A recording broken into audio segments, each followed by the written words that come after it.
In every profession, excellence can be found, and Qin Shou stands as the unrivaled sovereign amidst the realm of scavenging. He possesses the unique ability to unearth extraordinary rewards, wondrous items, and enhanced attributes that leave his hands laden. Furthermore, he traverses dimensions to reclaim discarded treasures, visiting a plethora of fantastical worlds. Chapter 1. The Multiverse Scavenging System. With a flowing yellow dress and tousled hair, you take my hand to admire the latest oil paintings on display. As the ringtone reverberated, Qin Shou stuffed 2 beverage bottles he had salvaged from a trash bin into the woven bag he held. He then retrieved his phone. It was a call from his girlfriend, Chu Xiao. With a smile, he answered. Xiao, what brings you to call? Do you miss me? Qin Shou, I intended to wait a few more days before calling you, but we need to break up and getting married to someone else next month. A wave of shock surged through Qin Shou. His legs felt weak, and he nearly collapsed. What did you say? We're breaking up. Let's not contact each other anymore. What? What have I done to wrong you? Qin Shou felt as though his very being was fracturing. Just days prior, Chu Xiao had mentioned that her younger brother was getting married and that her parents wanted him to help with some money. Qin Shou had borrowed over 80,000, transferring the funds just yesterday. Now, she was ending their relationship. It felt surreal to him. Since he began dating Chu Xiao, he had treated her with utmost care, cherishing her like a precious gem. He devoted 2/3 of his monthly earnings to her, leaving himself with a meager sum for rent and food. In a high-cost city of Shanghai, he barely managed to scrape by with just 400 yuan for meals each month. Often, he resorted to scavenging bottles and cardboard to fund his smoking habit, all to ensure that Chu Xiao could lead a better life in the capital. Xiao, we've been together for 6 years. We started dating in our first year of college. You want to break up now? If it's about your brother's wedding money, I can borrow more. It's not about money. The life I desire is beyond what you can provide. I no longer wish to live like this. Her words clenched Qin Shou's fists in anger. 6 years of love, and she could simply walk away? Since their freshman year, he had handed over every penny he earned from writing, sometimes thousands, sometimes tens of thousands, enabling her to buy new clothes and cosmetics. Now he bore the weight of over 80,000 in debt for her sake. What's wrong with this life, Xiao? 6 years. I've done everything to meet your desires. What is wrong with it? Qin Shou's voice rose, drawing the attention of passersby. Qin Shou, I'm 24. I want a home. Can you buy me a car? Or a house? To be frank, the man I want to marry is Li Daqiang. He has a house and a car in the capital, all under my name. I can't silently accept this, so you're marrying him. You could just forget all the kindness I've shown you? Qin Shou's fists were clenched tightly. He felt an overwhelming urge to lash out. Think what you will, I'm just informing you that it's over between us. His teeth gritted. He longed to confront Li Daqiang, a wealthy second-generation student who had pursued Chu Xiao during their college years, showering her with gifts and frequently asking her out. Their relationship had sparked numerous arguments between Qin Shou and Chu Xiao. Xiao, you promised to marry me, that we would strive together. His voice trembled with desperation. Sorry, we've both succumbed to reality. Let's part ways amicably and avoid future contact. Daqiang will be upset. Last year, you should clarify when you two got together. If no one told me you were marrying him, would you have even informed me? Qin Shou could no longer contain his fury, erupting in a torrent of insults. Qin Shou, we must face the facts. With your monthly income of 4,000 to 5,000, how long will it take to buy a house? To provide the life I desire? Daqiang and I have been together since early last year. There's nothing to hide. Blood rushed to Qin Shou's head, his eyes bulging as if they might burst from their sockets. You. He struggled to articulate his thoughts. A year and a half had passed since last January. In that time, he had only met Chu Xiao 5 or 6 times. Suddenly, it clicked every time he sought her out. She had conveniently been on her period. It dawned on him that she had been with Li Daqiang all along. How could you, Chu Xiao? You've worn a green hat on me for over a year. Now you're getting married, and you think we could part ways with no debts? You were already together. Why did you still ask me for money? I just transferred over 80,000 yesterday. Qin Shou was aghast at the realization that the woman he had loved for 6 years was so deceitful. Qin Shou, can't you be a bit more magnanimous? The money you gave was voluntary, and now you want it back the moment we break up? I didn't realize you were so petty. Her words nearly made him choke on his anger. Petty? I'm not petty. You've crafted a green hat for me for a year and a half. No more talk if you want to break up. Return the money you owe me or else. Before he could finish, a man's voice came through the receiver, and even in his rage, Qin Shou recognized who it was. Qin Shou, aren't you just after the money? Go ahead and sue me. I'll hire the best lawyer to fight you in court. Even if you win, you'll only get back the money from the last 2 years. Anything beyond that will be past the statute of limitations. Don't bother us again. Goodbye. Li Daqiang, I curse your ancestors. Beep, beep, beep. The call ended abruptly. Qin Shou, undeterred, attempted to call back. The phone was off. Feeling an overwhelming urge to act, he knew he couldn't let this matter rest. He wanted to smash his phone, but couldn't bring himself to do it. In frustration, he tossed the woven bag to the ground, scattering the bottles and cardboard everywhere. Heaven above, have you truly lost your mind? Then, with a thunderous clap, a bolt of lightning struck him squarely on the head. Thunder God silently tucked away his instrument of wrath. Qin Shou felt a heavy blow to his skull, and as darkness enveloped him, he collapsed to the ground. The sounds of traffic and the screams of the crowd faded into silence. Binding the multiverse scavenging system. Hosts physical enhancements in progress. Chapter 2. $100 for a pair of underwear. Though Qin Shou had lost consciousness, his mind remained alert, akin to the sensation of being pressed down by a sleep demon. His awareness was intact, yet he found himself unable to control his own body. The multiverse recovery system was binding. An unknown mutation had occurred in the host's physical body, activating the highest level of enhancement. Before Qin Shou had the chance to ponder the source of this voice, he was engulfed by a soul-wrenching pain. The agony was so intense that he could not contemplate anything further before he plunged into a deep coma. When he regained consciousness, he found himself lying on a hospital bed, and it was already the following morning. In this day and age, there were still plenty of good people. Thankfully, he wasn't an elderly person. Otherwise, no one would have dared to assist him in getting to the hospital.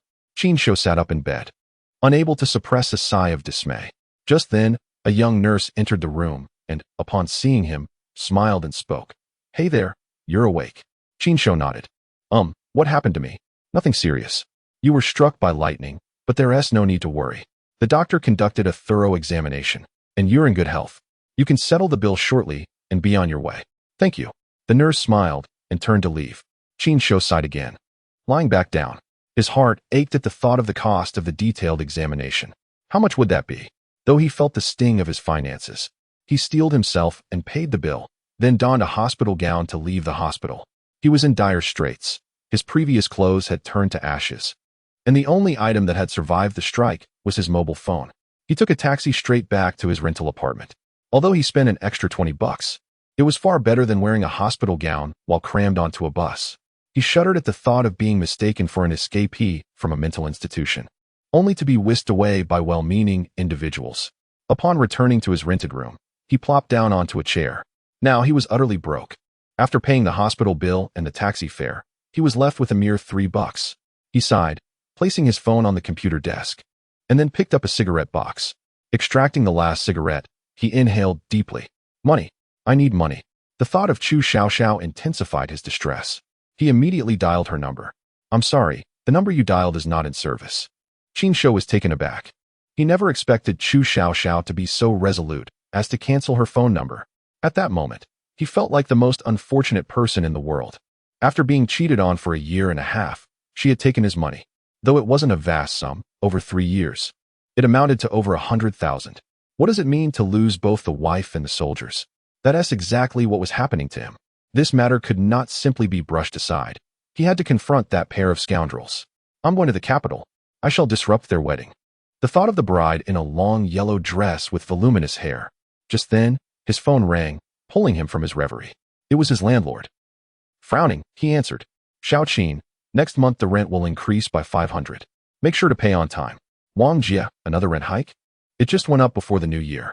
If you don't want to rent, then move out. Even if it's 2,000. There's a whole crowd eager to rent it." Wang Jie, I'll pay." Wang Jie had no intention of making it easy for him. The rapid rise in housing prices necessitated a corresponding increase in rent. "Wang Jie, I'll transfer the rent to you when the time comes. I have something to attend to now." After hanging up, Qin Shou sighed. Alas, just when it rains, it pours. The system has successfully bound. Ding.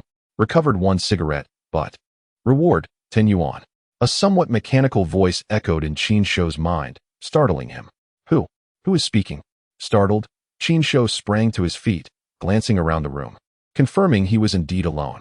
Then he noticed that the cigarette in his hand had vanished. Assuming it had fallen to the floor, he hurriedly bent down to search for it. At that moment, his phone chimed with a text notification.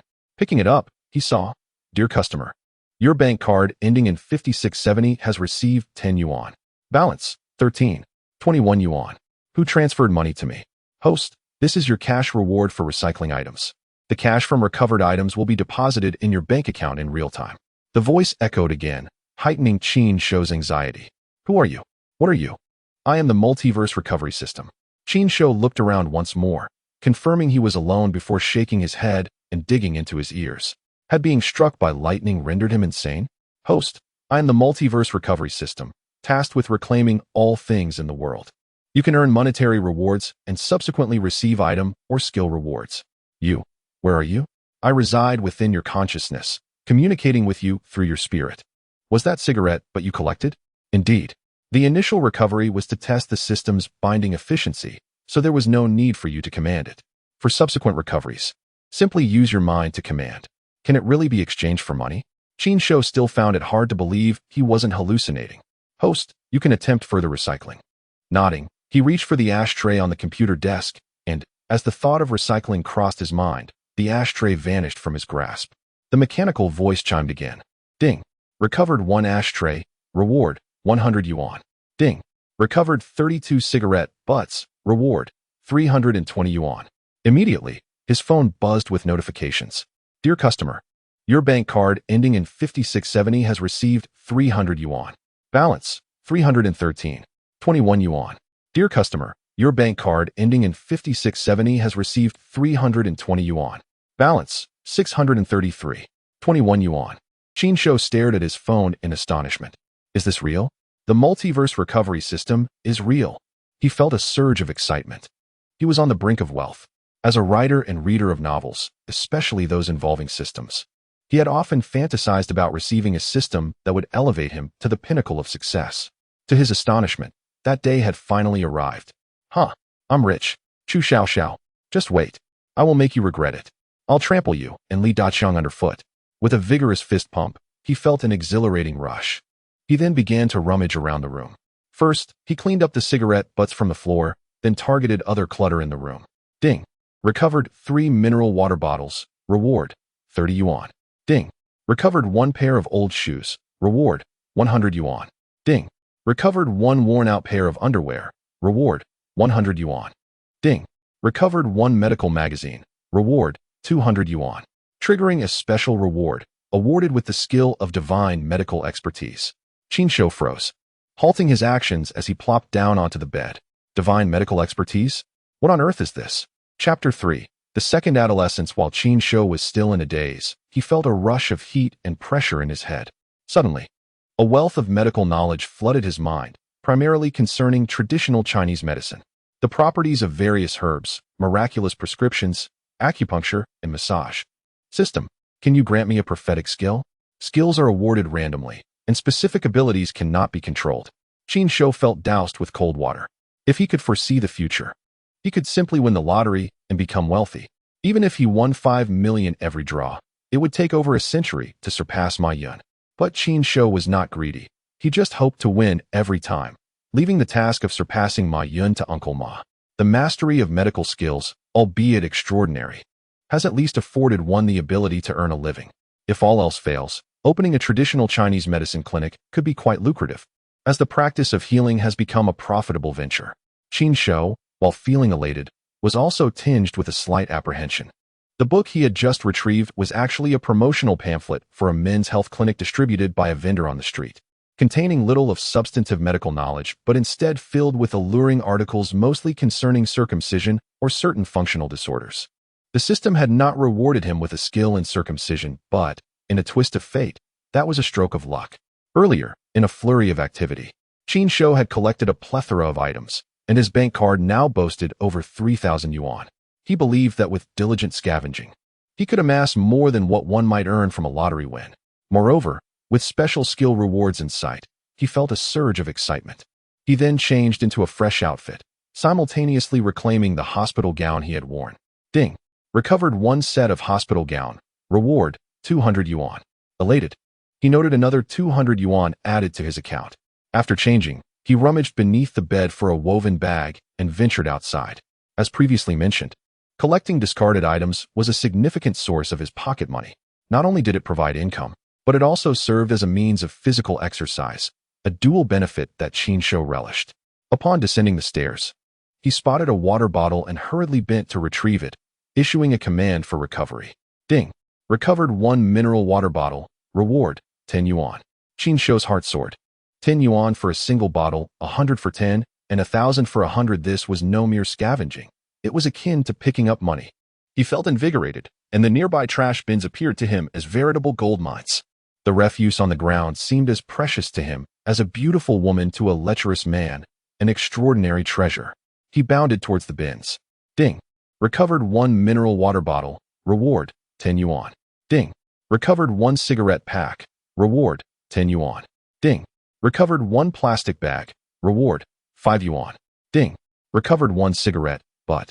Reward, 10 yuan. The mechanical voice of the system echoed in his mind, accompanied by the incessant notification sounds from his phone. The symphony of these sounds was utterly delightful. It was the sound of counting money. Having cleared the ground, he then turned his attention to the refuse in the greenbelt before finally approaching the two trash bins below. He grasped a bag brimming with waste and commanded its recovery. Ding. Recovered one bag of household waste. Reward, 300 yuan. He paused, feeling slightly shortchanged, as this recovery had not been itemized.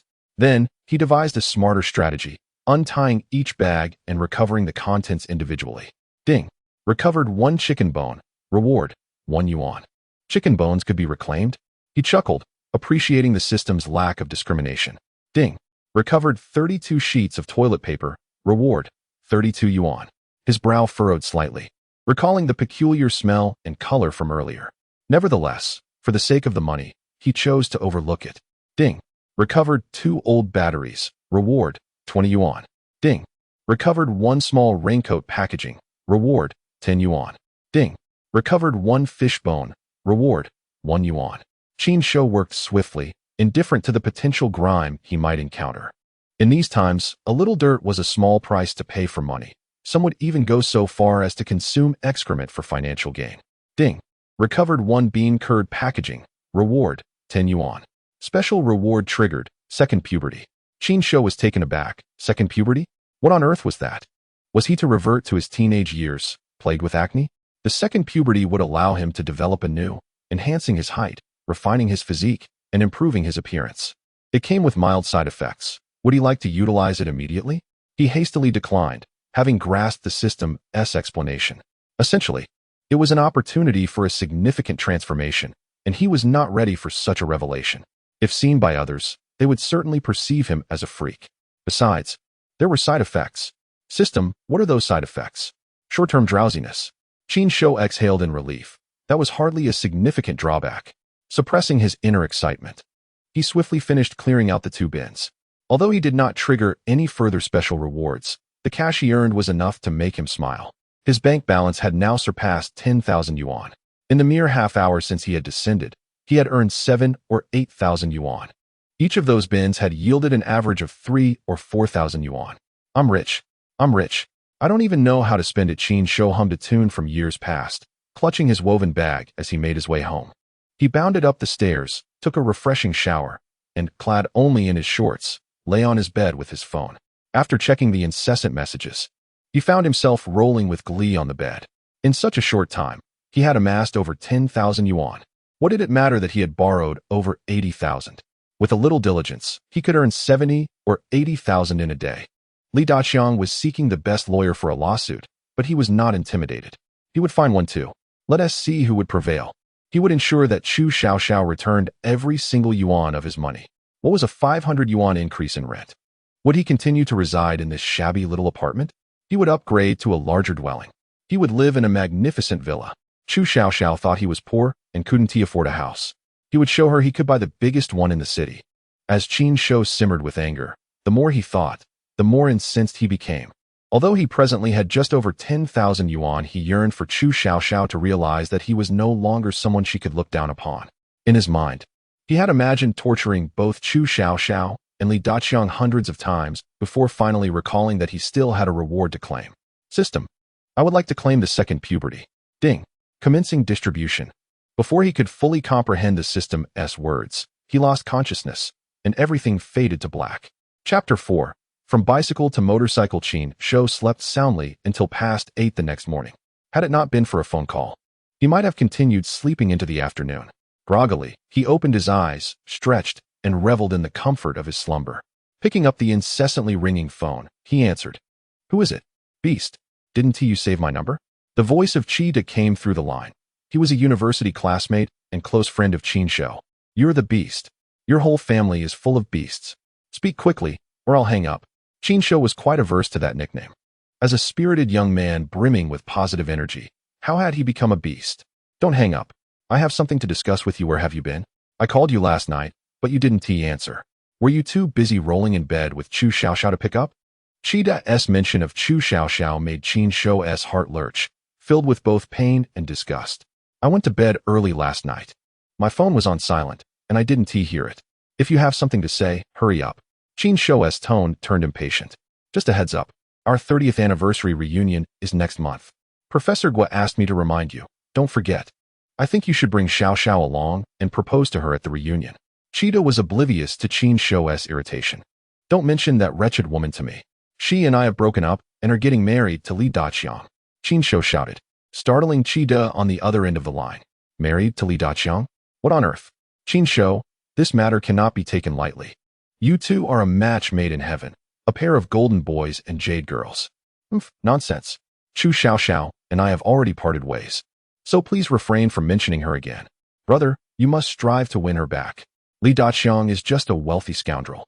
I will attend the school anniversary. If nothing else, I'll just hang up.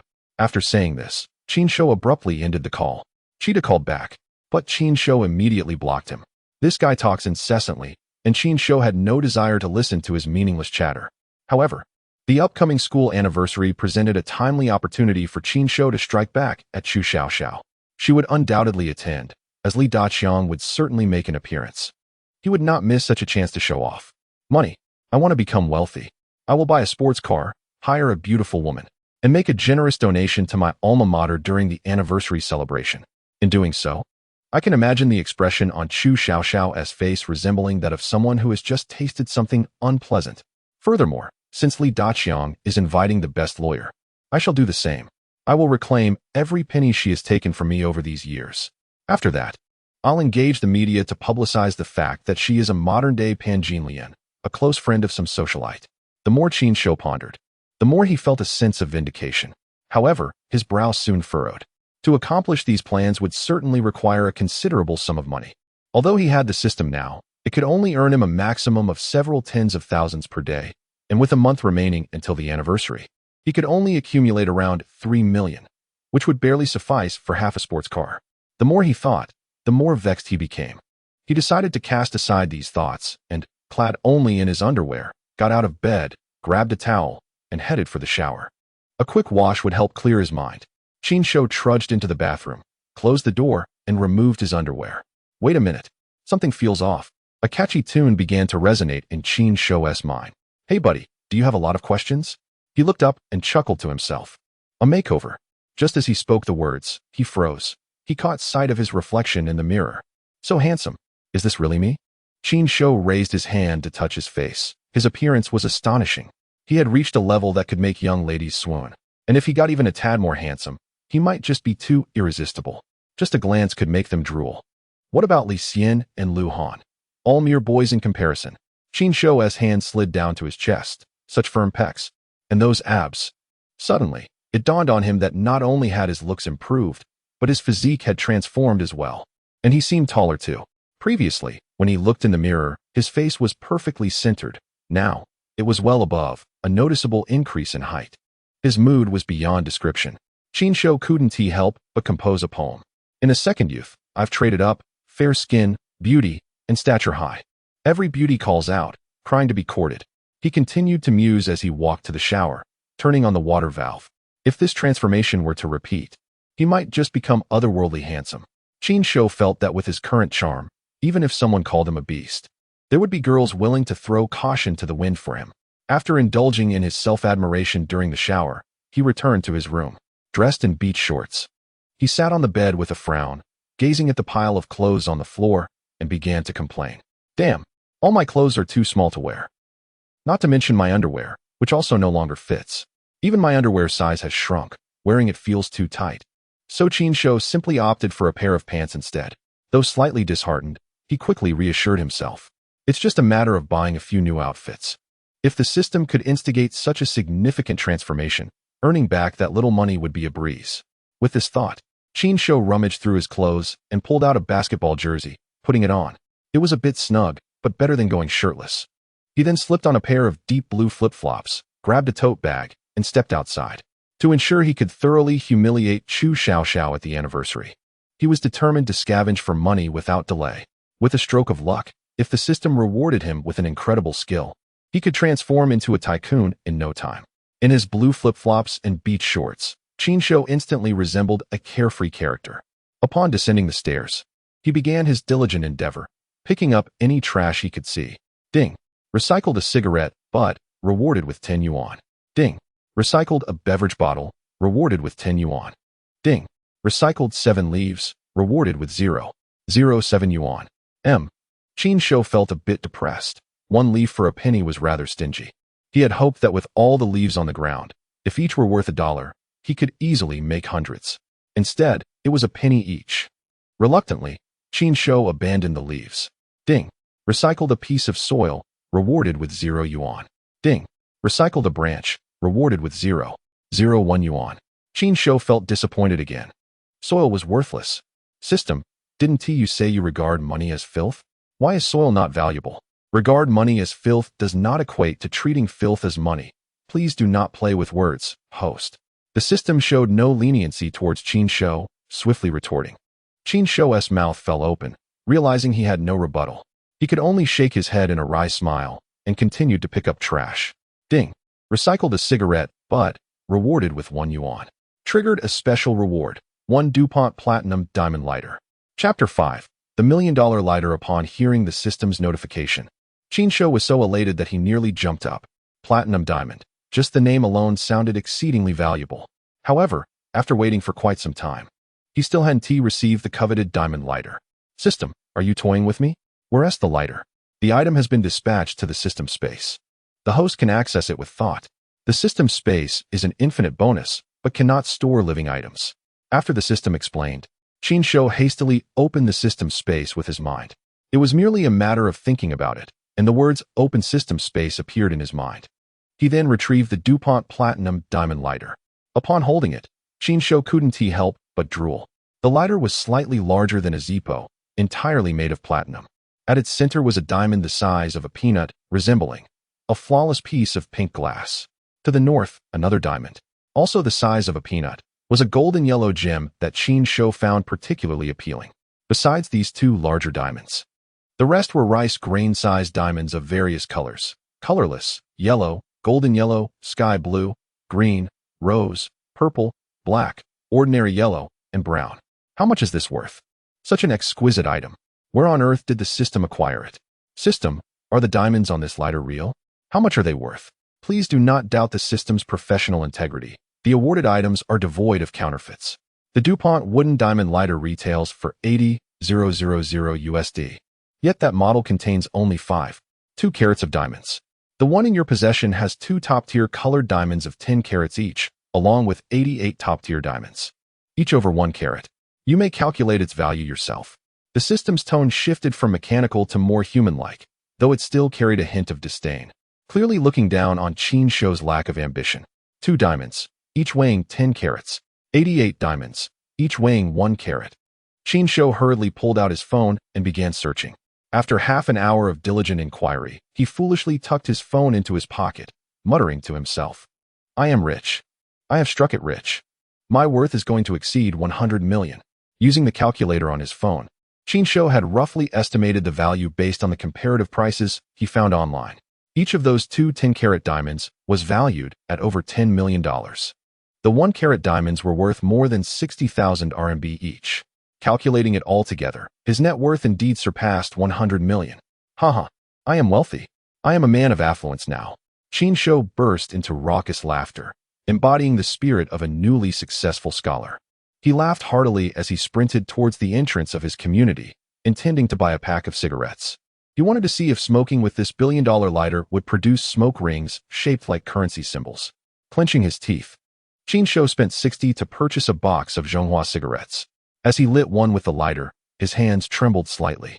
After all, this was a case of sudden wealth for someone who had been impoverished. He inhaled deeply, then exhaled forcefully. Although the smoke was not shaped like money, it tasted exceptionally sweet to him. As he smoked, Qin Shou pondered how he could sell this lighter for a good price. Squatting at the community entrance, he smoked 3 cigarettes in a row but could not devise a plan for the lighter. Eventually, he decided not to overthink it. Since the system had rewarded him with such a valuable item, it must have even more precious and valuable rewards in store. If he diligently scavenged and triggered more special rewards, he might not need to sell this unique lighter after all. After all, it was one of a kind. Selling it would be a pity. Qin Shou resolved to continue scavenging for another half-month, striving to earn enough to flaunt his wealth and silence doubters. Discarding the cigarette butt on the ground, he walked towards the nearby bus stop, aiming for the 2 trash bins there. He had thoroughly searched the trash bins in his community and had nearly cleaned up the refuse in the green areas. Thus, he opted to explore outside for a while longer. Following the road, he picked up litter industriously, unknowingly reaching 4 o'clock in the afternoon. Although Qin Shou's body had undergone enhancement and transformation, the intensity of his efforts left him feeling somewhat fatigued. His neck and waist ached slightly. Stretching lazily and twisting his neck, he took out his phone. His message inbox was full, all from the bank regarding balance changes. He glanced at the last message. Dear customer, your bank card ending in 5670 received 10 yuan. Balance 92, 344. 90 yuan. Over 90,000 in savings. Qin Shou grinned widely. He had ventured out around 9 in the morning, neglecting lunch, and had worked intensely for about 7 hours.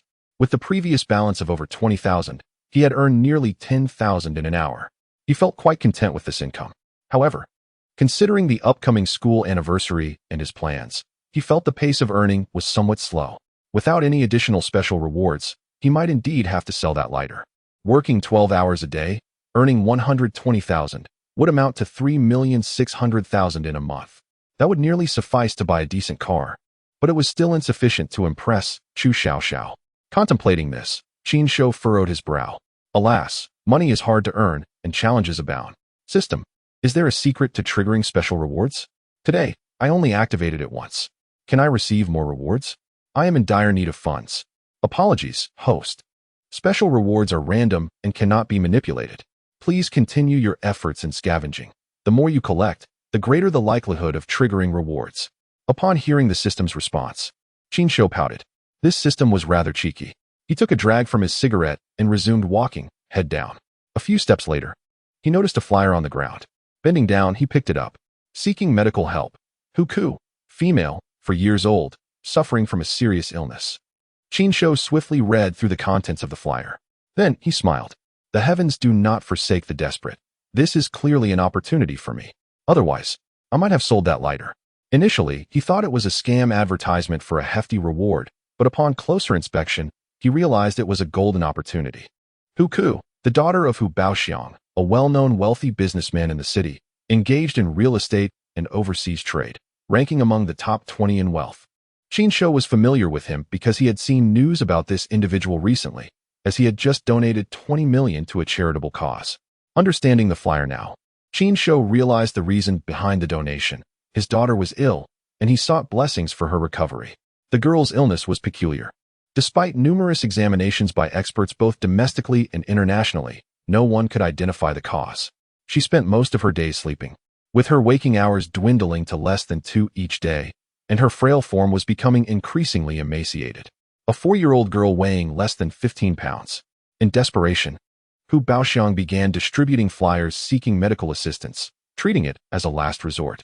He was willing to offer 50 million as a reward for a cure. Qin Shou believed he could achieve this goal. After all, he possessed extraordinary medical skills.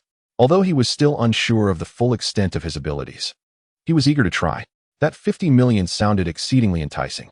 Chapter 6. Can a sack hold 50 million? With a smile, Qin Shou took out his phone and saved the contact number listed on the flyer, then disposed of the flyer itself. Ding. Recycled a flyer. Reward, 10 yuan. He first went to a nearby noodle shop and had a bowl of noodles before calling Hu Baoxiang. After several attempts without a response, he almost gave up but felt reluctant to squander this money-making opportunity, so he kept trying. After more than 10 attempts, someone finally answered. Hello, who are you looking for? The voice on the other end was female. Qin Shou thought little of it, assuming she was Hu Baoxiang's secretary. Hello, I am looking for Mr. Hu Baoxiang. I can treat his daughter's illness. May I ask how to address you? Qin Shou. Mr. Qin, please hold for a moment, Mr. Who will call you back shortly. After the call ended, Qin Shou shrugged, pocketed his phone, and resumed scavenging while waiting. Ding. Recycled a piece of chewing gum. Reward, 10 yuan. Ding. Recycled a soda can. Reward, 20 yuan. In less than 10 minutes, his phone rang. He quickly took it out and answered. Hello, Mr. Qin. This is Hu Baoxiang. The caller revealed his identity directly, and Qin Shou felt a thrill of excitement. After all, this was a big shot with a net worth in the tens or hundreds of billions. Hello, Mr. Hu. I saw the medical assistance advertisement, and that is why I contacted you. Oh, I apologize, but I am no longer seeking a doctor. Hu Baoxiang's tone was heavy, laden with unspoken sorrow. Mr. Hu, I'm sorry, I didn't know your daughter was. Qin Shou began, but Hu Baoxiang interrupted him, his voice turning icy. My daughter is perfectly fine. I'm sorry, I didn't know your daughter had recovered. My sincerest apologies. Qin Shou felt a twinge of disappointment. If your daughter is well, why are you still distributing medical flyers? It had led him to indulge in a lavish meal of half a pound of beef while eating noodles earlier. It seemed that the 50 million would be out of reach. Couldn't you have held on for just a few more days? Why rush to queue for tea at the Bridge of Sighs? My daughter has not been cured. Mr. Qin, I appreciate your kindness. But this child has been frail and ailing since childhood, raised in a sea of medicine, consuming more medication than food. Over the years, I have sought numerous renowned doctors and visited many prestigious hospitals, each time filled with hope, only to be met with disappointment. My wife and I have made up our minds. We have given up. We merely wish to quietly accompany her on her final journey. Mr. Qin understood Hu Baoxiang's words clearly. It was evident that he no longer wished to treat Hu Ku. He intended to abandon the effort. If he did so, where would he earn the 50 million? Qin Shou was counting on that money to elevate his status. Mr. Hu, I empathize with your feelings and comprehend the anguish behind your decision, but life is such a balance of hope and disappointment. However, to abandon your daughter's treatment for your own comfort is rather selfish. You have faced disappointment before, but why must this time end in despair? For your daughter's sake, I believe you should allow me to examine her. After Qin Shou finished speaking, there was a silence of over a minute on the other end of the line before Hu Baoxiang finally responded. Mr. Qin, I understand your words, but I truly do not wish to. No, you cannot refuse. You have no right to determine your daughter's fate. Where there is hope, there should be an effort made. If you give up now, it will haunt you for a lifetime. Please trust me. I genuinely possess the means to cure her. Hu Baoxiang let out a bitter laugh. He had heard such promises countless times before. Every caller eager to treat his daughter made similar claims, some even more compelling than Qin Shou. Mr. Qin, I have heard these words a million times. Mr. Hu, while the words may be similar, the individuals are not. Each person possesses unique strengths, and you have not truly resolved to give up. If you had, you would not have returned my call or listened to me for this long. You merely require encouragement to try once more. Mr. Hu, I assure you, I can indeed treat your daughter's illness. Qin Shou left a half-formed thought unspoken.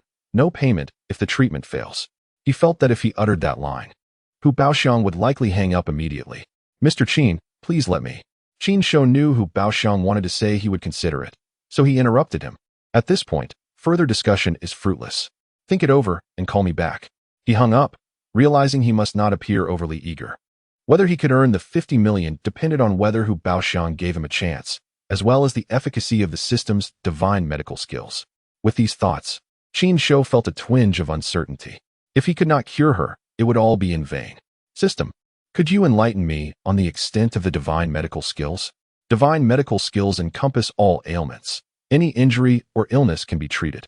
Can it revive the deceased or regrow lost limbs? That is beyond the realm of medicine. It requires other skills or elixirs to achieve. Please endeavor to collect resources to enhance the probability of triggering exceptional rewards. Qin Shou found the system's words somewhat irksome. It often prompted him to gather resources. As if I would collect scraps instead of pursuing something more dignified. Just as he finished his complaint, his phone rang. It was Hu Baoxiang calling. Mr. Qin, this is Hu Baoxiang. I understand now. I would like to invite you to come and try. My daughter's condition has worsened lately, and I hope you can arrive promptly. I see your phone number is from Modu. Where are you located? I will send a car to pick you up. Hearing this, Qin Shou vigorously pumped his fist in triumph. If it weren't for the call still being active, he might have laughed out loud. An opportunity to earn 50 million. I'm in Modu. There's no need to send a car. Just give me the address, and I will head over to save time. All right, Mr. Hu. My home is at Emerald Manor. I will wait for you at the community entrance. Okay, see you shortly. After hanging up, Qin Shou burst into laughter. 50 million. He would no longer need to sell lighters. Stay calm. The money is not yet in hand. He muttered to himself as he ran to the roadside and hailed a taxi. Driver, take me to Emerald Manor. Sure. Please fasten your seatbelt. Leaning back in the seat, Qin Shou closed his eyes, consumed by thoughts of the 50 million. How many bags would he need to carry it all? An hour later, the taxi stopped at the entrance of Emerald Manor. This community is renowned in Modu, with property prices soaring to over 20,000 per square meter. Those who reside here are either affluent or influential, with rumors of several celebrities owning homes in the area. After paying the fare, Qin Shou spotted a man in his mid-30s, approximately 175 meters tall, standing at the entrance, looking around. Qin Shou recognized him as Hu Baoxiang. Appearing much like his television persona, he hurried over to greet him. Hu Baoxiang noticed Qin Shou almost immediately. Avoiding him was impossible, given the man's bright floral beach shorts, black basketball tank top, and dark blue slippers. Such attire hardly suited his handsome face. Hu Baoxiang's true thoughts were that he never anticipated this man was Qin Shou. It wasn't until Qin Shou approached and smiled, saying, "Hello, Mr. Hu. I am Qin Shou," that Hu Baoxiang was taken aback, then furrowed his brow. He scrutinized Qin Shou closely. This is the one who promised over the phone to cure my daughter? Hu Baoxiang's lips twitched as he extended his hand to shake Qin Shou's. Mr. Qin Yu. Hello. As a successful individual with a strong psychological fortitude, Hu Baoxiang held back the urge to reprimand Qin Shou for his unprofessional appearance. Dressed in such flamboyant attire, he hardly resembled a doctor, more akin to a beggar. Moreover, Qin Shou appeared merely 24 or 25 years old. Surely, he couldn't have graduated from medical school yet. The thought of fraud crossed Hu Baoxiang's mind. He believed Qin Shou was just another con artist seeking to swindle him for 50 million. Disappointment and anger were evident on Hu Baoxiang's face, and Qin Shou noticed his discontent. He regretted his haste and feared Hu Baoxiang's daughter might not survive his arrival, jeopardizing the 50 million. He should have changed into more appropriate attire, at least to present a better image to Hu Baoxiang. Mr. Qin, are you truly a doctor? Or perhaps a student from a medical university? Hu Baoxiang's tone carried a hint of irritation. Qin Shou quickly nodded. I am neither a doctor nor a graduate of a medical school. Upon hearing this, Hu Baoxiang's frown deepened. He suspected Qin Shou was toying with him. Mr. Hu, while I may not be a doctor, I have a profound understanding of medicine. I have self-studied the field since childhood. This statement nearly pushed Hu Baoxiang over the edge. Self-studied? Judging by his attire, he looked more like someone who had self-studied begging. The audacity of this young man to attempt to deceive him was infuriating. Suppressing his rising anger, Hu Baoxiang fought the urge to reprimand Qin Shou. Do you possess a medical qualification certificate? Qin Shou smiled and shook his head. Hu Baoxiang clenched his fists. If this young man intended to deceive him, he should at least invest in a decent outfit or acquire a fake certificate. Was it too much to ask for a modicum of professionalism from a con artist? Mr. Hu, you must think of me as a charlatan, and I too perceive myself as somewhat of a deceiver. I arrived in haste today and did not change my attire. I sincerely apologize for that. However, I implore you not to doubt my integrity. If my intentions were nefarious, I would have presented myself in a more polished manner, brandishing a plethora of credentials to sway you. A true swindler would not approach as I have, speaking candidly. Whether I graduated from a medical university or possess a medical license pales in comparison to the countless renowned physicians from prestigious institutions who, despite their accolades, have been unable to alleviate your daughter's condition. Regardless of whether it is a white cat or a black cat, what matters is the ability to catch mice. Qin Shou spoke fervently, and Mr. Hu's expression softened slightly, for there was some truth in his words. Mr. Qin, you are correct. but healthcare is no trifling matter. Mr. Hu, I have come this far. Please allow me to examine your daughter. If I cannot provide a remedy, I shall take my leave without demanding a single penny.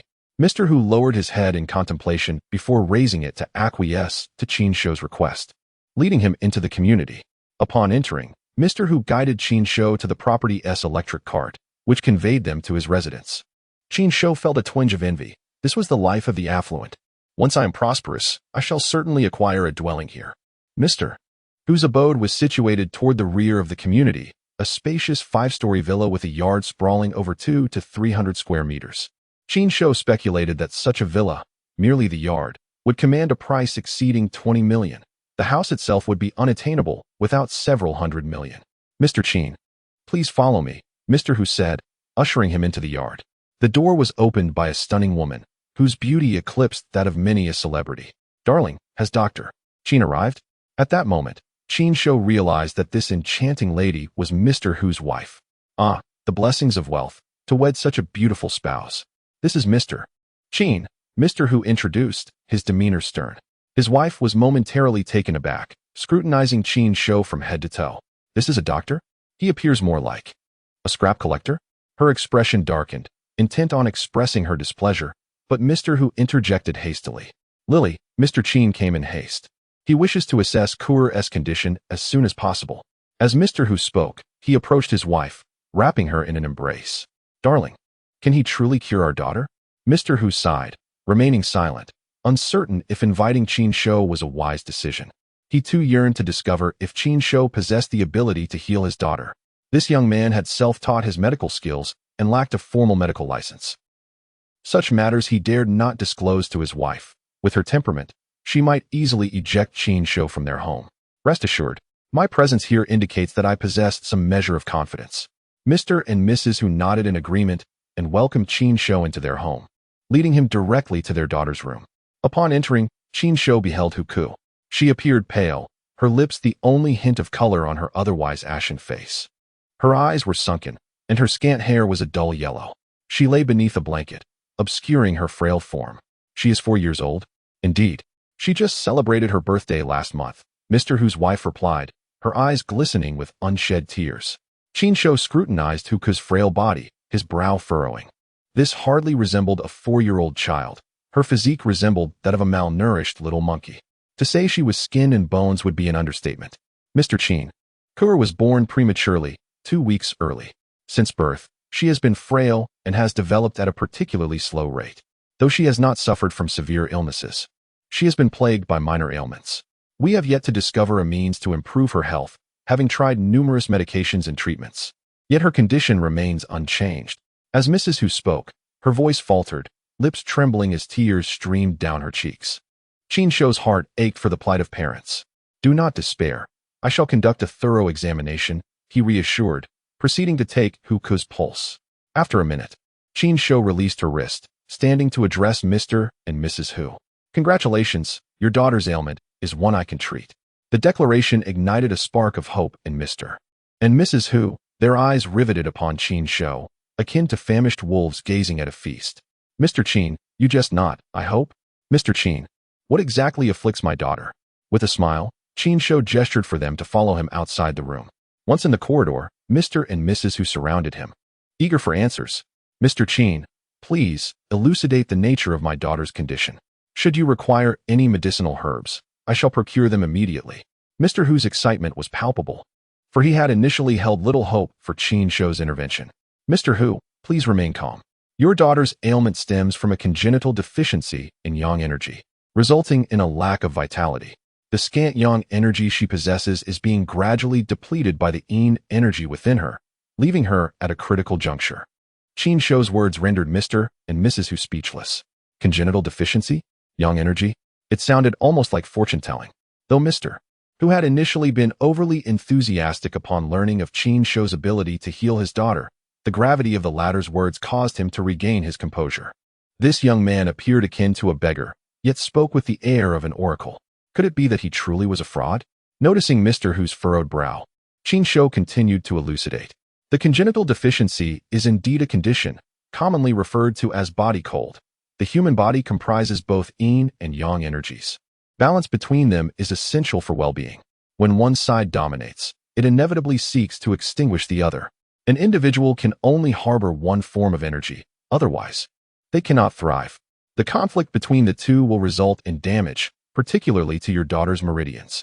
When the meridians are compromised, the balance of energies within her is disrupted, causing the yin energy to consume the yang energy for sustenance, leading to a gradual decline in her vitality. Having caught his breath, Qin Shou pressed on. A weakened body and damaged meridians perpetuate a vicious cycle of deterioration that will ultimately culminate in your daughter's demise. Upon concluding, Qin Shou observed Mr. and Mrs. Hu, noting their perplexed expressions. They seemed to grasp the individual words, yet the overall meaning eluded them. Mr. Qin, could you rephrase that in simpler terms? How did she contract this illness? This affliction was present from the womb. To put it simply, she was inherently cold-bodied, compounded by her premature birth, which led to her current condition. Since birth, she has been beset by minor ailments, yet has avoided serious illness, lagging in development compared to her peers. Mr. Qin, I comprehend your explanation now. Are you suggesting that this ailment originated during my wife's pregnancy? Yet, there were no issues during the prenatal checkups, and she was under the care of a nutritionist throughout her pregnancy. There should have been no complications. Mr. Hu remained skeptical of Qin Shou's assertions. Qin Shou sighed, recognizing that he must be candid. Your wife had a penchant for cold foods during her pregnancy, enjoyed swimming, and most crucially, she was caught in the rain and exposed to unknown stimuli. As for the premature birth, I suspect it was the result of your intimate relations. Qin Shou's words froze Mr. Hu's expression, while his wife blinked in surprise, casting a pointed glare at Mr. Hu. Mr. Qin, you speak the truth. I did indeed crave cold foods and enjoyed swimming while pregnant. I have also been caught in the rain and subjected to various trials. All of this is a result of his misdeeds, indulging in affairs while I was pregnant. If it weren't for my attempt to confront him, I would not have been drenched. Lily, it's all in the past. Why bring this up with Mr. Qin? Hu Baoxiang's face showed discomfort, and he quickly intervened to stop his wife. Are you afraid of my words after your actions? My dear, the child's health is paramount. Mr. Qin, please, tell us how to treat her. What materials do we need? I can send someone to procure them immediately. Hu Baoxiang desperately hoped that Qin Shou would redirect the conversation. He truly did not want his wife to disclose his past indiscretions. Qin Shou smiled. Your daughter's ailment is quite troublesome. Logically, she should not have survived this long. And it is thanks to your attentive care and generous nourishment that she has. You must have provided her with many supplements, correct? Hu Baoxiang and his wife nodded. Their daughter, Hu Ku, was indeed fortunate to be born into the Hu family. Without the ample supplements, she would have long since departed. Mr. Qin, how long until her condition can be treated? Can it be completely cured? It can be cured in 3 days, thoroughly. Qin Shou did not hesitate, directly stating the time frame required. Hu Baoxiang's brow furrowed again. He had begun to believe in Qin Shou's ability to heal his daughter, but this statement rekindled his skepticism. It sounded so fantastical and severe. Can it truly be resolved in just 3 days? Typically, even a common cold takes 7 to 8 days to recover. Mr. Qin, you mean 3 days, not 3 years? Is 3 days sufficient? If you can cure our daughter's illness, we can wait 3 months or even 3 to 4 years. Qin Shou scoffed. You may wait, but I cannot. Next month is the school anniversary, and I need to confront Chu Xiaoxiao. Furthermore, after the anniversary, there is her wedding, and I intend to make an appearance as well. I am eager to secure that 50 million. 3 days already feels like an eternity to me. Rest assured, I speak the truth. 3 days is indeed the time frame. If I fail to heal your daughter, I shall accept no payment. Hu Baoxiang remained somewhat incredulous. Mr. Qin, you are truly not jesting? You may trust me. I have never made light of matters concerning healing. However, I hope, Mr. Hu, that you do not jest with me either. Once I have cured your daughter, the fee of 50 million. Before Qin Shou could finish, Hu Baoxiang's eyes widened. Chapter 9. I am not that kind of person, rest assured, Mr. Qin. As long as you heal her, I will gladly offer you 50 million and an additional 10 million for your efforts. Upon hearing this, Qin Shou laughed. 50 million has swiftly turned into 60 million. The extra 10 million is certainly a welcome surprise. Qin Shou could almost envision the scenario of Chu Xiaoxiao begging him to reconcile. Mr. Qin, rest assured, my husband has always been reputable. If you heal our daughter, 60 million is guaranteed. Qin Shou nodded. Mr. Hu is a notable figure in the metropolis, and I trust him. Please prepare paper and pen. I shall list the necessary herbs and instruments. Once those are ready, we can commence treatment. I will retrieve them for you. Hu Baoxiang's wife promptly turned to fetch the items. Qin Shou followed Hu Baoxiang into the living room. Soon, Hu Baoxiang's wife returned with paper and pen, and Qin Shou meticulously wrote down everything he needed. After completing the list, he carefully reviewed it. As it pertained to whether he could secure the 60 million, there was no room for error. A total of 49 common herbs, 11 rare herbs, and a variety of other peculiar items, including black donkey hooves, black dog blood, cow tears, cinnabar, even some graveyard grass. After reviewing, Qin Shou handed the list to Hu Baoxiang. Upon glancing at it, Hu Baoxiang's brow furrowed. Black donkey hooves, black dog blood. Is this treatment or an exorcism? Although he felt puzzled, Hu Baoxiang restrained himself from voicing his concerns. I will prepare these items as swiftly as possible. Qin Shou nodded and stood. I shall take my leave for now. Please call me once you have everything ready. Mr. Qin, you are leaving? Why not stay the night? We have a guest room, and it would be convenient for you to care for our daughter. Should anything arise, you could attend to her promptly. Hu Baoxiang's wife gazed intently at Qin Shou, urging him to stay. While her suggestion was reasonable, Qin Shou felt uncomfortable under her scrutinizing gaze, as if she looked at him the way he had once gazed at beautiful women. He quickly shook his head, asserting that he was there to provide medical care, not to play the role of the neighborly interloper. Your daughter's condition is relatively stable. There is no need for me to remain on guard. If something occurs, it would be easier for me to take a taxi over. Staying here would be inappropriate. Qin Shou declined his wife's invitation, leaving her with a hint of disappointment in her eyes. There was another reason why Qin Shou did not wish to stay. He could not afford to waste time, as both time and scavenging were equivalent to money for him. If he ventured out to scavenge, he might even trigger a special reward if luck favored him. Mr. Qin, please heed my wife's counsel. Staying here would pose no inconvenience. Hu Baoxiang, oblivious to his wife's lingering gaze, joined in the plea. Qin Shou swiftly waved his hand. It truly is inconvenient.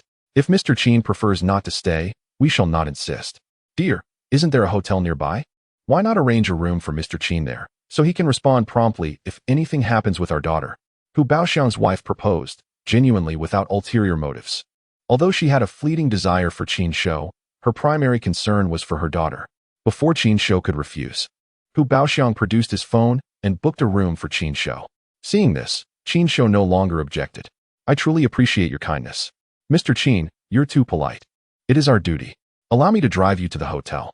Please wait a moment while I retrieve the car keys. Hu Baoxiang turned and headed upstairs, followed closely by his wife. Once they reached their room, she firmly grasped Hu Baoxiang's arm as he prepared to leave. My dear, after you arrange for Mr. Qin to stay, take him out for a meal. Ensure everything is well taken care of tonight. Yes, no need for your reminders. I've booked a luxury suite and have already planned dinner at a seafood restaurant. Is this your entire plan? Nothing else?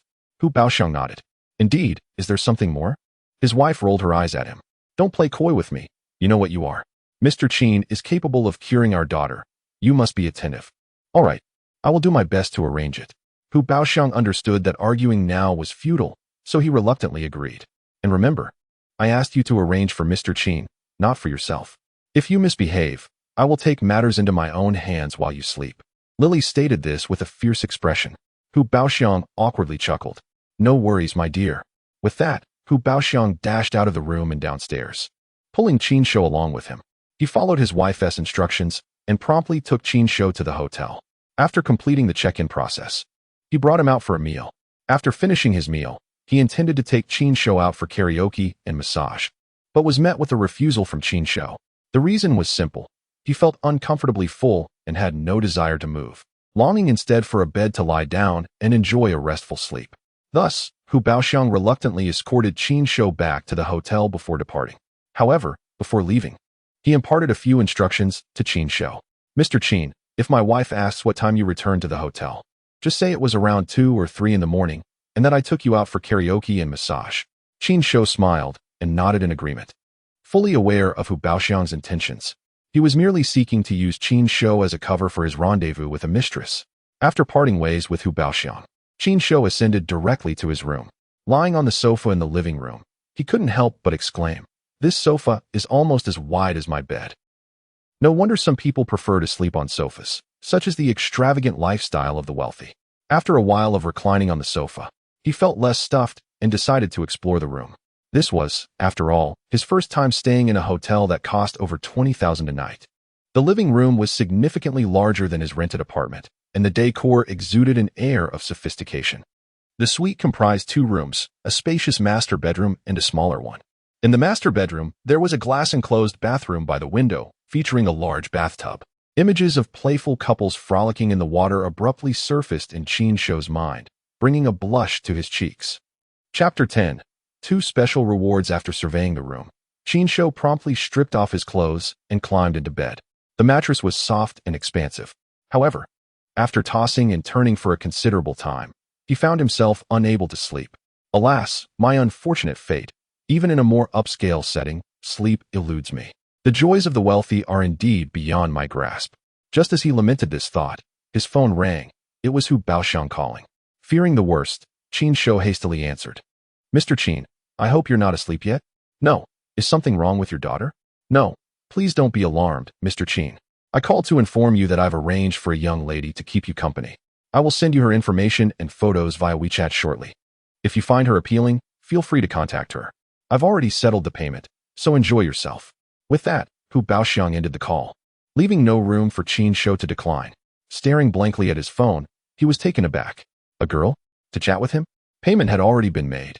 His mind wandered to the comedic duo of Song Dandan and Zhao Benshan. As he pondered, his phone buzzed again. Hu Baoxiang had indeed sent him a photo of a girl along with her phone number. At a mere glance, Qin Shou's eyes widened. She was stunning, though not as beautiful as Hu Baoxiang's wife. Quickly shaking his head, he dismissed the thought. To covet another's beautiful spouse is no different than being a scoundrel myself. Moreover, the girl in the photo was undoubtedly a solid 8 out of 10. Was Hu Baoxiang attempting to introduce him to a girlfriend? The girl certainly sported a revealing outfit, accentuating her impressive figure. While admiring the photo, he received a friend request. It was from a cute girl, and without hesitation, he accepted it. Are you Mr. Qin? I was introduced by Mr. Hu. I'm a student from the University of Magic City. You can call me Lon Lon. Are you free right now? If you provide me with your address, I can come over immediately. Once the request was accepted, the girl eagerly sent him 3 messages. Before Qin Shou could formulate a response, she followed up with 5 or 6 photos. Mr. Qin, these are my pictures, unedited and true to life. Still not responding, he was engrossed in the images. Her figure was remarkable, but why did each successive photo reveal less clothing? Was this what today's girls considered artistic photography? Mr. Qin, Mr. Hu asked me to accompany you tonight. The payment has already been arranged. Upon reading this message, Qin Shou finally replied, How much? 8,000 in total. Qin Shou was taken aback. 8,000. Was this girl made of gold? With that sum, he could afford countless meals. A single pack of Chinese cigarettes could cost over 100. Finishing a pack could even lead him to lung cancer. Mr. Qin, may I come over now? On second thought, I need to rest. Perhaps another time. While tempted, Qin Shou ultimately resisted and declined Lon Lan's offer. He understood her profession, to phrase it delicately. She was an escort, to be more blunt, a call girl. Engaging in such activities was illegal, and Qin Shou had no intention of partaking. Furthermore, 8,000 could be better spent elsewhere. Hu Baoxiang, if only you had allocated that 8,000 towards my compensation directly, I might have even expressed my gratitude. Then I shall not disturb you any further, Mr. Qin. Contact me when you have time. Lon Lon did not press him. Having encountered many peculiar clients in her line of work, she had grown accustomed to those like Qin Shou, whose friends paid for their services yet chose not to partake. Qin Shou remained silent, feeling a twinge of disappointment.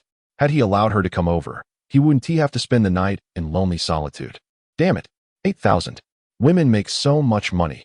Reclining on the bed could yield golden riches. A year of infidelity could bring in a fortune. After a brief tirade, Qin Shou tossed his phone aside and closed his eyes to count sheep. He lost track of how many he counted, but eventually, he drifted off to sleep.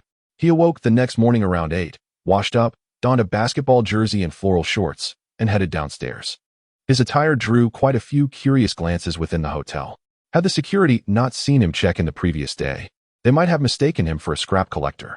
Qin Shou approached the front desk and requested a large black garbage bag before stepping outside to begin his scavenging work. The large bag served to conceal his activities, allowing him to collect items discreetly without drawing attention. He had no desire to be mistaken for a lab rat in a research study. Congratulations. You have recycled a plastic bag.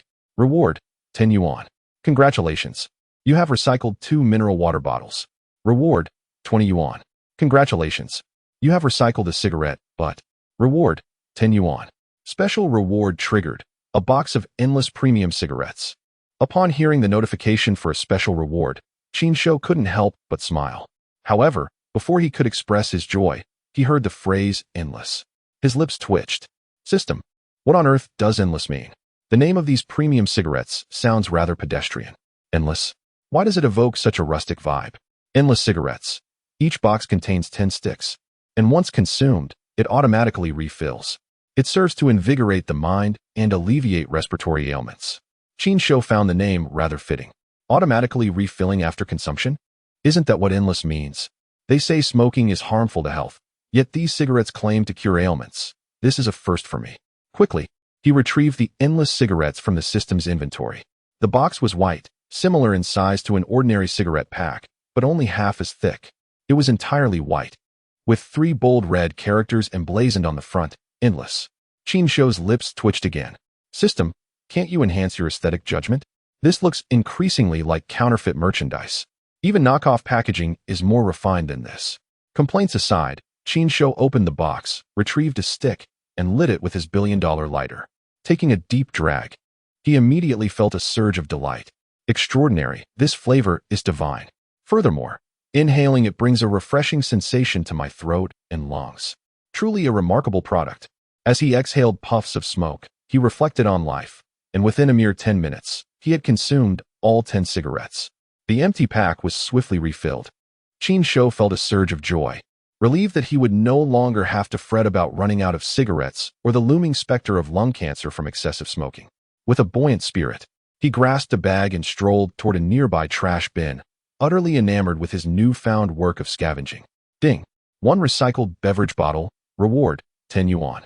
The system chimed, followed by a special bonus, a bottle of energy drink. Chapter 11. The Golden Path. After the system's notification subsided, Qin Shou remained in anticipation, eagerly awaiting an elucidation of the unique attributes of the energy drink he had received. However, after several minutes of silence from the system, he could no longer contain his curiosity. System, what is the purpose of this energy drink? It's an ordinary item, just a standard energy drink, the system replied, nearly causing Qin Shou to leap with indignation. Is this truly a special reward? I could purchase a bottle for merely 4 yuan at the supermarket. During sales, I can acquire it for as little as 350. This so-called special reward is an utter joke. System, are you kidding me? This is deceitful. An energy drink is hardly a special reward. I can buy as many as I desire at the supermarket without your help. Special rewards are random and unpredictable. Please focus on your scavenging efforts, the system replied monotonously, deepening Qin Shou's frustration. Under the system's influence, he felt compelled to concede. Resigned yet undeterred, Qin Shou resumed his rummaging in the trash bin. Suddenly, he noticed a strikingly handsome young man engaged in the same activity. In this era, even handsome men are scavenging for trash? One onlooker mused. Why would such a good-looking guy be digging through garbage? Could he be a fool? I think he resembles a fool, but with such looks, why not bring him home? Having a foolish husband could be quite delightful. You're the one who should find a foolish husband. Qin Shou's actions had drawn considerable attention, particularly from infatuated young women lamenting the unfairness of fate. Why is such a handsome boy reduced to this? Meanwhile, parents seized the opportunity to impart life lessons to their children, pointing at Qin Shou. See that? If you don't study hard, you'll end up like him, rummaging through trash. This is the consequence of neglecting your studies. Qin Shou overheard their remarks, but felt no anger. The joy of scavenging was a pleasure few ordinary people could comprehend. Their children, failing to apply themselves academically, would never experience the thrill he enjoyed. He possessed a system they did not. Earning 100,000 a day through scavenging was beyond their reach. Throughout the morning, Qin Shou sifted through numerous trash bins and 2 large dumpsters, amassing over 40,000 yuan, along with a pack of premium cigarettes and a bottle of energy drink. After disposing of the filled trash bag, he stretched, contemplating the speed of his earnings. While making 40,000 yuan in a morning was commendable, he found it lacking. He realized that while accumulating wealth through scavenging was feasible, achieving true affluence was a different matter. Previously, earning 40,000 yuan in a single morning would have thrilled him. Yet now it felt insufficient. The limited quantity of recyclable materials constrained his income. Had there been more, his earnings could have multiplied several times over. An idea struck him. The recycling station. That place brimmed with waste and scrap. The thought of it ignited a fervor within him. He perceived a shortcut to the pinnacle of success. Enthusiastically, he hailed a taxi. "Driver, take me to the nearest recycling station." "Sir, recycling stations are located in the suburbs. It's quite a distance." "Just drive. The distance is of no concern." Impatience tinged Qin Shou's words. He wished he could teleport to the recycling station. This time, success is within my grasp. A handsome and wealthy life awaits me. With a foolish grin, he quietly muttered to himself. Raising the taxi driver's concern, did he unknowingly pick up a lunatic? An hour and a half later, the taxi arrived at the recycling station. Qin Shou paid the fare and hurried inside, exhilarated by the sight of the yard overflowing with plastic bottles, cardboard, and scrap metal. Each item was a potential source of wealth. If he could collect all of it, not only would he trigger numerous special rewards, but the cash alone could amount to millions. The thought of this prospect spurred him on. He bent down to pick up a mineral water bottle. Ding! Non-ownership items cannot be recycled. The system's notification left him momentarily bewildered. Cannot be recycled? However, he quickly grasped the reasoning. The items belonged to the recycling station, and it was only logical that he could not claim them. But if he purchased them, he could recycle them afterward. Such a small recycling station could yield rewards exceeding millions. How many recycling stations existed across the entirety of China? Worldwide, there were even islands filled with garbage. And some countries spent exorbitant amounts to export their waste. Qin Shou felt as though fortune had smiled upon him. Accepting the refuse would not only yield system rewards, but also profit. The prospect was exhilarating. Achieving success seemed effortless. What did it matter if Li Daqiang was a wealthy heir? He was a self-made man, lost in his daydreams. A man in his 40s emerged from a nearby shed. Addressing him, "Young man, are you here to sell scrap?" Qin Shou quickly replied, "Boss, I am not here to sell scrap. I wish to buy it." The man appeared taken aback, scrutinizing Qin Shou with a peculiar expression. "You want to buy scrap? You don't seem like someone in this business." He spoke the truth. Qin Shou's attire, a tank top and shorts, indeed suggested he was a seller of scrap. "I truly am here to buy scrap. How much do you sell your materials for?" The man, no longer perplexed, decided to respond. "What do you need? How many tons? The more you buy, the cheaper it gets." Qin Shou longed to respond, "Make it so cheap that it's practically free," but refrained, fearing a negative reaction. "Can I start with a smaller quantity? Perhaps the bag of plastic bottles beside you?" He pointed to a large woven bag, ample enough to hold several dozen bottles. Though he wished to purchase everything, he was uncertain if his funds would suffice. Despite the appearance of scrap, acquiring it would not come without a hefty price. Moreover, he was hesitant to risk it. Should the system reject his recycling attempt, he would incur significant losses. Chapter 12. A loss within a gain. The man assessed Qin Shou and then glanced at the bag of plastic bottles. He perceived him as a quirky young artist, dressed oddly and requesting unusual items. "You must be planning to craft some art with these bottles. Each bottle is 6 jiao, and there are roughly 500 in that bag. I'll let you have the whole bag for 300.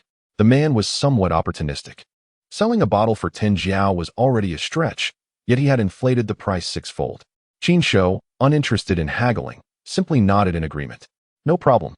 Send me your payment code, and I'll transfer the money." The man beamed with delight. It seemed his morning luck was turning. He hadn't expected to make an unexpected profit, enough for 2 hearty meals of barbecue. He hastily took out his phone and asked Qin Shou to scan it. "Young man, this bag of bottles is yours now. Shall I help you carry it out?" Qin Shou shook his head, walked over, reached into the bag, grasped a bottle, and commanded the system to recycle it. Ding! Recycled a mineral water bottle. Reward, 0,001 yuan. Qin Shou's expression immediately darkened.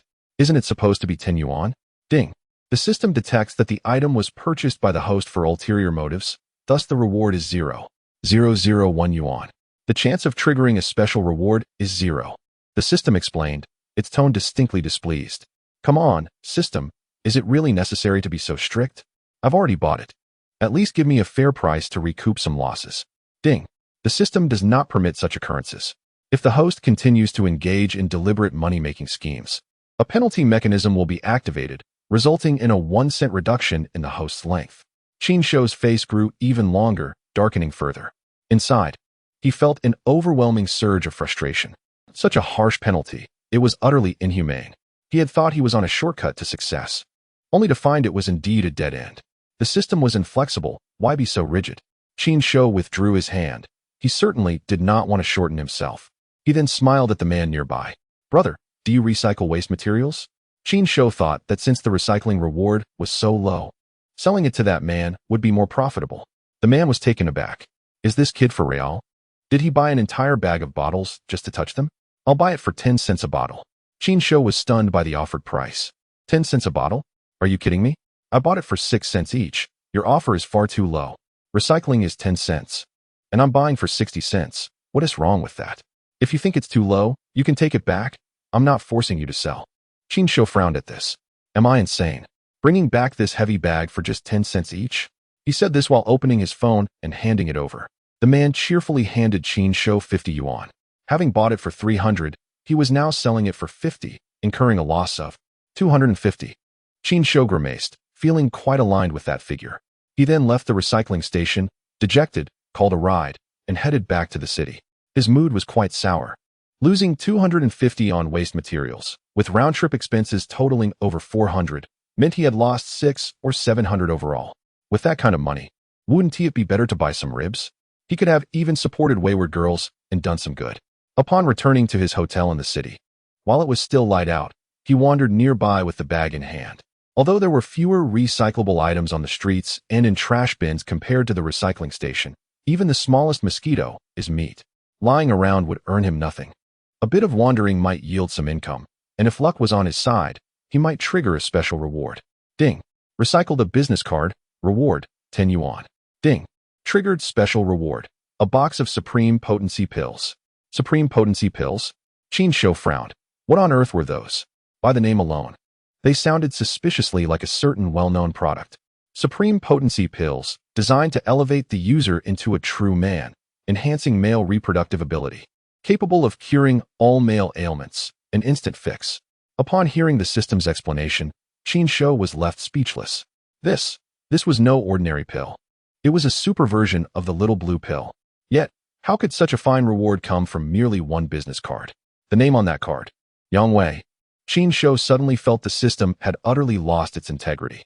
System, did you swear an oath with your integrity? Only for it to be taken away. The reward was indeed good, but the name was rather casual, wasn't it? Qin Shou couldn't help but critique the system's logic, but the system paid no heed to his remarks. Supreme Potency pills. He thought the name had a hint of mockery. However, if the effects were as the system described, it would indeed be a valuable item. In traditional Chinese culture, not having children is considered a significant shortcoming. Qin Shou took out a white box, about the size of a cigarette case, from the system's space. The box was entirely white, with 4 red characters on the front, Supreme Potency. Qin Shou's mouth twitched. The packaging was unmistakably the system's usual style. He opened the box and pulled out 2 blister packs of pills. Looking at the pills in his hand, he couldn't shake the feeling that they were counterfeit. Could this really have such miraculous properties? Each blister contained 8 pills, about the size of the well-known Lu Wei Di Huang Wan. Qin Shou even suspected that this was just Lu Wei Di Huang Wan, a trick by the system to fool him. System, are these pills truly as extraordinary as claimed? Please do not doubt, host. The system never provides counterfeit products. Even if it did, prior notice would be given. The system's response was adamant, yet upon reflection, one could sense the ambiguity. The notion of providing counterfeits was indeed insinuated. Qin Shou found himself speechless. The system certainly had character. But at least the pills he held were genuine. He smiled, feeling that these pills could bring him substantial income. Wealthy men often share a common interest, young and beautiful women. Yet, the richer they are, the older they become, and the weaker their vitality. Faced with temptation, they can afford it but lack the vigor to indulge. This predicament is most distressing. If they consumed the Supreme Potency pills in Qin Shou's possession, they would regain their vigor. He already had a target customer in mind, Hu Baoxiang. When he visited Hu Baoxiang's home previously, he noticed the man was quite lacking in vitality. These pills were perfect for him. Charging him $1 million for a single pill seemed reasonable, didn't it? As Qin Shou contemplated the appropriate price, he tucked the pills back into the system space. Regardless of how much he could sell them for, he decided to collect some money while it was still light out. Ding. Recycled 3 tissues. Reward, 30 yuan. Ding. Recycled 100 million tadpoles. Reward, 300,000 yuan. Qin Shou was left in shock upon hearing this notification. 100 million tadpoles? 300,000. Reflecting on the few tissues he had just picked up, he recalled an unpleasant realization. Darn it, I should have worn gloves. But for a normal man, 300 million to 500 million was typical. 100 million was hardly anything. This guy was really in poor health. Qin Shou grumbled as he distanced himself from the trash bin, feeling increasingly nauseated. He promptly turned around and headed back to the hotel. Once back in his room, he dove into the bathroom and took a half-hour shower. Afterward, he called the front desk to have some food sent up. After eating, he sank onto the sofa and pulled out the Supreme Potency pills. He wondered if they truly possessed such remarkable effects. What if I take one first to see how it works? Understanding the product is crucial for effective sales. Convincing himself, Qin Shou popped one of the pills into his mouth. It dissolved instantly, flowing down his throat like a warm stream. That warmth quickly spread throughout his body. Qin Shou felt enveloped in warmth before he drowsily drifted off to sleep. The reason he fell asleep was a protective mechanism of his body. His body had long undergone systematic modifications, endowing him with formidable abilities in that regard. Yet, he foolishly consumed a powerful little pill, an act tantamount to courting disaster. Like dousing a fire with a bucket of gasoline, it was utterly reckless for someone who needed no enhancement to indulge in such a potent tonic. Qin Shou's subsequent slumber was, in fact, a self-preservation mechanism. He slept soundly until the afternoon of the next day, awakening to the clock striking past 1 o'clock. Oh. Utterly exhausted, Qin Shou groggily rose from the couch, rubbed his eyes, and stretched his neck. Last night in his dreams, he had toiled mightily. Immersed in a landscape of endless springtime, the lovely ladies from his computer's e-drive had appeared in his dreams, and naturally, he had to engage in a bit of playful competition with them. Thus, feeling weary was to be expected. However, Qin Shou soon closed his eyes again to savor the memories of last night's escapades. He chuckled softly. Such dreams should be cherished longer. After standing up from the couch and freshening up, Qin Shou left his room. He first sought out a restaurant near the hotel, casually ordering a variety of dishes to satiate his hunger, then proceeded to a nearby shopping mall. He intended to purchase several outfits. Realizing that his current ensemble of a tank top, floral shorts, and flip-flops attracted far too much attention, he wished to remain inconspicuous, fearing the exposure of his secret. After all, the items he collected simply vanished without a trace, and he had no idea where the system had taken them. As he walked, he picked up litter along the way, meticulously rummaging through every trash bin he encountered. The journey from the restaurant to the shopping mall took about 5 minutes by car, or just over 20 minutes on foot. Yet his scavenging extended this to nearly an hour. During that time, he sifted through more than 10 bins, collecting over 20 bottles and 60 cigarette butts. A motley assortment indeed. His total earnings exceeded 10,000 yuan, enough to cover the cost of new clothes, yet Qin Shou found no joy in it. He had crossed paths with a rival, a competitor snatching away his business. An elderly gentleman, clad in a mask, apron, and sleeves, rode a tricycle ahead of him, having nearly cleared out the contents of the bins, leaving Qin Shou with only scraps. Had it not been for that old man, Qin Shou's earnings might have doubled. Upon reaching the mall, he promptly returned the black plastic bag filled with his finds and entered the shopping center. He washed his hands in the restroom, having just handled refuse. On the first floor, he purchased 2 pairs of athletic shoes, then ascended to the second floor. There, he spent over 5,000 yuan on 3 sets of sportswear, effectively retiring his tank top, floral shorts, and flip-flops. Dressed in new athletic attire and sneakers, Qin Shou couldn't help but smile. There was a distinct pleasure in wealth. The outfits, priced over 1,000 yuan each, felt remarkably comfortable. This was his first experience donning such expensive clothing. Previously, the most he had spent was 700 yuan on a suit for his graduation, handpicked by Chu Xiaoxiao. The mere thought of Chu Xiaoxiao ignited a spark of anger within him. That wretched woman. Why should he even think of her? Just wait. He planned to trample her face into the ground. Taking a deep breath to compose himself, Qin Shou requested the sales assistant to help pack away his discarded clothing and flip-flops. Practicing thriftiness was a commendable virtue, and he intended to recycle them. Even a mere 0.001 yuan was still money, far better than being discarded carelessly. Continuing his stroll through the mall, he finally ventured into a store selling men's underwear. Burdened with his packages. "Good afternoon, sir. How may I assist you?" The sales assistant was quite enthusiastic, her gaze imbued with a hint of a rather flirtatious undertone. This was hardly surprising.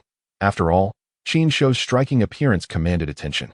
While purchasing shoes and sportswear, the sales assistants had gazed at him with equal fervor, one even taking the liberty to touch his chest and abs while assisting him with his clothing. Had it not been broad daylight, she might have boldly pursued him. Returning to the present, Qin Shou offered an embarrassed smile to the sales assistant. I would like to buy a few pairs of underwear. Certainly, sir. Please follow me, and I'll show you our selection. The sales assistant eagerly led him through the store, showcasing the latest styles of the season, abundant in colors.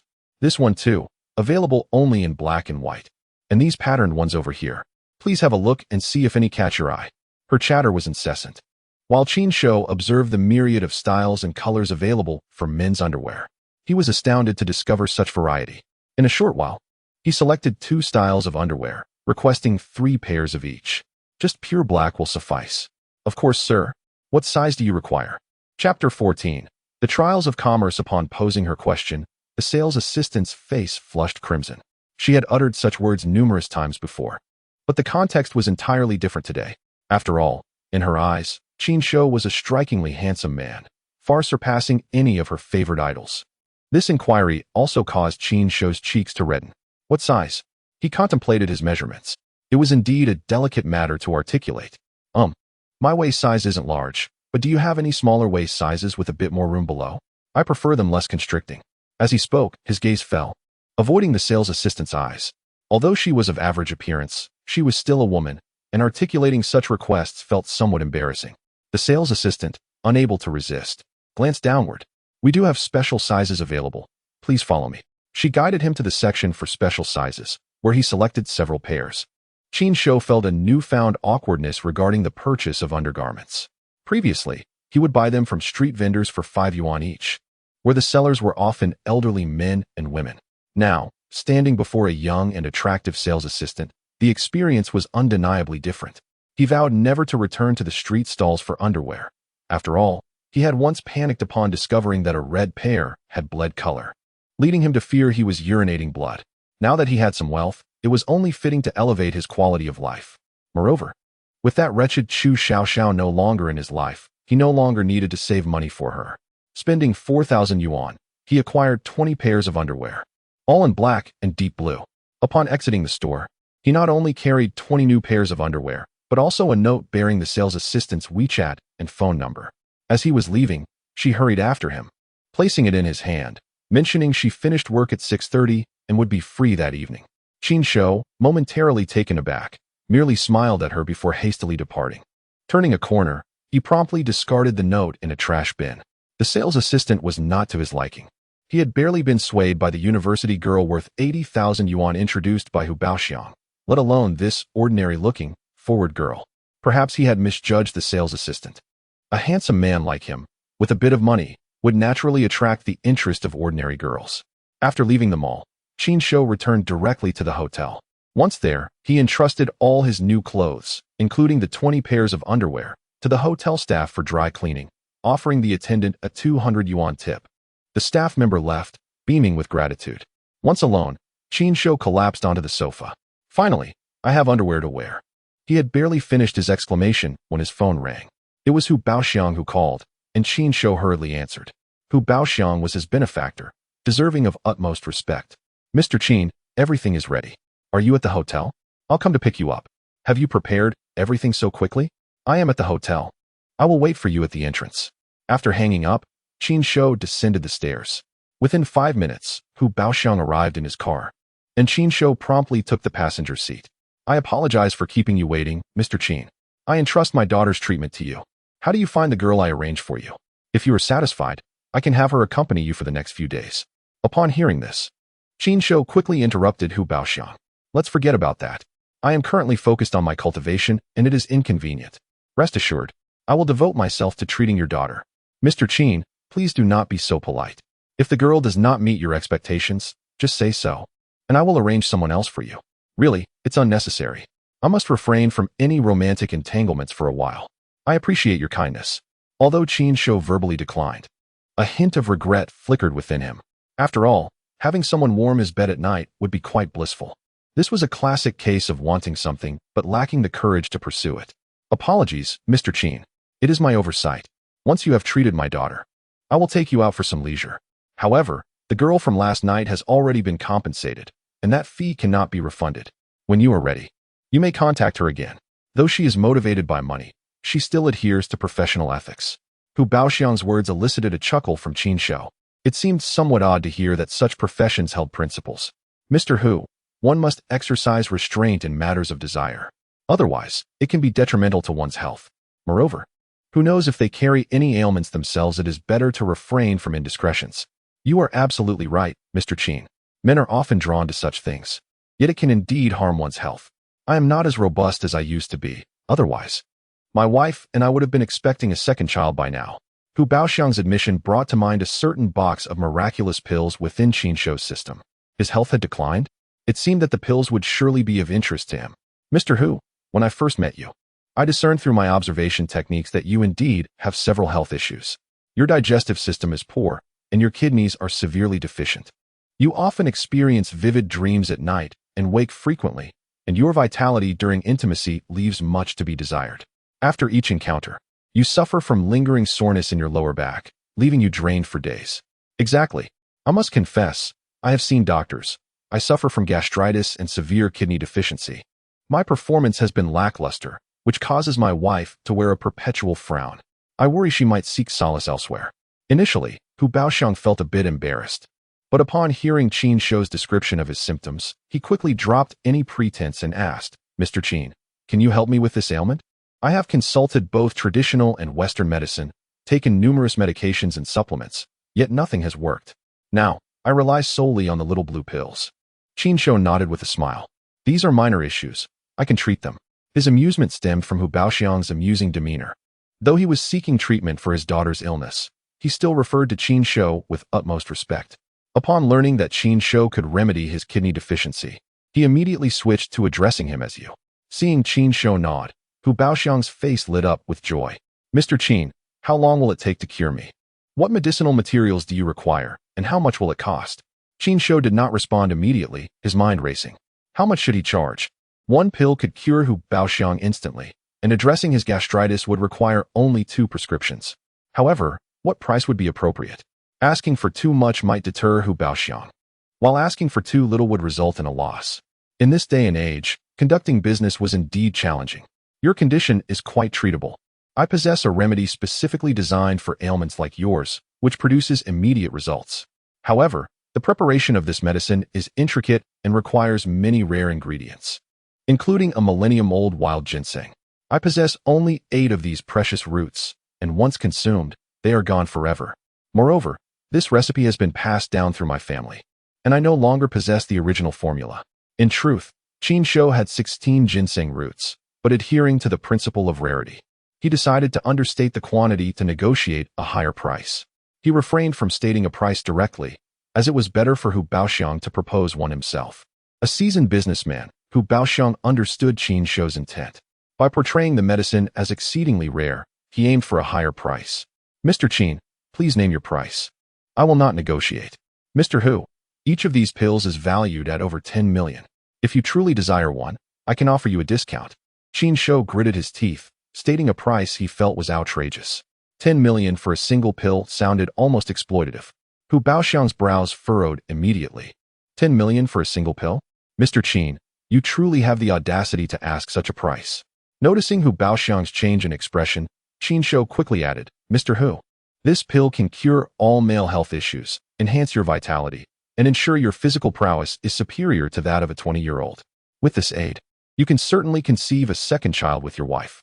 Once you take this pill, you will no longer need the little blue pills, ensuring that your contributions are met while still having the energy for other pursuits. You may sample the pill first. If it proves ineffective, I will not charge you a cent.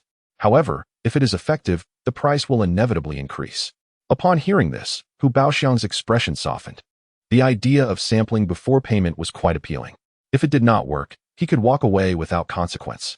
Yet the implication of a price increase if it did work left him somewhat uneasy. After all, 10 million for a single pill was already exorbitant, and the thought of a potential increase was unsettling. Mr. Qin, let us discuss this after you have treated my daughter's condition. Qin Shou nodded, refraining from further persuasion, as it was clear that pushing would not be beneficial. Shortly, Hu Baoxiang drove into a gated community, parking in his garage, and led Qin Shou inside. His wife warmly greeted them. "Mr. Qin, my husband has prepared everything for you. Please have a look, and if anything is unsatisfactory, let me know, and I will arrange for more." Qin Shou surveyed the items in the living room, smiling as he nodded, then began inspecting them one by one. After spending over 10 minutes, he straightened up and addressed Hu Baoxiang and his wife. "Everything is in order, and the quality of the medicinal materials is commendable. Is the room I will be using prepared? Please move these items in. I prefer to be undisturbed while preparing the medicine. The room is ready. I will have someone move everything in immediately." Hu Baoxiang's wife promptly instructed the housekeeper and 2 men in black to begin their work. The men in black were likely called in by Hu Baoxiang, not only to assist, but perhaps also to ensure that Qin Shou delivered on his promise. If he failed to treat Hu Baoxiang's daughter, these men would likely be there to enforce consequences. Bending down, Qin Shou retrieved a bottle of alcohol, a pack of medical cotton, and 2 boxes of disposable silver needles for acupuncture. "Mr. Hu, please take me to see your daughter first. I will begin with acupuncture, and by the time I finish, they will likely be nearly complete, allowing me to prepare the medicine."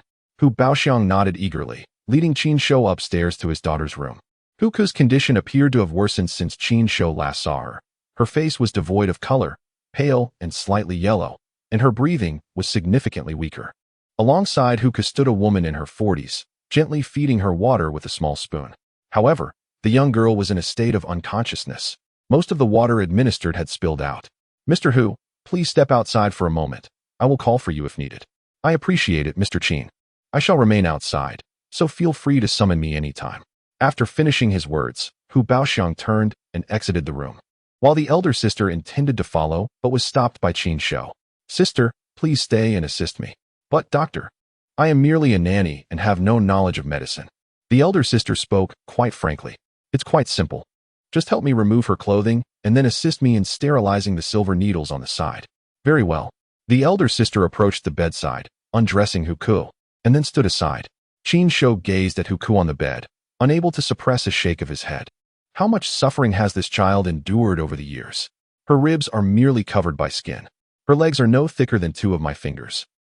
Qin Shou sighed and moved the bedside table slightly, placing his belongings atop it, then instructing the elder sister on how to use cotton dipped in alcohol to sterilize the silver needles.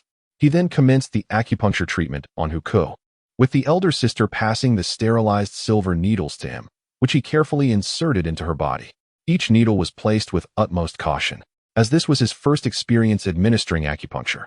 Despite being a novice, his movements were remarkably adept, accurately locating the acupoints with a steady hand. More proficient than even seasoned practitioners. Half an hour later, Hu Ke was adorned with silver needles from head to toe. If a knowledgeable practitioner of traditional Chinese medicine were present, they would likely be horrified. Of the 36 vital points on Hu Ke's body, aside from the 9 on her back, every other point bore a needle. For an ordinary person, being struck at any vital point could lead to severe consequences. Now, 27 of Hu Ke's vital points had been needled. In the eyes of conventional doctors, this was not a means of healing, but rather an act of harm. Yet, Qin Shou dared to proceed, for in addition to the needles at the vital points, there were also 72 other silver needles inserted throughout her body.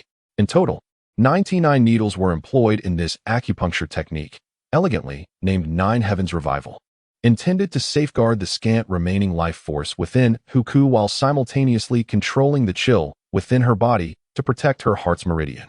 "Sister, please keep an eye on her and do not touch the needles. Can we at least cover the child? She might catch a chill." "No, not a single needle may be disturbed. Otherwise, she will perish instantly.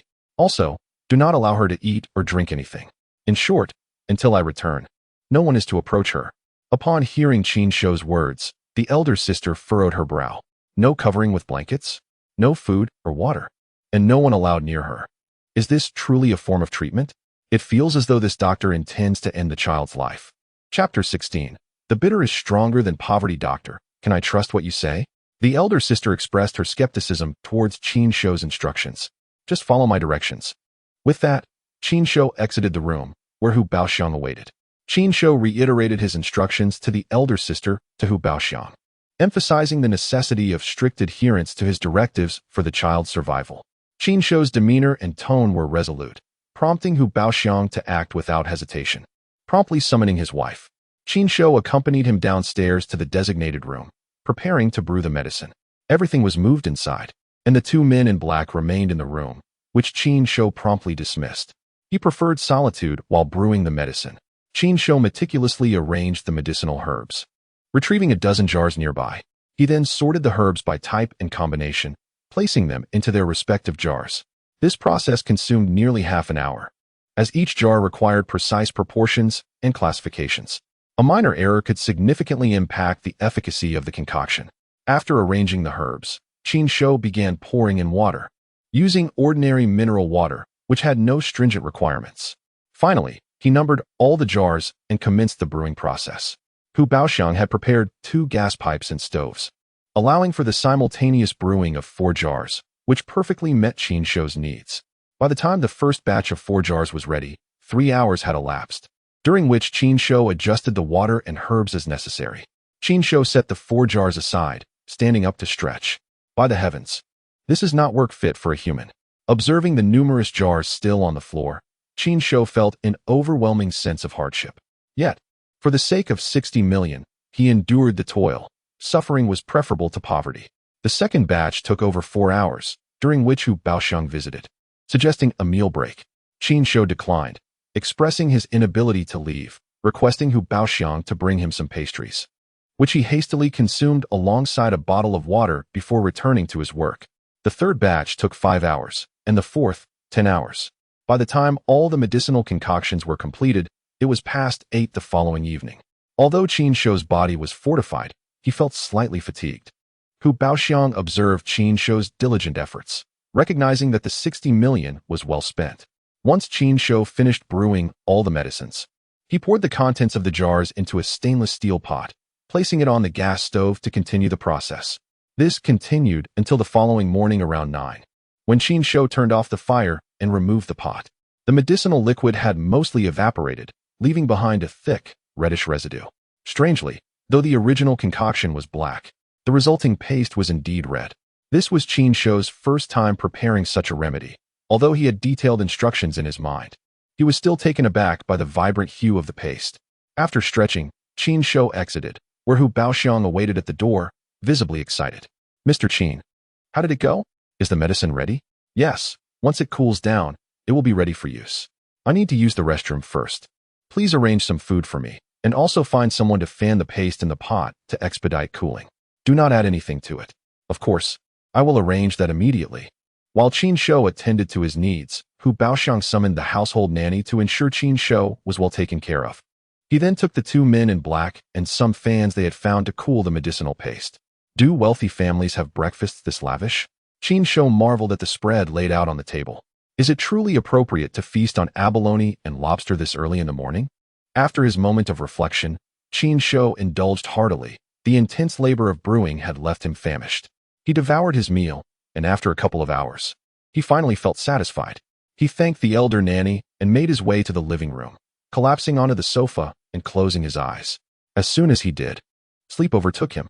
Approximately an hour later, Hu Baoxiang roused him. "Mr. Qin, the paste has cooled. Mr. Qin, please wake up." Qin Shou groggily opened his eyes and stretched. The paste is cool. Indeed. Very well. Have someone pour the paste from the pot into that glass basin and take it to your daughter's room. I shall treat her immediately." After speaking, Qin Shou headed to the restroom to wash his face before proceeding to Hu Baoxiang's daughter's room. As Qin Shou entered, Hu Baoxiang's wife immediately addressed him. "Mr. Qin, why is this ointment red? This medicine possesses a yang nature, hence its red hue. We cannot procure the 1,000-year-old wild ginseng at present. Otherwise, the ointment would be even redder. Please step outside. I shall administer the medicine now, and I request not to be disturbed during this time." "Mr. Qin, is this medicine safe?" Hu Baoxiang's wife expressed her lingering concern. The crimson ointment resembled hawthorn jelly. Could it truly heal? Qin Shou furrowed his brow.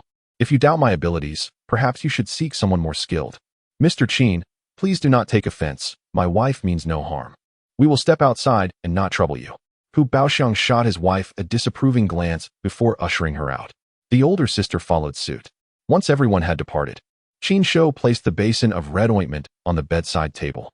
He used one hand to remove the needles from Huka's body while the other smeared the ointment over the puncture wounds. This process proved more time-consuming than when he first administered the needles. After approximately an hour, all the needles were extracted and the ointment was applied to every puncture site. Next, Qin Shou took a small spoon from a nearby bowl, scooped a spoonful of ointment, and pried open Huku's mouth, pouring it inside. The ointment slid down her throat effortlessly. Qin Shou stood quietly, meticulously observing the changes in Huku's body. Her complexion gradually regained color, and tiny beads of perspiration appeared on her forehead and nose. Girl, whether you survive depends on the efficacy of this ointment. Chapter 17. The spoiled daughter's wailing. At that moment, Qin Shou plunged both hands into the basin of ointment. Once his palms were coated, he applied the ointment generously to Huku. Soon, her entire body was enveloped in the red salve. Even her scalp was not spared. Strangely enough, once applied, the ointment dried rapidly, adhering tightly to Huku's skin. When the front side was completely dry, Qin Shou turned her over to treat her back. After about 10 minutes, only her nostrils remained exposed. Her entire form was encased in a thick, red shell, resembling a gigantic fruit leather. The basin of ointment was now empty. Qin Shou regarded the oversized fruit leather on the bed with a satisfied nod. Little girl, consider yourself fortunate to have a wealthy father and to have crossed paths with me. Otherwise, you might not see the light of day again. With that, Qin Shou turned and exited the room. Hu Baoxiang and his wife awaited at the door, their faces etched with anxiety.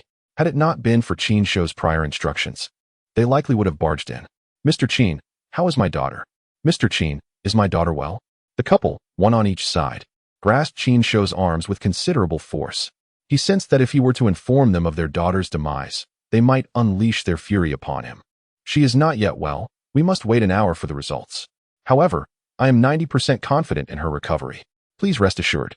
Qin Shou intended to assert 100% certainty, but decided to exercise humility instead. Hu Baoxiang's wife immediately objected. Why only 90%? What accounts for the remaining 10%? Is it due to insufficient medicinal materials? As she spoke, her brow furrowed deeply, glaring at Hu Baoxiang as if blaming him. Qin Shou quickly interjected, the quality of the materials is excellent, and the ointment is quite effective. However, the human body is the most intricate entity in this world, and no one can guarantee absolute certainty. Rest assured, after an hour, once the ointment is absorbed, she will awaken. Hu Baoxiang, being a seasoned individual, understood the underlying implication of Qin Shou's words. Dear, do not worry. Our daughter will certainly recover. Mr. Qin, thank you for your efforts. Please, take a moment to rest downstairs. Hu Baoxiang led Qin Shou downstairs while his wife went to care for Huku. Upon reaching the living room, Qin Shou made himself comfortable, reclining on the sofa and closing his eyes. Mr. Hu, I shall rest for a while. Please call me in an hour. Very well. Hu Baoxiang decided not to linger in the living room and ascended to check on his daughter. However, upon seeing Huku transformed into a colossal fruit leather, his brow furrowed with concern. This method of treatment is unlike anything I have ever witnessed. Dear, do you think our daughter will be all right? His wife also appeared troubled, her worry evident. Hu Baoxiang approached her, embracing her tightly and reassuringly patting her shoulder. Fear not, Kuer will recover. 2 hours later, Qin Shou departed the Hu residence in Hu Baoxiang's vehicle, having successfully treated Huku. The ointment he concocted had taken effect, completely absorbed by Huku, dispelling the coldness within her body while repairing her damaged meridians. Seeing their daughter awake, her complexion significantly improved. Hu Baoxiang and his wife expressed their profound gratitude towards Qin Shou. Had it not been for the constraints of their status, they might have bowed in reverence. Hu Baoxiang drove Qin Shou to the hotel where he was staying. The reason he did not escort him home was that an important matter remained unresolved. Payment had yet to be rendered. As a businessman, Hu Baoxiang felt uneasy. Despite his daughter's recovery, he still harbored doubts. As the saying goes, one should not let go of the hawk until the rabbit is seen. What if Huku's condition was merely fleeting? If he paid Qin Shou now, and Huku were to succumb, he would face significant losses. He instructed Qin Shou to remain at the hotel while he returned to take Huku for a checkup. Once confirmed healthy, he would settle the payment without delay.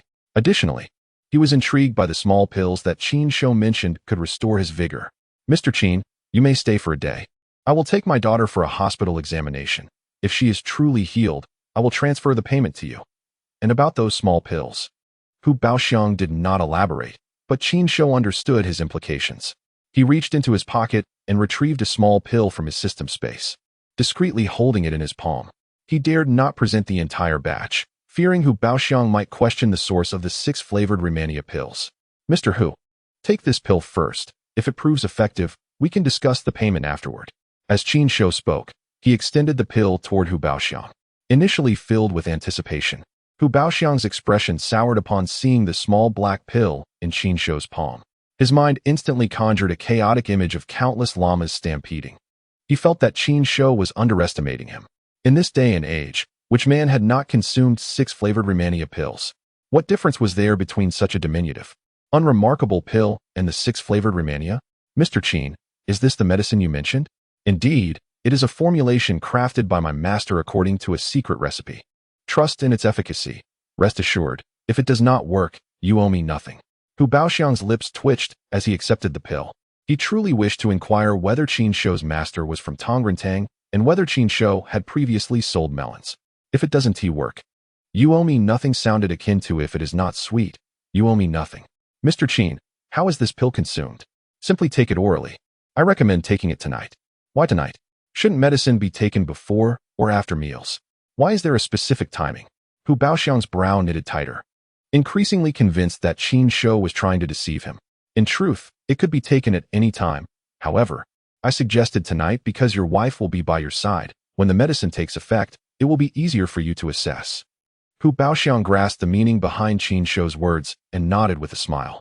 Thank you, Mr. Qin. Mr. Hu, being polite, said he would return home to rest and asked to be notified once the examination was complete. After Qin Shou finished speaking, he got out of the car and entered the hotel, heading straight to his room. Exhausted from the past few days, he lay down on the bed without even washing up. Mr. Hu, on the other hand, drove directly home. He did not rush to consume the pill. Instead, he wrapped it in a tissue and tucked it into his pocket. Upon arriving home and parking his car, he heard the sound of his wife's cries coming from the second floor, specifically from Huku's room. A sudden chill gripped Mr. Hu's heart. Did something happen to their daughter? Chapter 18. Recovery. At that moment, Mr. Hu's mind was engulfed in a buzzing sensation, nearly overwhelmed. Yet, his body reacted swiftly as he turned and dashed upstairs. His wife's sobs pierced through him like daggers, embedding themselves deep within his heart. Kur, please don't let anything happen to you. If you were to die, how could your mother and I go on living? He muttered fiercely. Qin Shou, if anything happens to my daughter, I swear I will make you pay dearly. As he rushed into his daughter's room, the words of anger faded from his lips upon witnessing the scene before him. His daughter was perfectly fine, sitting on the bed, happily gnawing on a large chicken leg. Mr. Hu noticed that Huku's complexion was not merely rosy. She appeared slightly plumper than before he left. His wife stood nearby, smiling through her tears, which were indeed cries of relief. He suppressed the urge to reprimand her, thinking, this spendthrift nearly gave me a heart attack. Why are you crying when our daughter is fine? Darling, she's well. She was just hungry. This is her 3rd chicken leg. She even called me mama with such vigor. His wife wiped her tears and approached Mr. Hu. Embracing her, he whispered, thank goodness. Daddy, do you want some chicken leg? Huku exclaimed, raising the chicken leg towards him. Mr. Hu's expression froze, his lips quivered, and tears streamed down his face. The specter of his daughter's illness had weighed heavily on his heart. For over a year, he had not heard her call him daddy. He thought he would never hear it again. Daddy, want to eat? Kur, you should eat. Once you finish, I'll take you out to play. Daddy, I want to ride the carousel. All right, Kur, eat your food first, Mr. Hu said, pulling his wife to sit beside him on the bed, positioning Huka between them. After Huka finished her meal, the couple took her to the hospital. They arrived at noon and returned home by 7 in the evening. Mr. Hu ensured that every necessary examination was conducted for their daughter. All the results confirmed one thing. Huku was well. Her bodily functions had returned to normal, and she was even stronger than an average child. On their way home, both Mr. and Mrs. Hu could not contain their tears. During dinner, they continued to weep. Watching their daughter devour her food, they felt the urge to weep with joy. They had almost lost her. After dinner, Huku was taken to bed by the nanny. Mr. Hu hurried to the garage, where he had left the small pill that Qin Shou had given him. He had come to trust Qin Shou's medical expertise completely, a miraculous healer who could save even those on the brink of death. He retrieved the pill from his car and swallowed it whole. Upon ingestion, it felt as if it had come alive, sliding down his throat. Is that it? Mr. Hu stood still, waiting for a sensation, but felt nothing. Perhaps its effects were not immediate. He muttered to himself before returning to the room. However, upon entering and seeing his wife preparing to bathe, a sudden sensation exploded within him. Then, he embraced her tightly. Here, 30,000 words are omitted. Along with 3 hours. 3 hours later, as he gazed at his wife, who lay peacefully asleep beside him, he felt immense satisfaction. What man does not desire to feel triumphant, to hear the waves of life continue to roar? Tomorrow, he would express his profound gratitude to Mr. Qin, for he had not only saved their daughter, but had effectively saved him as well. Finally, he could stand tall once more. Mr. Who felt like the most masculine man in the world. Then, as he turned, another 2 hours were omitted. By 9 the next morning, Mr. Who finally rose from bed, yet his wife remained deeply asleep. Of course, deeply asleep was merely a euphemism. She was not truly gone, as Mr. Who did not possess the prowess of Qin Shou, whose capabilities were extraordinary. After washing up, he went to check on his daughter, Huku. Having finished breakfast, Huku was playing in the yard with the nanny. Upon seeing her father, she ran towards him, exclaiming, "Daddy, Daddy, lazy pig." Mr. Who bent down with a smile and lifted her up. "What time did you wake up today, Ko? Have you eaten breakfast?" "I have. The aunt made me noodles, and I devoured a big bowl. I also had several pieces of ribs and drank 2 cups of milk." The little girl counted on her fingers, bringing joy to Mr. Hu. Qin Shou had previously mentioned that Huku's appetite would significantly increase, encouraging her to consume more meat and nutritious food without strict limitations. Without Qin Shou's prior warnings, Mr. Hu would have been alarmed at how much his daughter had eaten for breakfast, more than she typically consumed in a week. "Are you full, Kur?" The little girl patted her belly and shook her head. "I still want to eat." Mr. Hu chuckled, beaming with affection. "I'll have the aunt prepare something for you. What do you want to eat? Tell Daddy, and I'll go buy it for you. I want strawberries, bananas, steak, crab, big shrimp. Daddy, can you take me to the supermarket? I want to pick myself." "Kur, be good. I have something important to handle first. Once your mother wakes up, she can take you, all right?" "Okay, I'll listen to Daddy." After spending a little time playing with his daughter, Mr. Who changed his clothes and drove out. He arrived at the hotel where Qin Shou was staying and parked before heading inside. Upon reaching Qin Shou's room, he called him. At that moment, Qin Shou had just gotten up and finished washing up, preparing to go out for breakfast when Mr. Hu's call came in. Qin Shou's heart raced with anticipation, feeling as though a windfall had arrived. "Mr. Qin, I hope I'm not interrupting your rest." Mr. Hu's tone was exceedingly courteous, prompting Qin Shou to smile. Indeed, it seemed he had come bearing gifts. "No, I just woke up." "Then, Mr. Qin, could you please open the door? I'm right outside." After Mr. Hu hung up, Qin Shou excitedly pumped his fist. "Goodness, I'm about to become a millionaire." Once he composed himself, Qin Shou approached the door and opened it. Mr. Hu stood there, like a dutiful student, awaiting entry. "Mr. Qin, I apologize for the intrusion." "Mr. Hu, please come in." Qin Shou welcomed him inside.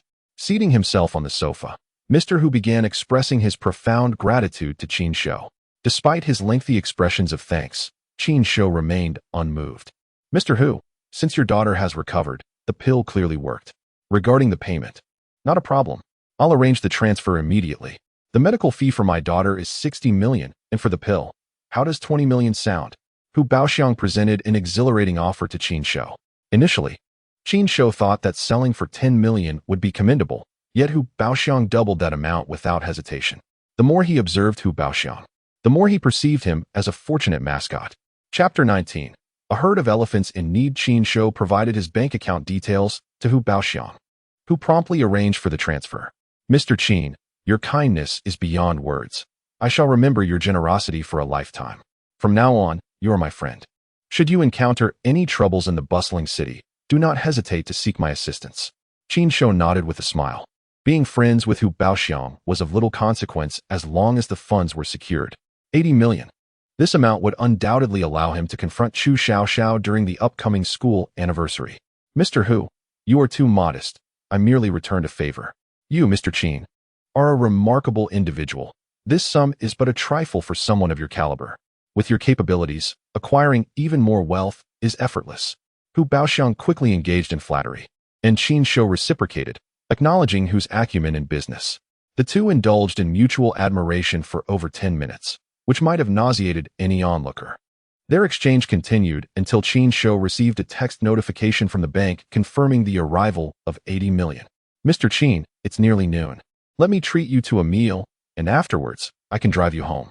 Having grown quite hungry, Qin Shou readily accepted.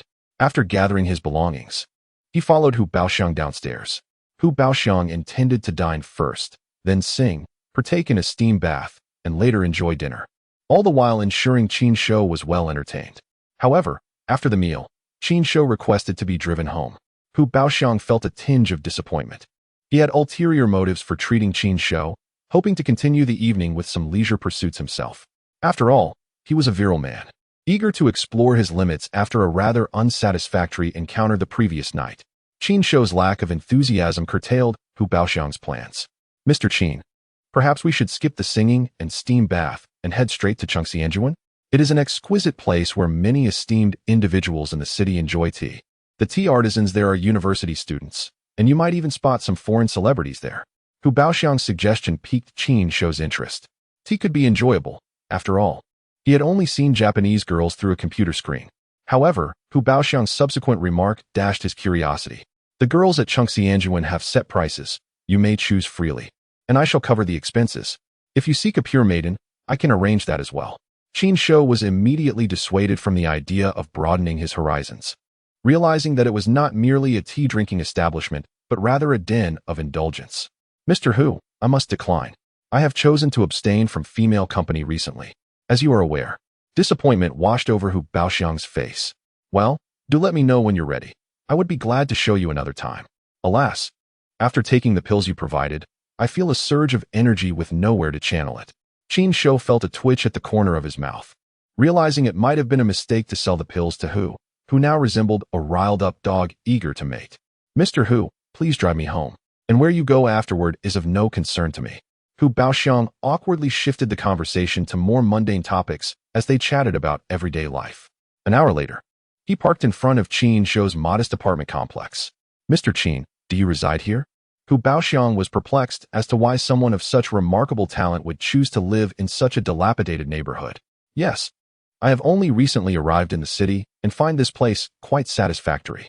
Hu Baoxiang nodded, not sensing any deceit in Qin Shou's words. A person with such potential would certainly be known if they had been in the city longer. I have several vacant properties, if you do not mind. You are welcome to move in. Hu Baoxiang genuinely wished to cultivate a friendship with Qin Shou.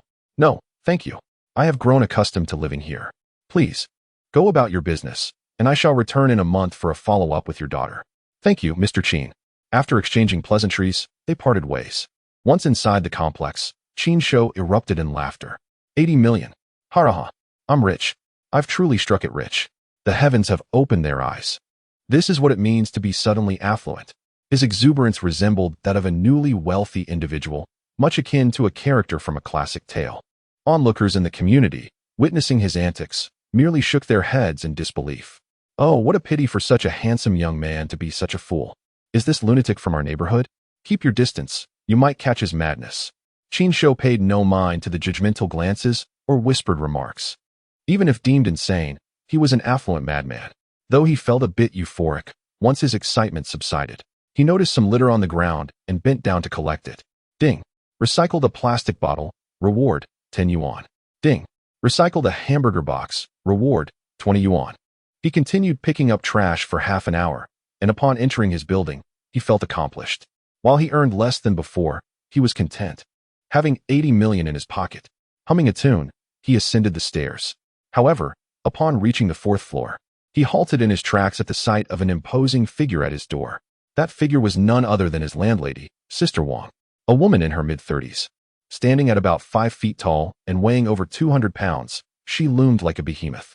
Qin Shou felt a pang of trepidation. She was a true local, known for her sharp tongue.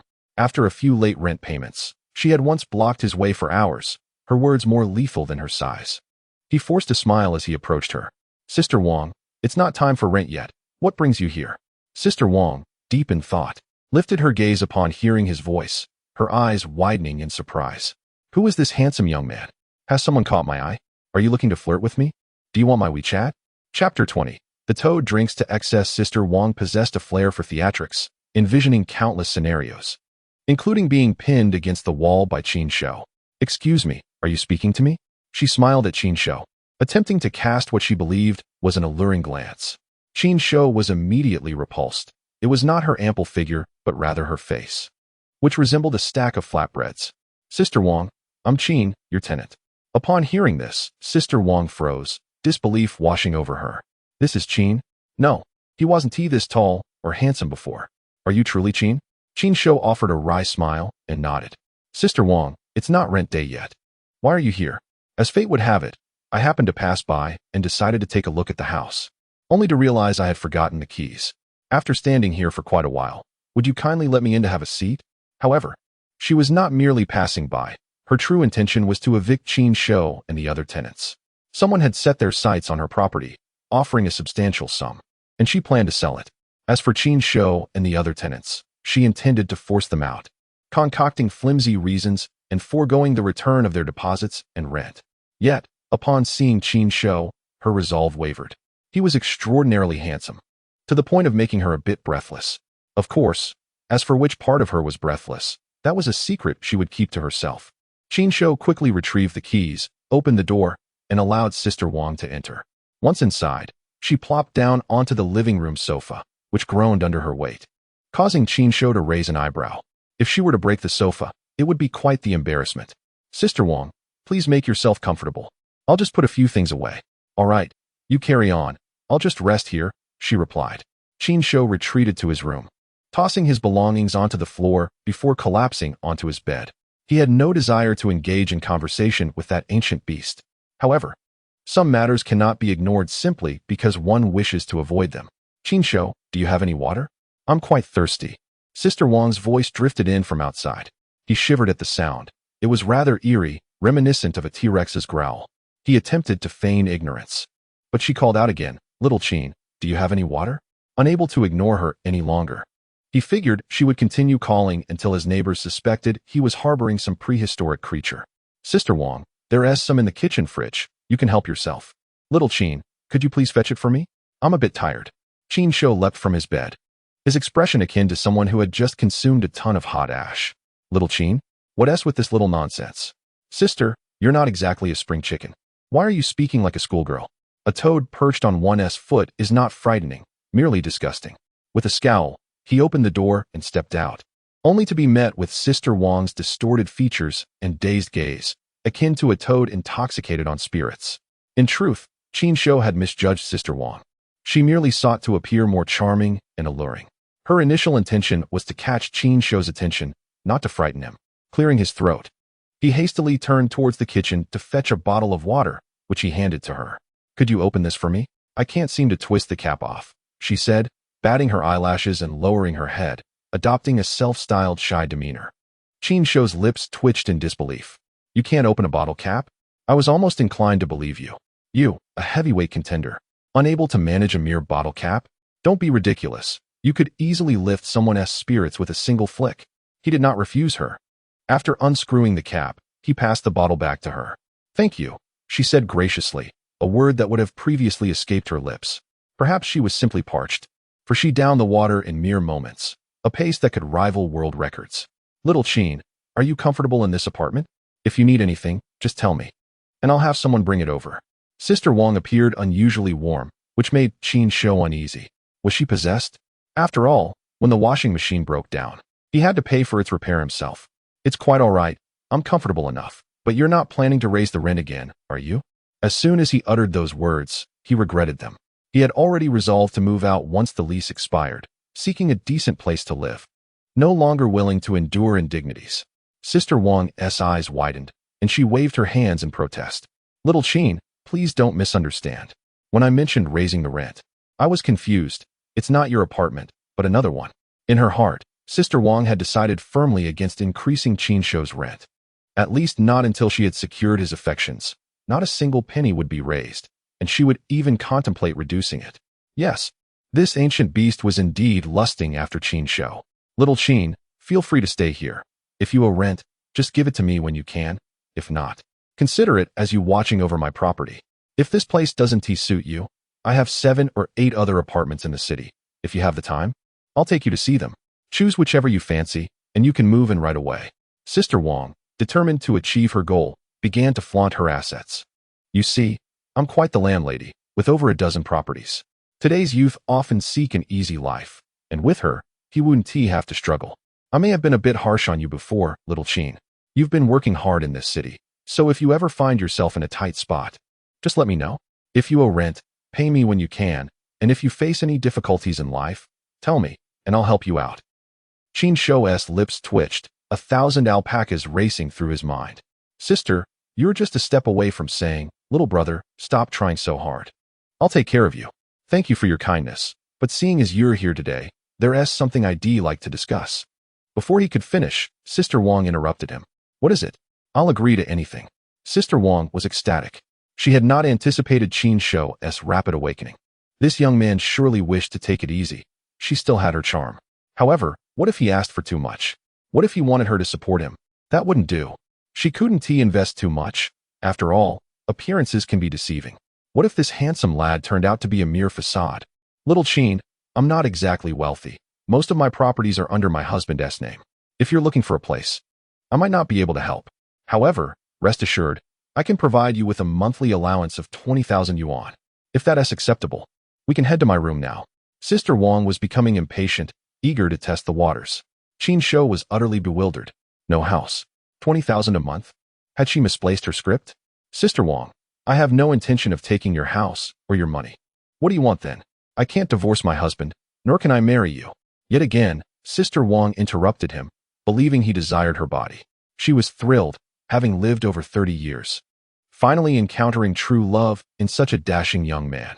She nearly pulled out her phone to capture a picture of Qin Shou, ready to share it with her friends, exclaiming, "Look, I have my own little puppy now."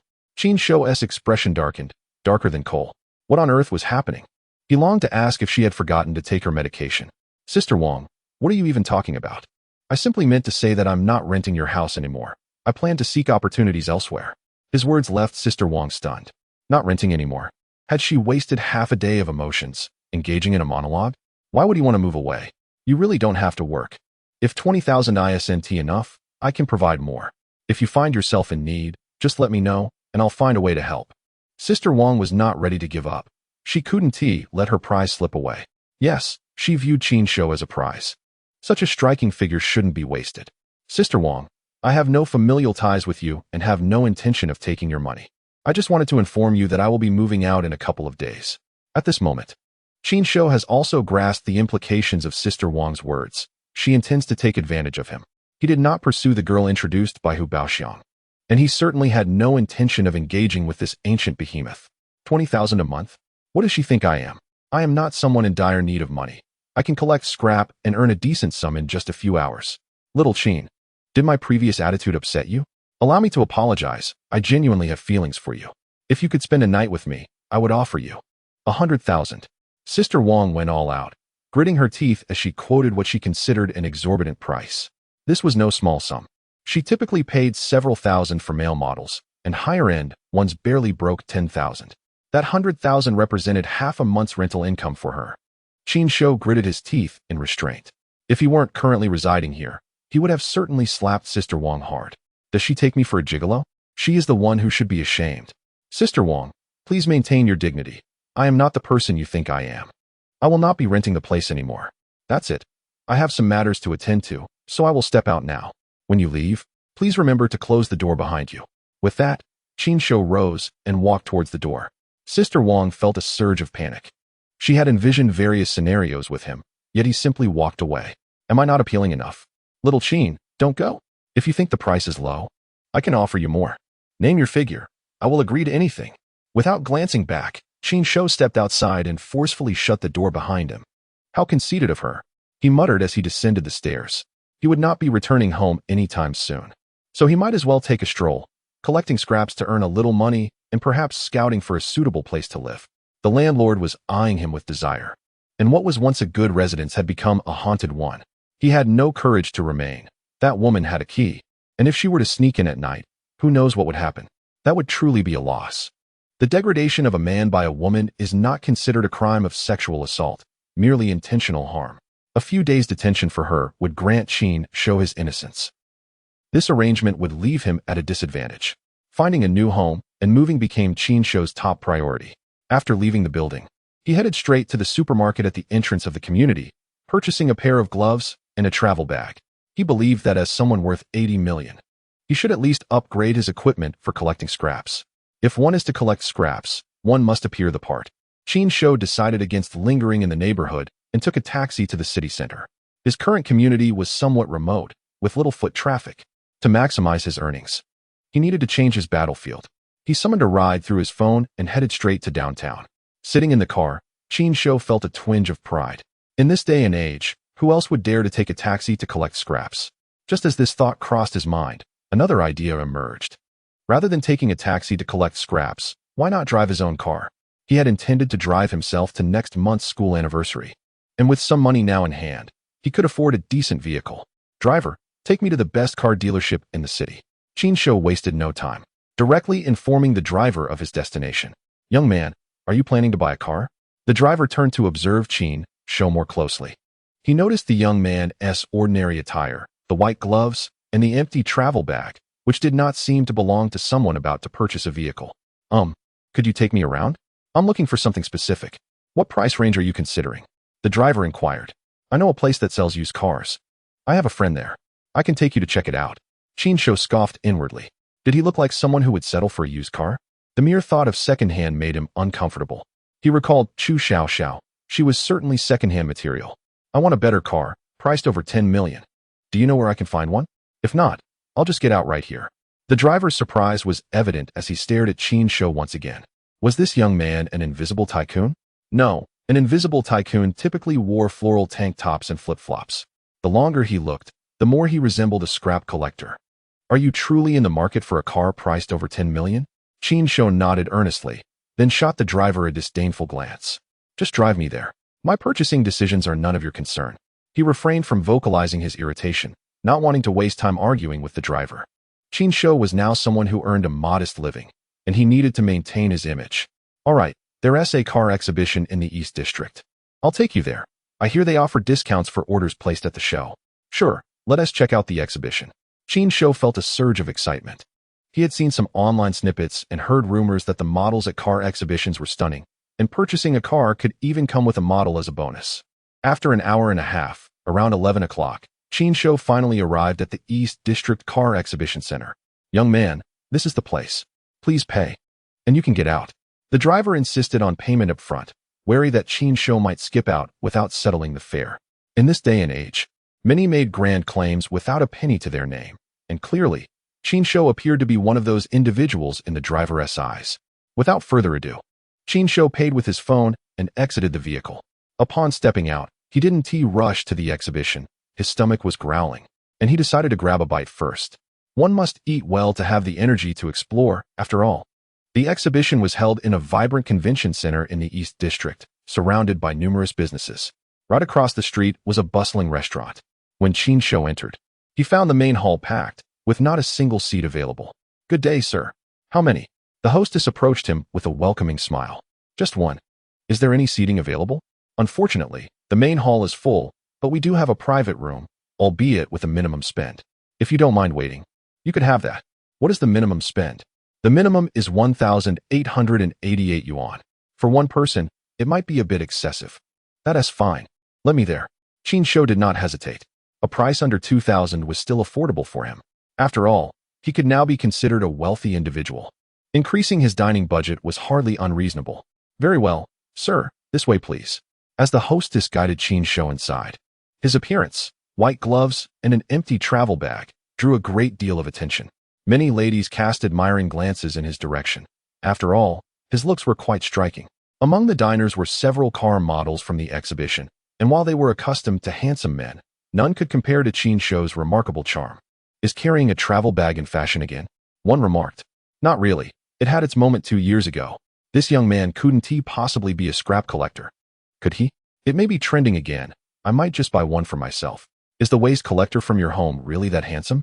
Even if he is a waste collector, I would still want to flirt with him. Some people are envious of Qin Shou's physique, while others are indifferent. He is merely a show-off.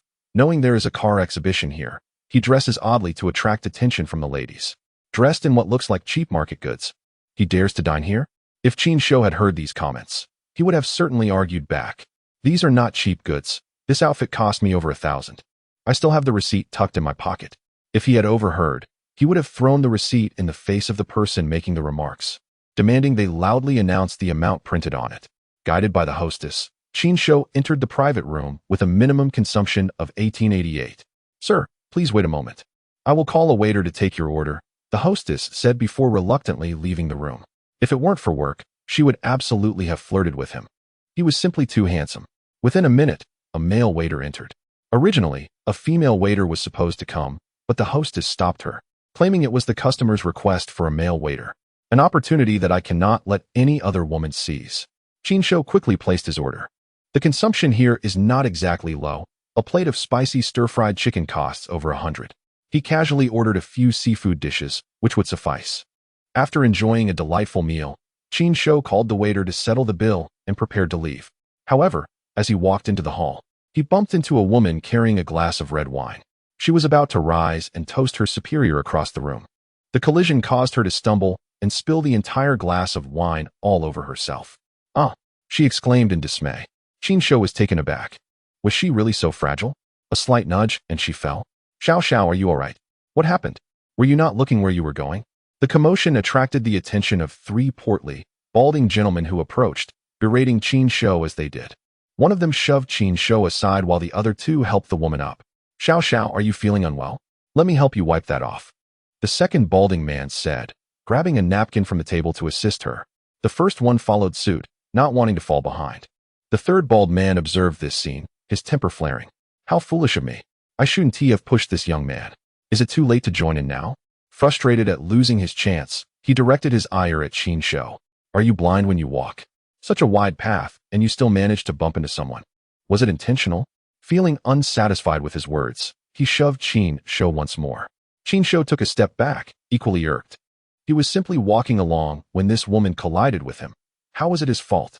Moreover, her name was Xiao. Xiao. That immediately brought to mind Chu Xiao, igniting a fiery indignation within him. "Try pushing me again," Qin Shou retorted fiercely at the third bald man. He believed his words held a certain weight, but to the third bald man, they had no effect. "So what if I push you? You dare to hit me?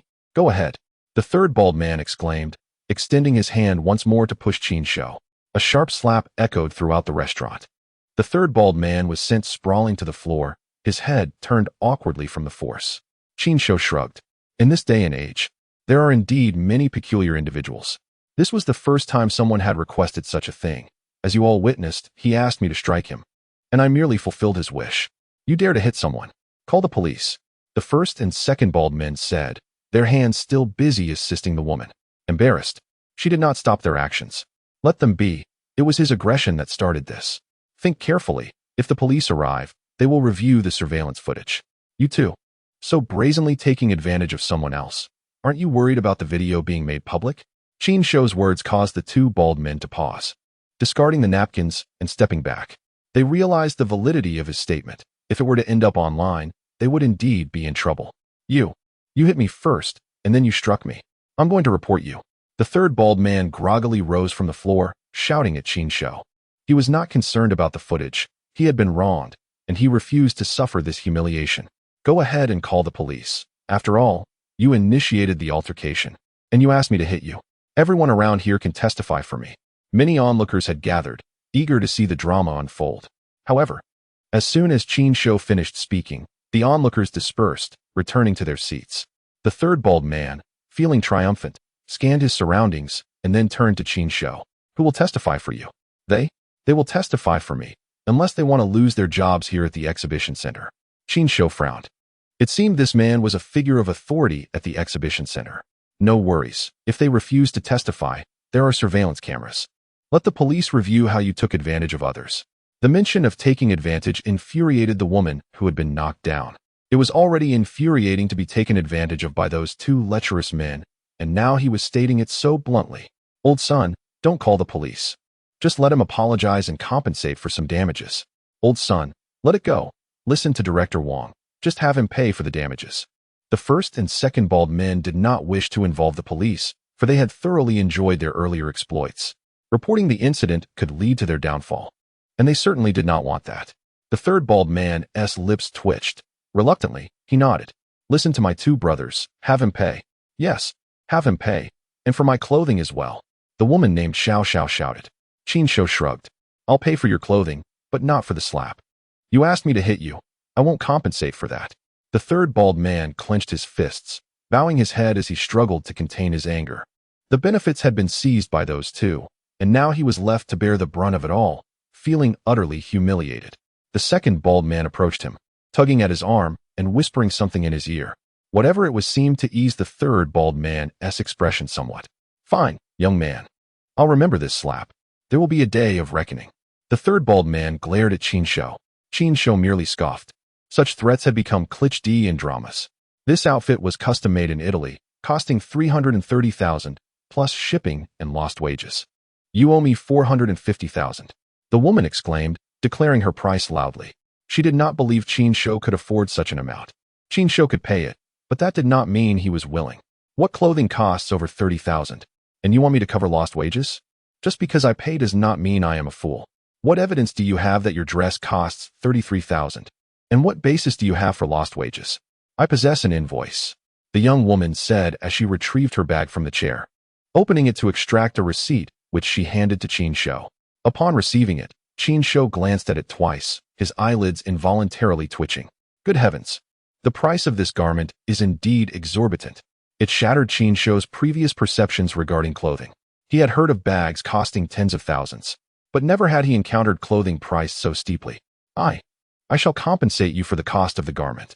Additionally, the shipping fee, which amounts to 30,000, and I must also account for the fact that my attire has become soiled, rendering me unable to participate in the forthcoming event, leading to a total loss of 450,000. Not a single cent less will suffice. The young woman remained remarkably composed. This piece was indeed intended for her to wear that afternoon, as she was scheduled to represent several automobile dealers, and attire was a requisite. Without this garment, she would be unable to undertake the assignment, thus forfeiting the 10,000 labor fee. A fee of 10,000 for 2 days of representation is not insignificant. And aside from this, additional expenses would also ensue. This opportunity was introduced to her by the bald-headed man. Otherwise, she would not have allowed him to take advantage of her. Qin Shou felt a pang of regret. He believed he had acquiesced to the compensation too readily. After all, she bore some responsibility for the collision. If you do not compensate, I shall report this. I shall compensate.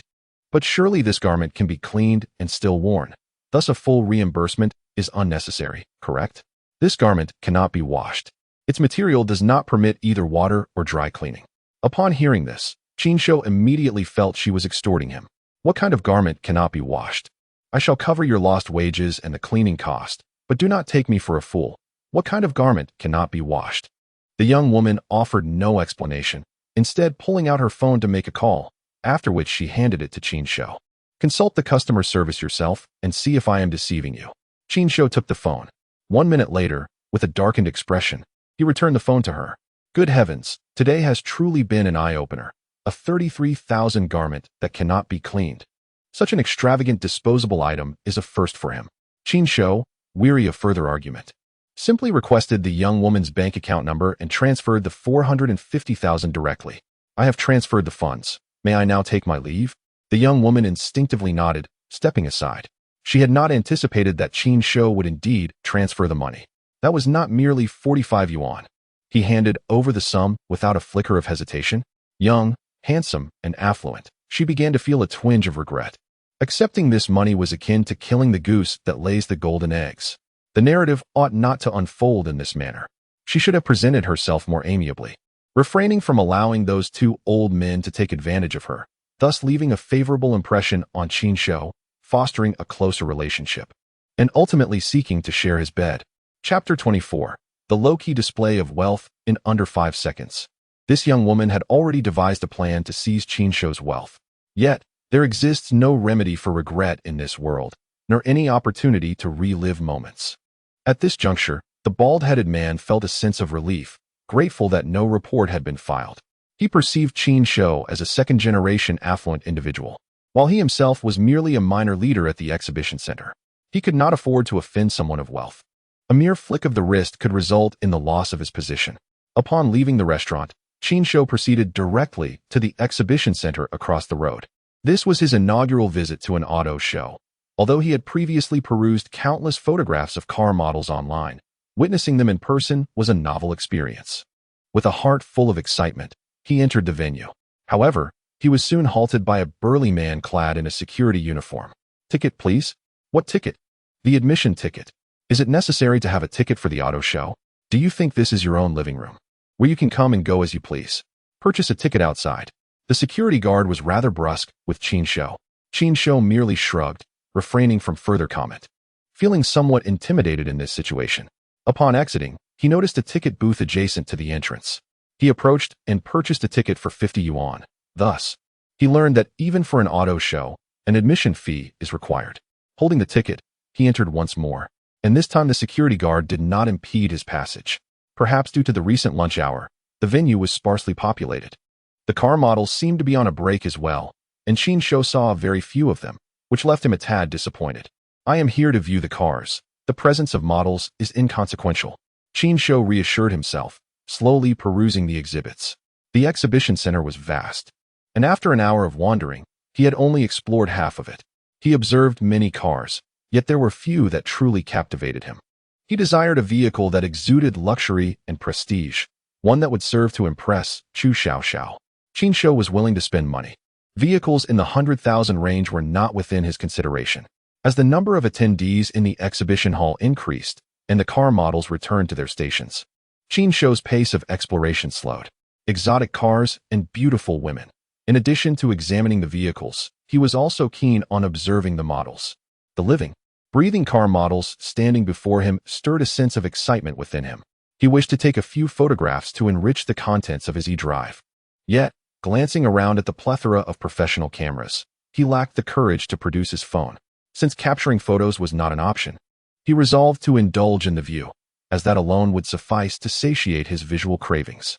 After approximately another half hour of wandering, he arrived at the luxury vehicle section, where the cars were undeniably superior to those he had previously encountered. The models here were also considerably more voluptuous, their beauty enhanced by a factor or two. Ferraris, Rolls-Royces, Bugatti Veyrons, along with several brands unfamiliar to Qin Shou. He smiled, believing that today he might indeed purchase a car, and the prospect of impressing others was within reach. However, he was not in a rush to make a decision. The plethora of luxury vehicles made the choice particularly challenging. A sports car was his preferred option, yet with only 2 seats available, he felt discontent. Why invest in a 2-seater when he could purchase one with 4? Additionally, he considered sports cars too low, suitable only for city or highway driving. When faced with poor road conditions, such vehicles would be rendered useless. He also found the Rolls-Royce unappealing, deeming it somewhat rigid and incompatible with his persona. Should he acquire such a vehicle, he would need to hire a chauffeur. How many affluent owners of such cars actually drive themselves? Ferraris and Bugatti Veyrons were even less appealing. They were merely sports cars. After meandering for quite some time, Qin Shou found himself before a display stand. It was not the model at the stand that captured his attention. Having seen countless models over the past 2 hours, he had long since grown weary of them. Rather, it was the vehicle on display that drew him in. A monstrous off-road vehicle, even larger than a Hummer. Qin Shou recognized it as an off-road vehicle, and it appeared strangely familiar. Glancing at the accompanying description, realization dawned upon him. No wonder it seemed familiar. This was the very vehicle from the movie Fast and Furious 8, The Night 15, the one driven by the African-American character.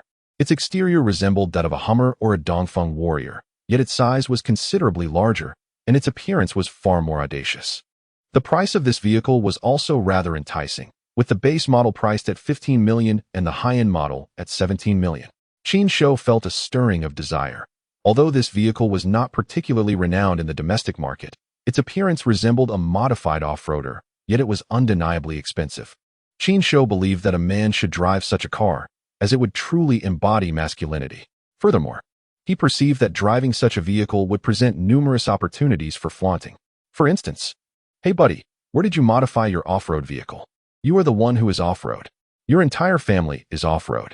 This is the Night 15, bought for 17 million. Don't believe me? Look it up online. Is that a Jeep you have? You are the Jeep. Your entire family is Jeep. This is a 17 million vehicle." Contemplating these scenarios, Qin Shou couldn't help but chuckle. Subtlety and ostentation. He relished the thought. Qin Shou made his decision. He would purchase this behemoth. He strode confidently toward the vendor's staff station beside the display. Apologies for the interruption, but how much is this car? The middle-aged man, dressed in a suit and sporting glasses, glanced at Qin Shou. Sir, do you fancy this vehicle? He did not belittle Qin Shou due to his attire, nor did he suppress his smile because of the luggage bag Qin Shou held.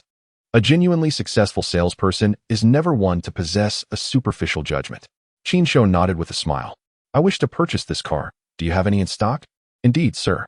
Please take a seat. Let us discuss this matter. The man gestured for Qin Shou to sit in the lounge area beside the exhibition stand, where two female models were resting. Manager Zhang, good day. Manager Zhang, shall we move to the back? Upon noticing Manager Zhang escorting Qin Shou, the two models stood up to leave. Manager Zhang smiled and waved his hand. You may remain seated. I will converse with this gentleman over there. Nana, could you fetch us 2 bottles of water? Manager Zhang was a shrewd businessman. Having women present during negotiations often facilitated closing deals. He even asked one of the models to bring water, intending to foster a connection between her and Qin Shou.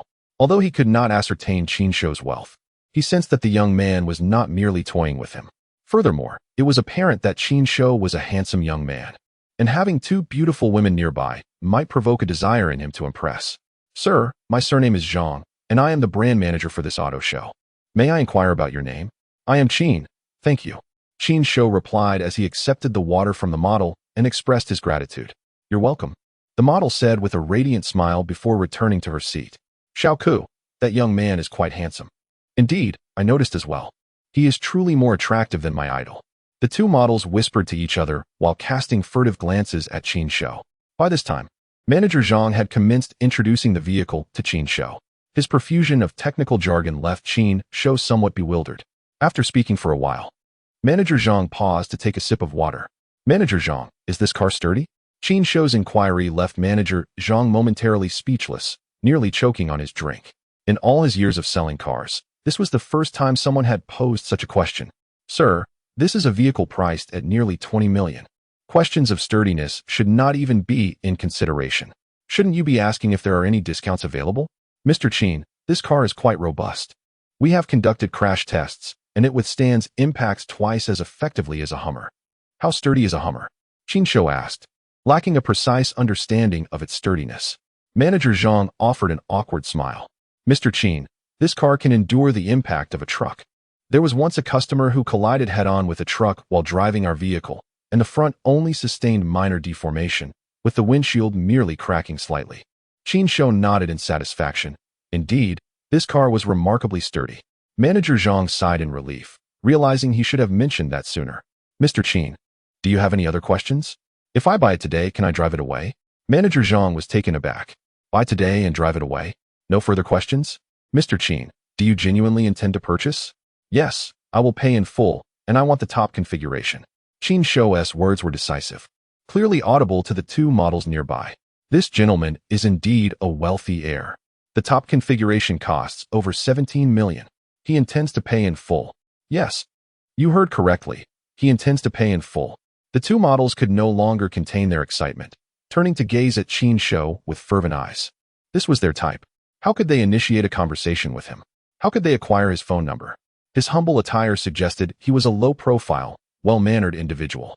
If they let this affluent and handsome man slip away, they would surely lament. Manager Zhang was equally astonished. Mr. Qin, the top configuration is priced at over 17 million. Even with discounts, it will still be around 17 million. Are you truly intending to pay in full? Yes. As long as I can drive it away today and you assist me with the license plates, I will pay in full. Absolutely.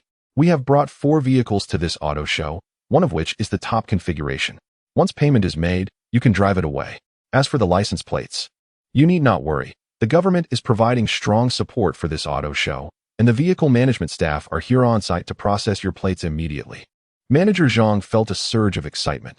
The show had been running for 3 days, with only 2 days remaining. He had a task to accomplish, to sell a vehicle. The past days had been fraught with anxiety. If he failed to sell, his bonus for the month would vanish. Unexpectedly, fate had brought Qin Shou to him, ready to pay in full for the top configuration. Mr. Qin, let us first inspect the vehicle, then we can sign the contract. After payment, I shall escort you to arrange the license plates. Manager Zhang stood up, brimming with enthusiasm, and led Qin Shou to the vehicle parking area at the exhibition center. Once they left, The two models were left in a state of urgency. What do we do? He has gone. We haven't even gotten his contact information. We'll ask for it when he returns to sign the contract. Yes, I must get his number. That young man is mine. He is mine. The two models had initially been cordial, but their final remarks hinted at a competitive edge. However, they quickly reached an agreement. After all, they were not seeking husbands, merely wanting to charm Qin Shou for some financial gain. It was essential to establish who would pursue him first, avoiding any unnecessary fallout over such trivial matters. After all, their fragile sisterly bond required nurturing, especially with the prospect of introducing clients to each other in the future. Qin Shou followed manager Zhang to inspect the vehicle, even taking it for a spin in the parking lot. As he felt the engine's vibrations through the steering wheel and listened to its powerful roar, he was thoroughly captivated. Manager Zhang, let us proceed with the contract. Certainly. Let us return to sign the contract. I will arrange for someone to bring the vehicle to the license plate processing area.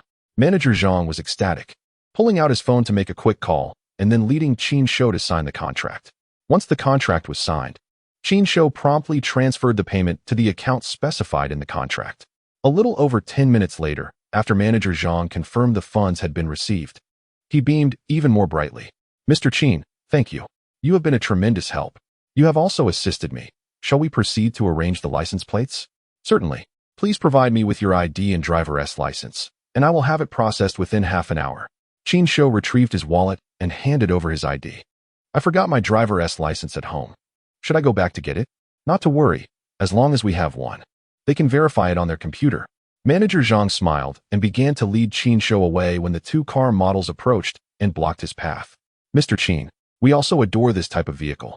Do you have time this evening to take us for a drive? Mr. Qin, it's our first time in this city. Could you extend your hospitality and show us around? As the two models spoke, Manager Zhang discreetly stepped aside. He had witnessed such scenarios countless times before. It was merely the familiar dance of gold diggers seeking affluent companions. Now that Qin Shou had signed the contract and made the payment, he was unperturbed by the models' advances, fearing they might provoke him to cancel the purchase. Moreover, these models were quite attractive, and given Qin Shou's youthful exuberance, he was likely to take the bait. Purchasing a vehicle worth 17 million was one thing. Affording a 5,000 or 6,000 vehicle for a night was well within his means. The two models surrounded Qin Shou, casting flirtatious glances while linking their arms through his. Young man, would you be so kind as to take us for a stroll? We both are obedient and well-behaved. We will repay you. The urgency in the words of these two young ladies is evident. Given Qin Shou's striking handsomeness, even if money were not a factor, both of them yearned for a romantic encounter with him. Moreover, his wealth adds to their allure. Qin Shou felt his heart race. The fragrance emanating from the two models invaded his senses, stirring something within him. He comprehended the implications behind their words. Should he agree or not? Chapter 26. A swift slap in the face. Young man, if tonight is inconvenient for you, we can meet the night after tomorrow.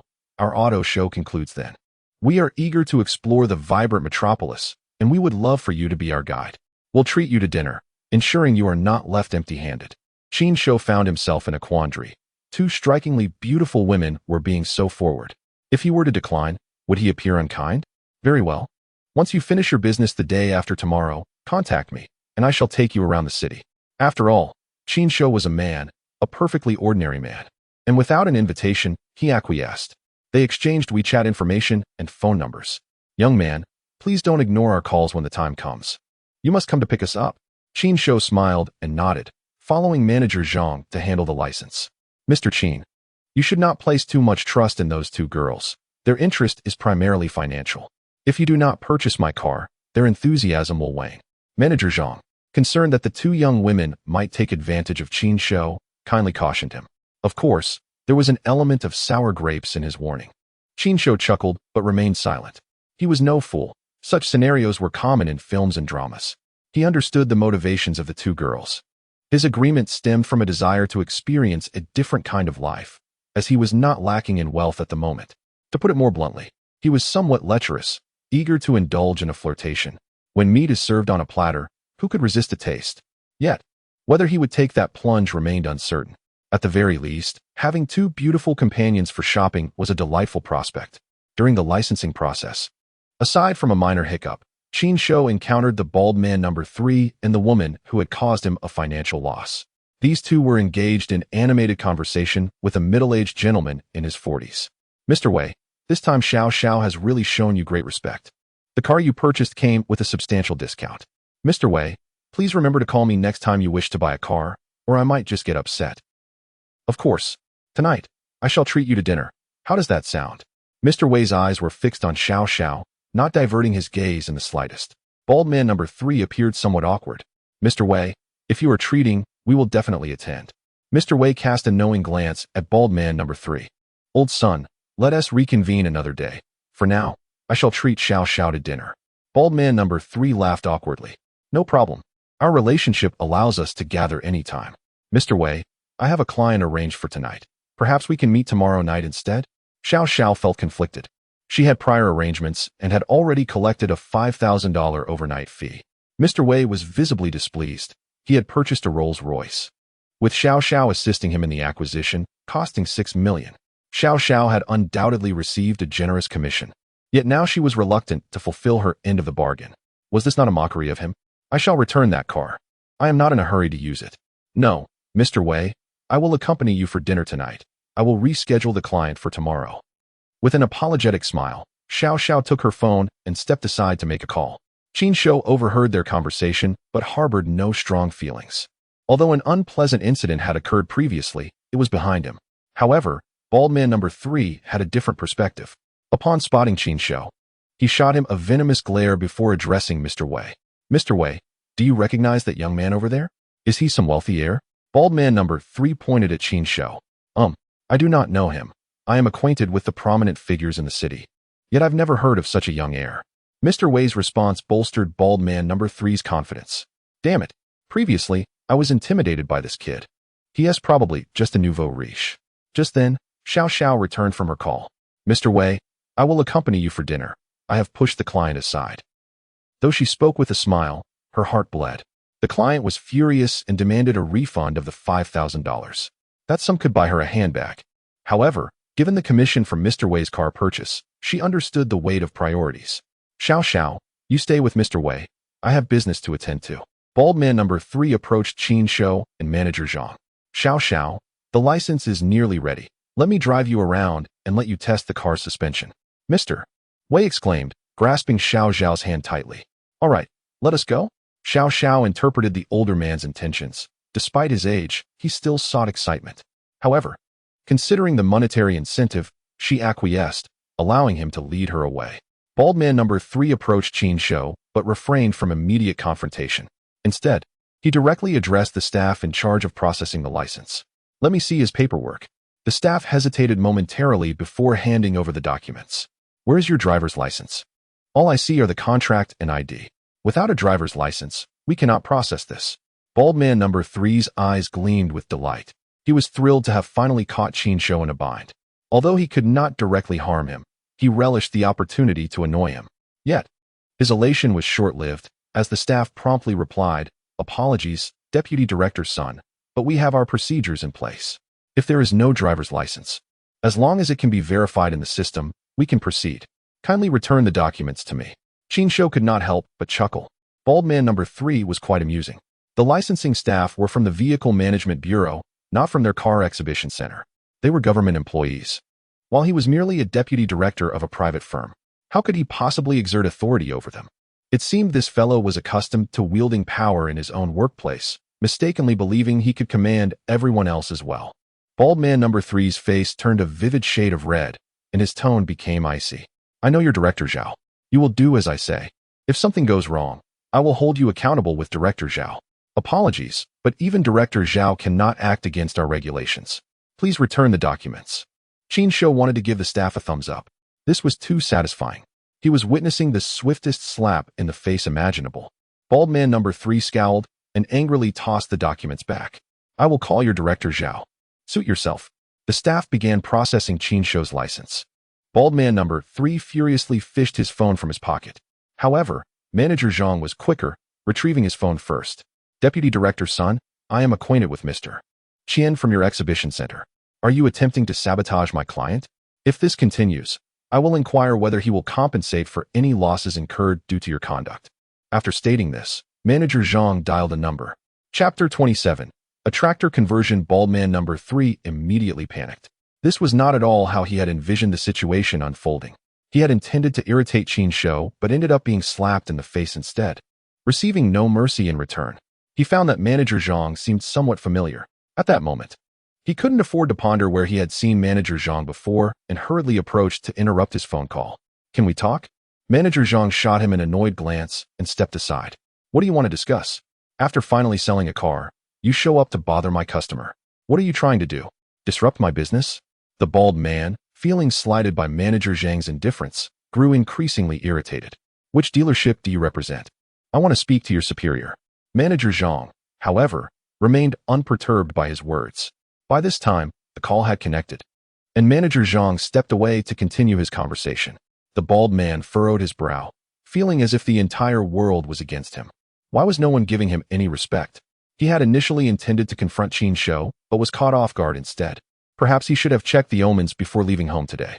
He was overthinking. Even if today was a good day for troublemaking, others wouldn't show him any courtesy.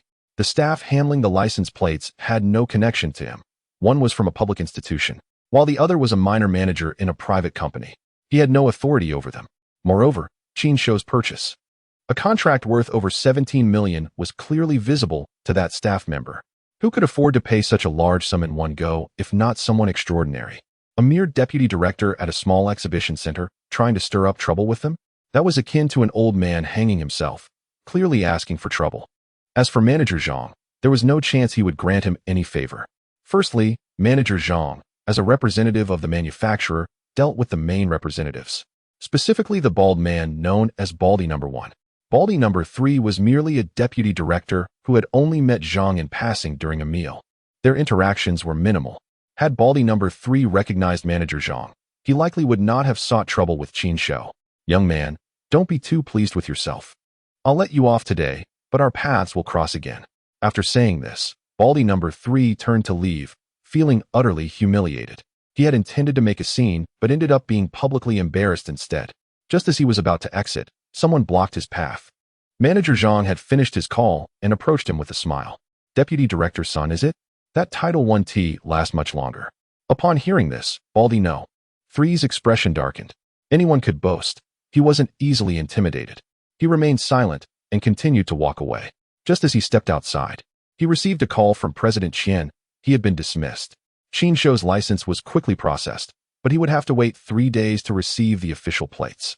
However, the staff provided him with a temporary license, allowing him to drive without issues. Manager Zhang escorted him out of the exhibition center, watching as Qin Shou got into his car and drove away. Qin Shou kept his speed moderate. Since obtaining his driver's license, he hadn't driven in a while, and his skills had become somewhat rusty. With the car purchased, the next step was to find a rental apartment. The reason Qin Shou chose not to buy a house was that he simply could not afford it yet. After purchasing the car, he had over 60 million left in his account, which was sufficient to buy a modest apartment of around 100 square meters. However, to acquire a larger and better located property, that amount would fall short. The residents of Hubaoxiang had left a profound impression on Qin Shou. He aspired to obtain a property that surpassed Hubaoxiang's, which would require at least 700 to 800 million, given the soaring real estate prices in the city. Since he lacked the funds, renting was the logical choice. He planned to rent temporarily and save up for his dream home once he earned a substantial income. Qin Shou believed that with the system he possessed, he was destined for success, and in a few years, he would amass enough wealth. He just wondered how much property prices would rise by then. As he drove, he directed his vehicle to a busy commercial street several blocks away from the exhibition center. He intended to purchase a few items, as he needed to decorate his new car with air fresheners, seat covers, and other accessories. Additionally, Qin Shou planned to buy a new computer, as his previous one, purchased during his sophomore year, had long since become inadequate. The hard drive was too small, barely accommodating his collection of files. Furthermore, he thought the day was still young, and in such a bustling commercial area. He would be remiss not to seize the opportunity to explore and perhaps meet someone special. After all, having purchased such an expensive car, it would be foolish to drive it to crowded places without showcasing it. Qin Shou longed to experience the envious gazes of onlookers. After about 10 minutes, he successfully parked his car at the entrance of the commercial street. He was fortunate to find a space just as another vehicle was leaving. Although parking proved a bit challenging, given that he hadn't driven in years and was not accustomed to maneuvering a larger vehicle. It took him nearly 5 to 6 minutes to park adequately. He mused that he needed to practice driving again. Otherwise, he would be outdone by even female drivers. As he grumbled to himself, he exited the vehicle, only to notice a gathering of people nearby, all pointing their phones at his car, taking pictures. Qin Shou felt a surge of delight, relishing the looks of astonishment on their faces. "Is your car a modified tractor?" A little girl in traditional clothing asked with a smile, causing Qin Shou's expression to freeze immediately. A tractor? One could lack worldly experience, but surely not to that extent. Had she ever seen a 17 million tractor? If not for her adorable demeanor, he would have erupted in outrage. "Your entire family must be tractors." "That's nonsense. Tractors can't be transformed into this." "Is your car a modified Jeep?" The corner of Qin Shou's mouth twitched. Although he had anticipated such misunderstandings when he decided to purchase the car, the reality of it still irked him slightly. Chapter 28. The Master of Strings. In a bid to ease his annoyance, Qin Shou quickly retorted, "This is neither a tractor nor a Jeep. It's a Night 15. The same car that the black guy drove in Fast 8. It costs over 17 million, enough to buy dozens of Jeeps or hundreds of tractors." Qin Shou's voice was loud enough for those around him to hear, and his show-off demeanor was indeed a bit infuriating. Anyone can boast. That car clearly looks modified. "I've watched Fast 8 many times. The black guy drove a sports car." "Yes, and there was someone in an armored vehicle too." The comments came from a group of men, as male rivalry often breeds open disdain. How could they compete when he was so handsome, driving such an expensive car, and drawing attention to himself? Qin Shou hurriedly attempted to clarify, but as he spoke, he couldn't help but laugh. Why bother arguing with them? Hadn't the point of buying the car been to show off discreetly? He figured that once they looked it up online and discovered the car's true price, the impact would be even greater. Securing the vehicle, he left with a smile, unaffected by the various remarks trailing behind him. As Qin Shou transformed into a bystander, he mused that if he were to encounter someone like himself, he would likely utter similar remarks. While strolling, he retrieved his gloves from his bag and approached a nearby trash bin, bending down to collect its contents. Ding! Recycling a broken mineral water bottle earned him a reward of 10 yuan. Ding! Recycling a bamboo skewer yielded 2 yuan. Ding! A single plastic bag netted him 5 yuan. Qin Shou realized he had indeed chosen a fruitful spot. The refuse in this bin surpassed that of the ones near his residence. Ding! A chicken leg bone brought in another 2 yuan. Ding! Recycling. He could not suppress a cheerful tune, reveling in the joy of collecting money. His happiness was not solitary.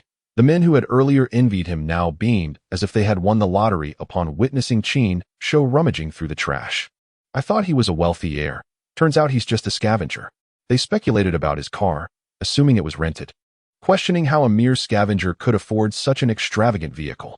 Perhaps he rented it for 1,700 yuan for the day. The women, however, disagreed with these sour remarks. For in their eyes, beauty equated to justice.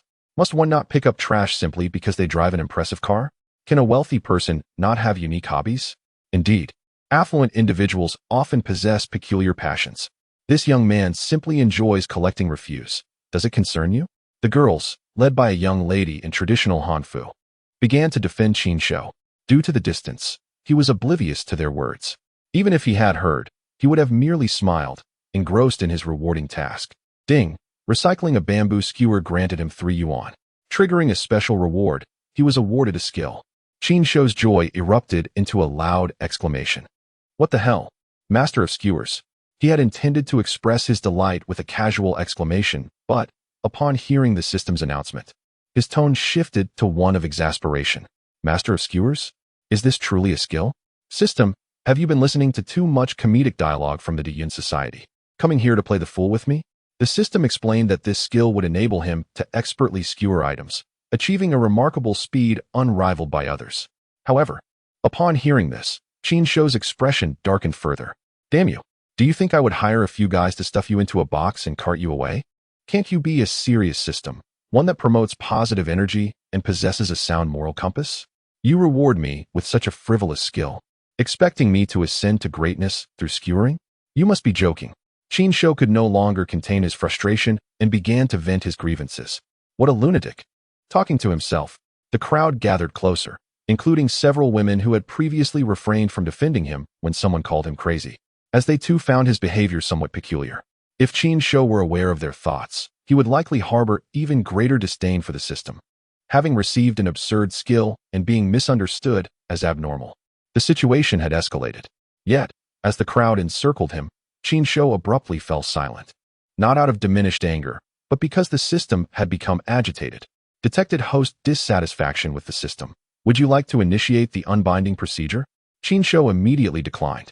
He still relied on the system to achieve wealth and success. How could he consider severing ties? Thus, he continued to collect refuse. The murmurs surrounding him persisted, with many labeling him insane. Several individuals even took out their phones to record him, intending to share their findings on social media with intriguing titles like "A man in a luxury car scavenges in the bustling streets of the metropolis. The king of scavengers." Unfazed by the attention, Qin Shou immersed himself fully in his task. The commercial street lived up to its reputation, as a single trash bin could yield him over 1,000 yuan. As night fell, the crowd around him shifted repeatedly. Qin Shou decided to finish rummaging through the current bin before wrapping up for the day, planning to find a place to dine, enjoy a bath, and indulge in a massage, relishing in the prospect of a good night's sleep before addressing his housing situation the following day. Ding. Recycling a car magazine earned him 100 yuan. Ding. Triggering a special reward. Upon hearing the phrase special reward, Qin Shou's heart raced. Having learned from the previous encounter with the master of skewers, he was apprehensive that the system might bestow upon him an equally absurd skill, such as master of wheels or master mechanic. Chapter 29. The imposter car owner. Reward. Proficient driving skill. Qin Shou exhaled in relief and smiled, satisfied with this skill. It seemed that his prior complaints had not been in vain, as they prompted the system to grant him a genuinely useful ability. Proficient driving allowed him to expertly maneuver any vehicle, including military special operations vehicles. His smile broadened, realizing the practicality of this skill.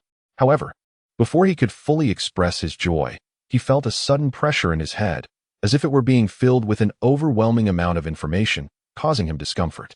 System, are you deliberately messing with me?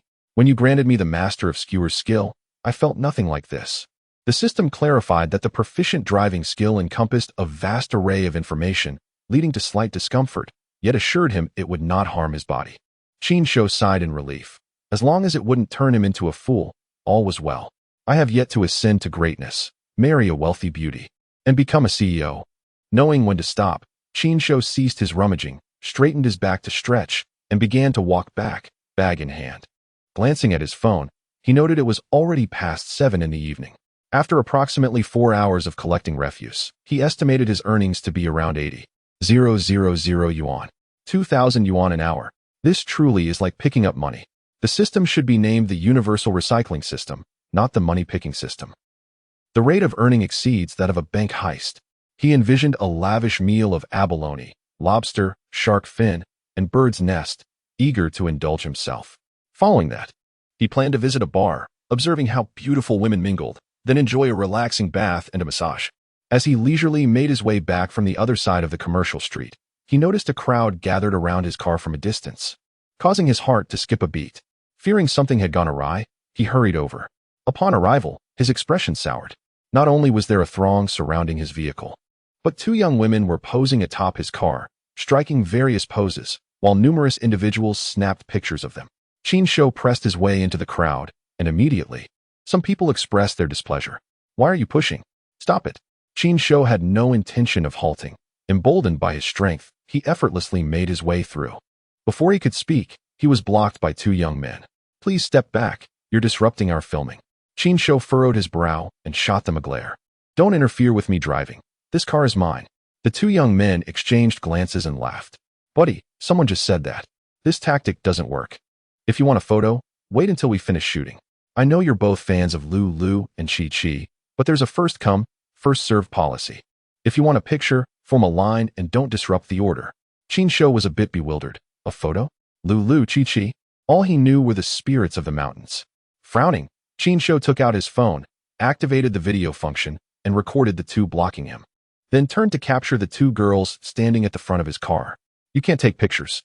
Hand over your phone and delete the photos. The 2 young men snapped back to reality, reaching for Qin Shou's phone. He quickly recoiled. This is my car. Why can't I take pictures? You're standing on my car. Will you compensate for my losses? That approach really doesn't work. If you truly admire Lulu and Chi, delete those photos. And I'll arrange for you to be the first to take a picture with them. If you send those photos around, we will sue you. The two young men spoke with a seriousness that nearly provoked Qin Shou to strike them. I don't care about Lulu or Chi. Get off my car. If you damage it, you'll pay for it. I just bought this car today. If it gets scratched, I'll make you buy me a new one. Qin Shou's voice was loud, attracting the attention of those around him. Another fake car owner? Someone just tried that. Bro, stop causing a scene. Is this car really yours? With your type, you probably can't even afford a car in the live stream. Get him out of here. Don't disturb Lulu and Chi. The two young men laughed again. Buddy, I advise you to leave quickly, or you might get beaten up. That's right. These are Lulu and Chi. Not some random internet celebrities. They have many devoted fans. If you get hurt, no one will cover your medical expenses. Unable to contain himself, Qin Shou called the police. While he reported the incident, the crowd continued to mock him. Brother, the act is over. Buddy, while we appreciate a full performance, this could be considered a false report, and you could get detained. Brother, if this car is yours, I'll call you Dad. The person about to call him Dad trailed off. As Qin Shou pressed the car key, the lights flashed. The most terrifying thing happened. The entire venue fell silent. All eyes turned to Qin Shou. The car truly belonged to him. Whereas the guy who was going to call me Dad? Don't be a turtle. Come over and call me Dad. As Qin Shou spoke, he scanned the crowd, hoping to find the individual. Unfortunately, he couldn't locate him, as that person had slipped away before he could finish his sentence. Desiring a spectacle of a father-son reunion, he was not willing to comply. Unable to find his would-be son, Qin Shou shoved aside the two young men blocking him and approached the two girls perched on his car. Please get off my car. The girls, wearing high heels, remained on the hood, much to Qin Shou's distress. They did not move, but smiled at him instead. I'm Lulu, and she's Chi. Don't you recognize us? The shorter girl spoke, her tone igniting Qin Shou's anger. I told you to get off my car. Right now? You really don't recognize us. I'm an internet celebrity. I don't care about your fame. Get down. Chapter 30. Can internet celebrities command the world? Qin Shou exploded with expletives, thoroughly annoyed by such individuals. What of being an internet celebrity? Does that grant one the authority to command the world? His words rendered the two girls speechless, and the young men who had previously blocked him hurried over. Mind your tone. Who are you insulting? If her fans find out, they could expose all your information online. Hearing this, Qin Shou became even angrier. Was this guy openly threatening him?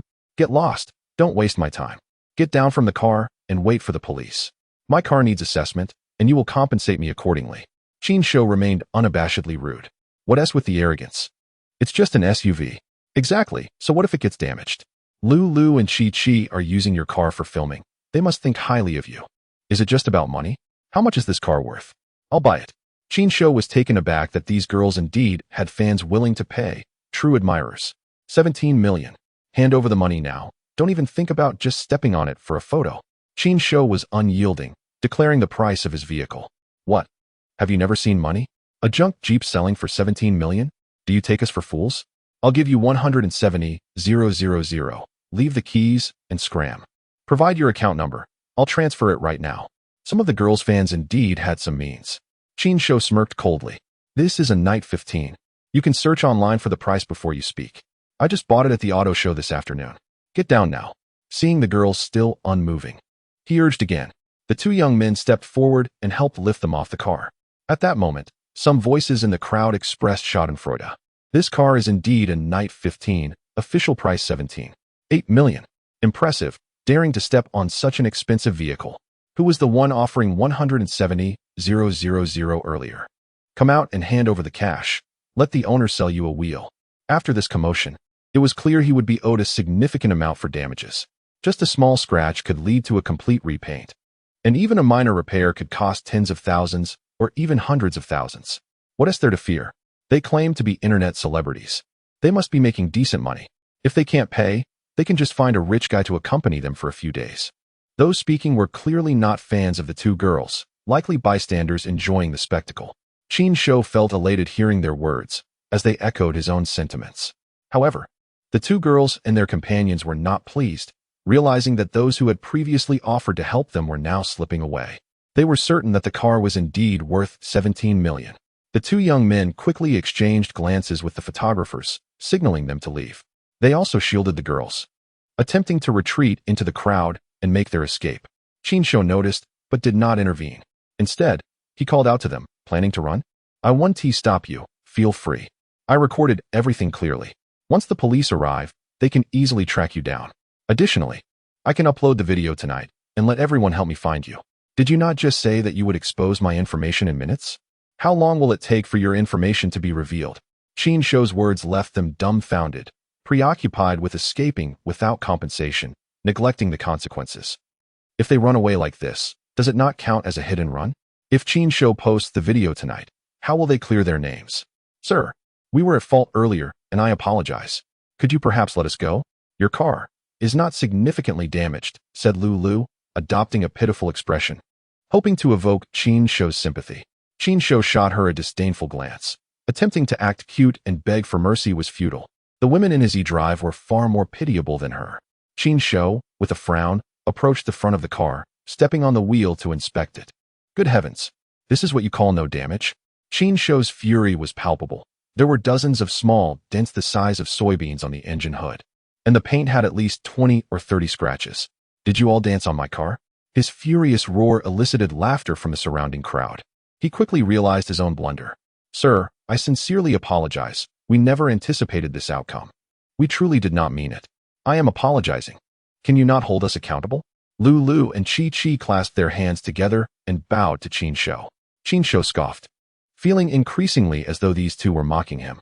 Why should he not pursue accountability when his newly purchased car was left in such a state? We are internet celebrities.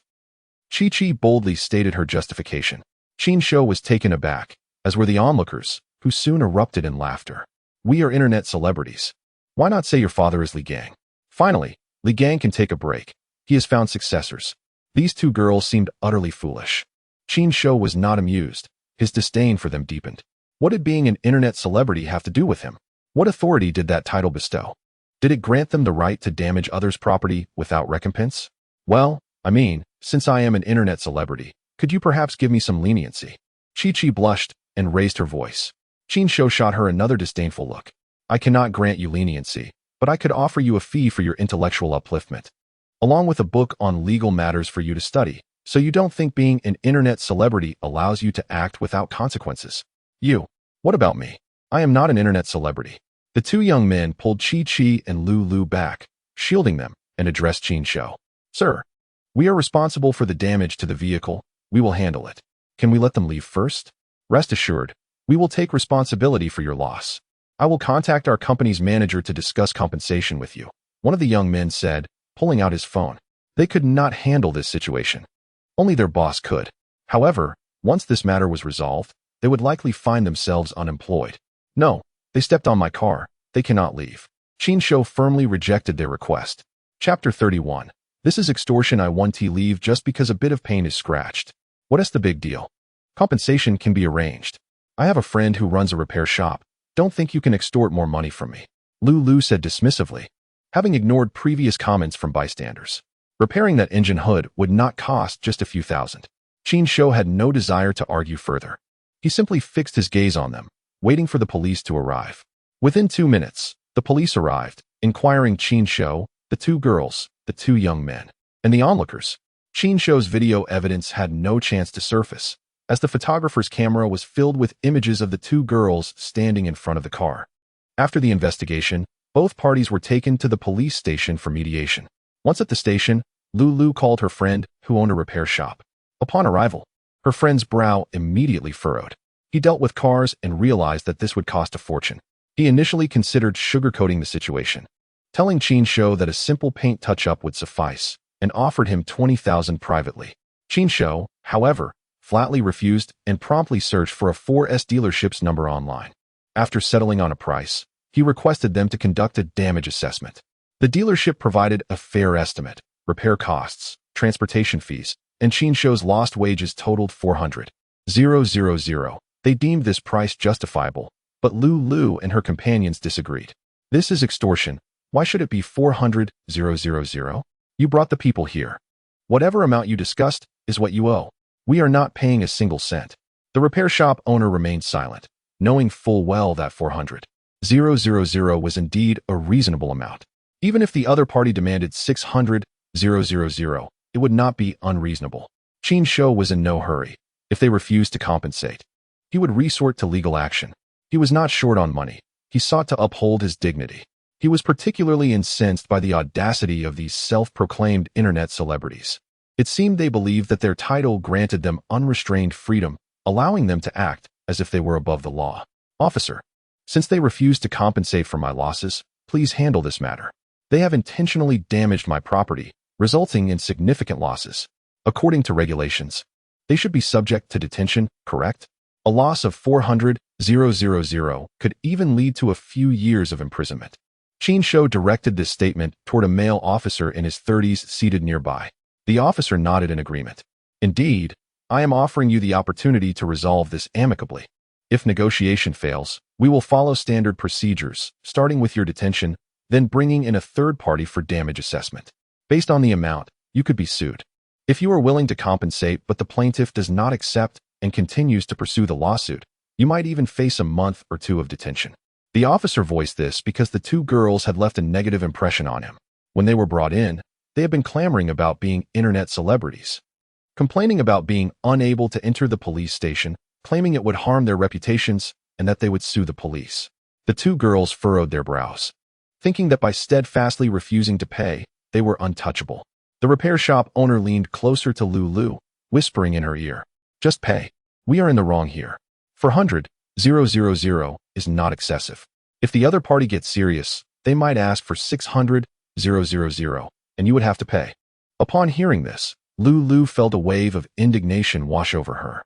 Why should she pay such a large sum?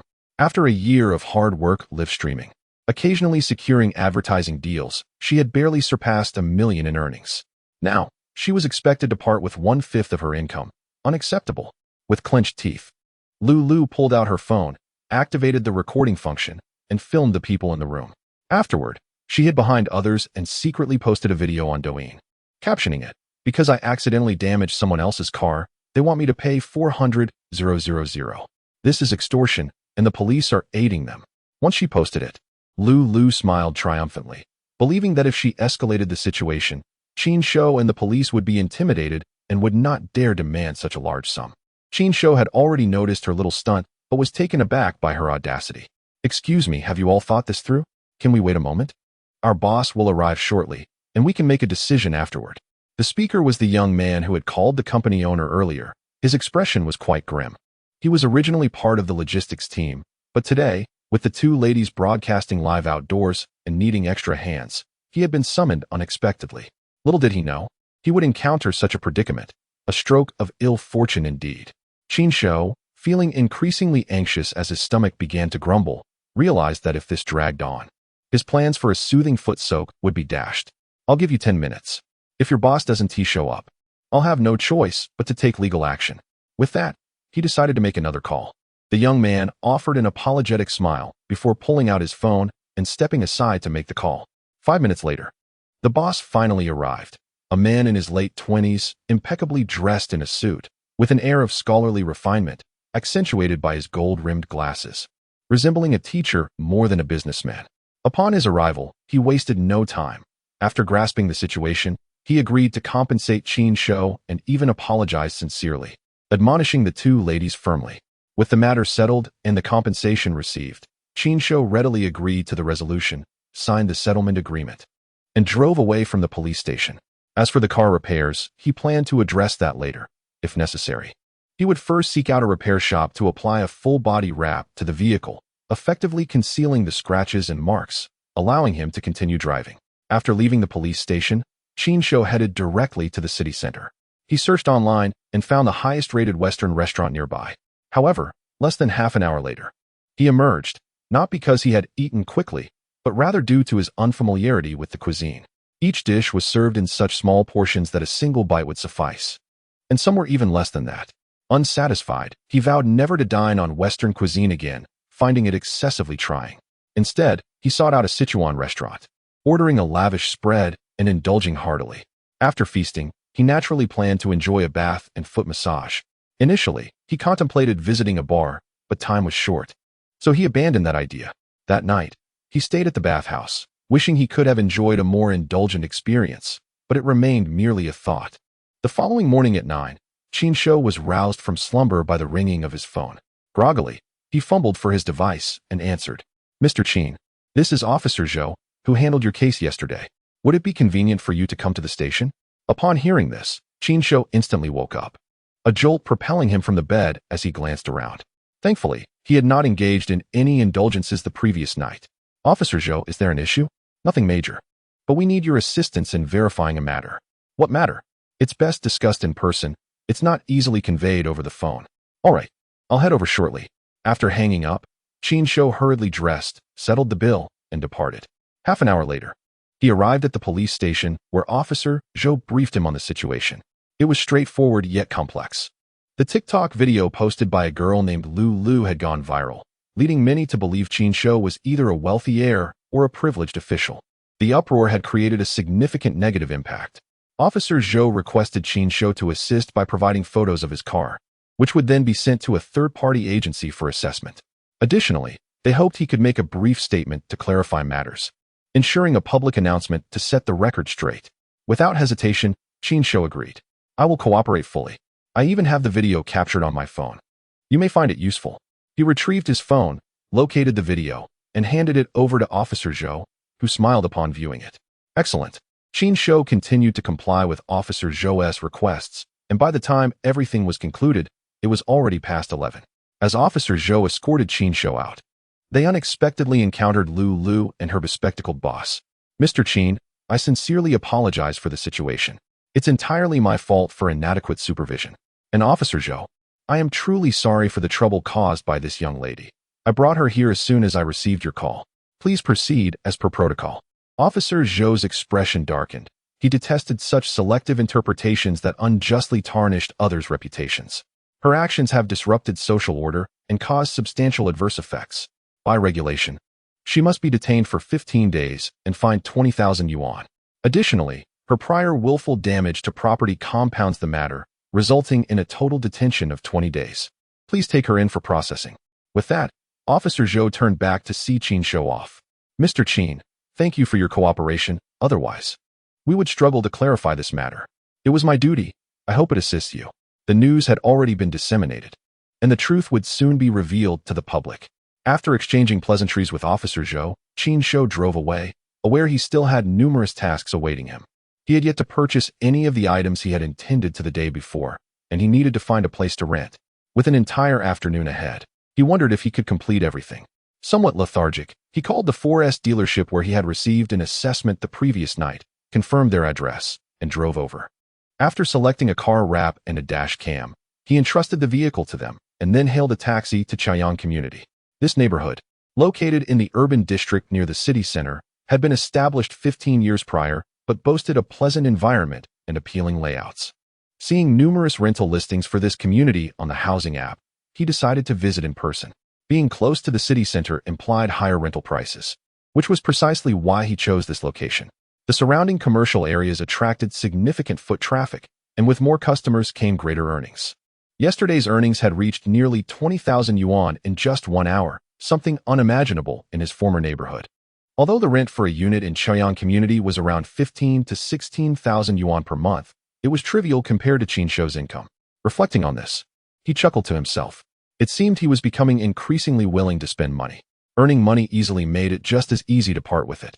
A rent of 15 to 16,000 yuan was something he would have never considered in the past. He would have balked at anything above 3,000. Yet now, not only would he contemplate 15 to 16,000, but he would even consider a monthly rent of 30,000. High returns demanded high investments. After more than half an hour, the taxi arrived at Chaoyang Community's entrance. Qin Shou paid the fare and stepped out. Standing there, he dialed the contact number listed on the rental app. The security guard at the entrance was quite diligent, without a key card or a resident to escort him. Entry was impossible. After several rings, a languid female voice answered, "Who is it? Why are you calling so early?" Upon hearing this, Qin Shou looked up at the sun in the sky. Early? Was this woman still half asleep? "I apologize for disturbing your rest. I saw your rental listing online and am interested in renting a place.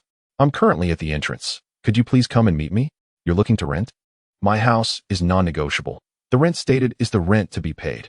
"No issue. As long as the house is suitable, I shall rent it. Furthermore, co-renting is not permissible. If I lease it to you, you cannot sublet it to others. This is also acceptable. By the way, are you single? Qin Shou momentarily paused, pondering the relevance of one's relationship status to renting a house.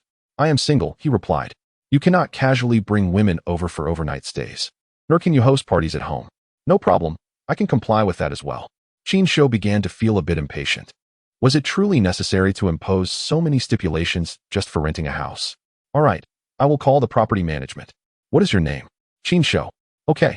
Please hold on a moment while I contact the property management. You can come directly to 9 Building, Unit 2, Apartment 302. Wait for me at the door once you arrive. After the other party finished speaking, they hung up. Qin Shou smiled wryly, shaking his head, then proceeded toward the community entrance. He stood at the gate for less than a minute before the security guard allowed him entry. The community's environment was indeed pleasant, with a high green coverage ratio, and it even featured a small park with various fitness equipment. The building appeared to be in much better condition than he had anticipated for a structure over a decade old. Its exterior was at least not as dilapidated as he had imagined. The buildings in the community were numbered sequentially, allowing Qin Shou to easily locate Building 9. He rang the doorbell for Unit 302, and a woman promptly opened the door. Dressed in a police uniform and carrying a large bunch of keys, she stepped outside. Qin Shou was initially taken aback, but then it dawned on him why she had presented so many requirements. It turned out she was a police officer. Are you here to rent the house? The female officer blinked in surprise at Qin Shou, her cheeks flushing. She had expected her prospective tenant to be a middle-aged man, not a handsome young man like him. Yes, that's me. What is your name? Which apartment are you interested in? I can show you right now. But please be quick. I have to get to work soon. Qin Shou paused again, asking, which apartment are you referring to? My name is Tu Shengnan. I've posted over 20 listings. Please check your phone and let me know which one you mean. Qin Shou was once more taken aback, not by her name, but by the sheer number of properties she had. Did she truly possess that many houses? What then was her role as a police officer? Was she perhaps a fake officer and actually a real estate agent? Noticing the confusion on Qin Shou's face, Tu Shengnan smiled and began to explain. The properties are inherited from my parents. I wish to sell them, but they won't allow it. Rather than leaving them vacant, I decided to rent them out. All the houses are in this community. Do you have any specific requirements for the apartment? Let me know, and I'll select 2 for you to view. Qin Shou couldn't help but smirk. She was indeed a second-generation property owner. With over 20 properties, her monthly rental income must be substantial. If he were in her position, he would not even bother working. I live alone, so the space doesn't need to be too large. Ideally, it should be well decorated and fully furnished, ready for immediate move-in. My properties are all exquisitely decorated, with complete furniture and appliances. The smallest one I have, which has already been rented out, is 90 square meters with 2 bedrooms and a living room. If you find that acceptable, I can take you to see it. Rest assured, I can offer you a discount on the rent. Tu Shengnan added, thinking that since Qin Shou was so handsome, a concession was warranted. Qin Shou nodded with a smile. He preferred to avoid viewing multiple places, as this would save time. After securing the rental, he intended to return to move his belongings, lest he be troubled by unforeseen circumstances. As a young man, he certainly did not want to give Wang Jie any advantage. Please step aside. I'll unlock the door for you. Tu Shengnan approached the door of Unit 301, carrying her set of keys. Qin Shou was initially astonished, then he laughed. She was indeed a second-generation property owner, with the apartment across the hall also belonging to her family. He wondered how many units she owned in this building. There are 2 units in this building. I occupy one, and the other is still vacant. All my other properties are in different buildings. Upon hearing this, Qin Shou smirked. She truly was a police officer, intuitively understanding his thoughts without him needing to ask. Whoever marries her would likely lead a blissfully happy life. However, given her near-perfect appearance, it was unlikely that just anyone could capture her interest. Tu Shengnan opened the door and gestured for Qin Shou to enter. Inside, there was a shoe cabinet, followed by the living room, with the kitchen located to one side. It contained 2 bedrooms, a master suite and a secondary room, with the bathroom nearby. I specifically chose a large bathtub during the renovation, which required reducing the size of the secondary bedroom, she explained. The television, air conditioning, and washing machine are all included, and the kitchen has a double-door refrigerator, gas stove, and range hood. Though not brand new, they have hardly been used. Please take a look. If you're not satisfied, I can show you other units. While Tu Shengnan spoke, She silently prayed. Please let him rent this one. I would gladly trade a year of my life to secure this tenant. No problem. I'll take this apartment, Qin Shou replied. He had already seen enough of the place with Tu Shangnan and felt no need to look further. The layout was appealing, and the floor level was ideal. He was too lazy to explore other options. Qin Shou's decisiveness left Tu Shangnan feeling anxious. Oh dear, I was just joking about trading a year of my life. Officer 2, how much is the rent for this apartment? Tu Shangnan, still regretting her earlier jest, did not initially register Qin Shou's question. How much is the rent? Oh, this apartment rents for 15,000 a month, but it's open to negotiation. As she finished speaking, Tu Shangnan's face turned crimson. She felt a bit infatuated. Just moments ago, she had stated that there would be no negotiation, yet now she was willing to budge. In the face of attractive men, one can afford to be a little less principled. Qin Shou chuckled, finding Tu Shangnan amusing. So 15,000 it is. What is the deposit? Is it a one-time payment or a monthly arrangement? One-time payment for the year, no deposit needed. Actually, for others renting her properties, she typically required a deposit and either a 3-month or 1-month payment. However, for Qin Shou, she was willing to ask for a full year's payment up front, hoping to secure him as a long-term tenant.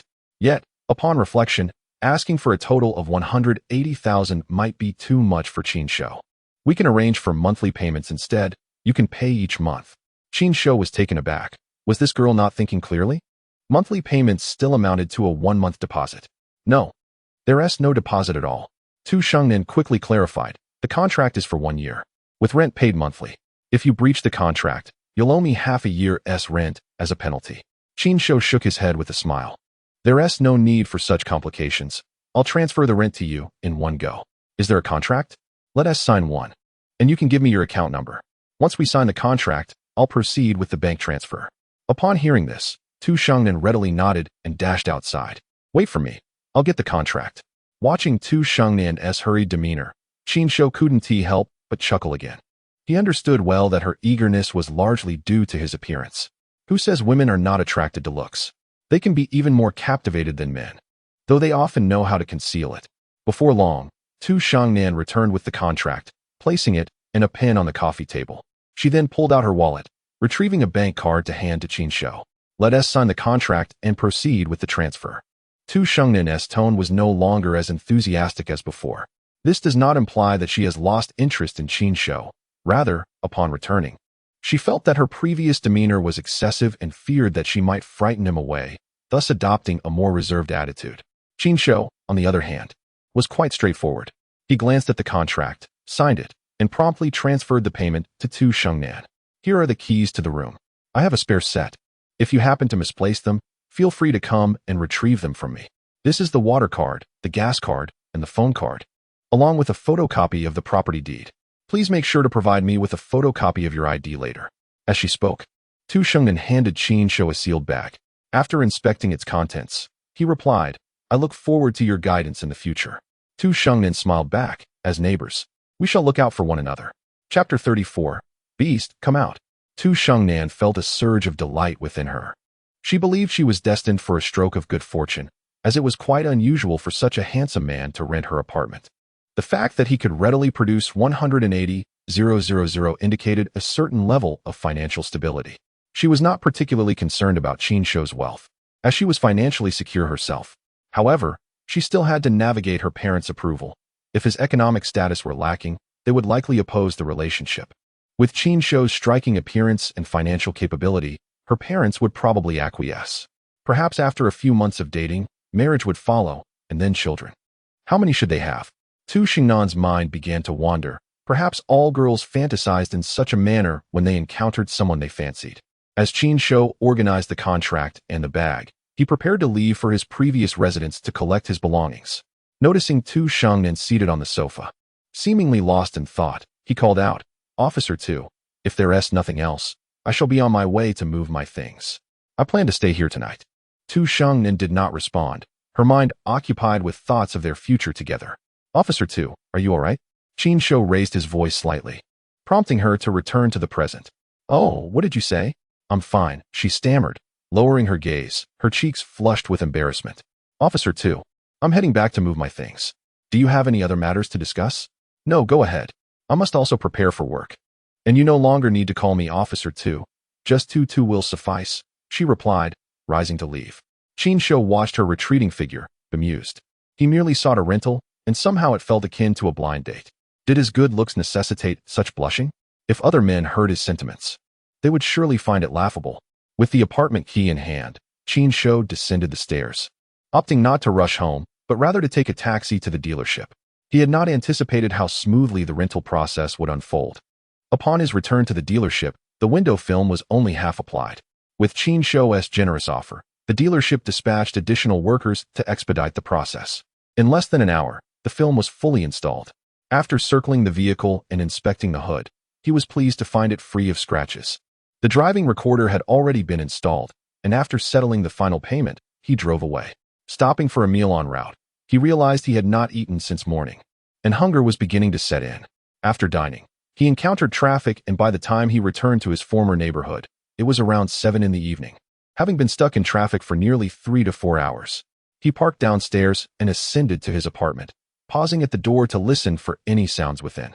Assured that the room was empty, he unlocked the door and stepped inside, heading straight for his room. He needed to take the computer tower, clothes, and shoes, discarding the bedding and several old items. After organizing his belongings, he placed them into the system space, and the unwanted items were recycled. Ding! Recycled 1 blanket. Rewarded cash 0.005 yuan. Ding! Recycled 1 pair of worn shoes. Rewarded cash 0.002 yuan. The system remained unyielding, tallying these as Qin Shou's purchases with meager rewards. Within a minute, he found himself alone in the room, not a single scrap of litter remaining. When he had moved in, the bed, desk, and wardrobe were all secondhand. And now that they had disappeared, the landlord, Sister Wang, would have no grounds for complaint. Moreover, Qin Shou had no intention of requesting a return of his deposit. Casting a final glance at the room he had inhabited for over a year, a flicker of reluctance arose within him. Yet, he quickly turned away, steeling himself for a new chapter in his life. He placed the apartment key on the coffee table, intending to send Sister Wang a message informing her of his departure. Stepping outside, he retrieved his phone just as he heard her voice. Xiaoqin, you return without calling? The television here is outdated. I bought a new one. And also a new computer for you. It will arrive shortly. Let me know if you like it. Qin Shou looked up just in time to see Sister Wang ascending the stairs, panting heavily as she leaned against the wall. His lips twitched in disbelief at the coincidence. Sister Wang, I'm here to move out. I've finished relocating my belongings, and the key is on the coffee table. Please don't worry about the deposit. As he spoke, he made his way toward the stairwell. Upon reaching it, he concluded his statement. Sister Wang's eyes widened in shock as she reached out to stop him. Qin Shou ducked beneath her arm and dashed down the stairs. Unwilling to let him escape, she pursued him with surprising speed. Xiaoqin, you can't leave. I truly like you. I'll give you anything you desire. If you want to marry me, I'll divorce immediately. Her voice echoed through the corridor as Qin Shou quickened his pace. If she caught up, he feared he would be devoured whole. He raced down the stairs and dove into his car, but before he could start the engine, Sister Wang burst through the entrance. He yanked out the keys and scrambled into the back seat. How can she be so fast? He wondered, crouching low as he peeked out at Sister Wang, who stood breathlessly at the entrance, scanning for his whereabouts. Qin Shou, where are you? Come out. Let us talk this over. I want to pressure you. Take your time to think. Her voice grew more frantic as she searched. You can't treat me this way, she shouted, causing several nearby residents to peer out of their windows, curious about the commotion. Beast? What does this woman want with a beast? It was a novel sight to witness a woman seeking a beast, akin to the tales of men seeking out courtesans. Chapter 35. The Threes Company and the Rising Prices. Sister Wang shouted at the top of her lungs, her voice echoing through the air. While Qin Shou hid inside the car, his face dark as if he had been tossed into a coal pile. Onlookers from the nearby buildings pulled out their phones, eager to capture the spectacle of Sister Wang searching for a beastly partner, a rare occurrence indeed. If this were to be shared on Douyin, it would undoubtedly garner a plethora of likes. Qin Shou, come out. I promise to agree to any condition, as long as we can be together. Sister Wang's heart was in turmoil, torn between a sincere love and her reluctance to spend money. As she continued to call out, she fished her phone from her pocket and dialed Qin Shou's number. Realizing she was calling, Qin Shou quickly switched his phone to airplane mode before it rang. That was a close call. Had he been a moment slower, her phone would have revealed his presence. Seeing that Qin Shou had turned off his phone only heightened Sister Wang's anxiety. Regret washed over her. She lamented not offering a satisfactory price to Qin Shou. Qin Shou, I won't pressure you anymore. Think it over. I can provide you with any amount of money you desire. Inside the car, Qin Shou heard her words distinctly. Any amount. With your looks and figure, even if you offered me the entire planet, I would not engage with you. Though he declined, others nearby were more than willing. The young man at the 6th-floor window was eager to chime in. Sister, I'm a beast too. I can be as beastly as you want. Just look at me. Hey sister, look up. The beast is right here. His remarks were laced with humor, and soon others joined in, playfully boasting their own beastly credentials. Sister, I can be even more beastly, and I'm cheaper. I'm the cheapest beast here. Some even whistled, filling the community with raucous laughter. It dawned on Sister Wang that her urgency might have led her to make a regrettable decision. If this were to be recorded and shared online, her husband would surely demand a divorce. Panicking, she lowered her head and dashed to her car, starting the engine and driving off in haste. Alas, the quest for a beastly partner ended abruptly. Did that lady get scared off by you beasts? One onlooker remarked. I believe so. There are too many beasts for her to handle. Haha, she is clearly not interested in any of you. Even if she seeks a beast, you lot are merely dogs. Familiar faces exchanged banter before dispersing to their own affairs. Meanwhile, Qin Shou shifted from the back seat to the driver's seat, shaken by the audacity of Sister Wang. He wondered if the events of the evening had been captured on camera. If it were to surface on Douyin or Weibo, she would surely become an overnight sensation. Muttering to himself, he started the car, but decided against heading directly to Chaoyang Community. Calculating the journey, he realized it would take an hour and a half. And by the time he arrived, it would likely be 10 o'clock. The supermarket near Chaoyang Community would probably be closed. After driving for over 20 minutes, he spotted a large supermarket and parked to go inside. He had a substantial list to tackle: bed linens, clothes hangers, toilet paper, toothbrushes, toothpaste, towels, and various cooking condiments, along with snacks. Spending nearly an hour in the supermarket, he filled 4 shopping carts with essentials, ranging from sheets to trash bags. Staff assisted him in wheeling the carts to his car, where he stowed the items in his trunk. Once they departed, he transferred the goods into his system space and returned for a second round, filling 6 carts, this time with food and drinks. His final trip consisted of just 2 carts, entirely filled with alcoholic beverages. In total, Qin Shou spent over 60,000 yuan, a third of which was for the alcohol. With his shopping complete, he leisurely drove toward Chaoyang Community, playing an unnamed English song and rolling down the window, savoring the moment. As he cruised through the bustling streets of the metropolis, a sense of satisfaction washed over him. This was the life of the affluent, owning a car, having savings, and shopping without concern for prices. He was experiencing even a fraction of the pleasures that came with wealth. If only a young, beautiful woman were seated beside him, casting flirtatious glances his way, it would be even better. In a sudden realization, he remembered that he had arranged to meet 2 car models. They were supposed to join him tomorrow evening. Excitement bubbled within him. Where to take them? Perhaps a quick trip abroad. But that would require a considerable amount of money. He pondered the practicality of 2 girls accompanying him. If he desired to do anything, it wouldn't be convenient. Sighing, he concluded he was overthinking it. They likely just wanted him to show them around, serving as their local guide. Innocent Qin Shou, he had not considered the implications. In truth, the 2 young women had arranged to meet him with the hope that Three's company would raise the stakes. By the time Qin Shou arrived at Chaoyang Community, it was already 11 o'clock at night. Unfortunately, he encountered a traffic jam due to an accident along the way. Presenting his access card to the security guard at the entrance, he was permitted entry. The guard informed him that he needed to register with the property management the following day, bringing along his rental agreement and vehicle documentation if he wished to secure a parking spot. Otherwise, parking within the community would incur charges, 10 yuan per hour, escalating to 20 yuan after 3 hours. Calculating the potential cost, Qin Shou realized that without a parking space, he would be paying over 200 yuan for a day, totaling 4,000 to 5,000 yuan monthly. He decided to take care of the registration first thing in the morning. Parking his car in front of the building, he ascended to his apartment. Once home, he did not rush to sleep. Instead, he began unpacking the items from his system space. The small wine rack in the living room was just the right size for his new collection of spirits. He piled the snacks onto the bed in the spare room and stocked the drinks in the refrigerator. By the time everything was organized, it was nearly 12:30. Having worked up a sweat, he decided to take a shower before bed. The next morning at 8, the sound of knocking stirred Qin Shou from his slumber. Groggy, he stumbled to the door, mumbling, "Who is it?" As he opened the door, he was met with a piercing scream from Tu Shengnan. Before he could process, he felt a sharp kick to his abdomen. Chapter 36. Is she a scheming woman? Though Qin Shou was kicked, he felt no pain. The blow was negligible, and he remained unfazed. However, Tu Shengnan was not as fortunate. The impact sent her stumbling backward until she plopped down onto the floor. You lewd scoundrel. The commotion jolted Qin Shou awake, and he suddenly became aware of the coolness against his skin. Crap, I slept without any clothes on. In a panic, he slammed the door shut. What a disaster. I've been exposed. He dashed back to his bedroom to dress. Meanwhile, Tu Shengnan sat on the floor, her face flushed with embarrassment, red enough to be used as ink. Scoundrel, you didn't even help me up before closing the door. Yet, as soon as she uttered those words, her cheeks reddened even more.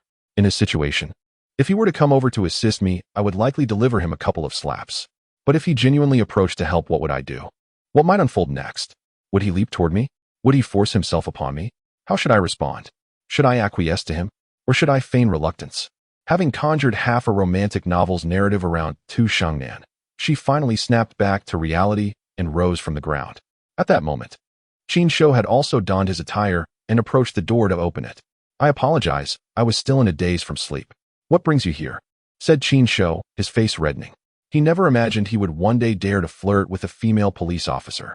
Tu Shengnan felt her cheeks flush as she lowered her head and spoke. I merely wanted to inquire if you have had breakfast. Since you've just moved here and are unfamiliar with the area, I happen to be free this morning. Would you like me to show you around? Qin Shou was momentarily taken aback before smiling and nodding. He needed to purchase a few items himself, such as a computer, monitor, desk, and chair. Thank you then. Please come in and have a seat while I freshen up, and we shall set off. Qin Shou invited Tu Shengnan inside.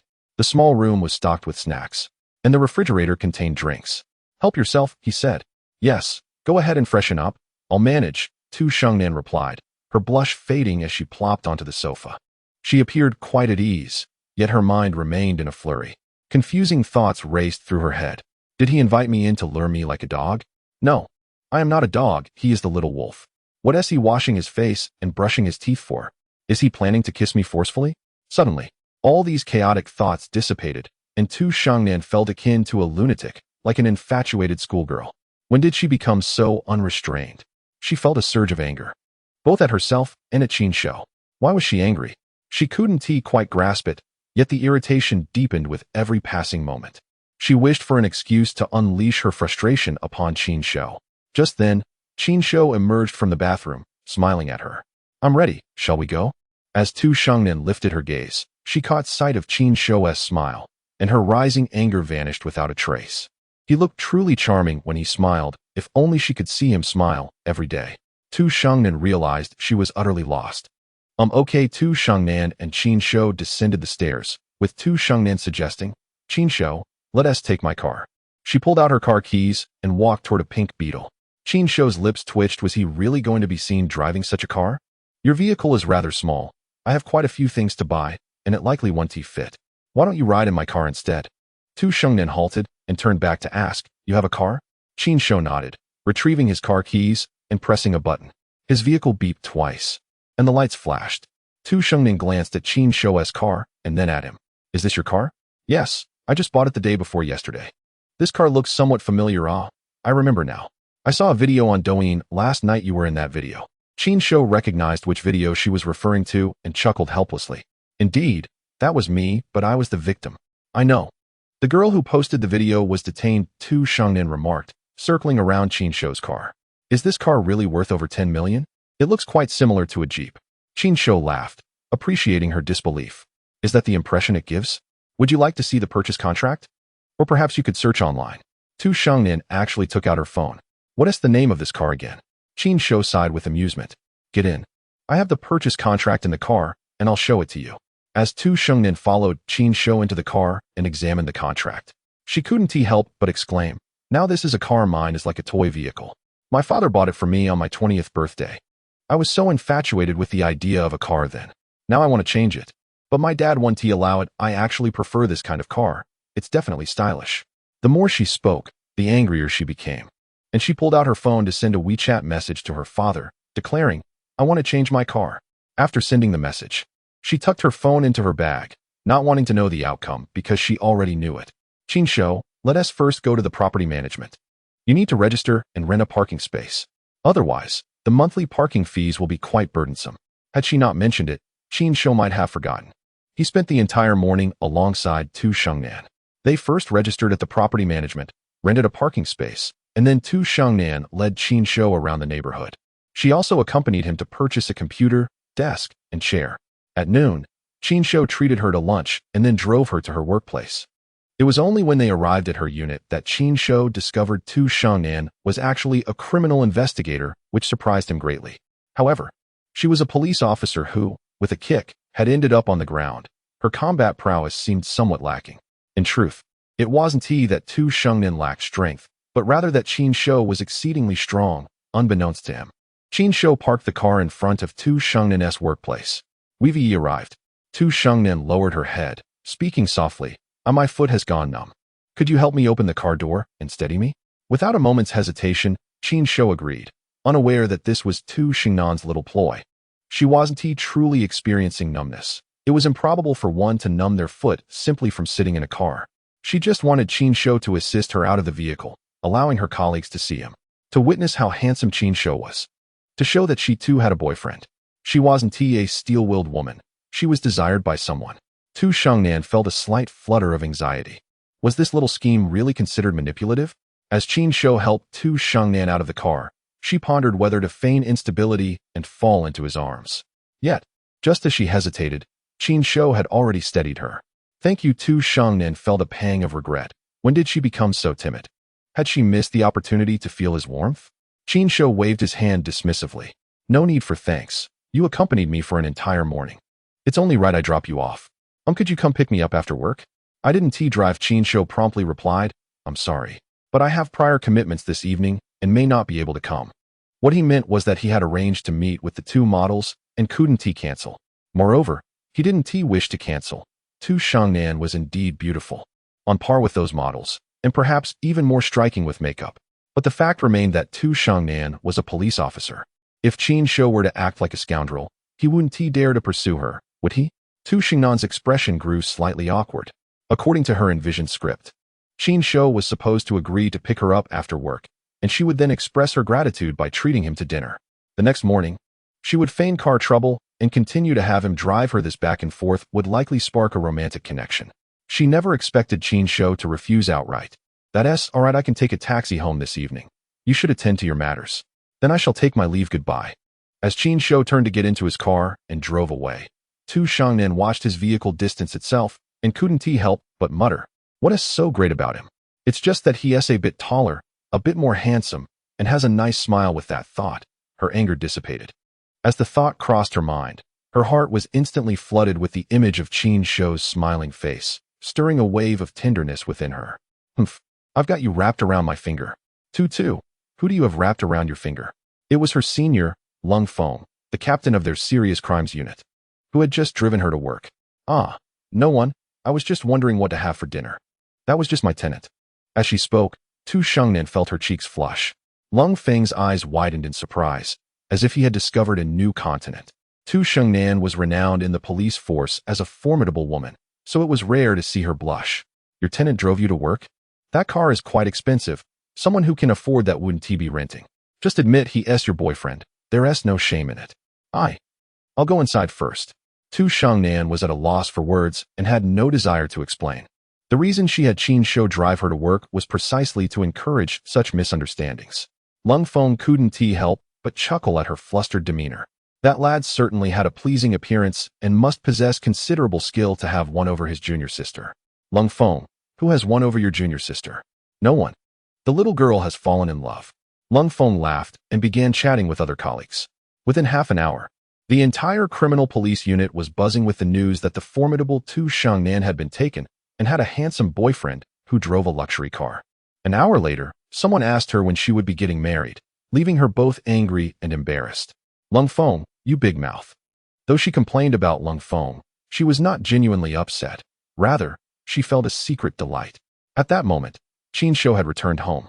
stowing away the items he had purchased into his system space before heading upstairs. The system space had made things exceedingly convenient for him. He could simply store items and retrieve them later without any effort. He mused that if he ever tired of scavenging, he could start a logistics company, stuffing goods into the system space and buying a plane ticket to the destination.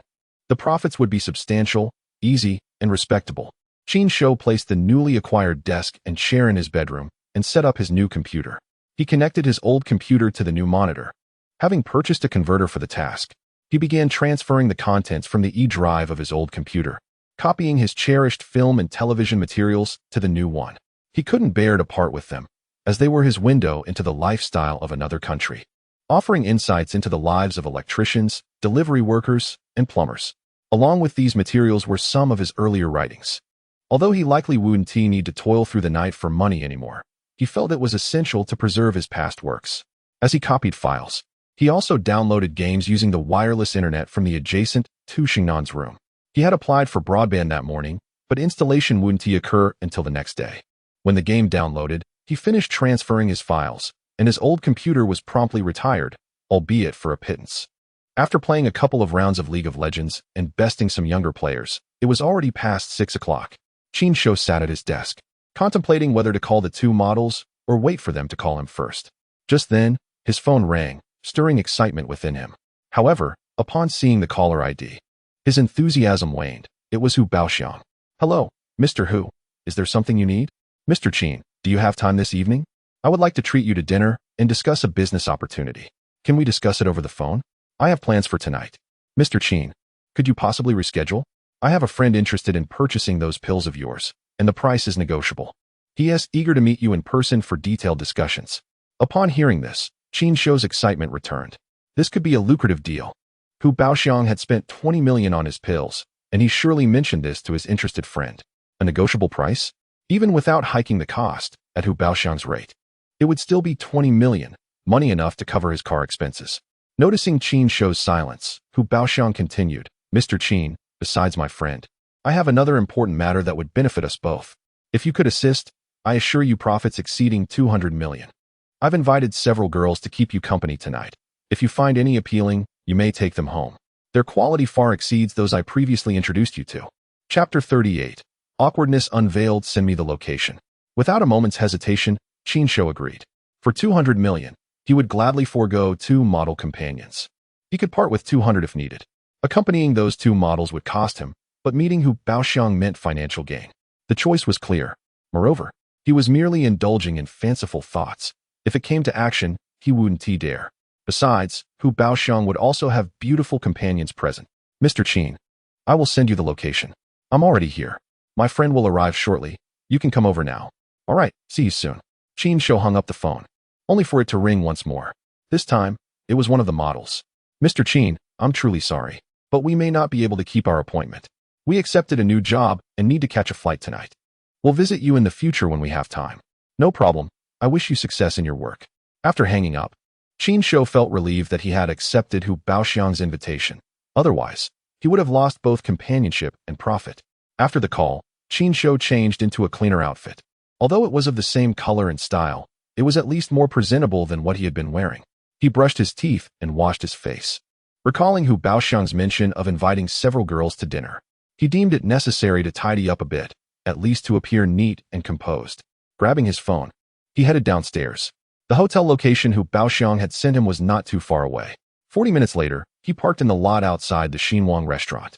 Glancing at the establishment's name, he couldn't help but smirk at its rather unrefined nature. However, despite the name, the interior was quite exquisite. And operating a 4-story hotel in the city center indicated that the owner was no ordinary person. Upon entering, he was greeted by 2 rows of young women dressed in red kipayos who bowed to him. "Good evening, welcome." Qin Shou was taken aback. It was his first experience in such a scenario. He awkwardly smiled. "Hello, hello." The leading girl approached him. "Sir, how many in your party? Do you have a reservation?" She was warm and welcoming, showing no disdain for his attire. "A friend has made a reservation for 3 in the Peony Pavilion on the 3rd floor. You're Mr. Hu's friend. This way, please." The girl's demeanor became even more enthusiastic as she led him to the elevator. After ascending to the 3rd floor, she guided him directly to the private room. Opening the door for him, Please, come in. Thank you. As Qin Shou stepped inside, he was momentarily stunned.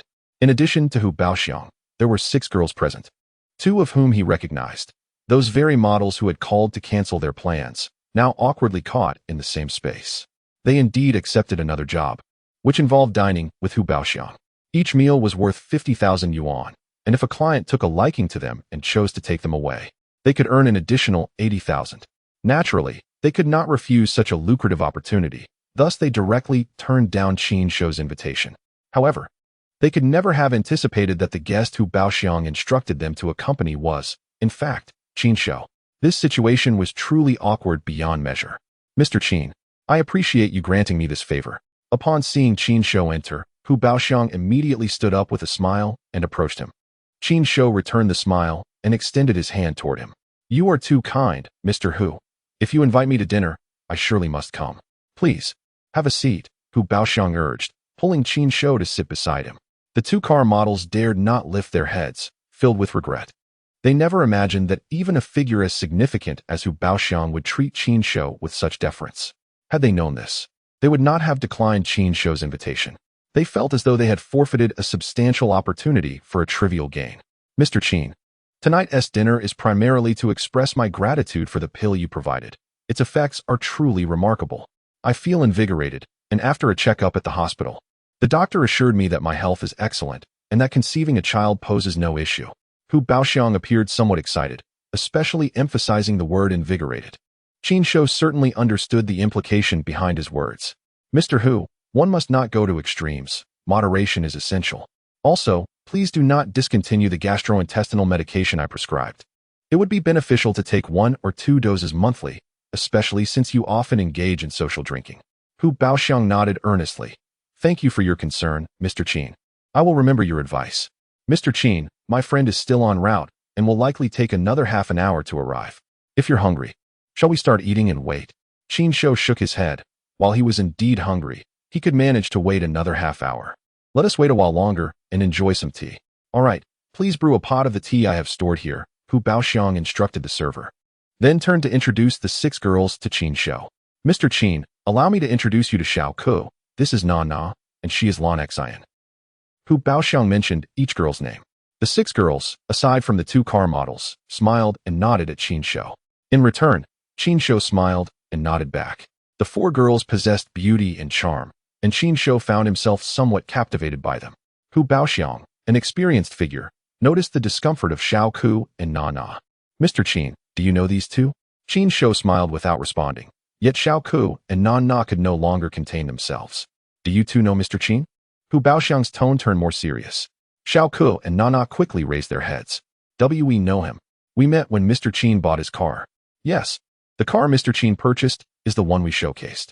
Hu Baoxiang sensed that the situation was more complicated than it appeared. If they truly knew him, they wouldn't be so timid. Yet, he chose not to press further, fearing it might reveal private matters concerning Qin Shou. Mr. Qin, did you buy a car? Hu Baoxiang seized the opportunity to shift the conversation. Yes, I bought a car for convenience. What kind of car did you purchase? A Knight 15. Chapter 39. 5 million is a sky-high price. As Hu Baoxiang and Qin Shou conversed about cars, Hu Baoxiang secretly admired the Knight 15, though his status made it unsuitable for him to drive such a vehicle. The 2 continued their discussion over tea, while the 6 girls were left in the background. Xiao Ku and Na Na pondered how to salvage their chance with Qin Shou, believing that if Hu Baoxiang treated him with such respect, then Qin Shou must be a wealthy scion. If they could win him over, their future would be secure. If fortune favored them, marrying Qin Shou would mean entering high society. They didn't consider whether they were worthy of him. Even if they did, they felt they matched his status. After all, Qin Shou hailed from a wealthy family, and they had also been young ladies of affluence, albeit in a different setting. The other 4 girls shared similar thoughts. Their eyes fixated on Qin Shou, eagerly hoping for a moment of eye contact, ready to throw him flirtatious glances. A wealthy young master, coupled with his striking looks, left them salivating at the thought. Hu Baoxiang felt a twinge of irritation at how they stared at Qin Shou. Had they considered his feelings? Did he not have any pride? He resolved that in the future, whenever he dined with Qin Shou, he would refrain from inviting any girls, as this felt like an undue insult. Just as Qin Shou was finishing his tea, the client Hu Baoxiang had introduced arrived. I apologize for the delay. Traffic was congested. Is this Mr. Qin? The man speaking was Hu Baoxiang's friend, Tian Zhenxing. He was of similar height to Qin Shou, better maintained than Hu Baoxiang, and appeared to be in his early 30s, dressed impeccably with an air of success. Yes, this is the Mr. Qin I mentioned. You're late. So you owe yourself 3 drinks. Not a problem. Today, I'm treating. Hello, Mr. Qin. My name is Tian Zhenxing. Tian Zhenxing greeted Qin Shou with a smile and extended his hand. Qin Shou reciprocated the handshake. Tian Zhenxing was someone Qin Shou recognized from television, a prominent entrepreneur in the city. His arrival brought joy to the girls. While Tian Zhenxing might not match Qin Shou in youth or looks, he was still a significant figure, wealthy and influential. They now had another potential target. Even if they could not leave with Qin Shou, they might have the chance to accompany Tian Zhenxing. Once everyone was seated, Hu Baoxiang signaled for the server to begin serving the dishes. Tian Zhenxing engaged Qin Shou with questions about his background, his medical training, and the medication he used to treat Hu Baoxiang's daughter. Qin Shou felt that Tian Zhenxing should have been named Mr. Y for his incessant inquiries. Thankfully, once the dishes were served, Hu Baoxiang prompted a toast. Tian Zhenxing readily downed 3 shots and raised another glass to Qin Shou. Mr. Qin, I have one more question. Is that pill truly a gift from your master? Qin Shou nodded yes. Do you know the formula? Qin Shou shook his head. Tian Zhenxing sighed. What a pity. If only we could know the formula for mass production, it would be tremendously profitable. Old Tian, let us not discuss business during a meal. Let us enjoy our drinks. Hu Baoxiang noticed Qin Shou's growing impatience and interjected. My apologies. Allow me to toast you all. From then on, Tian Zhenxing refrained from questioning Qin Shou, engaging instead in casual conversation. The 6 girls seized the opportunity to join in. The dinner was delightful, with Xiao Ku and Na Na finding moments to apologize to Qin Shou over drinks. However, Qin Shou remained indifferent to them, merely sharing a toast. 2 hours later, as the meal concluded, Hu Baoxiang suggested moving to a different area for further discussion. Qin Shou did not refuse. As their business had yet to be addressed, they proceeded to the 4th floor of the hotel, which featured a tea room and KTV private rooms, designed for guests who wished to enjoy tea or karaoke after dining without needing to seek another location. Hu Baoxiang and his entourage of 9 were guided by a waiter to a tea room on the upper floor. Mr. Qin, do taste this tea.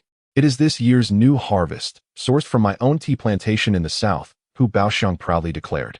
He often showcased this tea whenever he had the opportunity, and it was no wonder he took pride in it. The tea was indeed delightful. Indeed, Mr. Hu, this tea is quite fragrant, Mr. Qin responded, though he could not discern any notable difference between this tea and ordinary varieties. Mr. Qin, if you enjoy it, I will arrange for some to be sent to you. Hu Baoxiang offered. And Hu, do send me some as well. I have finished what you gave me last time. The 3 continued their casual conversation, while the 6 young ladies sat quietly to the side, waiting. Though they appeared demure, internally, their thoughts were tumultuous. All of them yearned to follow Mr. Qin, even if it meant resorting to force against the girl accompanying him. After 3 cups of tea, Tian Zhenxing cut straight to the point. Mr. Qin, could you sell me 2 of the pills you provided to Hu Baoxiang? Mr. Qin smiled. The serious matter had finally arisen. Mr. Tian, 1 pill suffices. Taking more yields no additional benefit. The effects of 1 and 2 are virtually indistinguishable. Mr. Qin, I wish to procure 1 for a friend as well. To be candid, he struggles in that regard and, at over 40, has not fathered any children. I want to assist him, Tian Zhenxing lied, as his true intention was to acquire an extra pill for personal study, hoping to decipher its formula and consequently amass a fortune. Mr. Qin pondered briefly before agreeing.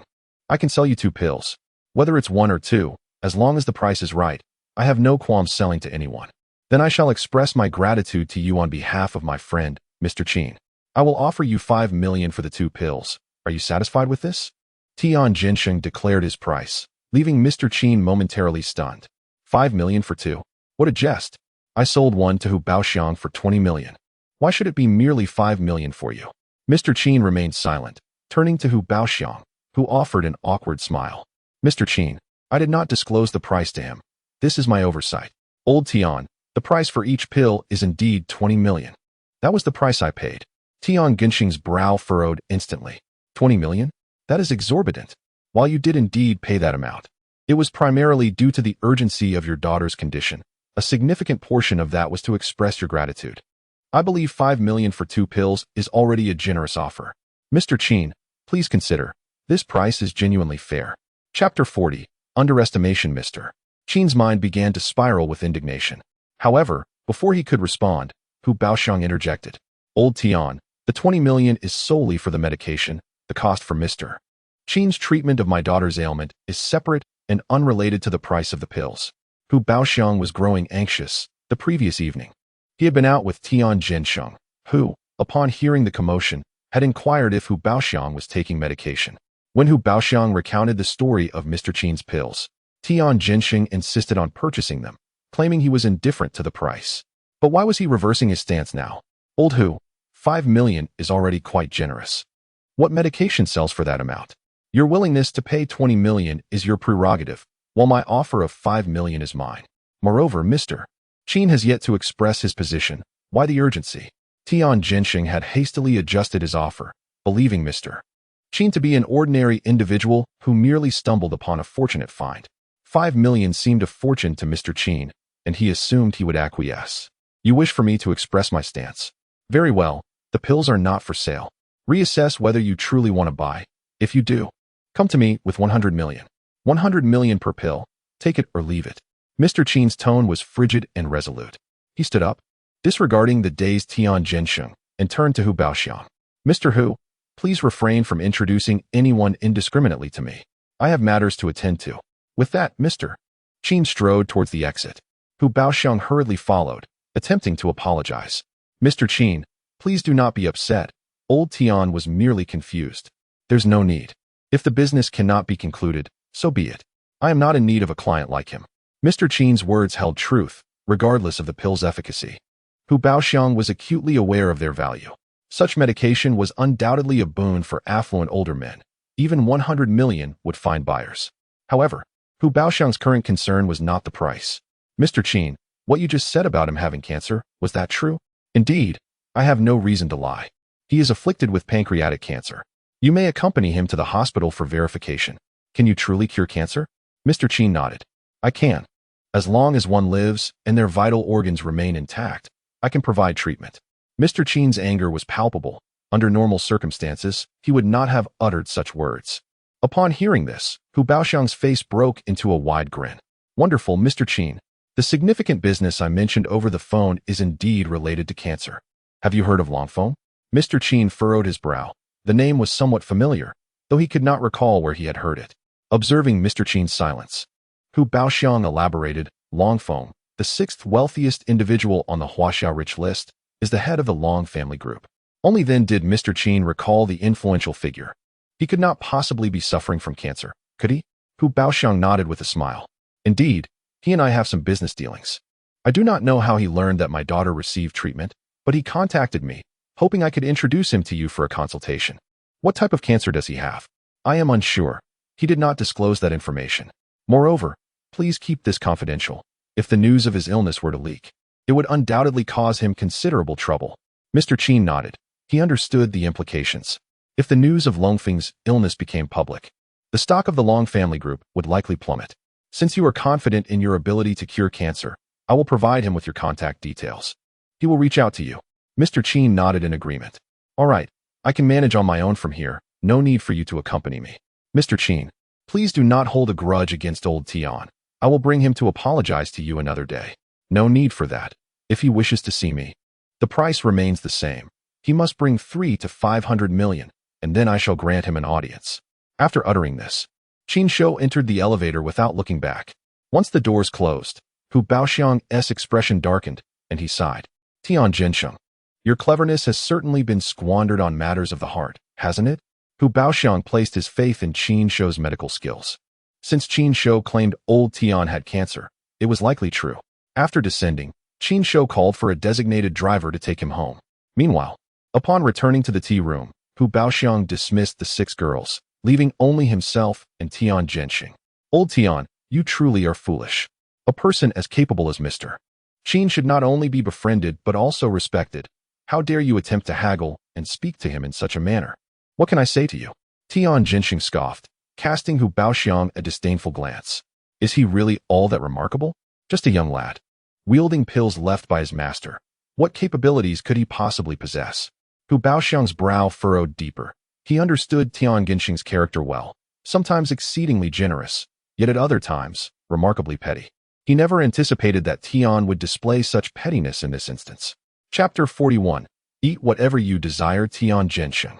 Mr. Qin is my daughter's savior. Her illness was cured by him after 2 days of tireless effort. If he were incapable, could he have achieved this? Come with me to the hospital now. Let us ascertain whether you truly have cancer. Old Hu, do not let that boy frighten you. If I had cancer, I would surely know. I undergo a physical examination every 6 months. If I had cancer, it would have been detected long ago. Why would I need him to play tricks before me? Hu Baoxiang longed to turn and leave, but their long-standing friendship held him back. Old Tian, if you accompany me to the hospital and the tests reveal no cancer, I shall never again believe in Qin Shou's abilities. However, if you do have cancer, prepare to sell everything you own, for you have offended Mr. Qin today, and he will not assist you without a price. I refuse to go. After much back and forth, Hu Baoxiang finally managed to drag him to the hospital. After a series of examinations, Tian Genxing was left dumbfounded. He indeed had cancer, advanced pancreatic cancer that had already begun to spread.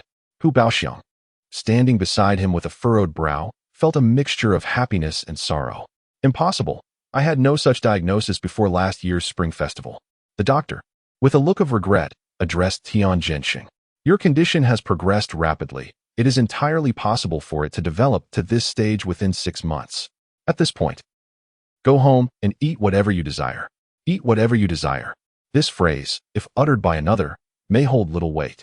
Yet, when it comes from a doctor, it carries the chilling implication of impending doom. Tian Genxing's complexion soured, his voice shaky. Doctor, could it be a misdiagnosis? I have no discomfort. I feel perfectly fine. The doctor shook his head. No misdiagnosis. Although you do not feel unwell, have you not experienced persistent hiccups and increased flatulence over the past 6 months? Tian Genxing, numbly, nodded. Precisely. Having cancer does not always manifest through discomfort or pain. Many patients only exhibit noticeable symptoms when cancer cells have spread throughout the body, and by then, it is far too late. Life may only remain for a few days. Upon hearing this, Tian Genxing's face drained of color. Doctor, how many days do I have left? The doctor, with a grave demeanor, replied, Your condition is progressing rapidly. I estimate you have at most 1 month remaining. Doctor, is there any remedy? Surgery, chemotherapy, any miracle drugs? I have money. I will pay whatever it takes. Panic-stricken, Tian Genxing realized his previous bravado was for naught. Now, he truly feared death. After striving for a prosperous life, he had not yet fully enjoyed it. Was he to be buried so soon? The doctor frowned. Surgery is unnecessary. The cancer has already spread. It is too late for surgery. Chemotherapy will have little effect. As for miracle drugs, even with surgery and chemotherapy, along with some imported medications, you might only extend your life by 6 months to a year, but the treatment will be extremely painful. Tian Genxing was utterly stunned. He never expected such a melodramatic turn of events in his life. Hu Baoxiang, too, felt discomfort. Although he trusted Qin Shou's earlier judgment, he did not foresee Tian Genxing's condition being so dire. Doctor, my friend is still so young. Is there truly no other option? Are there no superior treatments available abroad? Hu Baoxiang's words ignited a spark of hope within Tian Genxing, as if he had grasped the final lifeline. Yes, abroad. They can cure me. However, the doctor's subsequent words extinguished that flicker of hope entirely. No, the current medical standards in our country are comparable to those abroad, and in some cases, even superior. Seeking treatment abroad will incur far greater expenses, and the results may not be any better. Even if effective, the suffering endured would be the same, merely prolonging your life by a few months. At this stage of your illness, truly. The doctor did not finish his sentence, yet Tian Genxing understood the implication. There was no hope. Slowly, he placed the test results into a bag, standing to leave. The doctor, wishing to call him back and prescribe some medication, ultimately decided against it. Whether or not he took the medication had become irrelevant. Hu Baoxiang closely followed Tian Genxing, wanting to offer comfort, yet unsure of what to say. He wanted to urge Tian Genxing to seek out Qin Shou, but seeing the dazed look on his face, he could not bring himself to speak. Exiting the hospital building, they both entered the car. Tian Genxing remained in a state of shock, slumped in his seat, his gaze vacant. Hu Baoxiang attempted to speak several times, but no words came. As they drove away from the hospital, Tian Genxing suddenly sat upright. I still have hope. Qin Shou said he could heal me. Take me to Qin Shou? Old Hu. Give me his number. I will pay him to treat me. Tian Jinxing's expression turned somewhat ferocious, startling Hu Baoxiang. Old Tian, it's quite late. Mr. Qin has likely gone to bed. Perhaps it would be best to arrange a visit for you tomorrow? Hu Baoxiang intended to suggest that he first notify Qin Shou after Tian had offended him. But seeing Tian Jinxing's desperation, he refrained from doing so. No, we cannot delay. The doctor said my condition is progressing rapidly. Old Hu, please plead with Mr. Qin for me. I will pay. Hu Baoxiang grimaced. Mr. Qin demands 300 to 500 million for your plea. Upon hearing this, Tian Jinxing's brows knitted, and his fervor waned. 300 to 500 million? This is outright extortion. Old Hu, plead on my behalf. I will offer him 500 million. A healer's compassion dictates he cannot stand idly by as I suffer. Hu Baoxiang's brow furrowed. Tian Jinxing's words were troubling. He almost wished for Mr. Qin to ignore him. How could he still be haggling at such a critical time? Had he forgotten the reason for his offense against Qin Shou? Even now? He looked down upon Qin Shou. If he truly respected Qin Shou, he would never have attempted to bargain or uttered such words earlier. Lao Tian, wealth is but a material possession. Spend it, and it can be earned anew. When life is at stake, what else can you hope for? I offered him 80 million. That is indeed quite a substantial sum. Surely it must be one of the highest medical fees in the world, right? He would undoubtedly accept it. He may never earn such a fortune in his lifetime. Chapter 42.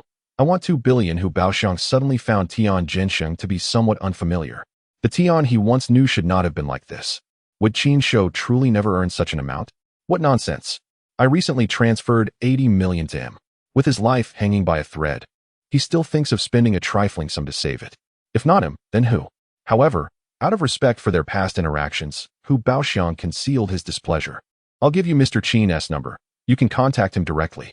As for whether he will agree, I cannot say. I am unable to plead for you. He has done me a favor, and I owe him a debt of gratitude that I cannot breach. Tian Jinxing promptly nodded. All right, send me the number.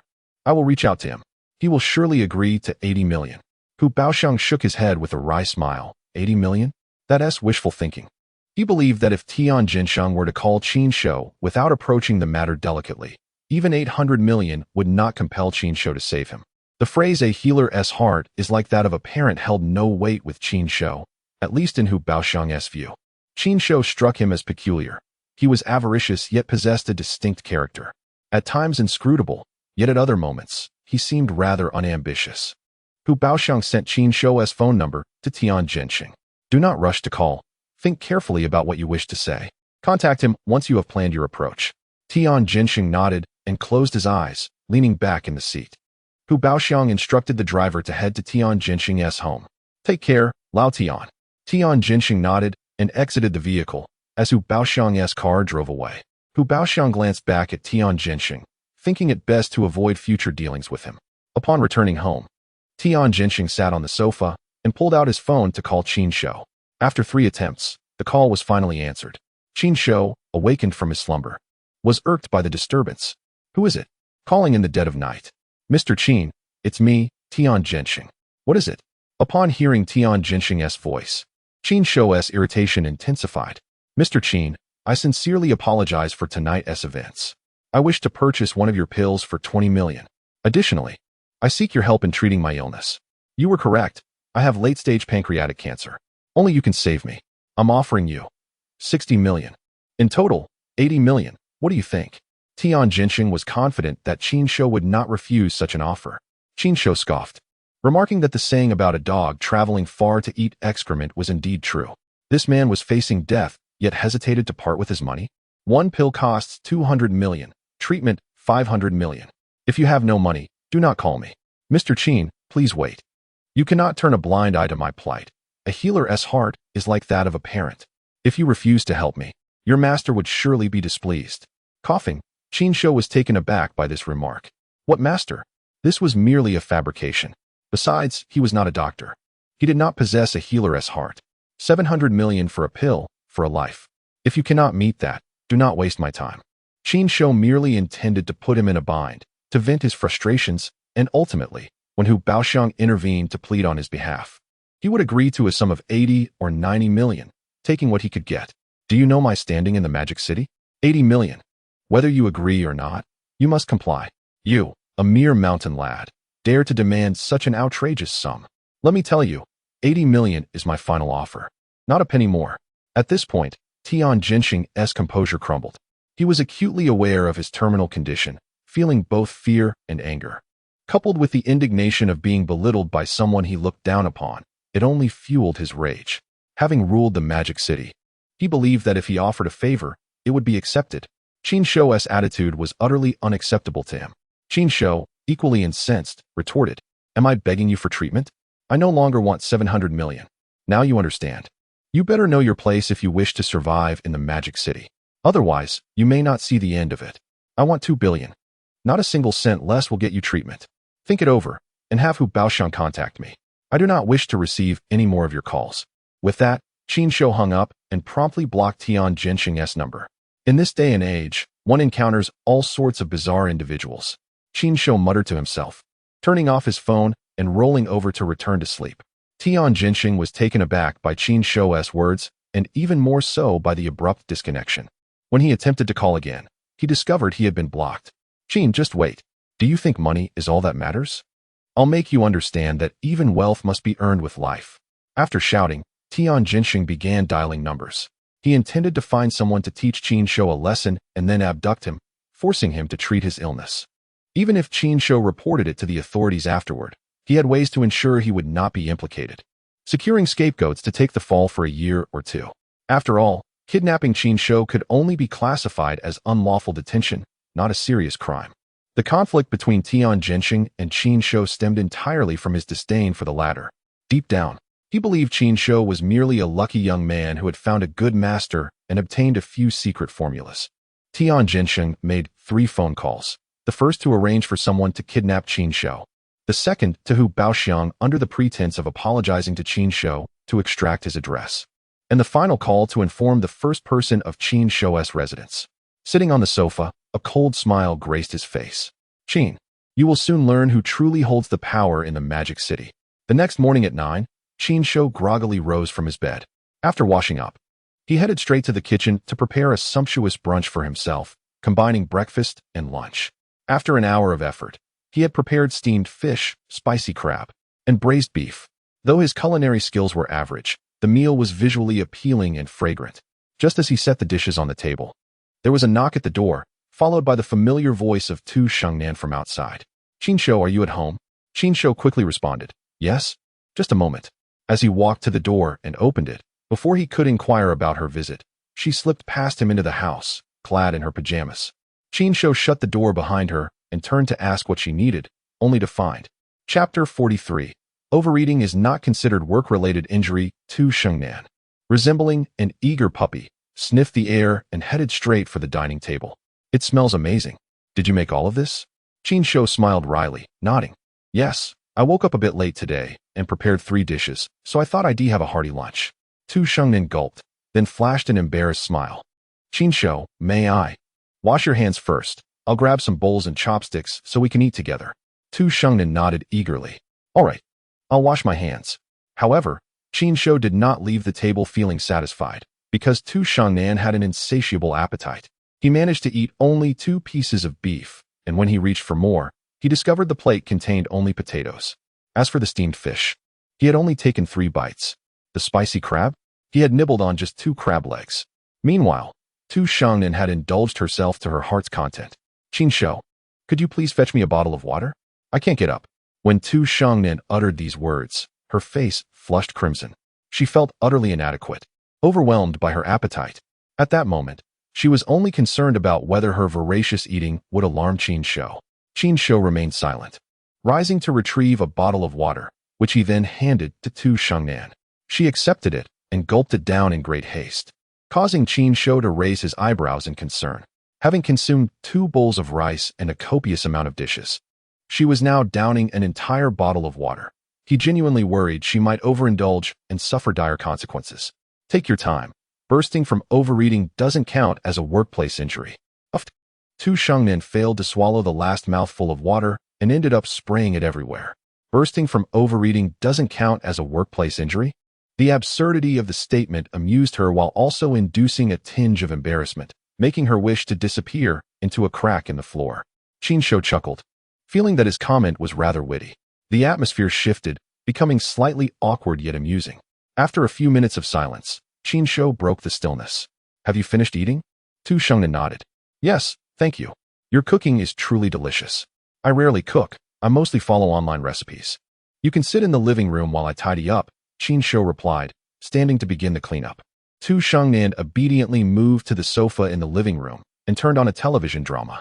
When Qin Shou emerged from the kitchen after washing the dishes, he found her sprawled out on the couch.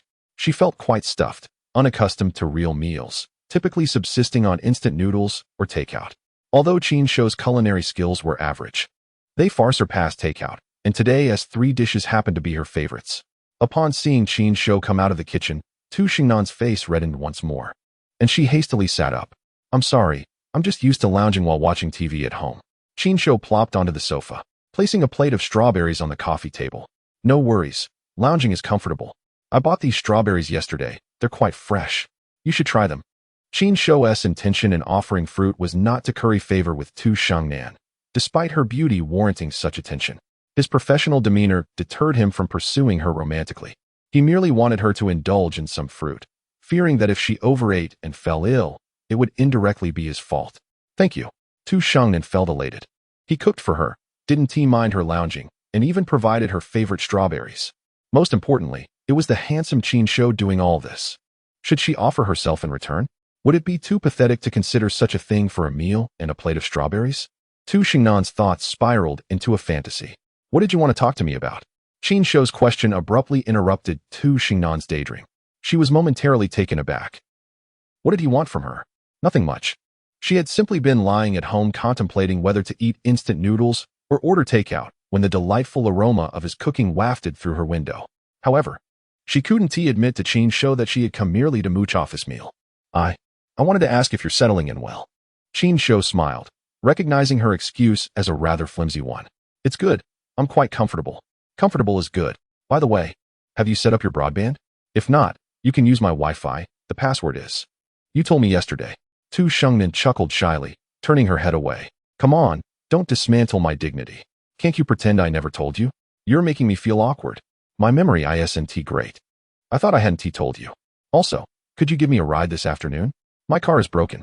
Tu Shengnan boldly made this request, hoping to give her colleagues a glimpse of Qin Shou's handsomeness, as she had promised them she would have him drive her after work yesterday. Promise me. You must promise me. Oh heavens, I would trade a year of my life for him to drive me to work. Actually, I need to stay home for the broadband installation today. Qin Shou gently declined her request. Tu Shengnan was taken aback, her mind racing. Oh heavens. I'm being serious this time. Take a year of my life. I regret it. I was joking last time. But I mean it now. Please don't leave me hanging. Cupid, where have you hidden my red thread? Why can't you bring it out now? Well, if the broadband installation is finished before you go to work, I can give you a ride. Qin Shou didn't want to refuse Tu Shengnan outright. After all, this apartment belonged to a landlord, and she had been quite friendly to him. He couldn't let her warmth be met with his coldness.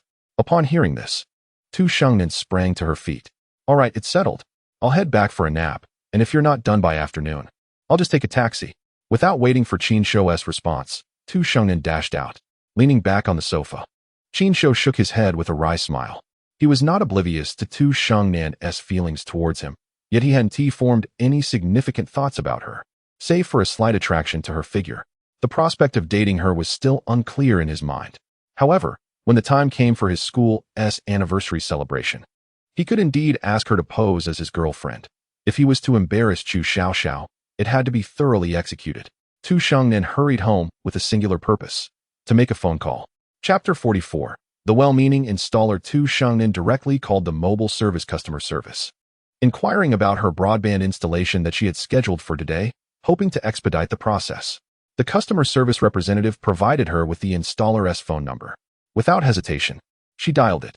Hello, I'm from Building 9, Unit 2, Apartment 301 in Chaoyang Community. You were supposed to install my broadband today. What time can you come? That's uncertain, but probably between 12 p.m. and 2 p.m. Could you come a bit earlier? I have to step out. There's no rush. We can come in the evening if needed. Tu Shengnan pouted at the thought. Evening? That wouldn't do. She couldn't possibly tell Qin Shou that she could get a ride from him if the installer came in the evening. It would be awkward to explain how she knew that. I won't be home in the evening either. Could you come now? I'll pay you extra. Young lady, we have set a time with the client. We can't change it. I'll give you an extra 100. It's not about the money. 200. All right, I'll come after finishing my current job. Once you arrive, knock on 302's door first. I'll be there. After I give you the money, you can proceed to install in 301. Got it. I'll be there in about half an hour. Tu Shengnan hung up, elated, feeling quite clever. About half an hour later, the installer knocked on her door. Tu Shengnan hurriedly opened it, handing him 200 yuan. Please, when you go to 301, don't say a word about my call or the money. The installer nodded with a smile. Don't worry, my lips are sealed. 10 minutes later, the installer proved that his lips were anything but sealed. Hey, is your partner living across the hall? Did you two have a fight? You can't just separate after an argument. What if you didn't have this apartment and had to stay in a hotel? That just waste money and create more problems. Qin Shou shook his head with a bitter smile, bewildered by the situation. However, the words of the installer hinted at a deeper story. Young man, your girlfriend still holds feelings for you. She even called me to hurry up and install the broadband for you. Otherwise, you would have to wait until evening. The installer refrained from discussing payment, fearing that Qin Shou might demand a refund. Stunned by the revelation that Tu Shengnan had called, Qin Shou recalled her earlier request for him to drive her to work. Was she really putting in so much effort just for that? He mused. Master, you've misunderstood. She is not my girlfriend. Ah, young man, that is not very gentlemanly of you. It's natural for couples to bicker and not hold grudges. It's rare for someone to care for you so deeply. You should lower your pride and take the opportunity to bridge the gap, the installer advised. Qin Shou rolled his eyes, recognizing the installer as a professional in creating avenues for reconciliation. All right, I'll heed your advice. Please finish the broadband installation quickly, so I can go smooth things over with her. To avoid further unsolicited advice from the installer, Qin Shou decided to play along. That's the spirit. A real man must be flexible. Let me tell you, after you get the installation done, buy her a bouquet, say some sweet words, and take her out for dinner and a movie tonight. I assure you, you'll be able to sleep well tonight. Qin Shou wished he could find a cloth to silence the chatterbox of an installer. With such a loquacious nature, he must have received numerous complaints, he thought. The installer, however, felt it was his duty to impart wisdom, having received 200 yuan from Tu Shengnan for the installation. After enduring over 10 minutes of the installer's monologue, Qin Shou finally saw him finish the installation. Thank you, master. Please take care. He hastily ushered the installer out, closing the door before he could respond. Standing at the door, the installer shook his head and turned to knock on room 302. But before he could raise his hand, the door swung open, revealing Tu Shengnan peeking through. Is it done? She asked softly. The installer nodded and made an okay gesture. Thank you. You may go now, she said, waving goodbye. The installer, understanding, turned and left. Tu Shengnan perked up her ears, ensuring the hallway was quiet before stepping out. Clad in a white dress with subtle makeup, she appeared significantly more radiant than before, exuding an aura of both tenderness and innocence. Holding a bag containing her uniform, she planned to change at work later. Although it wasn't tea time for her shift yet, she decided to wait at Qin Shou's place to avoid him leaving unexpectedly. With the broadband set up, Qin Shou was tinkering with his computer in the bedroom when Tu Shengnan knocked at the door. He sighed, rising to open it. Initially, he felt a bit impatient, but upon seeing her attire, his annoyance vanished, replaced by astonishment at her beauty. I was feeling bored at home. Can I come in and wait for you? Is your broadband working? She nearly let slip. Qin Shou's expression turned slightly perplexed. You were the one who called to hurry them up. And now you ask if it's done? Instead of exposing her, he stepped aside to let her in. It's just been completed. Come in and have a seat. Will you be able to give me a ride later? She asked, and Qin Shou nodded with a smile, suddenly appreciating the feeling of a girl wanting to be close to him. Please sit on the sofa. There are snacks in the small bedroom. Help yourself while I finish up on my computer, and then I'll take you. Tu Shengnan flashed him a sweet smile. All right, I'll wait, she replied, settling onto the sofa, changing the TV channel while popping a strawberry into her mouth. After a couple of bites, she noticed Qin Shou staring at her, causing her to blush and lower her head. She felt foolish for making noise while eating. Qin Shou chuckled lightly and retreated to his room. No sooner had he sat down at his computer than his phone rang. An unknown number? Frowning, he answered. Is this Qin Shou?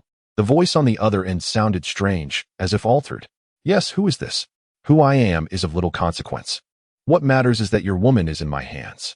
Chapter 45. The Beastly Sister. Upon hearing this, Qin Shou promptly hung up.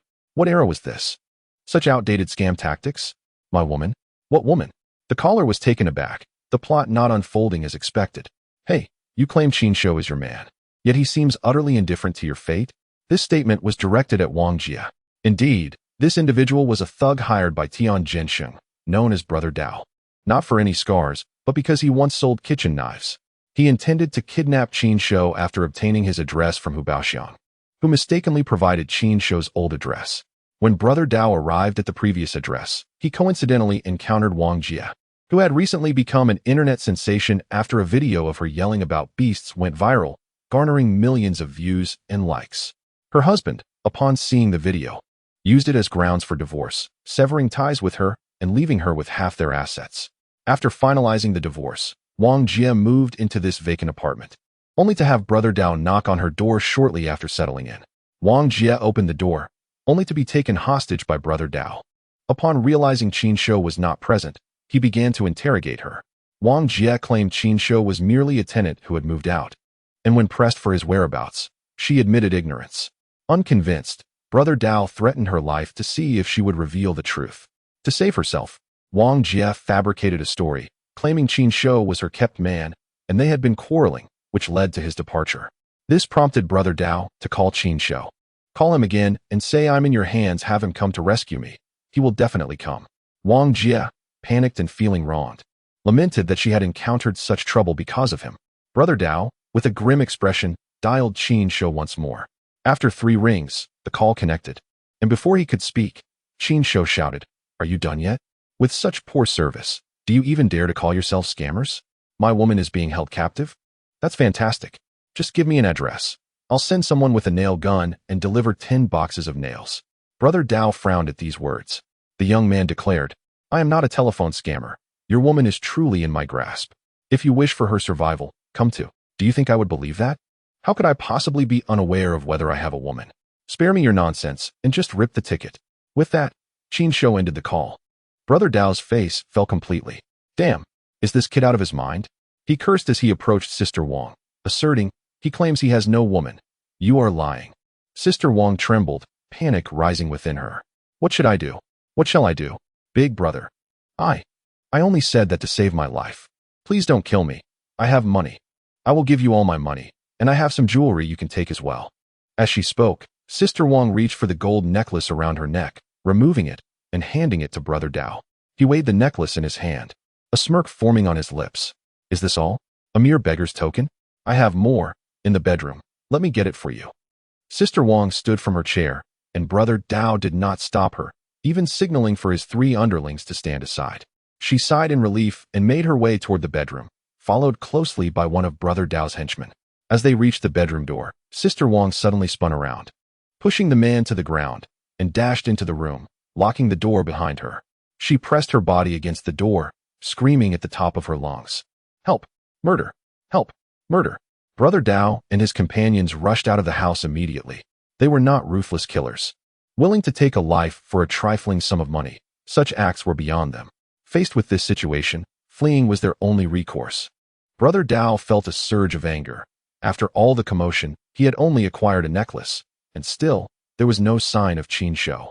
Tian Jinsheng would not pay up. Moreover, this was a case of breaking and entering, and the police would undoubtedly come after them. Damn it, this was too pathetic. Brother Dao and his 3 underlings hurried downstairs and drove away in their dilapidated van. As they exited the community, Brother Dao called Tian Jinsheng. Mr. Tian, we failed to capture the target. He has moved, and now only a woman resides there. I had intended to use her to lure Qin Shou out, but she was too cunning and escaped. I need to hide for a few days. Could you spare some travel expenses? Individuals like Brother Dao rarely had savings exceeding 2 digits. They were the type to spend whatever money they had as soon as they acquired it. Now, he was left with no choice but to ask Tian Jinsheng for funds. Upon hearing this, Tian Jinsheng was immediately incensed. You failed to accomplish the task, and now you ask me for money? Little Dao, we had an agreement. You receive payment upon successful completion of the job. You botched it and expect compensation? That is not how it works. Tian, give me 200,000. I will lay low for a few days, and once the heat dies down, I will return to finish the job for you. If you refuse, I will have no way to hide. And if the police catch me, do not blame me for being loose-lipped. Brother Dao was a rogue, adept at playing the scoundrel. Discussing rules with him was laughable. Tian Jinxing regretted his decision. Had he known Brother Dao was such a rule-breaker, he would not have sought his services. I will have someone transfer the money to you. If you get caught after receiving it, do not involve me. Tian Jinxing, a shrewd businessman, was meticulous. Rest assured, once we receive the funds, we will leave the city. Before Brother Dao could finish, Tian Jinxing hung up the phone. Afterward, he dialed another number. Send 20,000 to the person you found for me. And also find me a few ruthless characters. Those fools botched the job. This time, I want some real tough guys. Money is not an issue. Understood, boss. I will arrange it right away. Chapter 46. 300 onlookers. You will negotiate with them directly. 2 million, in a discreet location. And ensure they bring the person to me without implicating me. Understood, boss. After hanging up, Tian Jinxing let out a sigh of relief. Having learned from Brother Dao's missteps, he had wised up, delegating the task to his subordinates to avoid direct involvement. Should anything go awry, he would not be at risk of being threatened. Meanwhile, Qin Shou emerged from the bedroom after playing on the computer for a short while. Tu Shengnan lay on the sofa, munching on a bag of chips while watching television. Upon seeing Qin Shou, she smiled sheepishly. Qin Shou, why did you buy so many snacks?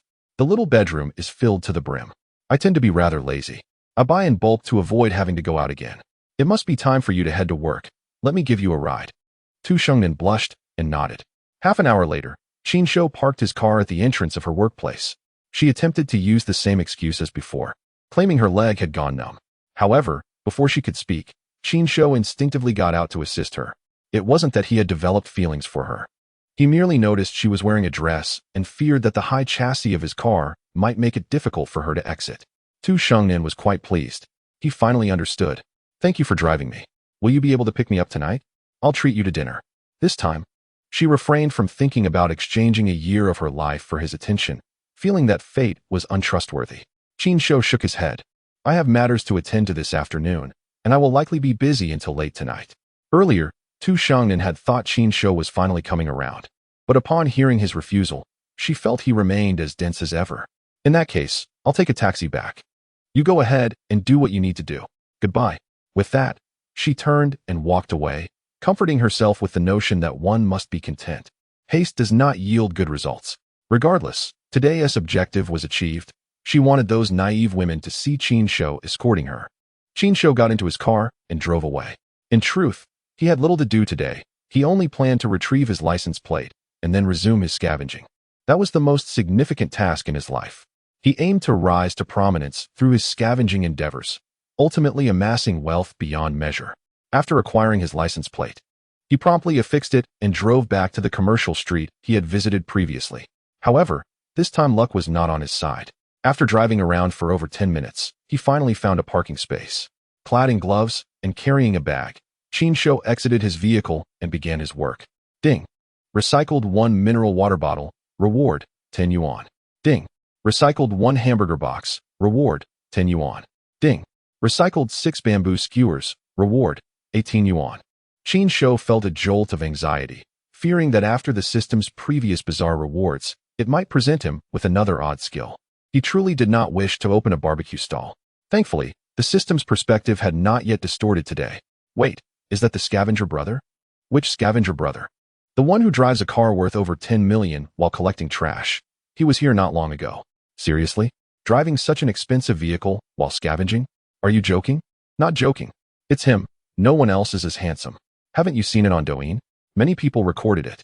And I heard that he had a confrontation with 2 female internet celebrities that day. Are you talking about those 2 infamous ones, Lulu and Chi Chi? Exactly. Those 2. In Lulu's video, was she referring to his car? Indeed. Oh wow, so this guy has become a celebrity too. Let us hurry over and get a video. Posting it on Douyin might garner some likes. Before long, a crowd gathered around Qin Shou. He felt exasperated. These people were utterly clueless.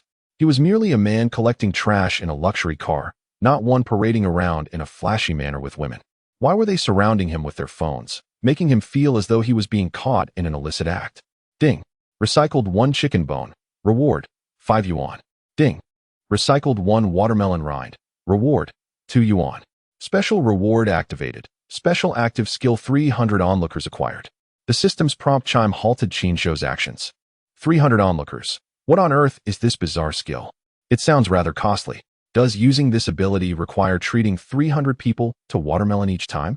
The 300 spectators have a usage limit of 24 hours, and upon activation, they instantly gather around the host to witness their ostentation. Qin Shou found himself at a loss for words to describe this skill. It seemed like a summoning ability, but shouldn't summoning skills conjure something with combat prowess? While the number of summoned individuals was considerable, they served no purpose beyond spectating. What a trifling matter. Utterly pointless. Yet, the more onlookers there were while he flaunted, the more gratifying it became. Qin Shou reassured himself, persuading himself to accept this skill. Ultimately, there was no choice in the matter. The system had already bestowed it upon him. To employ this skill, one must loudly chant the command 3 times, watermelon. Qin Shou nearly spat blood. Watermelon? And I have to shout it 3 times? Why not have me yell monkey show? Or bang a gong for 3 minutes straight? It seemed that rather than rallying support for Qin Shou, the intention was to gather an audience for a circus act. System, just moments ago, I praised your sound judgment.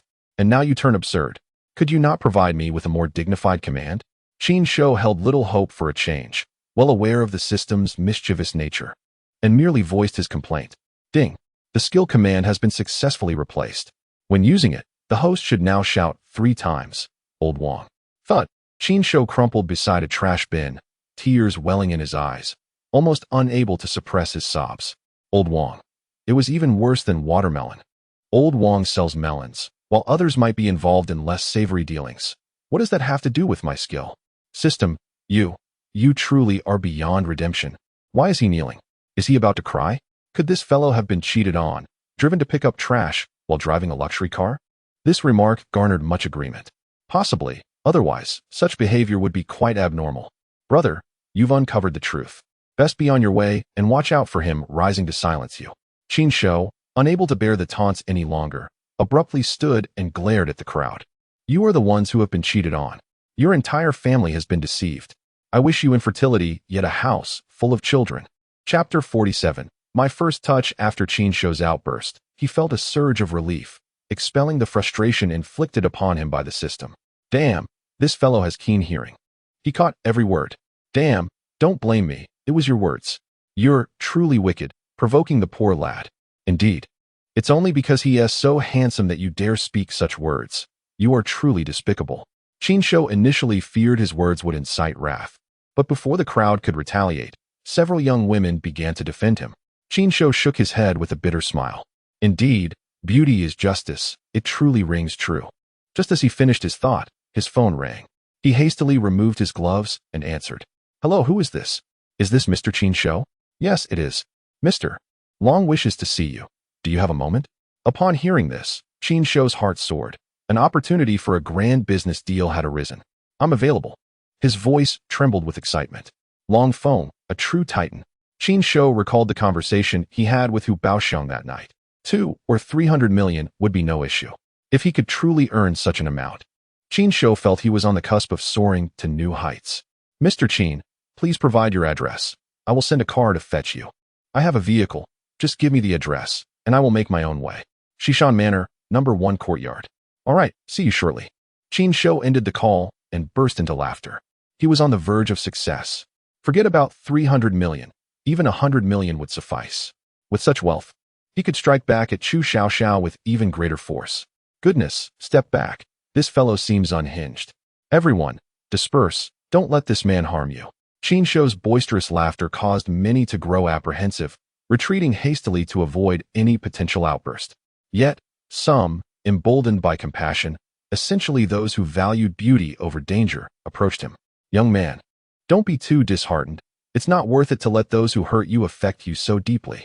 Indeed, you must look forward and cherish those around you. Like me, I'm single and can help you heal. Young man, don't be sad. Allow me to treat you to bubble tea, shall we? Only then did Qin Shou regain his composure. Glancing at the 4 or 5 young women who seemed eager to strip him with their gazes, and instinctively took a step back. No, thank you. I have matters to attend to. I appreciate your kindness. With that, Qin Shou sidestepped them and headed towards his car. He indeed had his sights set on wealth.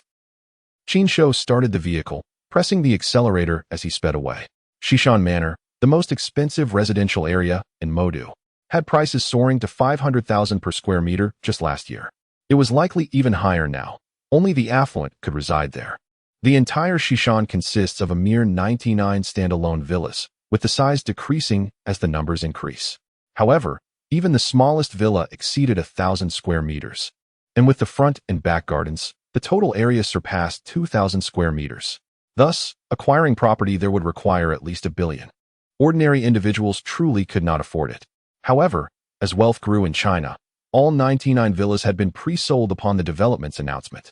Qin Shou recalled that the company behind Xishan Manor was under Long Feng's umbrella. Otherwise, he would not have the chance to reside in the number 1 villa. Naturally, the owner would reserve the largest and finest for himself. Xishan Manor was not located in the suburbs. It was merely a 40-minute drive from the city center. Surrounded by bustling activity, Qin Shou drove at a moderate pace, experiencing slight traffic, and spent an hour and 20 minutes reaching his destination. Xishan was a modest hill, with an elevation of only about 100 meters. In truth, it was merely a large mound of earth. Qin Shou parked his car at the entrance of the community. Such a high-end neighborhood did not permit entry without proper clearance. 4 robust security guards stood at the gate, each over 6 feet tall, exuding formidable presence. In addition to the 4 guards at the entrance, there were another 4 stationed in the guardhouse. Qin Shou smirked, with his looks and stature. If he were to become a security guard, wouldn't he make a fine captain? He promptly took out his phone and called Long Feng's secretary. "Hello. I'm at the entrance. Could you come out to escort me? What is the last number of your license plate?" "My plate ends with 69, a Black Knight 15. "All right. I'll call the gate and inform them. You may proceed inside. Once inside, turn right and continue up the road. The house at the top is number 1 courtyard." The secretary concluded the call, and Qin Shou stowed away his phone before driving in. At the entrance, he was stopped by a security guard. Qin Shou provided no further explanation, waiting for Long Feng's secretary to notify the guards before being granted entry. After turning right and proceeding along the road for about 5 minutes, Qin Shou finally laid eyes on the number 1 villa. At that moment, he no longer felt that Xishan was small. The community exceeded his expectations in size. Moreover, the architecture within the community was not as he had envisioned. He had initially assumed that the houses within this area would be charmingly antiquated, showcasing traditional architecture. To his surprise, however, the residences were an eclectic mix, featuring modern minimalist designs, European and American styles, ancient aesthetics, and even some unfamiliar architectural styles that Qin Shou could not identify. He began to doubt whether he had arrived at the correct location. Yet, upon reflection, he realized that the tastes of the affluent varied greatly, and wealth naturally allowed them to indulge their preferences. Qin Shou parked his car at the entrance of Villa Number 1, gazing at the 6-story structure in the courtyard. Unable to suppress a smirk, this could hardly be called a villa. It resembled a small castle. The entire building occupied the highest point in the neighborhood, with the surrounding houses resembling stars orbiting a moon. The courtyard was excessively large. The distance from the gate to the door was estimated to be around 200 meters. In the yard stood 7 or 8 men in black, all wearing sunglasses, hands clasped behind their backs, appearing as though they were on a film set. With a rustling sound, the gate opened automatically, and Qin Shou drove in. Following the guidance of the men in black, he turned left upon entering, as there was a small parking lot in that direction. Once he parked, he stepped out of the car. "Apologies, Mr. Qin, but we must conduct a body search." 3 men in black surrounded him, which made Qin Shou slightly displeased. However, he understood that the wealthy were often fearful of threats, and a search was merely a precautionary measure. "Go ahead." Qin Shou spread his arms and slightly parted his legs. The man in front of him began to pat him down. Qin Shou's lips twitched. Good heavens. Was this his first body search? Just like that, it was gone. After the search was complete, the man in black led Qin Shou towards the house. "Mr. Qin, I hope that what you see and hear here today remains confidential, especially regarding Mr. Long. We trust you will keep this secret." Qin Shou understood the implications of the man's words. They were concerned about the outside world discovering that Long Feng had been diagnosed with cancer, fearing it would affect company stocks. "I understand. I will uphold patient confidentiality. This is a matter of professional ethics." The man in black nodded but said nothing further. Upon reaching the door, he rang the bell, and after a wait of over 10 seconds, the door opened. Another man in black stood there, glanced at Qin Shou, and stepped aside to let him enter. Once inside, Qin Shou was taken aback. How fearful of death was Long Feng? Outside, there were 7 or 8 men in black. And inside, there were more than 10. Had this man committed too many misdeeds in the past to require such extensive protection? Mr. Qin, please have a seat. I will summon Secretary Fu. Qin Shou nodded and plopped down onto the sofa in the living room. This living room was truly vast. It soared 3 stories high, and the distance from the entrance to the living area was over 20 meters. Moreover, the decor was luxuriously appointed. The very sofa beneath him was crafted from solid rosewood. The coffee table before him was over 2 meters wide and more than 4 meters long. It appeared to be made of golden silk nanmo. Qin Shou couldn't help but feel a pang of envy. This coffee table alone must be worth tens of millions. He felt like a frog in a well. Having once thought that owning a car worth over 10 million and renting a house for 15,000 a month, where he could shop without glancing at prices, made him wealthy enough to savor the pleasures of the affluent. How naive. This was true wealth, residing in a house valued in the billions, with a mere coffee table sufficient to provide for an ordinary person's family for generations, surrounded by over 20 bodyguards and attended to by servants. This was the life of the rich. The joys of wealth he had experienced were mere trifles in comparison. Mr. Qin, please follow me to meet Mr. Long. Secretary Fu approached Qin Shou, breaking his reverie. Qin Shou quickly stood up from the sofa and looked up at Secretary Fu. Good heavens! She was truly stunning. Was this another indulgence of the wealthy? Qin Shou couldn't help but gawk at her. He had already learned from the phone call that the secretary was female, but he hadn't anticipated such a captivating beauty. Standing at 1.75 meters tall, with willow-like eyebrows, a high nose, and cherry-red lips. Her long hair framed a slender waist and long legs, making Qin Shou think of mischief. This fellow, Qin Shou, not only felt envious, but also composed a playful verse in his mind. The wealthy are indeed joyful. When I become rich, I will also find a secretary like her. No, I should find someone like her to be my personal assistant, with responsibilities including warming my bed. Mr. Qin, please follow me to see Mr. Long. Secretary Fu's presence made Qin Shou's gaze linger, causing her to feel a bit flustered. Her stunning appearance and figure captivated him, while his look surprised her, quickening her heartbeat. This scene could simply be described as mutual admiration. Oh, all right, let's go meet Mr. Long. Qin Shou smiled at her. Fu's face flushed as she turned and walked towards the elevator, with Qin Shou eagerly following behind. Once in the elevator, he couldn't resist asking Secretary Fu, "What is your name?" "Fu Xueqing." "Oh, so your surname is Fu. I thought you were an assistant." It puzzled me why such a beautiful girl wasn't in a principal position. Fu Xueqing couldn't help but chuckle. "Mr. Qin, you jest. My name does seem to put me at a disadvantage. In any profession, people assume I am a subordinate." Her words left the 2 men in black in the elevator momentarily stunned. Fu Xueqing was renowned for her icy demeanor, yet here she was, joking with Qin Shou. Did they know each other prior? They exchanged glances, realizing she had not been aloof, but merely had not encountered Qin Shou before. Women. The 2 men in black felt a tinge of bitterness. The elevator ascended directly to the 6th floor, where Fu Xueqing led Qin Shou to Long Feng's room. She first entered a password, then verified her fingerprint and iris. As Qin Shou stood behind her, he grew increasingly aware of how fearful Long Feng was. With so many protectors, he still insisted on these cumbersome security measures. While Qin Shou was pondering this, the door opened, and Fu Xueqing ushered Qin Shou inside. The room's furnishings were quite simple: a sofa, a bed, and a desk. An elderly man in his 50s sat at the desk, staring at the computer screen before him. Qin Shou immediately recognized him. This man looked unwell, his complexion pale, and his eyes sunken. He gave the impression of a man on the brink of death. "Mr. Long, Mr. Qin has arrived," Fu Xueqing announced to the elderly man. This was Long Feng. Qin Shou was taken aback. He had seen Long Feng on television, and he did not resemble this frail figure. In his memory, Long Feng was a man in his 40s, exuding vitality and the aura of a leader. The elderly man before him, with his white hair and near-death appearance, could not possibly be Long Feng. Perhaps he was a stand-in. "Mr. Qin?" The old man raised his head, looking at Qin Shou, although the confusion in his eyes deepened. So young? He had always assumed Qin Shou was an elderly gentleman with a white beard, the kind with an ethereal presence. At the very least, he had expected a seasoned practitioner of traditional medicine in his 50s. A mere young man? Hu Baoxiang was truly being ridiculous. "Mr. Long."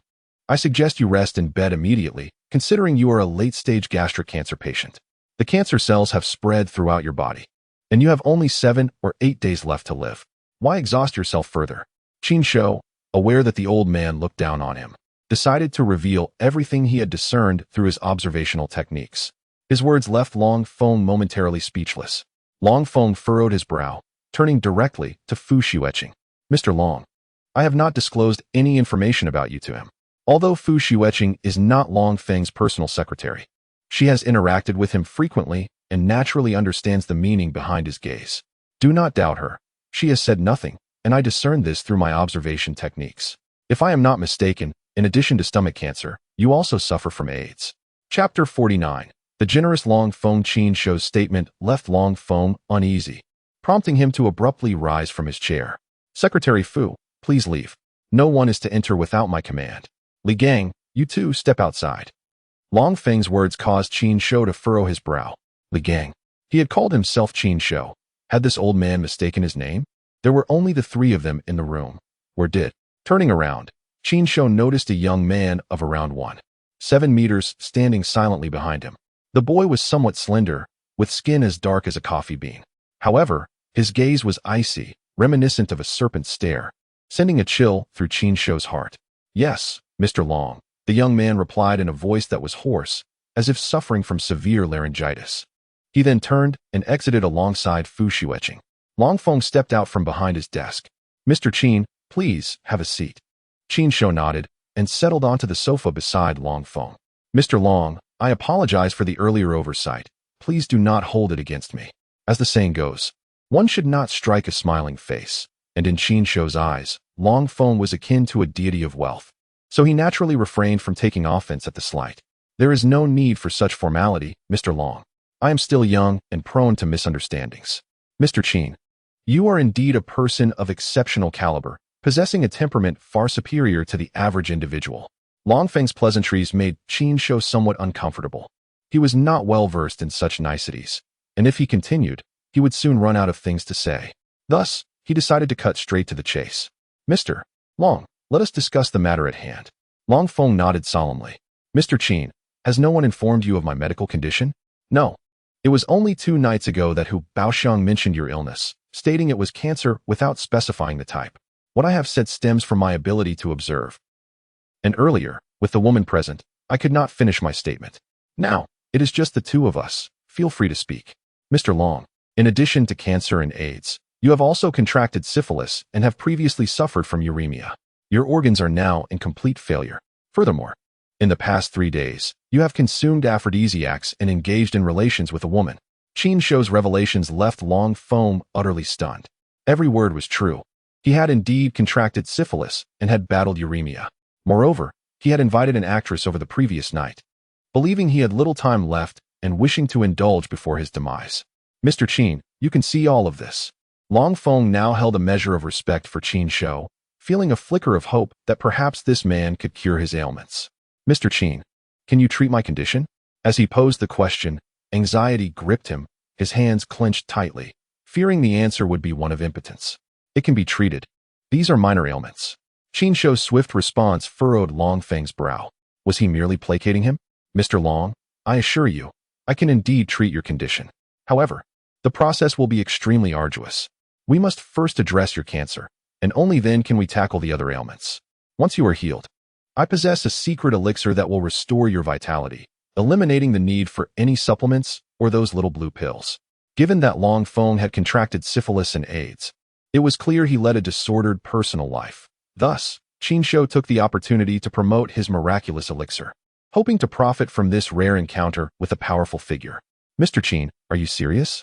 Long Feng was less concerned about restoring his vitality than he was about surviving. Mr. Long, I never lie when it comes to healing. I can cure your ailments. Upon receiving Qin Shou's affirmative response, Long Feng nearly wept. He had feared he was on the brink of death, approaching Qin Shou with the mindset of a desperate man. To his astonishment, he had indeed encountered a genuine miracle worker. Mr. Qin, what do you require? I will have it prepared immediately. Let us commence treatment. Long Feng was eager to begin, believing that the sooner he started, the sooner he could escape the specter of death. However, Qin Shou waved his hand with a smile, indicating there was no rush. After all, they had yet to discuss the price. Mr. Long, my consultation fees are rather steep. Let us agree on a price first. Discussing money can be a sensitive matter for some, as it often strains relationships. However, Long Feng was different. He was the type to negotiate financial terms before delving into emotional considerations. Qin Shou's words elicited laughter from Long Feng, who appreciated this straightforward disposition. Mr. Qin, you are aware of my status. Money is merely a sequence of digits to me. Name your price. Long Feng's earnest offer took Qin Shou by surprise. He perceived it as a roundabout negotiation. How could he propose a figure? If he undervalued his services, he would appear foolish. Yet, if he quoted a high price, Long Feng might refuse, possibly even resorting to violence. Mr. Long, it would be best if you stated the price. It is not suitable for me to do so. Long Feng chuckled, finding Qin Shou intriguing. Had it been anyone else, they would have eagerly demanded tens or hundreds of billions. Mr. Qin, my net worth exceeds 300 billion. Logically speaking, if you were to cure me, I would have no issue parting with all of it. However, I suspect you would not accept such a deal. How about this? If you heal me, I will grant you 10 billion. And I have heard from Hu Baoxiang that you do not yet own property in Modu. I shall gift you my apartment as well. Long Feng's offer left Qin Shou momentarily speechless, not because he found it insufficient, but rather because it was overwhelmingly generous. 10 billion. That was a sum he could scarcely fathom. Moreover, this apartment. Noticing Qin Shou's silence, Long Feng presumed he found the offer lacking and began to elaborate. Mr. Qin, this apartment spans 5,000 square meters. Based on current market values, it is worth 30 billion. I spent nearly 2 billion on renovations. And the furnishings and decor inside are worth close to 4 billion. Additionally, I own several limited edition sports cars in the garage and a wine cellar stocked with rare vintages. All combined, the value exceeds 50 billion. If you still find this unsatisfactory, I can offer more. Qin Shou hastily waved his hands. No. That's too much. I cannot accept. Qin Shou felt a twinge of fear. Previously, he had quoted Tian Jinxing 20 billion, but that had merely been bluster. A tactic to avoid treating him. He was indeed greedy, but within reason. Long Feng's demeanor was not one of deep respect, yet he was at least courteous. In return for a modicum of respect, he returned it tenfold. Chapter 50. He wishes to make a movie? Long Feng was wealthy, but the wealth was his own.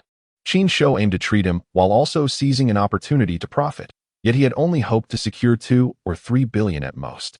Now, Long Feng was offering 10 billion and a house.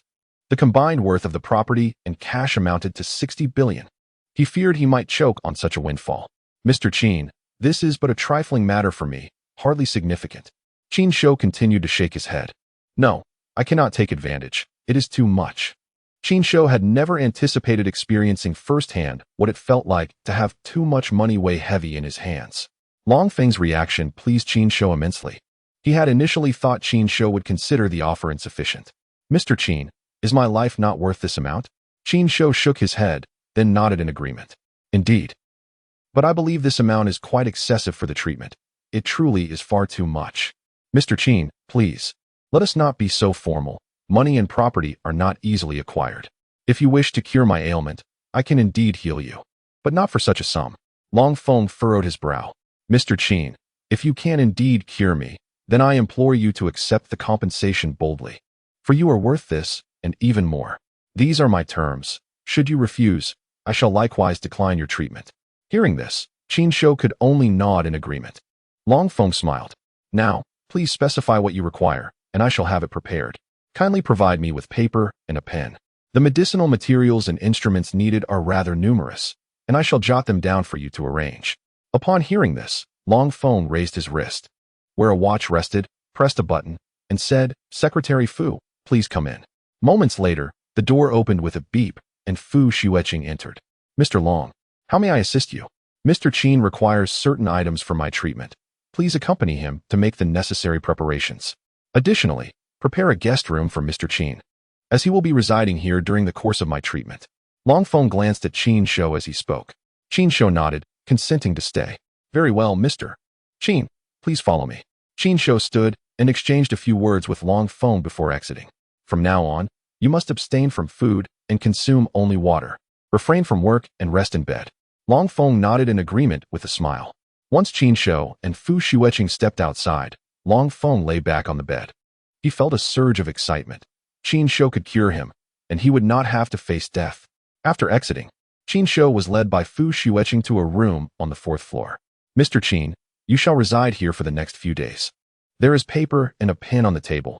Do not hesitate to come down directly should you require anything. Once you have finished writing, please notify me. Here is my business card.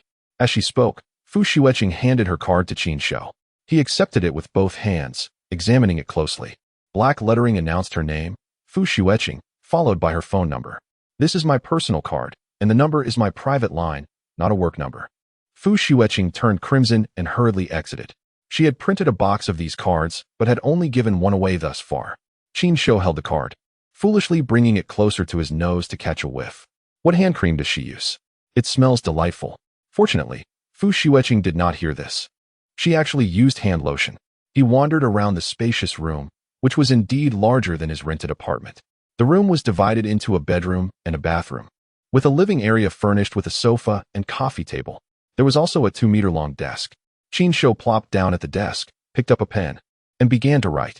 Long Feng's ailment was indeed complicated. Though he had assured Long Feng of a cure, the treatment would be quite intricate. For over half an hour, Qin Shou diligently wrote and sketched, finally putting down the pen. 132 herbal ingredients, 99 bizarre items, with even child's urine considered normal. The list grew increasingly odd. Charred beams, coffin nails, the blood of a rooster over 10 years old. The further he went, the stranger the items became. Besides these, he also sketched several items. A 2-meter by 2-meter square steamer, a large pot with a 2-meter diameter, resembling that used by the demons in Journey to the West to steam Zhubeiji, and a large wooden barrel with a diameter and height of 1.5 meters, equipped with a self-heating function. Lastly, he drew an iron table composed of steel pipes, with 10-centimeter gaps between each. Additionally, he specified 50 medicinal jars and 50 burners. This time, many of the medicines needed to be prepared simultaneously, unlike when treating Huku, where he could brew in batches. He also noted the necessity of 20 assistants to help monitor the brewing process. The entire page of A4 paper detailed his requirements, with sketches and specific descriptions of the items needed. After meticulously reviewing it, Qin Shou saved Fu Xueqing's number into his phone and called her directly. Secretary Fu, I have completed my list. Please come by. Certainly, I shall be there shortly. Less than half a minute after hanging up, Fu Xueqing knocked on Qin Shou's door. He was taken aback. Did she wait right outside? Qin Shou approached and opened the door. Fu Xueqing smiled at him as she entered. Secretary Fu, you weren't waiting just outside, were you? Fu Xueqing's face flushed deeply, and she lowered her gaze, unable to meet his eyes. This left Qin Shou perplexed. He felt he hadn't said anything particularly inappropriate. It wasn't as if he had asked her the color of her underwear, was it? I live next door to you. Fu Xueqing had arranged for Qin Shou to stay in this room precisely because she resided next door, hoping for more opportunities to meet him. Oh, so we are neighbors. Here is the list of items I require. Please review it and have them prepared. Qin Shou handed her the paper. Fu Xueqing took the list and examined it intently, but her brow began to furrow. Many of the earlier medicinal materials were unfamiliar to her, yet she could tell they were traditional Chinese herbs. However, the latter items, such as coffin nails and rooster blood, seemed less medicinal and more suited for exorcism. Mr. Qin, are these latter items truly for medical use? Qin Shou nodded. Indeed. Though he was unsure of the exact role these items would play in treating Long Feng, they were derived from the prescriptions that had come to mind. And to cure Long Feng, he had to transcribe them without alteration. There are also specialized instruments I require. Please have them crafted as specified, and ensure the necessary personnel are ready. Fu Xueqing nodded. No problem. I will arrange for everything immediately. By dawn, these items will be delivered. Should you need anything, you may instruct the 2 security personnel at the door to assist you. If you wish to venture outside, simply have them accompany you. After speaking, Fu Xueqing hurriedly left, fully aware that the items on the list pertained to Long Feng's life, and she dared not delay. After her departure, Qin Shou decided to lie in bed and watch television. However, he soon dozed off. When he opened his eyes, it was already past 2 in the morning. He had been awakened by hunger, dreaming of feasting on a whole roasted lamb. In his dream, he was joyfully devouring the lamb, but as he continued, the lamb transformed into a woman, resembling Tu Shengnan. Startled, Qin Shou jolted awake. He sat up, blinking as he looked around, relieved that it had merely been a dream. Had he actually tried to devour Tu Shangnan, it would have been quite troublesome. Rising from bed, Qin Shou turned on the light and stepped outside. The coffee table held only a plate of fruit, leaving him with no choice but to open the door. Upon doing so, the two guards flanking the entrance turned to block his path. "Mr. Qin, are you planning to go out?" Qin Shou shook his head. "I am hungry. Is there anything to eat? What would you like? I can have something prepared for you. Just something simple will suffice." "Understood. Please wait a moment." One guard turned and left, while the other remained, watching Qin Shou with a vigilant expression. This made Qin Shou feel somewhat uncomfortable. "I am not a criminal. Why must you regard me so?" Qin Shou directly closed the door and retreated to his room. The two men in black were indeed assigned by Long Feng to keep watch over him. After Qin Shou left his room, Long Feng lay in bed, increasingly troubled by his thoughts. He worried that Qin Shou might be toying with him or that he would seize an opportunity to escape. Thus, he instructed Li Gang to arrange for two individuals to monitor Qin Shou. It was understandable. Anyone in his position would think likewise. Cancer and AIDS are not mere fevers that can be resolved easily. While there may be hope for curing cancer, AIDS remains incurable. Having someone watch Qin Shou was a reasonable measure. As soon as Qin Shou settled onto the sofa, his phone rang. It was a call from Hu Baoxiang, leaving Qin Shou puzzled as to why this fellow would contact him at such a late hour. "Hello, Mr. Hu. What can I do for you?" "Mr. Qin, has Tian Jinxing come to your door to apologize?" Hu Baoxiang's question furrowed Qin Shou's brow. An apology from that man? Given his attitude, it would be a miracle if he didn't come looking for trouble. "No, after we parted that night, he did call me once, offering me 80 million to treat him and give him a small pill, as if he were doing me a favor." "Ah, so you two had a quarrel?" "No, I didn't argue with him. I simply told him that if he wanted my help, he should present me with 2 billion. Qin Shou's words caused Hu Baoxiang's expression to darken. "This Tian Jinxing, he has completely offended you.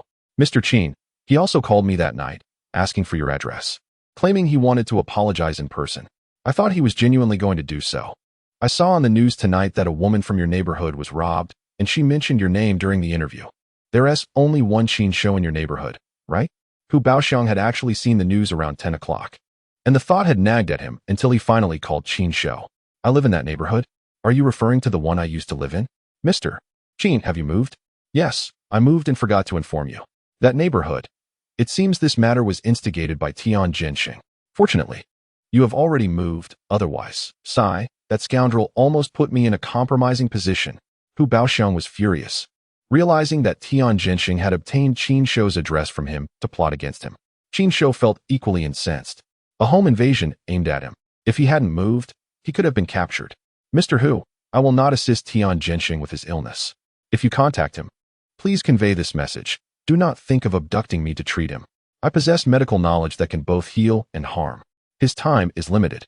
If he wishes to avoid a miserable and painful demise, he should refrain from troubling me." Qin Shou was not boasting. He had numerous toxic concoctions in his mind. Even without administering poison, he could effortlessly render someone's life a living hell with acupuncture. "Mr. Qin, I will certainly relay your message, but you must exercise caution. I know Tian Jinxing. He is stubborn and prone to extremes. I am untroubled. If he dares to come, I will assist him in finding peace sooner. Mr. Qin, one more thing. Has Long Feng been in touch with you? I am already at his home. I can treat his illness, and we have discussed it. I will commence treatment tomorrow." Qin Shou's reply brought Hu Baoxiang great joy. "Wonderful. I am grateful that Mr. Qin is willing to intervene." Hu Baoxiang's words left Qin Shou perplexed. If anyone should be expressing gratitude, it should be him towards Hu Baoxiang, as he had introduced such a significant client. "Mr. Hu, I should be thanking you. Without you, I would never have met Long Feng. Mr. Qin, I owe you my thanks. If you can cure Long Feng, he will collaborate with me on a major deal. To be honest, I stand to earn 2 billion from this transaction." Hu Baoxiang was direct, leaving no room for ambiguity. Qin Shou raised an eyebrow, realizing that Hu Baoxiang would benefit significantly from introducing him to Long Feng. "Mr. Qin, once the contract is signed, I will transfer 20 million to you as your commission. Without your assistance, I could not have secured this deal or established a connection with Long Feng. Isn't that inappropriate? The profits from your business have nothing to do with me. That's settled then. Mr. Qin, please rest well. I shall not disturb you further." With that, Hu Baoxiang ended the call. Qin Shou chuckled wryly, astonished that he could profit from both sides. At that moment, there was a knock at the door. Qin Shou approached to see the men in black wheeling in a food cart. "Mr. Qin, this is dinner prepared for you. Since you were sleeping, we didn't wake you. I had it warmed up. I hope it suffices." Qin Shou glanced at the food on the cart. This was what they called sufficient. Steak, large shrimp, abalone, crab, along with several dishes unfamiliar to him. "Fine, as long as I can eat enough." The men in black promptly placed the dishes on the coffee table. "Mr. Qin, someone will come to collect this tomorrow. Please eat and rest early." With that, the men in black exited, and Qin Shou immediately dug into his meal. Meanwhile, Hu Baoxiang was on the phone with Tian Zhensheng, and their conversation was anything but cordial. "Old Hu, we have been friends for years. How can you help an outsider, but not me?" Tian Zhensheng's voice was loud and abrasive. "Mr. Tian, Mr. Qin is not an outsider. He is our family's savior. Don't think I am unaware of your actions. You sought to kidnap Mr. Qin, didn't you? Then pretended to apologize to me, deceiving me into revealing his address. You never considered me a friend." Hu Baoxiang spoke with equal force, unable to be courteous towards Tian Zhensheng. "Hu Baoxiang, I had no choice. He demanded several billion. I don't have that much money. It was he who forced me." Tian Zhensheng, the reason Mr. Qin made such an exorbitant demand is that you have shown him disrespect and have looked down upon him. If you genuinely apologize, I will plead on your behalf, and he will certainly assist you." Hu Baoxiang's words were entirely accurate. This was indeed Qin Shou's initial intention. "You have completely offended Mr. Qin now. He has declared he will not treat your illness. He has instructed me to inform you that while he can save lives, he can just as easily take them. He has countless means to make your remaining days even more torturous." Upon hearing this, Tian Zhensheng was livid. "Hu Baoxiang, are you threatening me?" "No, this is a message from Mr. Qin." "Very well. He refuses to treat me. I want to live much longer anyway. I will gather all my money to buy his life. Tell him to wash his neck and wait for me." With that, Tian Zhensheng hung up. He felt a mix of anger and fear. Anger at Hu Baoxiang for siding with Qin Shou, and fear of dying. His earlier declaration about spending money to buy a life was not entirely empty rhetoric. He had sought to kidnap Qin Shou, and if that failed, he would resort to that option. Tian Zhensheng was determined to drag Qin Shou down with him. Infuriated that this upstart had shown him such disrespect and even dared to threaten him, Hu Baoxiang was equally furious. Realizing that if Tian Zhensheng sought to buy Qin Shou's life, it would put Qin Shou in great danger. He contemplated calling to warn Qin Shou, but ultimately decided against it.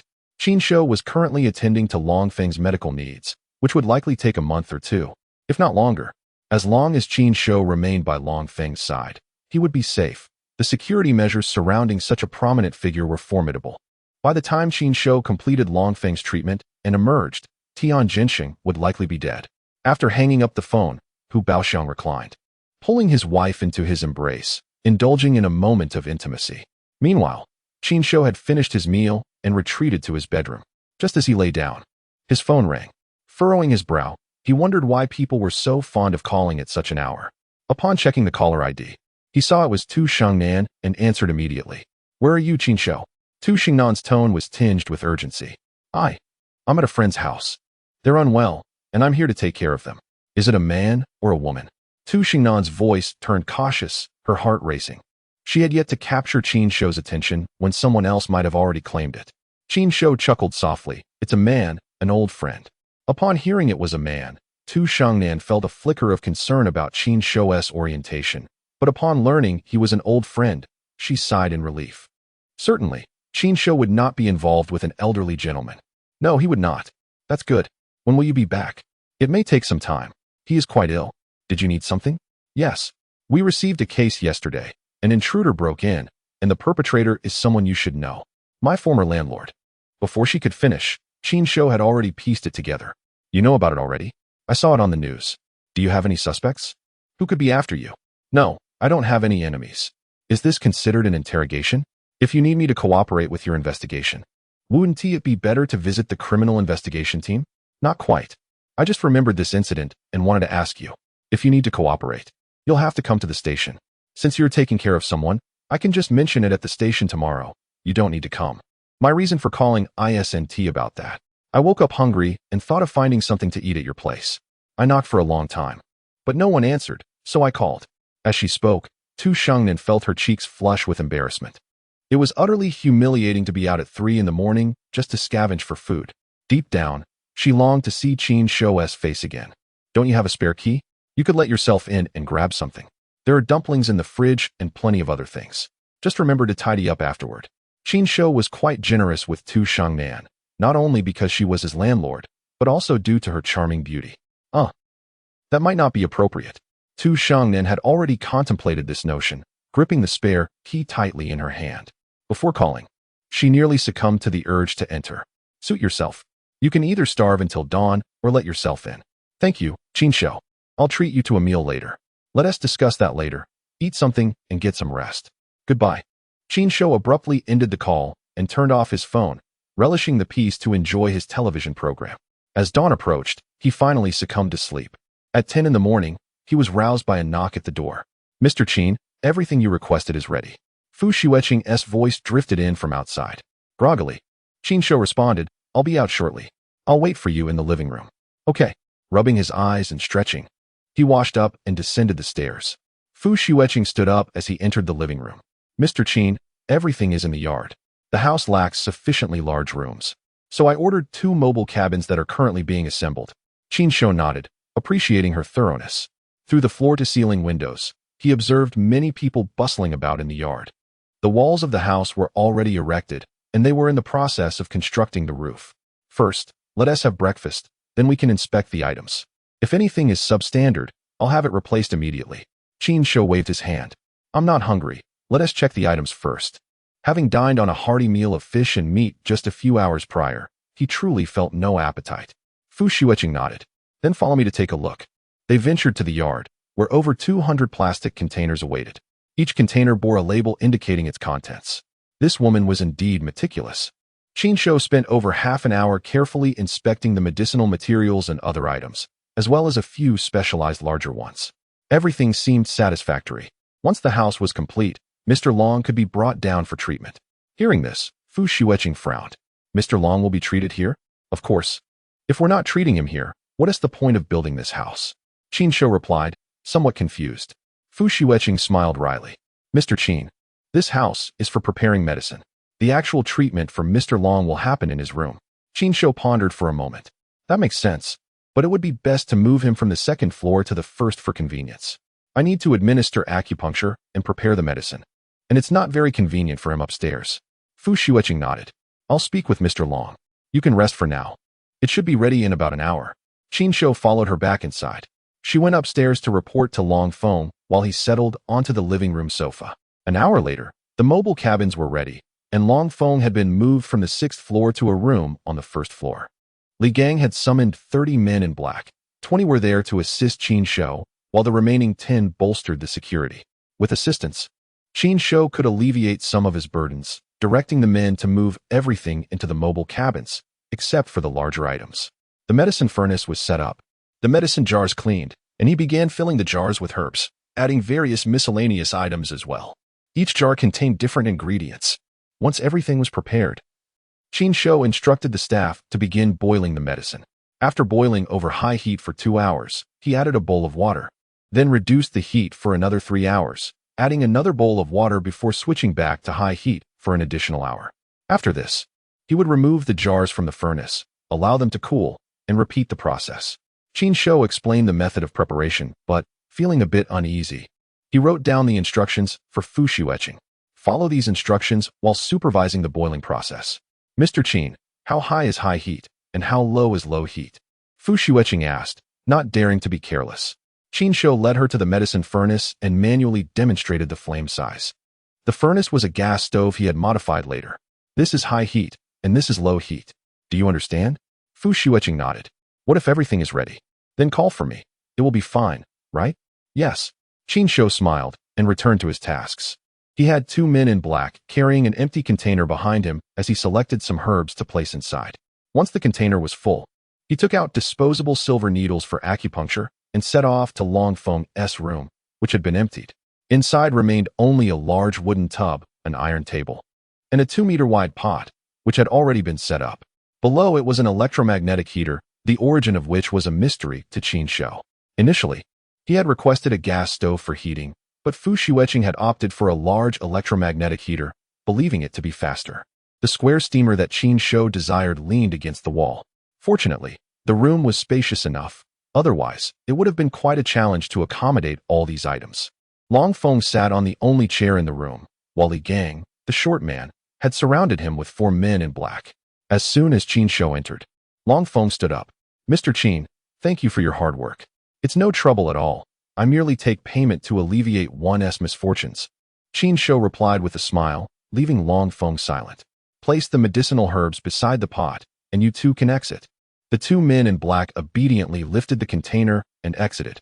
"You 4, add water to the pot, filling it 2/3 full." As Qin Shou spoke, he began to select herbs from the container and toss them into the large pot. Li Gang nodded at the other 4 men, who then commenced their task. Curious about Qin Shou's actions, Long Feng approached him. "Mr. Qin, are all these items meant for my treatment? Could you share how you intend to cure me?" Continuing his work, Qin Shou answered, "I have mentioned before that the treatment process may be somewhat painful. This large pot is for boiling the medicinal concoction. Shortly, I will place the square steamer on top. I will administer a few acupuncture needles, and you will then lie on it for 10 minutes. If the effect is insufficient, you may need to steam longer." Long Feng was taken aback. Steam for 10 minutes. Why does this seem so familiar? Is this truly a remedy? He felt as though Qin Shou intended to steam him like a fish. "Mr. Qin, you are not jesting, are you? 10 minutes of steaming. I might as well be half-cooked." Without lifting his gaze, Qin Shou reassured him, "Do not worry, as long as the lid is not closed. You will not cook so quickly." Long Feng nearly gasped in disbelief. Is this even a sensible statement? Not cooking quickly? Half-cooked is still partially done, I assenti it? Is Qin Shou envisioning a steak? "Mr. Qin, can this truly work? You need not worry. The temperature will be a bit elevated, but it will not be lethal. The 10 minutes of steaming is to fully open your pores, expelling the coldness accumulated within your body, and to help you acclimatize to the heat." At this point, Qin Shou lifted his head and pointed to a large wooden tub nearby. "Do you see that tub? You will need to soak in the medicinal concoction for an hour, and then lie on the iron table where I will perform acupuncture once more. Additionally, a fire will be placed underneath the table to keep you warm, and only then will you drink the medicine." Long Feng's face drained of color upon hearing this. First steaming, then boiling, and finally roasting. Was Qin Shou a physician or a chef? This was purportedly treatment, yet it felt more akin to preparing a grand feast. "Mr. Qin, must it truly be this way?" Long Feng felt a sense of dread, realizing he might need a strong drink to survive this ordeal. "It is imperative. If we were to pursue an alternative treatment method, I cannot guarantee your recovery." Qin Shou was not entirely truthful. He had numerous treatment plans for Long Feng's ailment. However, he opted for the quickest method, ensuring Long Feng's complete recovery within 3 days. The reason for this choice was to obtain payment swiftly. The next fastest option would be acupuncture combined with herbal medicine, but it would take 2 months for a cure. With only 20 days until the school anniversary, Qin Shou could not afford to wait. He needed to confront Chu Xiaoxiao and Li Daqiang. Thus, he resolved to put Long Feng through some discomfort. "Mr. Qin, is there no way to render me unconscious so that I might heal while in slumber?" Qin Shou shook his head, causing Long Feng's expression to shift to one of despair. "Mr. Long, you must choose between a painful experience and death." Long Feng clenched his teeth. "I can endure. I will manage." He shouted this declaration, attempting to bolster his own resolve. Qin Shou smiled. "Very well, then remove your clothing." Long Feng was once again taken aback. "Remove my clothes?" Qin Shou nodded. "Disrobe and lie upon the iron frame. I shall perform acupuncture. This particular technique will require some time, primarily to control the cancer cells within your body, preventing them from replicating and spreading further. By the time I finish, the medicinal concoction in the pot will also be nearly ready, saving us time." "All of it?" Qin Shou nodded again. Long Feng's face flushed slightly. Gritting his teeth, he turned to Li Gang. "Inform the individuals at the entrance that no women are to enter from this moment forth." Li Gang nodded and turned to make the necessary arrangements. Long Feng, with determination, disrobed and lay upon the iron frame. Thus began Qin Shou's treatment. From this moment onward, Long Feng's cries echoed for 2 days. Of course, it wasn't constant wailing. At times, the pain was so overwhelming that he would faint. But he never remained unconscious for more than 10 minutes before Qin Shou would rouse him. Throughout these 2 days, Long Feng cursed Qin Shou more than anyone else, wishing he could swallow him whole. The process was excruciating. While he initially thought the steaming was the worst, emerging from it, He felt thoroughly cooked. Yet, when he entered the wooden tub, he realized just how fortunate he had been on the steamer. It was from within the tub that he began to curse vehemently. He even shouted for Li Gang to beat Qin Shou, but thankfully, Li Gang understood that Long Feng was not serious. He recognized that Qin Shou was treating him, and thus did not carry out Long Feng's orders. Instead, he followed Qin Shou's instructions, ensuring Long Feng was firmly held within the tub. After enduring the ordeal within the tub, Long Feng lay on the iron table, where Qin Shou removed the silver needles and spent another hour performing a different set of acupuncture techniques. During this time, Long Feng spat up several mouthfuls of dark, blood-like substance. Afterward, he felt considerably better. However, before he could express gratitude to Qin Shou, the doctor ignited a gas stove beneath him. Long Feng instinctively shouted in outrage. Yet, after just an hour of roasting, Qin Shou withdrew the needles and extinguished the flames, instructing him to rest for a while. After half an hour, Qin Shou returned and placed Long Feng back onto the steamer, repeating the earlier process. Thus, this cycle continued, with Long Feng being roasted 8 times. By the last descent from the iron frame, he was transported to a room on the 6th floor. Overwhelmed with emotion, Long Feng cried. He had persevered against insurmountable odds and was still alive. Before he could fully reflect on his ordeal, he succumbed to sleep, having endured 2 days and nights of relentless trials without a moment's rest. While he slept, Qin Shou remained awake. Under the supervision of Secretary Fu Xueqing, the medicinal concoction he needed was prepared, and he had to handle the final steps himself.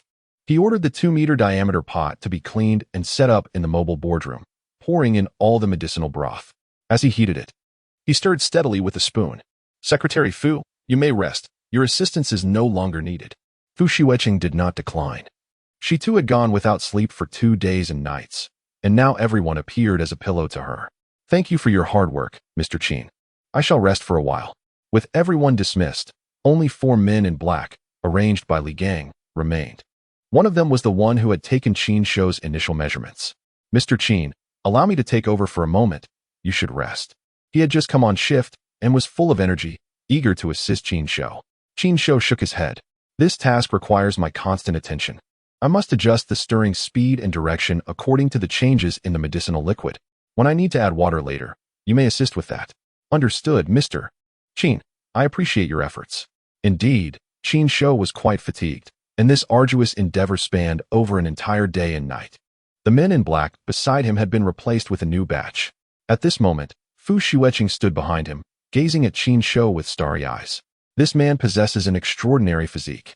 Despite the prolonged lack of rest, he appears remarkably spirited. "What if I were to? What am I thinking?" Fu Xueqing lowered her head, her face flushed. Qin Shou struggled to keep his eyes open, gritting his teeth to endure. "It will be over soon. Just a little longer." The large pot contained only a little over a bowl of liquid, thick and black like asphalt, with an incredibly foul odor. To an unknowing observer, it might seem as if Qin Shou was boiling excrement. An hour passed, and as Qin Shou gazed at the fist-sized black pill at the bottom of the pot, he finally exhaled in relief. "It's done. Please bring me a bowl." No sooner had he spoken than a figure in black handed him a bowl. Qin Shou deftly transferred the pill into the bowl and turned to offer it to Fu Xueqing. "Let it sit for an hour, then have Mr. Long consume it with water. After taking this medicine, he cannot eat anything for 12 hours. I'm utterly exhausted. I need to sleep for a while." Before Qin Shou could finish speaking, his eyes closed, and he fell backward. Fortunately, the attendant beside him was quick-witted and caught him. Fu Xueqing's eyes brimmed with concern. "Hurry, take him to his room to rest." Qin Shou slept for an entire day and night, and upon waking, he found Long Feng sitting beside his bed. Li Gang and Fu Xueqing stood behind him. "Mr. Qin, you're awake?" Long Feng's voice was filled with joy, resonating with vitality. Qin Shou scrutinized him closely. His hair was completely black, his complexion rosy, and his breathing robust. "Mr. Long, please give me your hand. I shall take your pulse." As Qin Shou spoke, he sat up, his primary concern being Long Feng's health. If he recovers, a fortune of 1 billion will be his. The thought alone thrilled him. Long Feng smiled and extended his hand. Qin Shou placed his hand on Long Feng's wrist and closed his eyes. 3 minutes later, he released Long Feng's hand. "Congratulations, Mr. Kong. You have fully recovered." Long Feng laughed heartily. "Mr. Qin, I've already been to the hospital for an examination. I'm in excellent health now." You wouldn't believe the expression on my physician's face when he saw me. He thought he had seen a ghost, had it not been for my status. He might have tried to dissect me. Get up, wash up, and let us have a meal together while we talk. Qin Shou nodded and threw off the covers to get out of bed. However, upon lifting the blanket, he quickly pulled it back down. Fu Xueqing's face turned crimson, and she hurriedly exited the room. Qin Shou felt utterly embarrassed. He was clad only in his underwear. What a misfortune to be seen by Fu Xueqing. Brother, I had someone remove your clothes and buy you new ones in your size. Your old garments have been discarded. Go take a shower and get dressed. I will wait for you downstairs, Long Feng said as he stood and left with Li Gang. Alone in the room, Qin Shou could no longer contain his laughter. I've struck it rich. I am on the verge of soaring to the heavens. 10 billion. A sum that cannot be exhausted in a lifetime. In this chapter, the narrative shifts to Qin Shou's exuberant state, akin to a scholar who has just passed an imperial examination, as he mutters to himself and punches the mattress in exhilaration. I've made money. I've made money. I am at a loss as to how to spend it. 10 billion. Qin Shou truly did not know how to spend it. It was akin to the anecdote about the beggar. If given a storefront in the city's bustling center, he would simply sit at the entrance begging. Previously a man of modest means, earning only 4,000 to 5,000 a month, the sudden influx of wealth prompted thoughts of selling cars and houses. After receiving 80 million from Hu Baoxiang, he was overjoyed, barely able to sleep, and now with 10 billion on the horizon, his heart raced as if it might leap from his chest. 20 minutes later, having washed up and donned the clothes prepared by Long Feng, Qin Shou descended the stairs. Upon seeing him, Long Feng rose from the sofa in the living room. Mr. Qin, please come and sit. I shall serve you tea. Qin Shou smiled and nodded. Taking a seat beside Long Feng, he appeared relatively composed, having finally regained his composure after the tumultuous events in his room. He did not wish for Long Feng to perceive him as lacking in stature. Maintaining an aura of an otherworldly sage was essential. Mr. Qin, I must apologize for my harsh words during your treatment. I was in such agony that I lost my composure. Long Feng expressed remorse, having been sent back to his room to rest after treatment. It was only upon waking that he learned of Qin Shou's efforts to prepare the medicine, which had exhausted him to the point of fainting. Reflecting on the harsh words he had spoken, he felt a profound sense of shame. After returning from the hospital, his guilt only deepened. Qin Shou waved his hand dismissively. Mr. Long, you are being overly modest. I am well aware of the pain endured during treatment. It is only human to cry out in distress. You need not be concerned. Qin Shou eloquently expressed himself, employing a plethora of refined phrases. Mr. Qin, my ailment is cured. Could you perhaps elaborate further on that small pill you mentioned? Long Feng, a wealthy man and the 6th richest on the Huaxia fortune list, had developed a taste for the finer pleasures of life. He had no particular hobbies apart from a mild penchant for indulgence, which was hardly a vice. Previously, he had sought companionship even in his frail state, yearning for one last moment of joy before departing this world. Now that he was healthy, the prospect of intimacy was once again on his mind. Mr. Long, the name of the pill is rather mundane, the pinnacle pill. It was developed by my master through ancient methods. Its effects are quite straightforward. After consumption, it revitalizes one's vigor and ensures that one need never worry about lack of energy again. It also addresses all male-related ailments, including infertility. Qin Shou's words left Long Feng momentarily speechless. Infertility? The absence of children weighed heavily on him, especially as he had contemplated his vast fortune, now without an heir to inherit it.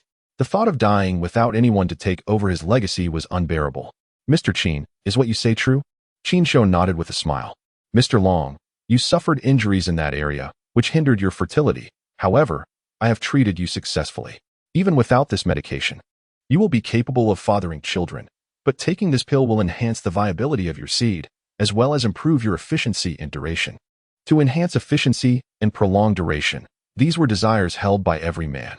Long Feng's expression grew increasingly animated. Mr. Qin, does this medicine? He trailed off, feeling he had perhaps overstepped, his excitement betraying him.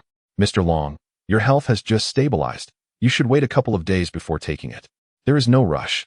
Additionally, you must refrain from engaging in intimate relations for at least a month post-recovery.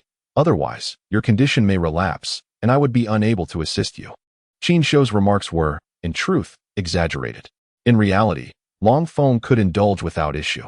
However, Qin Shou had ulterior motives for his statements. During Long Feng's treatment, He had not held back in his insults. While Qin Shou claimed to be unbothered, he felt a lingering resentment. If he did not teach Long Feng a lesson, he would feel as though he had been wronged. Long Feng furrowed his brow at Qin Shou's words. Mr. Qin, I will certainly adhere to your advice. Qin Shou smiled silently, then reached into his pocket, retrieving a small pill from his system space, which he then handed to Long Feng. With trembling hands, Long Feng accepted it. Mr. Qin, is this the pinnacle pill? He did not question its appearance, which bore resemblance to a traditional herbal remedy. He now holds an unwavering trust in Qin Shou, to the extent that even if Qin Shou were to present him with a lump of excrement claiming it could cure ailments, he would consume it without hesitation. After 2 days, if he does not partake, the consequences could be dire, indeed life-threatening. He must, without fail, adhere to Mr. Qin's medical advice. Long Feng's head bobbed incessantly, as if propelled by a miniature electric motor. Observing Long Feng's fervent nodding, Qin Shou felt a twinge of anxiety. The illness has been cured, and the medicine has been provided. When shall he receive his payment? Qin Shou's gaze was fixed intently upon Long Feng, who was engrossed in the small pill nestled in his palm. Secretary Fu, please take care of this pill for me. Long Feng reluctantly passed the precious item to Fu Xueqing. After she received it, she turned to attend to other matters. Only then did Long Feng smile broadly and direct his attention to Qin Shou. Mr. Qin, you have saved my life, and your kindness is something I shall forever remember. You are too kind, Mr. Long. This is merely my duty, Qin Shou replied, a hint of impatience creeping in. Surely this old fellow isn't contemplating reneging on our agreement? Mr. Qin, I have an unorthodox request. I hope you will consider it. Qin Shou paused, then nodded. Was he truly considering defaulting on their agreement? Earlier, he was so forthright about offering billions. Now, he has a peculiar request? If you dare to withhold payment, do you believe I will let you see the dawn of tomorrow? Mr. Qin, I would like to become sworn brothers. I wonder how you feel about that. Long Feng spoke with earnestness. He genuinely wished to forge a bond, for Qin Shou had saved his life, curing both cancer and AIDS. It was evident how formidable Qin Shou's abilities were. Such an extraordinary figure, Long Feng was not inclined to let slip the opportunity to establish a connection, which would undoubtedly benefit him in the future. In this era, the wealthy seek alliances with those in power and renowned physicians, for the richer one becomes, the greater the fear of mortality. Long Feng's proposal stirred something within Qin Shou. This was indeed a significant figure. By forging such a bond, he would certainly reap some benefits. He had amassed wealth and dealt with Chu Xiaoxiao sufficiently. But if he were to become Long Feng's sworn brother, would that not amplify his triumphs? Qin Shou was inclined to agree, yet he hesitated, concerned that accepting might jeopardize his payment. He found himself in a quandary. Chapter 56. The assistance of a slap in the face. Mr. Qin, please provide me with your bank account details. I will arrange for the transfer immediately. This afternoon, I shall have Secretary Fu accompany you to finalize the property transfer. I will cover the taxes. You need only bring your identification. Long Feng, a seasoned veteran, could easily discern Qin Shou's apprehensions. Thus, he directly broached the topic of finances. Without a moment's hesitation, Qin Shou produced his wallet, extracted a card, and handed it to Long Feng. At that moment, Secretary Fu returned with a small jade bottle. Long Feng passed the card to her. Please transfer 10 billion to this account. I've already informed the finance department. Fu Xueqing accepted the card and then handed the jade bottle to Long Feng. Mr. Long, the pill is in here. Given its value, I believe it would be best if you kept it with you. Long Feng accepted it, nodding in satisfaction. You have done well. Your efforts in assisting Mr. Qin with his treatment have not gone unnoticed. The Shanghai branch is in need of a vice president, and you shall assume that role starting tomorrow. Perform admirably. There is significant room for advancement. Long Feng's approach of reward and consequence was his hallmark. Fu Xueqing was momentarily taken aback before hurriedly bowing in gratitude. Thank you, Mr. Long. I will do my utmost. Long Feng waved her off, and she exited with a look of exhilaration. From secretary to vice president, Qin Shou was unsure how many ranks she had ascended, but her elation made it evident that it was a considerable leap. Mr. Qin, I have arranged the funds. Please take your time to consider. Once the money has been transferred, you may respond to my request. Long Feng's desire to forge a brotherly bond with Qin Shou stemmed from the earlier reasons, as well as another motive. As a man in his 40s, accustomed to being addressed as Mr. Long or Director Long, he had never referred to anyone with such deference as you. Especially since Qin Shou was merely in his early 20s, It felt somewhat awkward for him to address Qin Shou as you. To eliminate this discomfort, he opted to become sworn brothers, thereby fostering a closer relationship and allowing him to address Qin Shou as little brother. Qin Shou, having resolved his concerns, recognized that with Long Feng arranging the transfer, there was little to fear. Mr. Long, I accept your offer. Long Feng erupted in laughter. That is splendid. From now on, we shall refer to each other as brothers. I am a few years your senior, so you shall call me Big Brother Long, and I shall call you Little Brother Qin. Qin Shou nodded eagerly, feeling as though he had secured a significant ally. Big Brother Long, does this brotherhood entail any rituals, such as swearing oaths or sharing blood? Long Feng chuckled, shaking his head. What an antiquated notion. I shall arrange for an announcement. You will henceforth be the honorary chairman of the Long Corporation. Qin Shou was nearly speechless. Honorary chairman? Was he truly offering Qin Shou a position within the company? Regaining his composure, he quickly waved his hands. Big Brother Long, that is unnecessary. You have already provided me with 10 billion in this property. One should not be too greedy. I cannot accept your company. Ha! Little Brother Qin, if only I could part with it, I would. This honorary chairmanship is merely a nominal title, devoid of real power, just for show. All hotel expenses under the Long Corporation will be complimentary, and purchasing property will be at cost price. Additionally, you have the authority to access 20 billion from the company, though it must be repaid. Long Feng's words eased Qin Shou's mind while igniting a spark of excitement within him. Complimentary hotel stays, purchasing property at cost, and the ability to withdraw 20 billion. Such privileges would undoubtedly tempt many. Big Brother Long, how many honorary chairpersons does the company have? Just you, and in the future, you will be the only one. Long Feng's serious reply touched Qin Shou, who felt a swell of gratitude toward Long Feng. The name Tian Jinxing flitted through Qin Shou's mind, and he felt an urge to confront Tian with an accusatory shout. Look at the audacity of others, and then reflect upon your own shortcomings.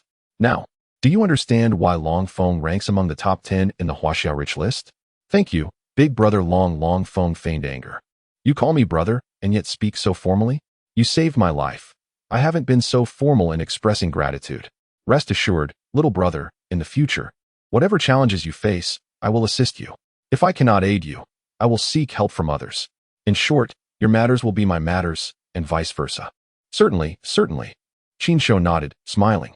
With such a powerful ally as a brother, life would undoubtedly improve. He could at least learn how the wealthy enjoy their lives. Little brother, this afternoon, Secretary Fu will take you to finalize the property transfer, then to purchase a suitable outfit for photographs. We will announce your appointment as honorary chairman of the Long Corporation in the coming days. You have no objections, I trust? Qin Shou nodded vigorously. No objections. Thank you, Big Brother. He had no reservations, feeling immense gratitude toward Long Feng's ancestors. Such an arrangement should be made widely known. He was not particularly concerned with his reputation, but in this instance, it was imperative. He desired Chu Xiaoxiao to witness this news in advance, preparing for her humiliation. Even if she missed it, attendees of the school celebration would certainly be informed. And when the time came to confront Chu Xiaoxiao, he would have support. Just then, Qin Shou's phone chimed with a message. He picked it up and checked. The funds had arrived. 10 billion had been deposited. A foolish grin spread across Qin Shou's face. He was unconcerned with whether Long Feng would criticize him for his lack of ambition. This was 10 billion. Qin Shou counted several times, and with each count, his smile grew brighter. Brother Qin, stop counting. What is there to tally with such a small sum? Long Feng genuinely felt that Qin Shou was somewhat lacking in ambition, as if this worldly sage had never encountered wealth before. It was only then that Qin Shou came to his senses and offered an embarrassed smile. Brother Long, please don't take offense. This is my first time earning such a considerable amount. Brother Qin, with your remarkable medical skills, you are akin to a divine healer. In the future, you can earn as much as you desire, perhaps even surpassing me on the rich lists of Huaxia. No, you will surely have your place on the global wealth rankings. Ha! Brother, please do not jest with me. I believe this money is sufficient for a lifetime. Brother, this amount is truly insufficient for a lifetime. It wouldn't even suffice to purchase a yacht, let alone an island, which costs hundreds of billions. I neither wish to buy a yacht nor an island. I intend to spend wisely enough. Qin Shou's comments elicited a bitter smile from Long Feng. This younger brother truly seemed inexperienced in the ways of the world. He resolved to take him out more often to broaden his perspective on spending. Brother, Do you have the formula for the top-notch small pills? We could establish a pharmaceutical factory together and surely make a fortune. Long Feng had held this thought for quite some time. As a businessman, making money had almost become an instinct for him. Chapter 57. This woman. A spendthrift. Qin Shou shook his head. No, my master did not share it with me. Qin Shou's response left Long Feng somewhat disappointed, yet he quickly proposed another idea. Brother, why not return to the capital with me? We could open a clinic together. I will cover all expenses. You need only attend to patients. And we can split the profits 70-30. Though Long Feng would take 30%, he felt it was a fair deal. He envisioned Qin Shou treating wealthy clients, who would pay exorbitant fees, ensuring a lucrative daily income. However, Qin Shou shook his head. He had considered opening a clinic himself to heal and save lives. But that would leave him no time for scavenging and would curtail his current freedom. Moreover, the world was still home to many impoverished individuals. If patients without means came seeking treatment, should he heal them or not? To treat them without compensation would be futile, while refusing care would invite moral condemnation from society, leading to infamy. He had no desire to be ensnared by the obligation to heal, nor to suffer eternal disgrace. He was not a saint, merely an unremarkable individual who had suddenly become handsome and wealthy. His ideals had yet to elevate to such noble heights.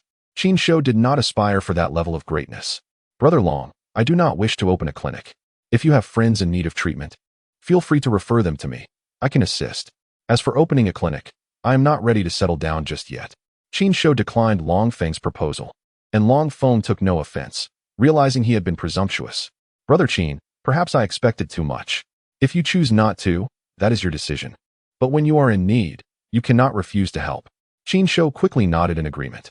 The two engaged in casual conversation for a while before Long Feng took Qin Shou out for a meal. After dining, Long Feng bid farewell. Brother, I must return to the capital. If you need assistance while in Magic City, just call Xiao Fu. You are of similar age, keep in touch. She is a valuable asset to our branch here, but while you may admire her, do not pursue her. There are few capable individuals in my company.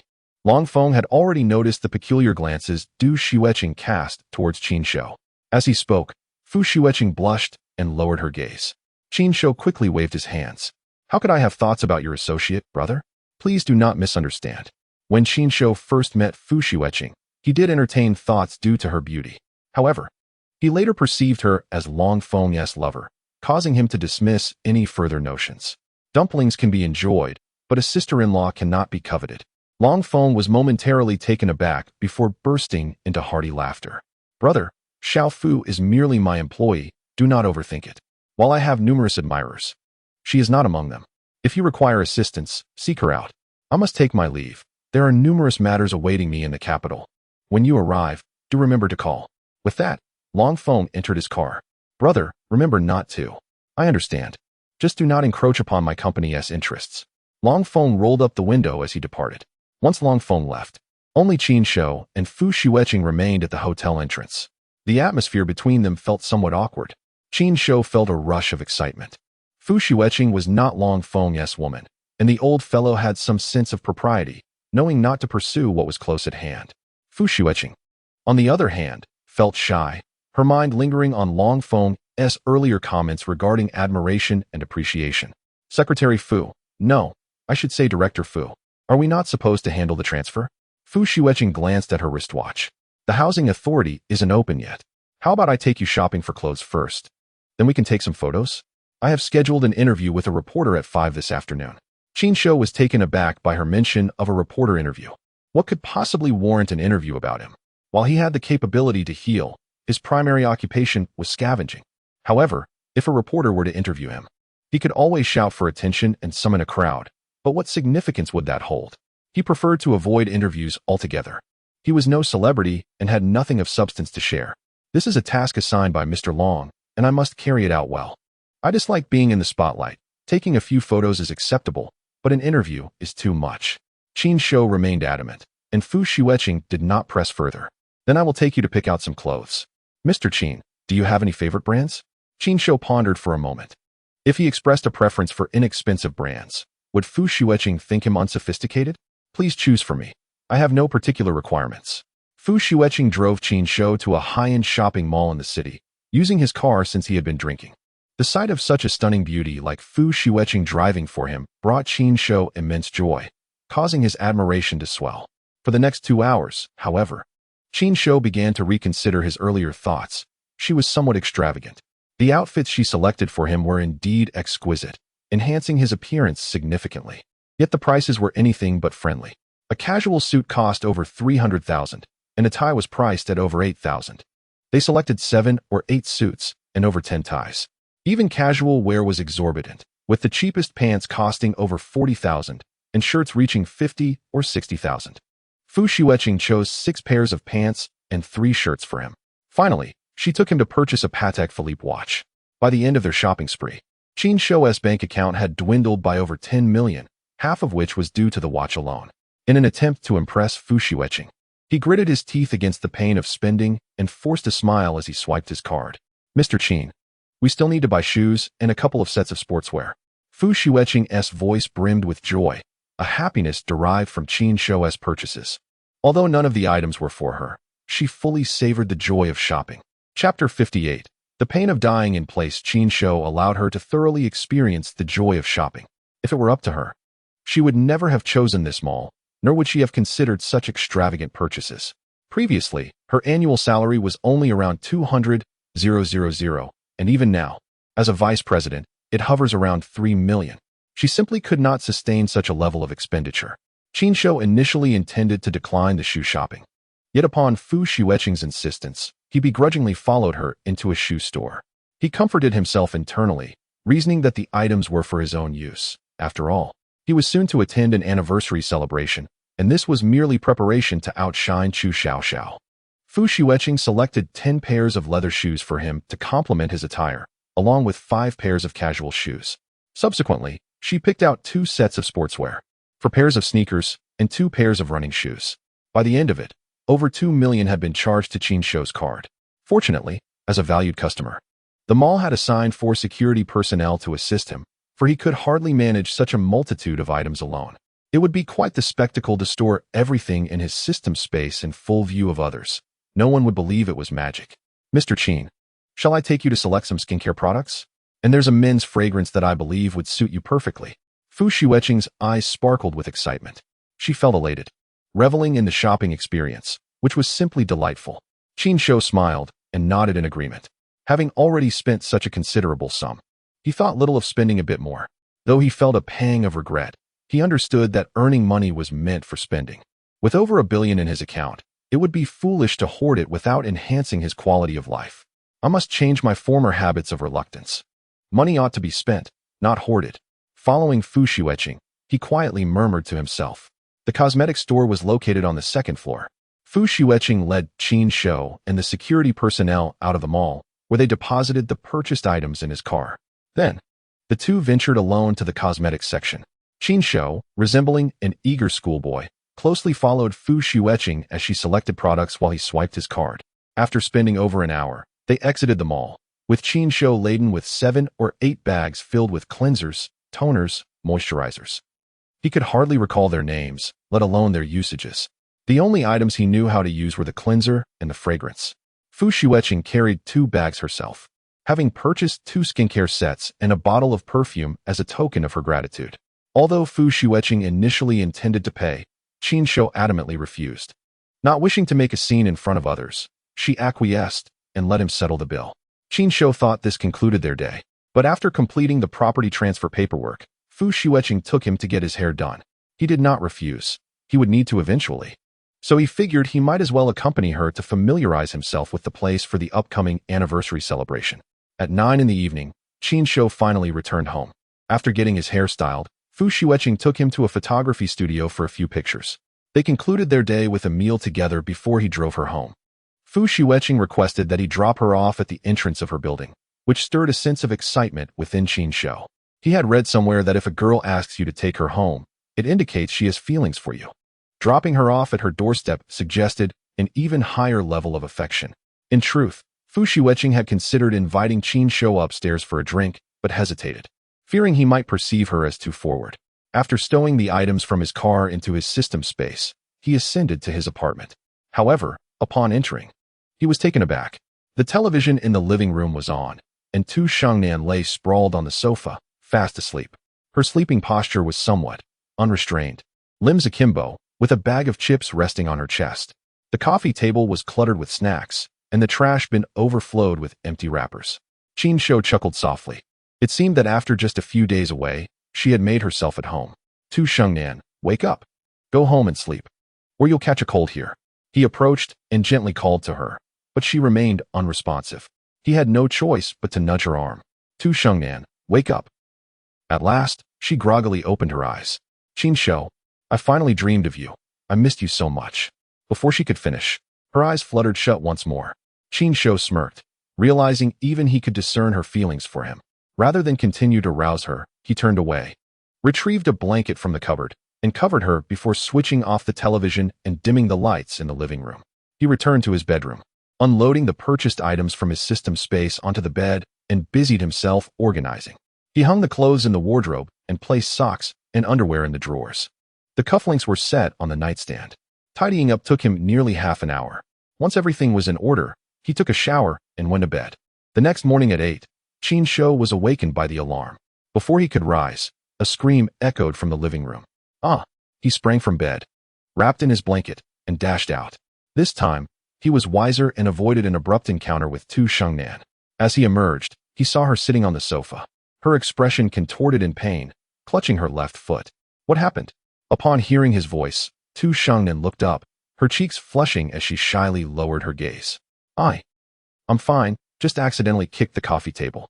She felt utterly humiliated, realizing she had fallen asleep on his sofa, covered by a blanket, while indulging in snacks.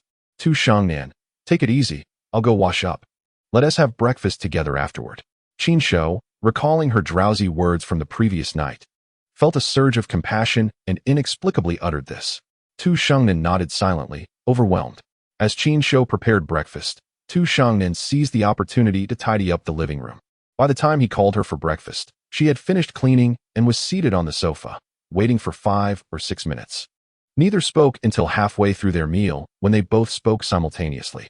You've been sleeping at my place for the past few days. What time did you come back yesterday? Chapter 59. Just give me a basket, and I'll place an order. Tu Shingnan's face flushed crimson once more, and Qin Shou offered a sheepish smile. I returned around 9 last night. Seeing you asleep, I didn't wake you. He had intended to tease her about her earlier remarks, but felt it might come off as flirtatious. Tu Shangnan, unable to lift her gaze, felt a wave of self-loathing. Why had she fallen asleep watching television? Qin Shou could have at least called to let her know he was coming. I'm sorry, I was rather bored yesterday, and there wasn't much food at home, so I came over to snack a bit. I didn't expect to fall asleep watching television. The snacks I bought. I'll return them to you later. Qin Shou quickly waved his hand. No need to return them. Consider it my treat. He wasn't so much of a straight man as to demand snacks back from a girl. Besides, hadn't you helped me before? A mere snack is nothing in comparison. Tu Shangnan looked up in confusion. What help did I provide?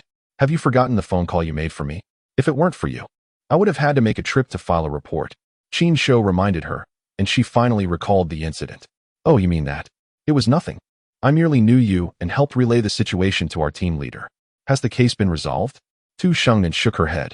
No, that residential area is quite old, lacking surveillance equipment. We've just recently identified a suspect's vehicle. I believe we'll clarify matters soon. Qin Shou nodded and fell silent. He chose not to reveal the incident involving Tian Jinxing, not out of fear of offending him, but because he lacked evidence.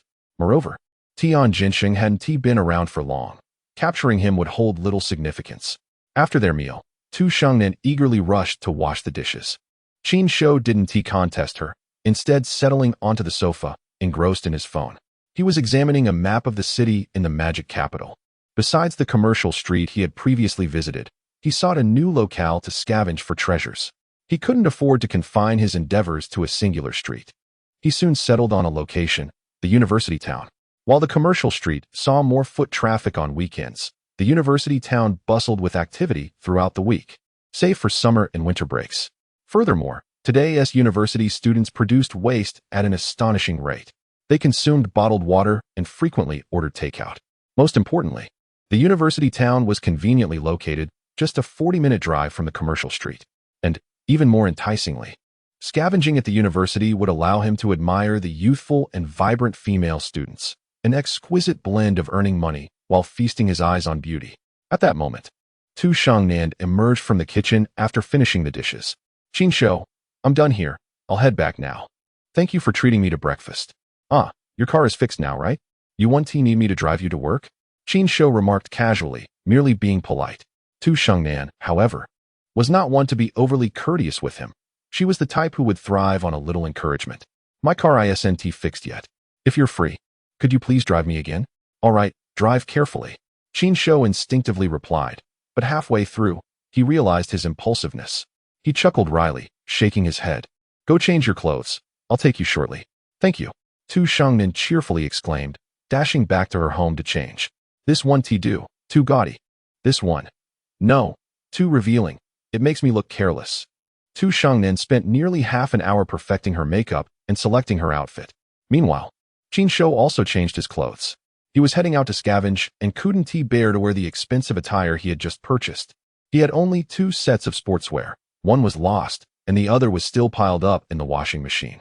Ultimately, he settled for a casual outfit and donned his watch. He felt a twinge of regret about wearing clothes worth tens of thousands while rummaging through trash. If anyone dared to comment, he could smile and flash his belt, or tilt his wrist to dazzle them with his watch. Tu Shangnan knocked on Qin Shou's door, and he opened it immediately. Upon seeing him, her eyes lit up. So handsome. He had been charming before, but now he exuded an air of nobility. The saying that clothes make the man proved true. "Let us go. I hope you won't be late for work," Qin Shou said, intentionally glancing at his watch. It was nearly 10. Tu Shangnan was rather lax about her schedule. Seeing Qin Shou's watch, Tu Shangnan paused. It appeared quite valuable.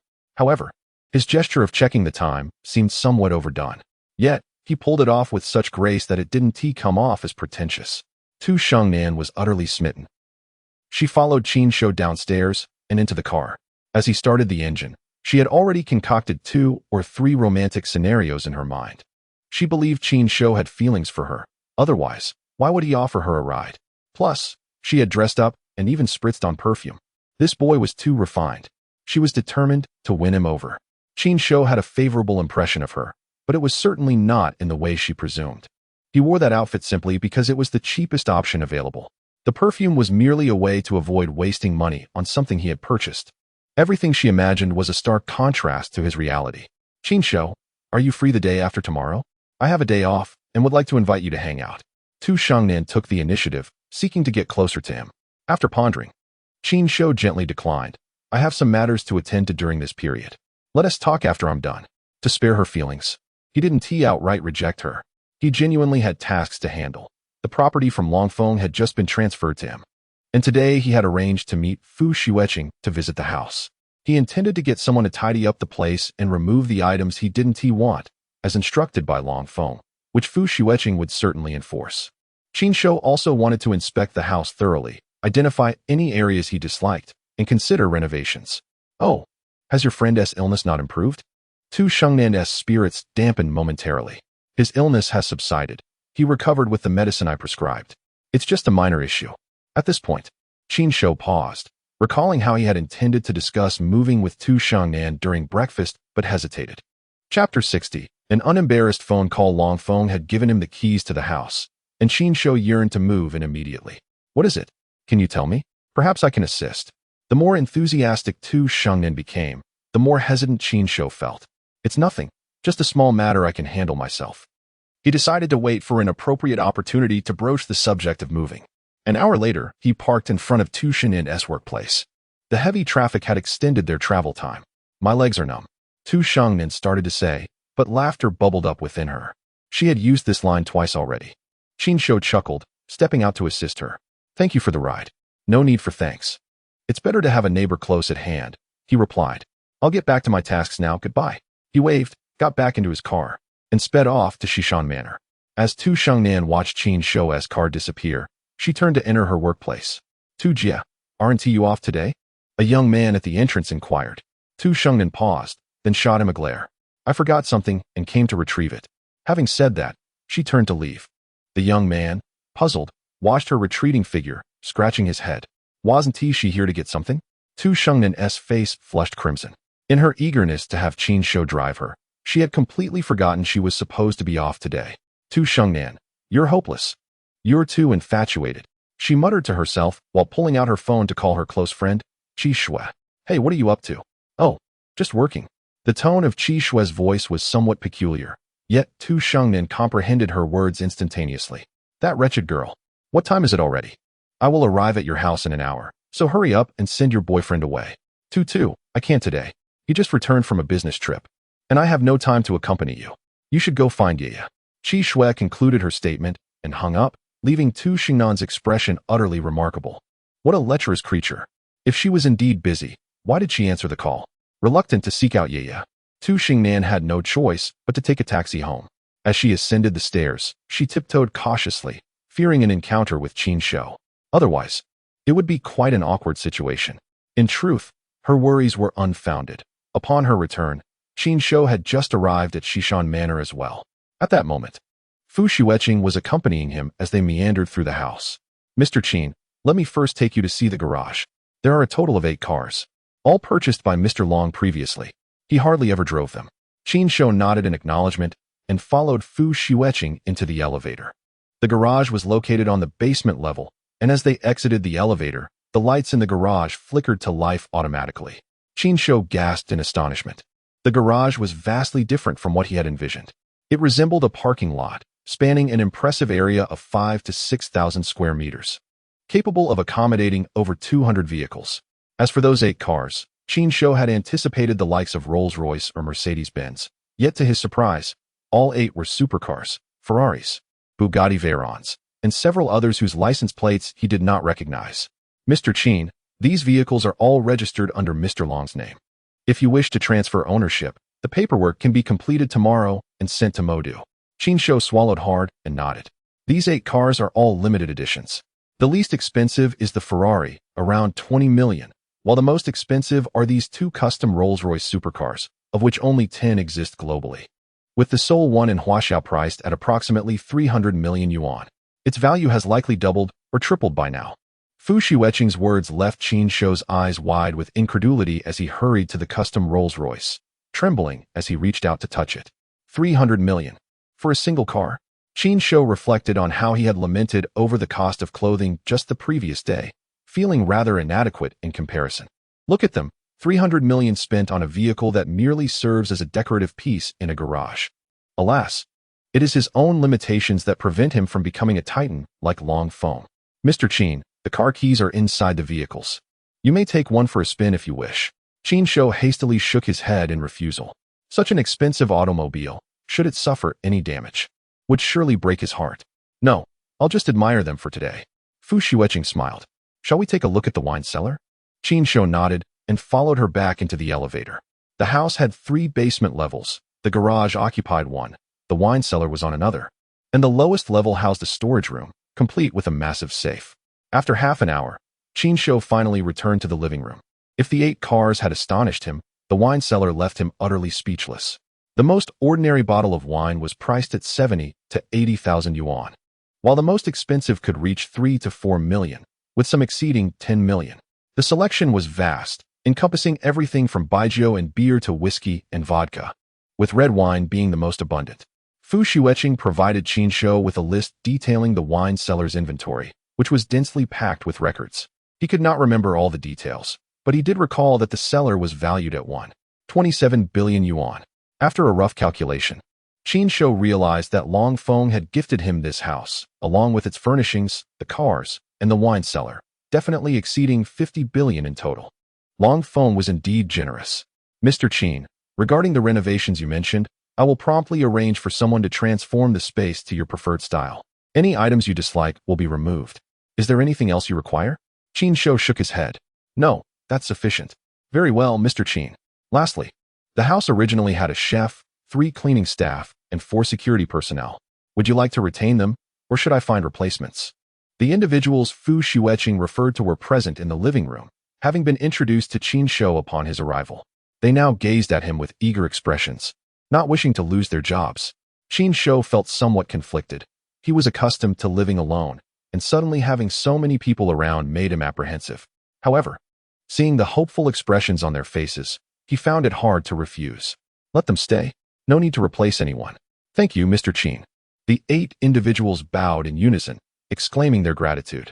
Qin Shou was taken aback, then chuckled and waved his hand. You may return to your duties. Go on. The 8 individuals departed joyously, leaving Qin Shou alone with Fu Xueqing. Fu Zong. Their salaries aren't excessive, are they? Qin Shou's inquiry elicited laughter from Fu Xueqing. Is a billionaire really concerned about such trivial expenses? The chef earns 10,000 a month, while each cleaning staff member receives 7,000, and the security personnel earn 12,000 monthly. The total labor cost amounts to 65,000. Upon hearing this figure, Qin Shou sighed in relief. 65,000 was not exorbitant. He could earn that back in just 4 or 5 hours of work. However, aside from these 8 individuals, one more was still needed. Qin Shou paused for a moment, puzzled. Another person is needed? Do I require 9 people to look after me? I'm no feudal lord's foolish son. After all, you need a steward. Otherwise, how will you manage payments? Someone must oversee them. The previous steward had been taken to the capital by Mr. Long, so you will need to hire a new one. Qin Shou frowned. Fu Xueqing's reasoning was sound. But where could he find a steward? Should he post a message on a recruitment app? Fu Zong, do you have any recommendations? Mr. Qin, please refrain from calling me Fu Zong. Just call me Xueqing. It sounds amusing when you say Fu Zong. Fu Xueqing chuckled at her self-deprecating remark. Recalling the awkward atmosphere when someone had called her deputy general manager upon her return to the company today. Xueqing, please help me find a suitable person. I am quite inexperienced in this area. Well, I have a friend who is currently job hunting. I can call her over for you to interview. That sounds good. I trust your judgment. Fu Xueqing nodded and rose to make the call.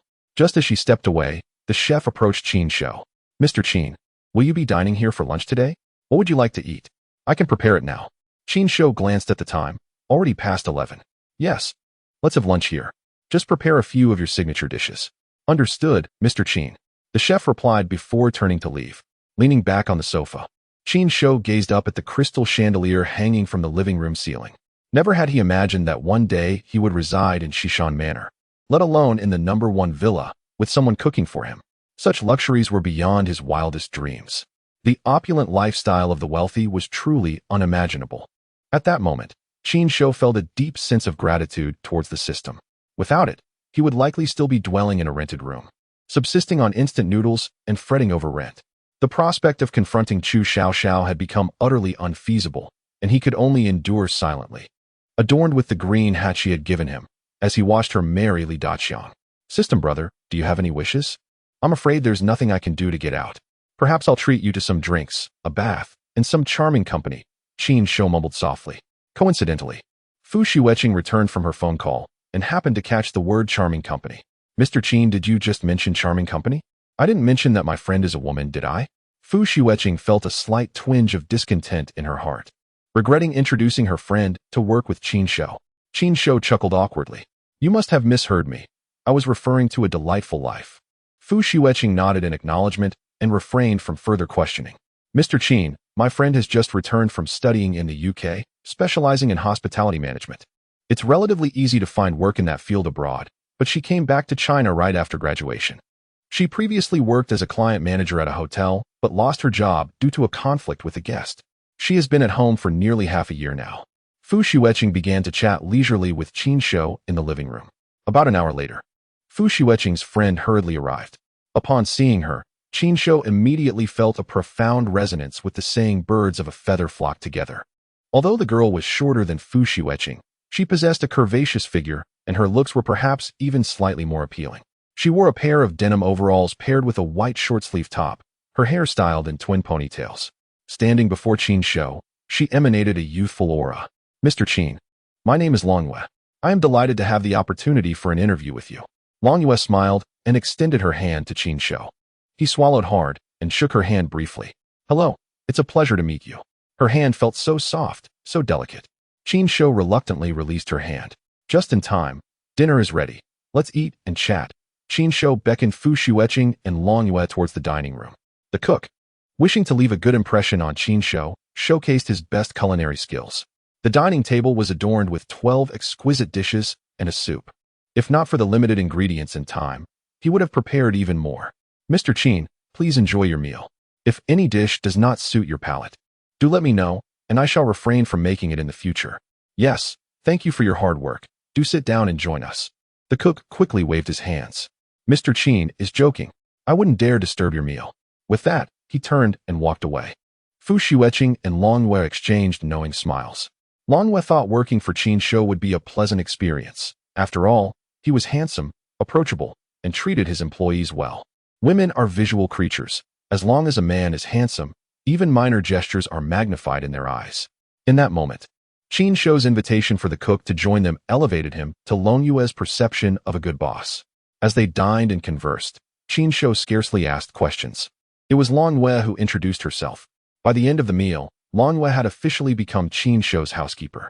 The salary and benefits were arranged with Fu Xueqing's assistance. A monthly salary of 20,000, 14 months' pay per year, 2 days off each month, with meals and accommodation provided. Qin Shou had no objections. After all, he too was a visual creature, and such a beautiful woman was worth the price in his eyes. Furthermore, Long Wei was not merely a pretty face. She was genuinely talented. Mr. Qin, I will move in tomorrow. Xueqing mentioned that some areas of the house need renovation, and I will oversee that closely. I'd like to familiarize myself with a few others later. Could you please provide me with your phone number? I will give you a call. Long Yue immediately got into the swing of things, exchanging contact details with Qin Shou while also presenting a few requests. Mr. Qin, you need to get me a card for expenses. You must deposit the monthly budget in advance. At the end of each month, I will present you with the bills. Additionally, you will need to arrange for a vehicle. Previously, everything we consumed was delivered from a specialized supermarket at exorbitant prices. It's far more economical to purchase items ourselves. Xueqing mentioned that the garage is filled with sports cars, but they may not be suitable. Qin Shou agreed to all her requests. Content to delegate professional matters to those who specialized in them, relishing the prospect of leisure. All right, I will provide you with the car tomorrow, and I will buy a car later. After a brief exchange, Qin Shou took his leave, feeling satiated and wishing to stretch his legs.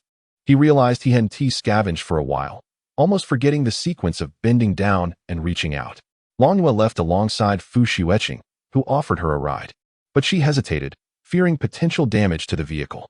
Qin Shou drove directly to the chosen university district, which housed 4 institutions: the Magic City Music Academy, the Magic City Film Academy, the Magic City Normal University, and Magic City University. He parked at the Magic City Film Academy, primarily because he hoped to see some lovely young ladies. As he entered, he couldn't help but hum a little tune, feeling he had made a wise choice. Upon arrival, he was greeted by a plethora of beautiful girls. Had he not kept his mouth shut, he might have drooled all over his expensive outfit. While he admired the girls, they too were stealing glances at his car. Look at that modified vehicle. I wonder whose boyfriend it is. Isn't this the latest model of Jeep? Of course not. For those who don't know, this is the Night 15, priced at nearly 20 million. I've seen it online. It's truly expensive. The driver is quite the handsome fellow. Did you see him? I wonder whose boyfriend he is, handsome and wealthy. Inside the car, Qin Shou, oblivious to their musings, made a lap around the campus before parking in the lot, which was likely filled with faculty vehicles, as it's uncommon for students to drive in China. After parking, he donned gloves, grabbed a bag, and jumped out. His sudden exit drew many curious gazes. Wow, he is so handsome. Which senior is he? Hey, you're in your 4th year. He might be your junior. You can't pursue him. You made a vow. Did I? I'll make another vow. I must win him over. You're incorrigible. The 2 girls, standing relatively close, spoke a bit too loudly, allowing Qin Shou to overhear their conversation clearly. He turned and flashed a smile at them. Wow, he smiled at me. Fangirl, he was clearly smiling at me. At me? You have a boyfriend, you can't compete with me. Then I'll call him and break up immediately, and we can compete fairly. You're too much. Shaking his head with a wry smile, Qin Shou walked towards a nearby trash bin. While admiring the girls was a delightful diversion, he hadn't forgotten his purpose. Upon reaching the trash bin, he bent down to rummage through it. Ding! Recycled a mineral water bottle, reward 10 yuan. Ding! Recycled a beverage bottle, reward 10 yuan. Ding! Recycled a fast food box, reward 20 yuan. Ding! Recycled a pair of disposable chopsticks, reward 10 yuan. The system's prompts filled Qin Shou with a hint of excitement. He hadn't heard that pleasing sound in days. The trash bin contained plenty of recyclable items, including bottles, fast food containers, and some packaging from deliveries. Unlike those in commercial areas, which often held non-recyclable waste, this bin was bountiful. Ding! Recycled a cardboard box, reward 100 yuan. Ding. Recycled an old pair of sneakers. Reward 300 yuan. Ding. Recycled a bottle of toner. Reward 200 yuan. Triggering a special reward grants a unique skill for skin beautification. Usable once every 24 hours with the incantation, Little White Rabbit, white and bright. Before Qin Shou could revel in his good fortune for even 3 seconds, he nearly collapsed to the ground. System, what on earth? Are you playing with me? Is there no end to this? First, it was the skills of 300 onlookers, and I endured that. Now you present me with a skin beautification secret? And the incantation is Little White Rabbit, white and bright. Why not have me sing an entire song while you're at it? Little White Rabbit, white and bright, with 2 ears standing upright, after cutting the veins. Remaining still is truly cute. This was a thought Qin Shou would never dare voice, for with the system's boundless absurdity, it might just change the incantation to have him sing Little White Rabbit 3 times. The skin beautification formula enhances the vitality of women's skin, alleviates wrinkles and scars, and brightens complexion. It also treats all female skin ailments. To use it, one simply covers the troubled area with both hands and recites the incantation 3 times. Upon hearing the system's explanation, Qin Shou felt a slight comfort in his heart. This skill was undoubtedly far more practical than the 300 onlookers' abilities, as it could at least brighten and rejuvenate the skin. In this day and age, women are more than willing to spend money for beauty. With this skill, Qin Shou could now touch women's faces with a clear conscience. Lost in his daydreams, Qin Shou was oblivious to the gathering crowd around him. Wow, this guy is incredibly talented. Dressed in branded attire and driving a luxury car. Is he really here to pick up trash at school? What do you know? This is performance art. Nonsense. This guy is clearly a lunatic, probably triggered by something. The speakers were all men. Qin Shou's looks were adored by women, but they also incited animosity among men. All were creatures of pride, and why should he be so exceptional? Being handsome was one thing, but driving a luxury car left no room for others. Such offenses could be forgiven, but the most unforgivable was Qin Shou's intrusion into their school. His actions equated to stealing their food, and it would be quite civilized if the boys merely refrained from attacking him. Which department is this handsome fellow from? Does anyone know him? ID trade a full set of Lankme makeup for his contact information. ID exchange an LV bag for it. This handsome guy doesn't seem to be from our school, right? If he were, he'd already be renowned throughout the campus. There'd be nothing left for you to take. Is he an internet celebrity filming a skit here? It's possible. Just look at his outfit. His pants alone cost over 50,000. And that watch on his wrist looks like the latest Patek Philippe. The crowd quickly split into 2 factions. The boys huddled together, whispering enviously, while the girls clustered in admiration. Qin Shou remained unaware of the commotion, preoccupied with the idea of opening a beauty salon to profit from women. Just then, a girl in traditional Han attire discarded her bottle of water and approached Qin Shou with the empty container. Her action instantly drew the ire of the other girls. Damn it, why didn't I think of that? Scheming girl, I must go and strike up a conversation. First, I need to buy a bottle of water. Some quick-thinking girls had already dashed off. The Han-dressed girl reached Qin Shou's side and softly said, "Hey, this bottle is for you." Upon hearing this, Qin Shou looked up, met her gaze, and smiled. "Thank you." He accepted the bottle and tucked it into his bag before turning to continue rummaging through the trash. The Han-dressed girl stood frozen for over a minute, finally coming to her senses. Did he just smile at me? How beautiful was that? He smiled at me. She excitedly dashed away, but as she melded into the crowd, regret washed over her. She had forgotten to ask for his contact information. No way. I must buy a few more bottles and go back to give him another. As Qin Shou finished with one trash bin, he noticed dozens of girls had gathered around him. When he stood up, startled, he wondered if he had inadvertently activated the skill of the 300 spectators. Why were there so many people? Wow, he is so handsome. Just his profile is enough to make one swoon. Didn't I tell you? You didn't believe me when I said there'd be a handsome guy here. If you hadn't come, you'd have missed out on this fortune. Which department is this handsome guy from? Over 200 girls began chattering excitedly, and the scene grew somewhat overwhelming. Qin Shou frowned, grabbing his bag and making his way toward the next trash bin. He had driven around the campus to memorize the locations of the bins and plan his route. But before he could take a few steps, girls approached him with water bottles in hand. "Here is a bottle for you, handsome. I have one too." Qin Shou smiled as he opened his bag. "Thank you, just place them inside." A dozen girls eagerly tossed their bottles into his bag. "Hey, could we add you on WeChat?"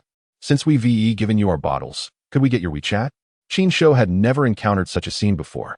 He felt a flutter of excitement and was tempted to pull out his phone and show them his WeChat QR code. Yet, he hesitated, worried about how to converse with so many girls. Besides, he didn't have time for chats, and even if he did, it would be impossible to engage with them all. I'm sorry, my phone is locked in the car. How about I add you once I finish? I truly apologize. As he spoke, he squeezed out from the throng of girls. Once free, he hurried to the next trash bin. The girls weren't upset. They resolved to wait for him to finish and then add him. Following Qin Shou to the next bin were not just the dozen girls, but others had joined as well. Most of the girls dashed toward the supermarket and cafeteria. If we bring him bottles, we might get his WeChat. As Qin Shou began rummaging through the second trash bin, he remained blissfully unaware that his presence had sparked a water-buying frenzy on campus. The supermarket's bottled water quickly sold out. Some girls, ignoring the rules, bought entire packs. Once one person took the initiative, others followed suit. Those unable to find bottled water resorted to buying drinks instead. They bought them not for consumption, but poured them out in the greenery, then rushed to find Qin Shou with their empty bottles. The supermarket owner was baffled. What was going on with these girls? Had they collectively run dry? Little did he know, they were not parched, but rather collectively smitten. Had he known the cause of this frenzy, he might have offered Qin Shou a banner of gratitude and invited him to collect trash daily. In the blink of an eye, the shelves emptied of water and drinks.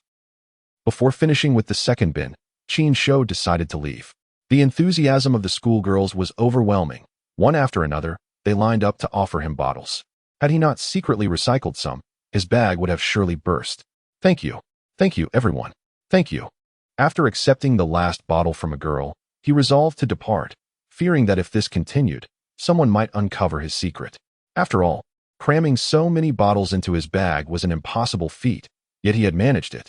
Carrying his bag, he headed toward the parking area. Are you not going to pick up any more, handsome? Are you going home? Will you add us on WeChat later? The girls continued to trail closely behind him, which was quite overwhelming for Qin Shou. He genuinely wished to flee, but having accepted their bottles and promised to add them on WeChat, he felt it would be dishonorable to run away. Qin Shou ultimately mustered the courage to get into the car, feigning the act of retrieving his phone to display his WeChat QR code, raising it for all to see. Have you ever witnessed over 200 young women pursuing a single man for his WeChat number? Today, you are indeed witnessing such a spectacle. The girls in front scanned the code and then made way, while those behind were still waiting. A hint of decorum would be appreciated. Once added, please hastily step aside. The girl in front, having scanned the code, lingered instead of moving away immediately, causing some dissatisfaction among those who had not yet scanned. Initially, she contemplated retorting but thought better of it, not wanting to appear ungracious in front of her idol, and thus reluctantly withdrew. In just over 3 minutes, every girl present had added Qin Shou on WeChat. He retracted his phone and regarded the 257 friend requests with a wry smile. It seemed that in the future, he would need to don a mask while collecting trash. Being handsome was indeed a burden. With a sigh, Qin Shou entered the car and started the engine. Outside, numerous girls waved at him, while many called out, "Hey, if you come again, do let me know. I'll help you gather bottles. Remember to come back for them." Qin Shou pretended not to hear, turned the car around, and drove off. With plenty of time left, he did not rush home. Instead, he drove to the film academy and purchased a mask at a roadside convenience store before heading to the nearby music academy. With some rare free time, what else was there to do but gather trash? Moreover, Qin Shou believed he might earn a special reward today, likely far superior to any skincare secret. He drove directly into the music academy, took a stroll around, parked the car, donned his gloves and mask, and exited with a bag to collect litter. Chapter 64, Double Skill Reward. With the mask on, Qin Shou felt considerably better. Although some still recognized him, they were less inclined to approach. The Music Academy's environment was somewhat more refined than that of the Film Academy, albeit smaller in size. To Qin Shou, it seemed just right, allowing him to thoroughly search the trash bins before nightfall. Ding. Recycled a plastic bottle. Reward, 10 yuan. Ding. Recycled a food container. Reward, 40 yuan. Ding. Recycled a pair of slippers. Reward, 100 yuan. Ding. Recycled a pair of men's underwear. Reward, 20 yuan. With his gloved hands, Qin Shou picked up everything deemed recyclable, disregarding any dirt.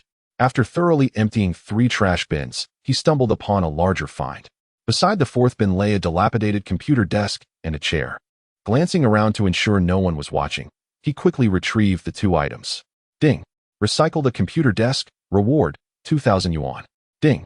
Recycled a chair, reward, for 100 yuan. Qin Shou grinned. Such a sum was sufficient to purchase 2 new sets of desks and chairs. Among the nearby trash, he also discovered a half-broken guitar. Perhaps some lovesick youth had smashed it out of frustration and discarded it. Without hesitation, he recycled it. Ding. Recycled a half guitar, reward, 500 yuan. Triggered special reward, skill mastery, music theory mastery. Instrument mastery, passive skill enabling the host to proficiently master the performance of various instruments. Music theory mastery, the host's talent for composition and lyrics has reached its peak, accompanied by a premium guitar and 10 famous songs. Qin Shou's expression froze. He suspected he had misheard. The system had granted him 2 skills at once, along with a premium guitar and 10 renowned pieces. Is it New Year's today, or am I nearing my end? Is this a way of ensuring I'm well fed for my final days? Since acquiring the system, he had never encountered such generosity. System, did you perhaps make a mistake?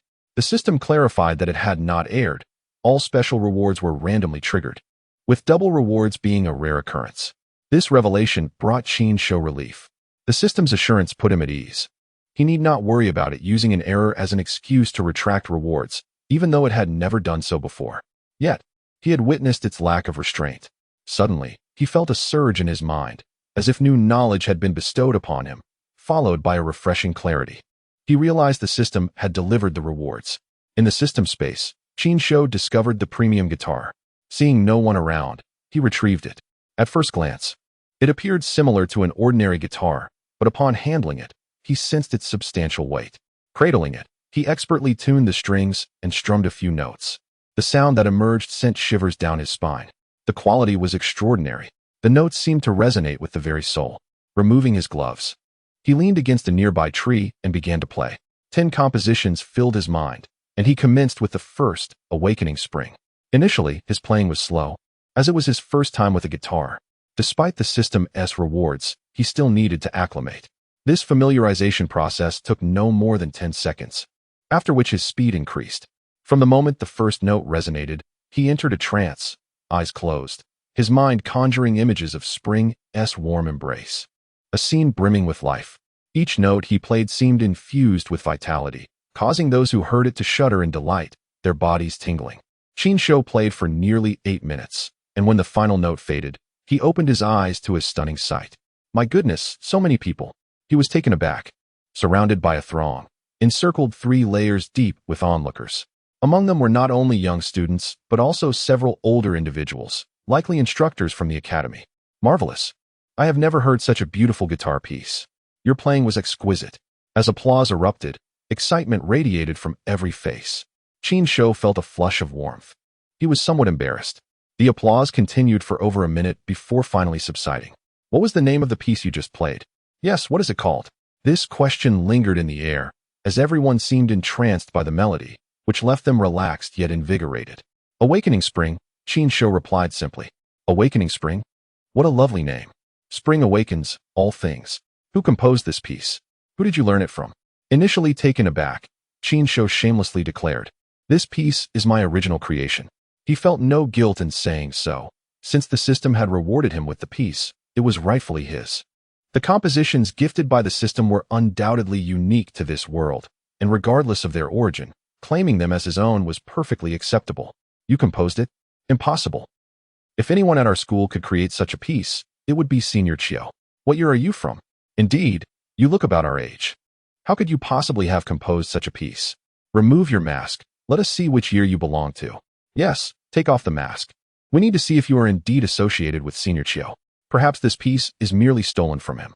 Qin Shou was taken aback. Moments ago, this crowd had praised his music and applauded him, yet now they spoke so rudely. It was all due to his claim of originality that had stirred up the trouble. Those who managed to gain admission to the prestigious Shanghai Conservatory of Music possess a modicum of talent, and talented individuals are not easily subdued.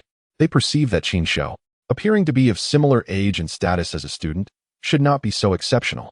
The mention of Qiu Tiantong, a junior majoring in traditional Chinese music, evokes admiration. He is recognized as a genius within the school. While they might concede defeat to Qiu, they refuse to be outshone by Qin, an obscure figure. Among them are also some of Chiu's ardent admirers, who believe that such a composition could only be crafted by him. In their eyes, Chiu is handsome and talented, unmatched by anyone else. Are you asking me to take off my mask just because you say so? Have you offered me money or food? Qin Shou's temper flared, irritated by their incessant commands. What would it take for me to remove my mask? Name a price. A girl, donned in traditional Han attire and holding a flute, retorted. 10,000. Qin Shou, attempting to intimidate them with a lofty sum, declared it with bravado. However, the girl merely scoffed. Give me your account number, and I will transfer it. With a look of disdain, she proclaimed, 10,000? I thought you would ask for more. Qin Shou furrowed his brow. Realizing his kindness had misled him, he could not let her see the treachery of human nature and the coldness of society. 10,000 is for the gloves, he insisted. Attempting to bargain. The girl, now visibly agitated, shouted, Is 10,000 insufficient? Name a higher price. I will pay whatever you ask. Students of music generally hail from affluent backgrounds. Those who are financially strained cannot afford the luxury of studying. 1 billion, Qin Shou declared, his tone brimming with audacity. Onlookers found his demeanor nearly infuriating, especially the professors who had mingled among the crowd. Young man, which department are you from? I am Professor Wang from the Traditional Music Department. Have you attended my class? Another professor inquired, followed by another. I am Professor Li. Have you taken my course? Qin Shou smirked, questioning their motives for such familiarity. Just then, the girl in Han attire erupted. You must be out of your mind. 1 billion. Why don't you just rob a bank? If you had even 1 billion, I would call you dad right now. Amused, Qin Shou thought, in this day and age. Can wealth really buy a daughter? He remained silent, pulling out his mobile phone to reveal his bank balance. Come here. Let me show you if I have 1 billion. The girl, fuming, approached him, and he displayed the screen of his phone.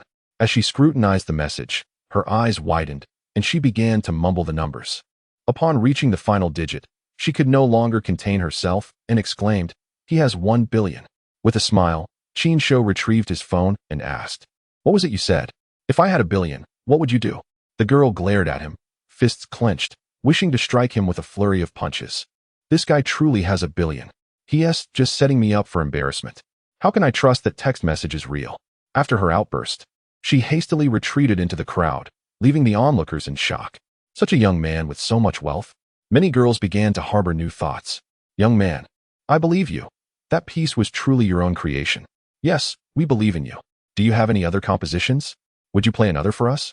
If you are not a student of our school, I could still recommend you for admission, with no tuition fees and a generous scholarship.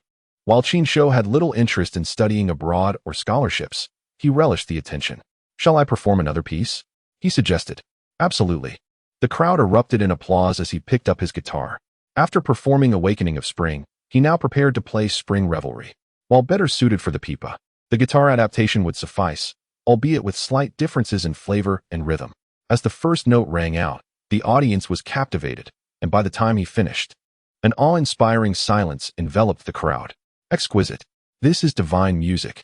Qin Shou observed the dazed expressions around him and shamelessly encouraged, You may applaud now.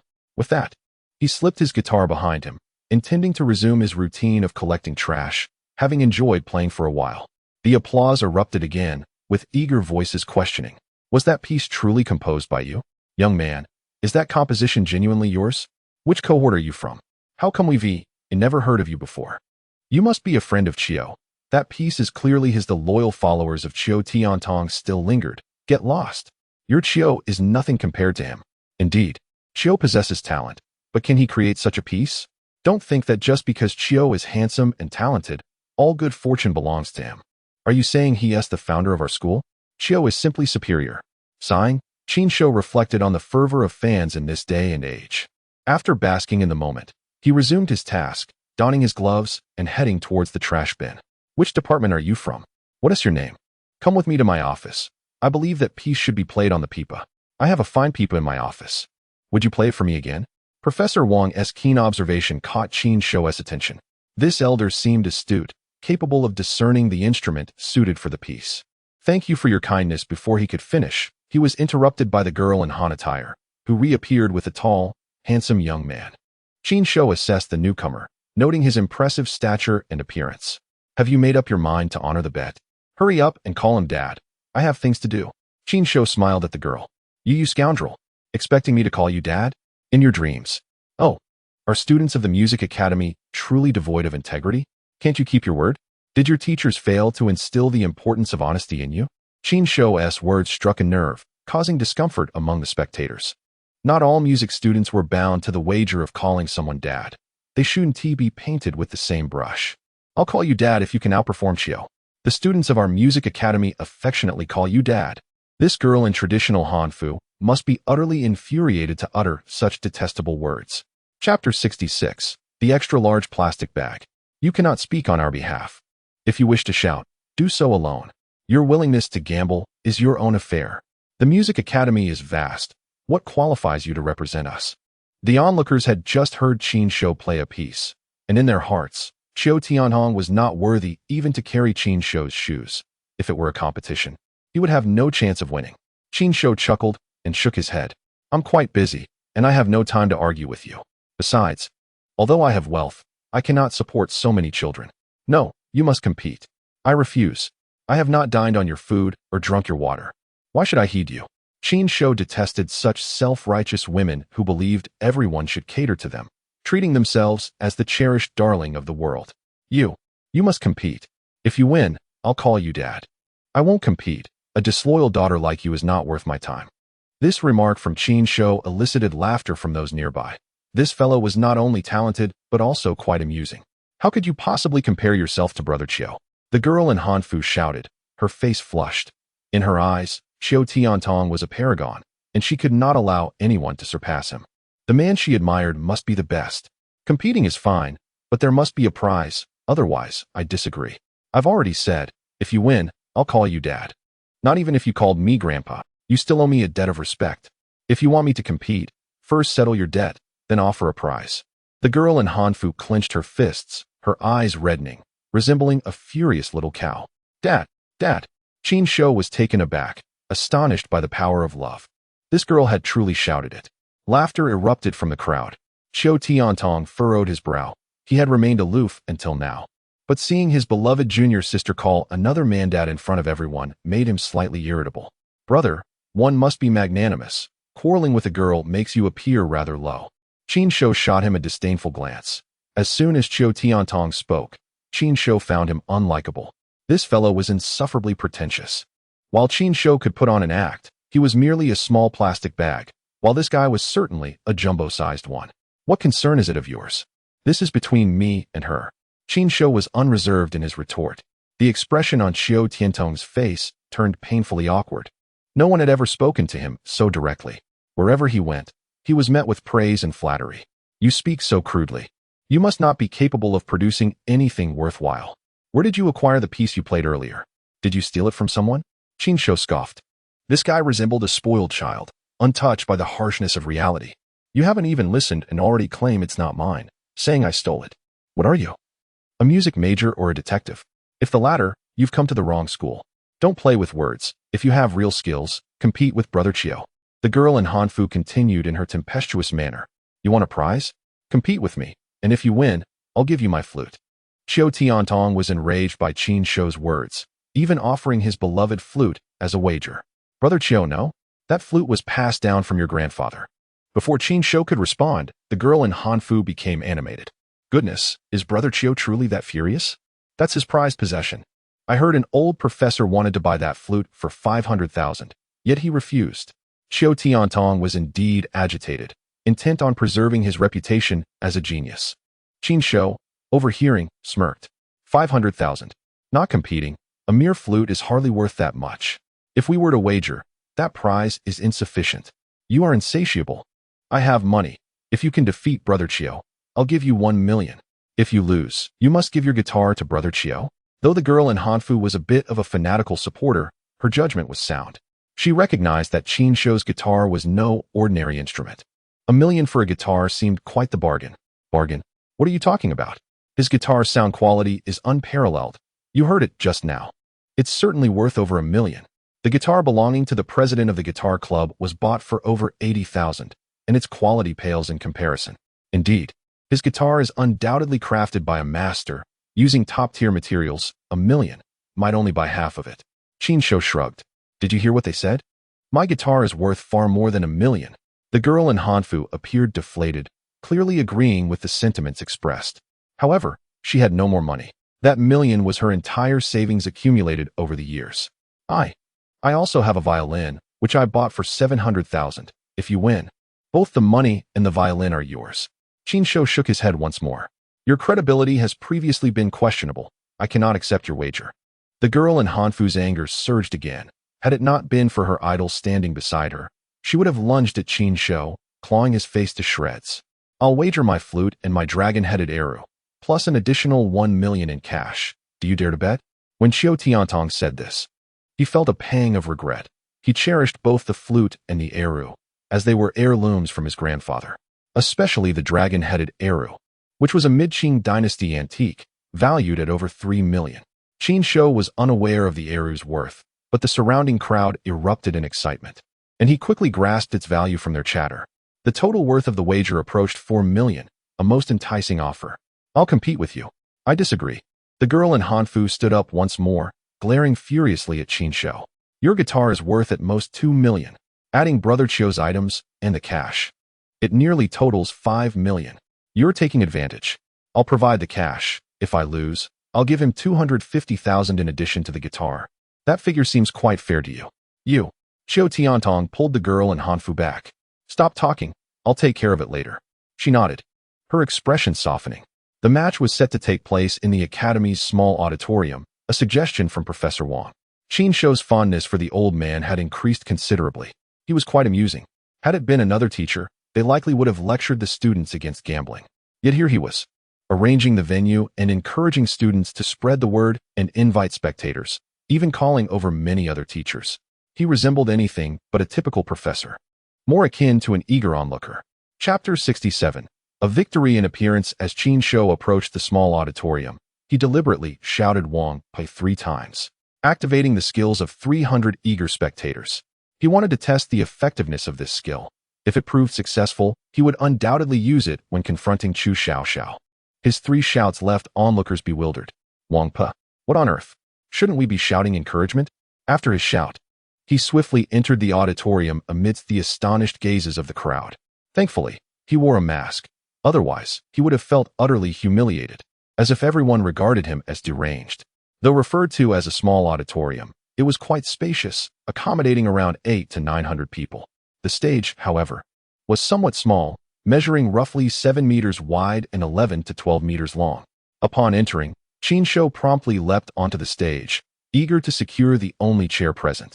He removed his gloves and stuffed them into his luggage, casting the bag aside before settling down with his guitar. Just as he took a seat, a crowd surged through all 4 entrances of the small auditorium. The newcomers appeared somewhat dazed, as if in a trance, and upon entering, they quickly sought out seats. Qin Shou observed them intently, suspecting their presence was connected to his own skills. Sure enough, once they were seated, they seemed to awaken from their stupor. What on earth? How did I end up in this small auditorium? I was supposed to go to the cafeteria. What is happening? Is there an event here? Instantly, the small auditorium erupted in a cacophony of confusion. Professor Wang, frowning, ascended the stage, microphone in hand, which seemed to have materialized from nowhere. Everyone, please settle down. With a certain authority cultivated during his tenure at the conservatory, his command silenced the crowd. Today, students Xiao Tiantong and, what is your name, young man? Professor Wang turned to Qin Shou. Qin Shou. Today, Xiao Tiantong and Qin Shou will engage in a friendly competition. The audience here will serve as judges.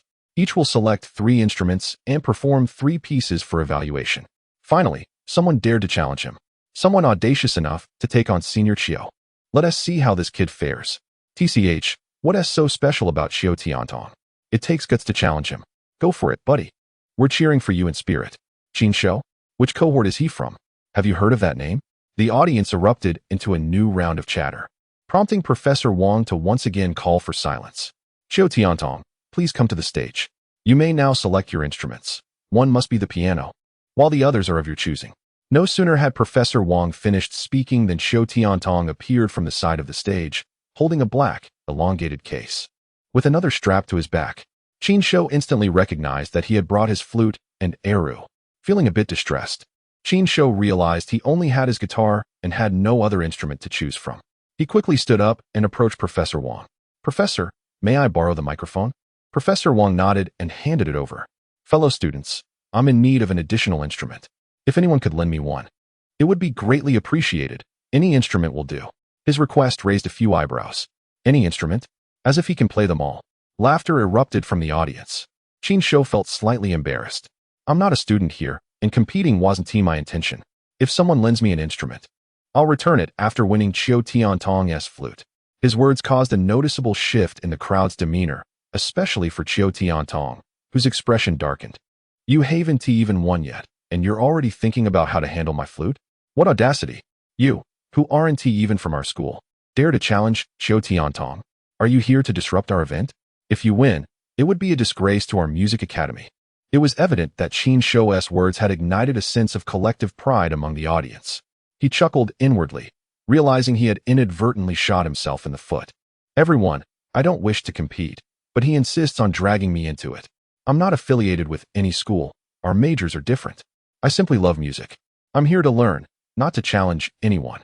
Before he could finish, Professor Wang snatched the microphone back. "What instrument do you wish to use? I'll have someone fetch it for you. If you keep talking, I fear you might get beaten up before the competition even begins." Upon hearing this, Qin Shou glanced at the agitated audience and regretted invoking the crowd's enthusiasm. If he hadn't done so, perhaps he would have faced fewer adversaries. "Any instrument will do." His response made Professor Wang furrow his brow. This young man was indeed quite audacious. "Then let us go with the pipa. I'll send someone to get it." "Thank you, Professor." After expressing his gratitude, Qin Shou returned to his seat with his guitar. Professor Wang called upon a familiar student to retrieve the pipa from his office. "Everyone, quiet down. Let us allow them a moment to prepare. We will commence the first round of competition in 5 minutes." With that, he arranged for a piano to be brought in. "Come on, you're here to challenge. Don't be afraid to show yourself." "Exactly, take off your mask. If you're going to challenge, do so with your true face. Take off your mask. Take off your mask." The audience chanted in unison, creating an overwhelming atmosphere. Qin Shou sat on stage, smiling wryly. It wasn't that he didn't want to remove his mask. Many in the crowd had already whipped out their phones to capture the moment.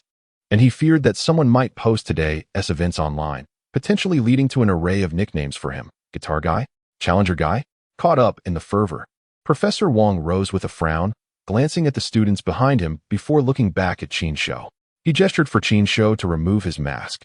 With a sigh, Qin Shou complied. "Fine, I'm not afraid." As he took off his mask, an immediate hush fell over the auditorium. All eyes were fixated on him, with those in the back straining to see. Professor Wang, seated below, couldn't help but shake his head. If this was a contest of looks, Qin Shou had already won, and decisively at that. Chapter 68. A musical duel sparks controversy. What a handsome young man. So charming. I'm in love. Uft. Just a pretty boy. He.S. really putting on a show. Wearing a mask for this moment. Huh? The reactions from the audience were starkly divided. The girls gazed at Qin Shou with adoration, wishing they could rush up to the stage and declare him their boyfriend, while the boys wore expressions of disdain, mixed with envy and regret for having encouraged him to unveil his face. Qiu Tiantong, standing on stage, was acutely aware of Qin Shou's striking appearance. He was momentarily taken aback, then his expression darkened. Qin Shou was indeed more handsome. Luckily, they both belonged to the same species, otherwise he might have charged up to challenge Qin Shou.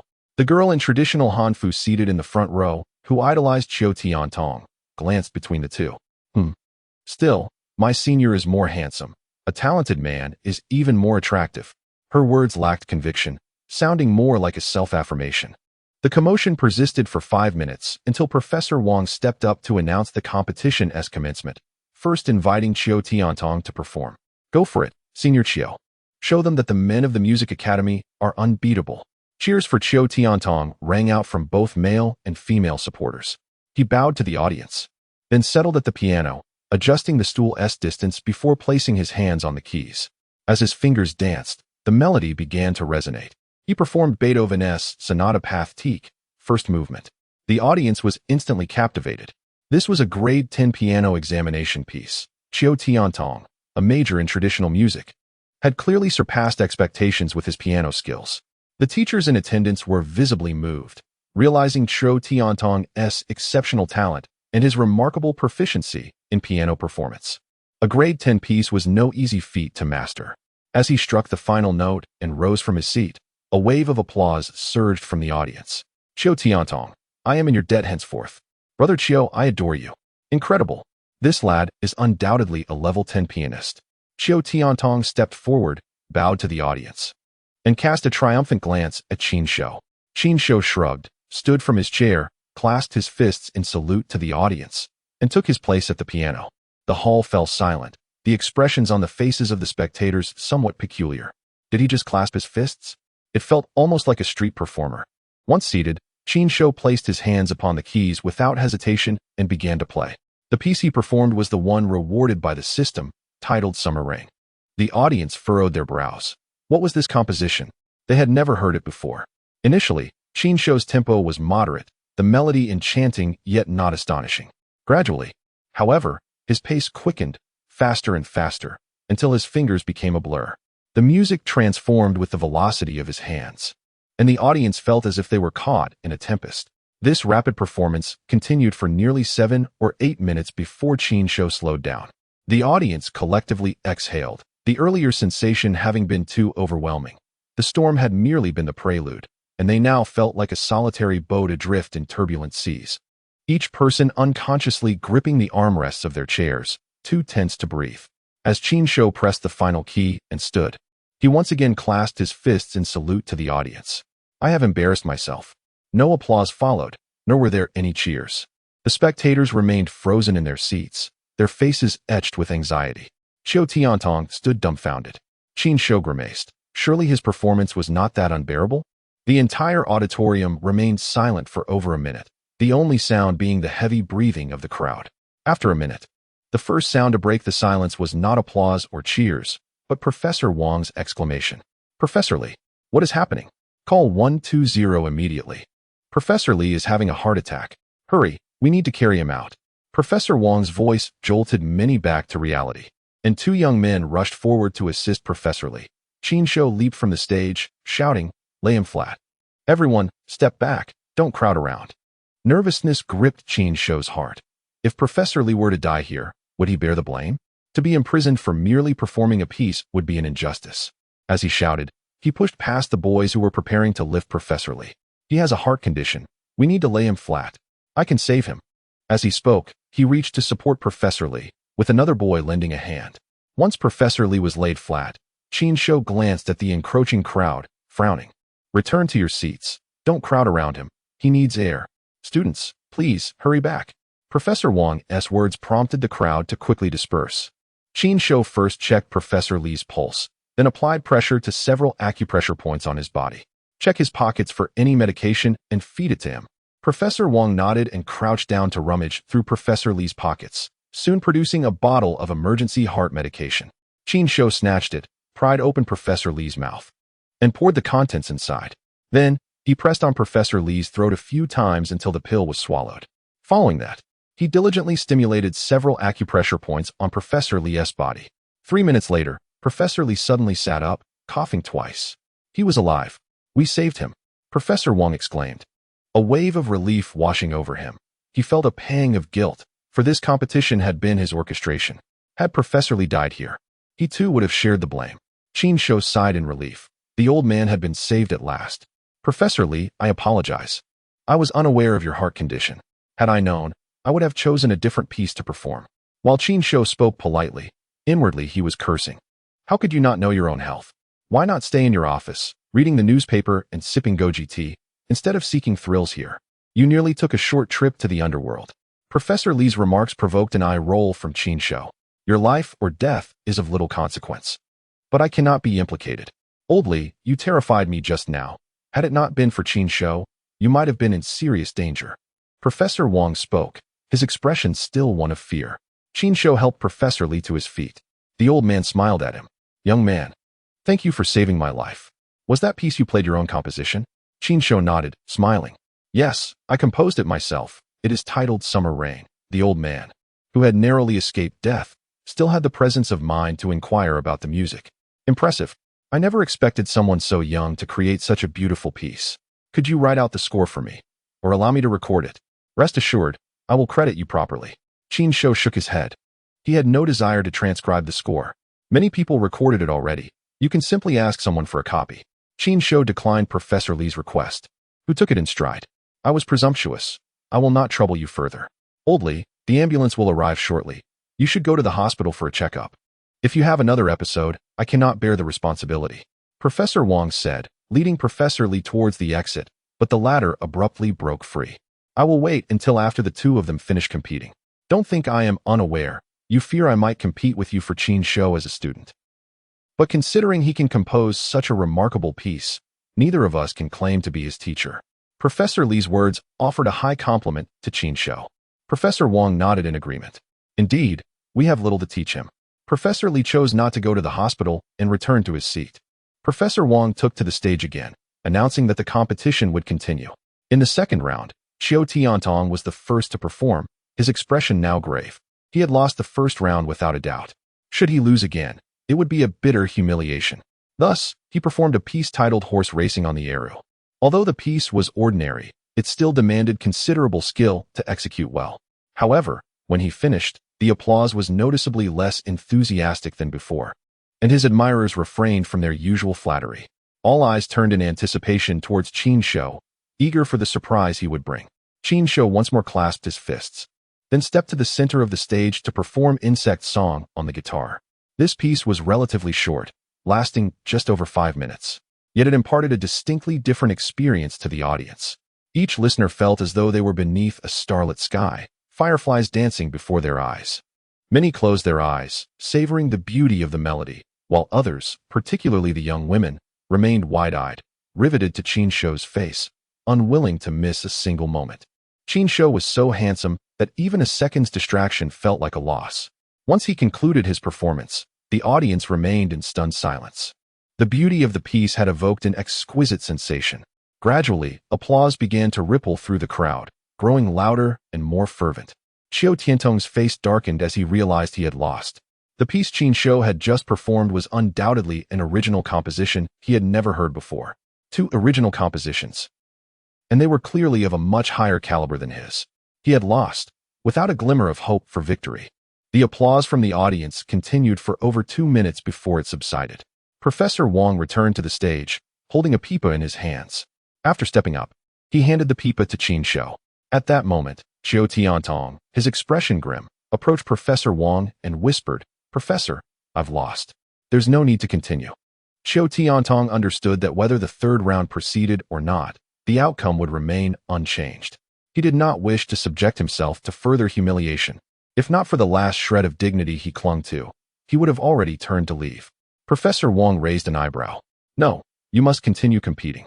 If you refuse, I will mark your score as 0. Professor Wang was no longer concerned about Xiao Tiantong's pride. His focus was solely on having Qin Shou play the previous piece on the pipa. Xiao Tiantong felt a wave of despair at Professor Wang's words. A score of 0. Was that not utterly unreasonable? I will compete. Xiao Tiantong could not bear the thought of having a 0 on his transcript. After all, he had already embarrassed himself enough today. Professor Wang nodded in satisfaction and announced into the microphone, "The third round begins. I have a request for Qin Shou. I hope he can perform Nao Chun on the pipa." Professor Wang turned to Qin Shou, who smiled and nodded in agreement. "Very well. Let Xiao Tiantong perform first, and Qin Shou, please prepare." Xiao Tiantong bowed, receiving only a smattering of applause, and felt his spirit nearly shatter. He played a piece called Feng Ming on his flute. Perhaps due to the emotional turmoil, his performance was lackluster. After he finished, the audience erupted into applause and cheers. "Qin Shou! Qin Shou! Qin Shou!" Xiao Tiantong felt as if he were fracturing. Not only did they refrain from applauding him, but they also chanted Qin Shou's name, leaving him utterly humiliated. He turned to leave the stage, only to have Qin Shou swiftly intervene and grab him. "Trying to run away? The wager isn't over yet. You can leave, but leave your flute and arrow behind, and transfer me 1 million. Xiao Tiantong regretted his decision intensely. What had possessed him to compete against this person? "You're pulling me for money. Do you not fear my tears?" he exclaimed. "Let go of me. I won't leave. I will wait for you to finish your performance." Qin Shou then released him and returned to his seat, embracing the pipa to begin playing. Xiao Tiantong did not leave, not because he did not want to, but because he was initially contemplating how to escape while weighing his options between shirking the debt or fulfilling the wager. However, once Qin Shou's music filled the air, he became utterly entranced by the melody. By the time Qin Shou concluded his performance, Qiu Tiantong had lost all desire to flee. The audience was electrified with applause. Some overly exuberant girls shouting, "Qin Shou, I love you. Qin Shou, I want to have your children. Qin Shou, I want to be your girlfriend." The girls' declarations stirred discontent among some of the boys. Yet, considering Qin Shou's exceptional talent and the brilliance of his performance, they soon reconciled their feelings. If they were girls, they might have done the same. Professor Wang engaged in conversation with a few other professors before finally taking the stage. The competition has concluded, and I believe everyone has reached a conclusion. Please tell me who the winner is. Qin Shou, the audience called out in unison, including Qiu Tiantong's junior sister, who blushed and waved her little fist from the front row, seemingly forgetting the origin of the rivalry between Qiu Tiantong and Qin Shou. Upon seeing her, Qiu Tiantong's expression grew even more colorful. All right, everyone quiet down. Although Qin Shou is not a student of our academy, after discussing it among ourselves, the professors have decided to offer him admission. Professor Wang was quite excited, as if he were already the mentor of such a genius. However, before he could finish, Qin Shou approached, snatching the microphone from his hand. Who agreed that I would come to study here? I graduated from university 2 or 3 years ago. Why would I want to go back to school? Am I out of my mind? Music is merely a hobby for me. I am successful in my career and do not lack for money. Qin Shou, this is art. Do not equate it with money. Professor Wang retorted, visibly displeased. What else should we discuss if not money? I certainly want to be attending school. Qiu Tiantong, give me your flute and eru, and transfer me 1 million as we agreed. You cannot back out. Qiu Tiantong felt tears welling up at Qin Shou's words. If he surrendered the flute and eru, he would face severe repercussions from his grandfather. The audience erupted once more. This guy is so arrogant. Our school hasn't had a special admission in years, and he still refuses. If I had such talent, I wouldn't agree either. He is absolutely right. I'm only studying music to make money. They were aware that Qiu Tiantong had met his match. He could never part with his beloved flute and eru. The murmurs in the audience grew louder as he clutched his prized possessions, tears brimming in his eyes. If Qin Shou pressed him further, he might just collapse in despair. At that moment, Professor Wang stepped forward as a mediator. Gambling is not right. Both of you have shared this stage, and some of this has been in jest. Qin Shou immediately interrupted. You orchestrated this entire competition. I came for the stakes, and now you want to smooth things over? No. A gentleman's word is his bond. We agreed that if I won, I would receive the items and the money. If it weren't for the items and money, would I have even competed? Qin Shou showed no respect for Professor Wang, leaving the old man feeling somewhat embarrassed. Qiu Tiantong, you must keep your word. Come on, give me the items. Qin Shou reached out his hand towards Qiu Tiantong. I cannot give them to you. My grandfather will kill me. What does that have to do with me? Hand them over. I will not. Qiu Tiantong clung tightly to his flute and eru, determined not to yield. Qin Shou scoffed, suddenly feeling disinterested. He decided not to press further, taking the microphone again with a smile. Are all the students from your music academy such deceitful individuals? No wonder your academy's prodigies can't even surpass an amateur like me. At the beginning of the competition, you all ridiculed and looked down upon me, clearly demonstrating your narrow-mindedness. Now that I have won, your professors are supporting the students in not honoring their commitments. Today, I have truly broadened my horizons. Once you graduate, do not dare to claim you are from the music academy. I will feel embarrassed on your behalf. I no longer want the items or the money. Consider it a mere diversion for today, allowing me to showcase a few pieces for your edification. Having said this, Qin Shou shoved the microphone into Professor Wang's hands and leapt off the stage, striding towards the exit. The entire auditorium fell silent. The students and professors feeling the heat of embarrassment wash over them. After being humiliated in such a manner, they found themselves at a loss for words. Professor Wang had intended to retort about the illegality of gambling, but refrained from doing so. The girls looked at Qin Shou with longing, lamenting his departure. When would they ever see him again? From his words, it seemed he was quite disappointed with the school and would likely not return. The boys glared at Qin Shou with fiery eyes. After such humiliation, they were powerless to act. Originally, he was indeed at fault and lacked the talent to rival others. If he were to resort to violence, the music academy would truly become a laughingstock. Under the watchful eyes of the crowd, Qin Shou walked out the door. As soon as he stepped outside, he exhaled in relief. Despite his steady gait, his heart was in turmoil. His earlier words had been uttered in a fit of anger, and he immediately regretted them, fearing he might be beaten up. Those students were all young and impetuous. What if a hot-headed one decided to rally against him? He would be finished today, so he hastily exited the stage. Fortunately, no one seemed to take the lead. Qin Shou glanced back at the exit of the small auditorium, relieved to see no one pursuing him. It appeared that these students were quite civilized and rational. Naturally, the students would not chase him. The boys, humiliated, had nowhere to vent their anger and resorted to loudly cursing Qiu Tiantong. Useless. Can't even admit defeat. They accused him of tarnishing the Music Academy's reputation and called for his expulsion.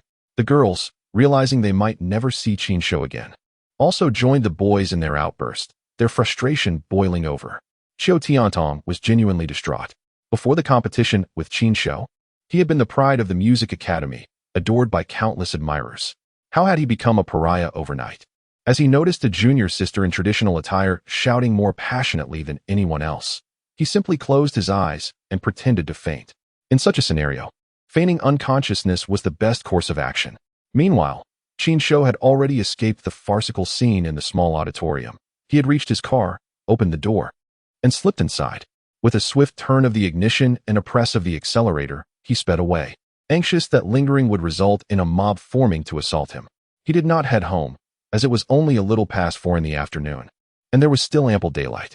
He did not plan to visit the adjacent university, uncertain of how the Music Academy's students might react once they regrouped. Thus, he drove directly to the commercial street, feeling fortunate that he had triggered 2 special rewards today. Perhaps a third awaited him. Half an hour later, Qin Shou arrived at the bustling commercial street, timing his arrival perfectly as a car was vacating a parking spot. He quickly accelerated and parked his vehicle in the newly available space. However, just as he settled in, the car that had just left abruptly reversed back toward him. Qin Shou hurriedly honked to alert the driver, but instead of stopping, the car accelerated and collided with his own. Bang! Qin Shou was taken aback. Did this driver not hear his horn? Was it intentional? He immediately jumped out of the car. The other vehicle's doors swung open, and 2 young women emerged. Qin Shou grimaced. He had unfortunately encountered female drivers. The girl behind the wheel appeared to be in her early 20s, with a somewhat androgynous appearance, standing around 1.7 meters tall and sporting short hair. Had it not been for her feminine curves, Qin Shou might have mistaken her for a man. The girl in the passenger seat, however, exuded femininity, also standing around 1.7 meters tall, with a shapely figure and waist-length hair that accentuated her womanly features. Her beauty was undeniable, rivaling that of Fu Xueqing, though her elegance fell short. The short-haired girl glared at Qin Shou and, in an irate tone, exclaimed, "Why did you steal my parking spot?" Qin Shou could hardly believe his ears. Was this truly her opening line? Steal your parking spot? You clearly just left. Besides, this is a public parking space, not your private spot. Once you vacate it, you cannot expect it to be held for you. The girl's eyes widened in disbelief. When did I leave? I was merely repositioning to park. Qin Shou retorted, how was I to know you intended to back in? If you wanted to reverse, why not inform me first?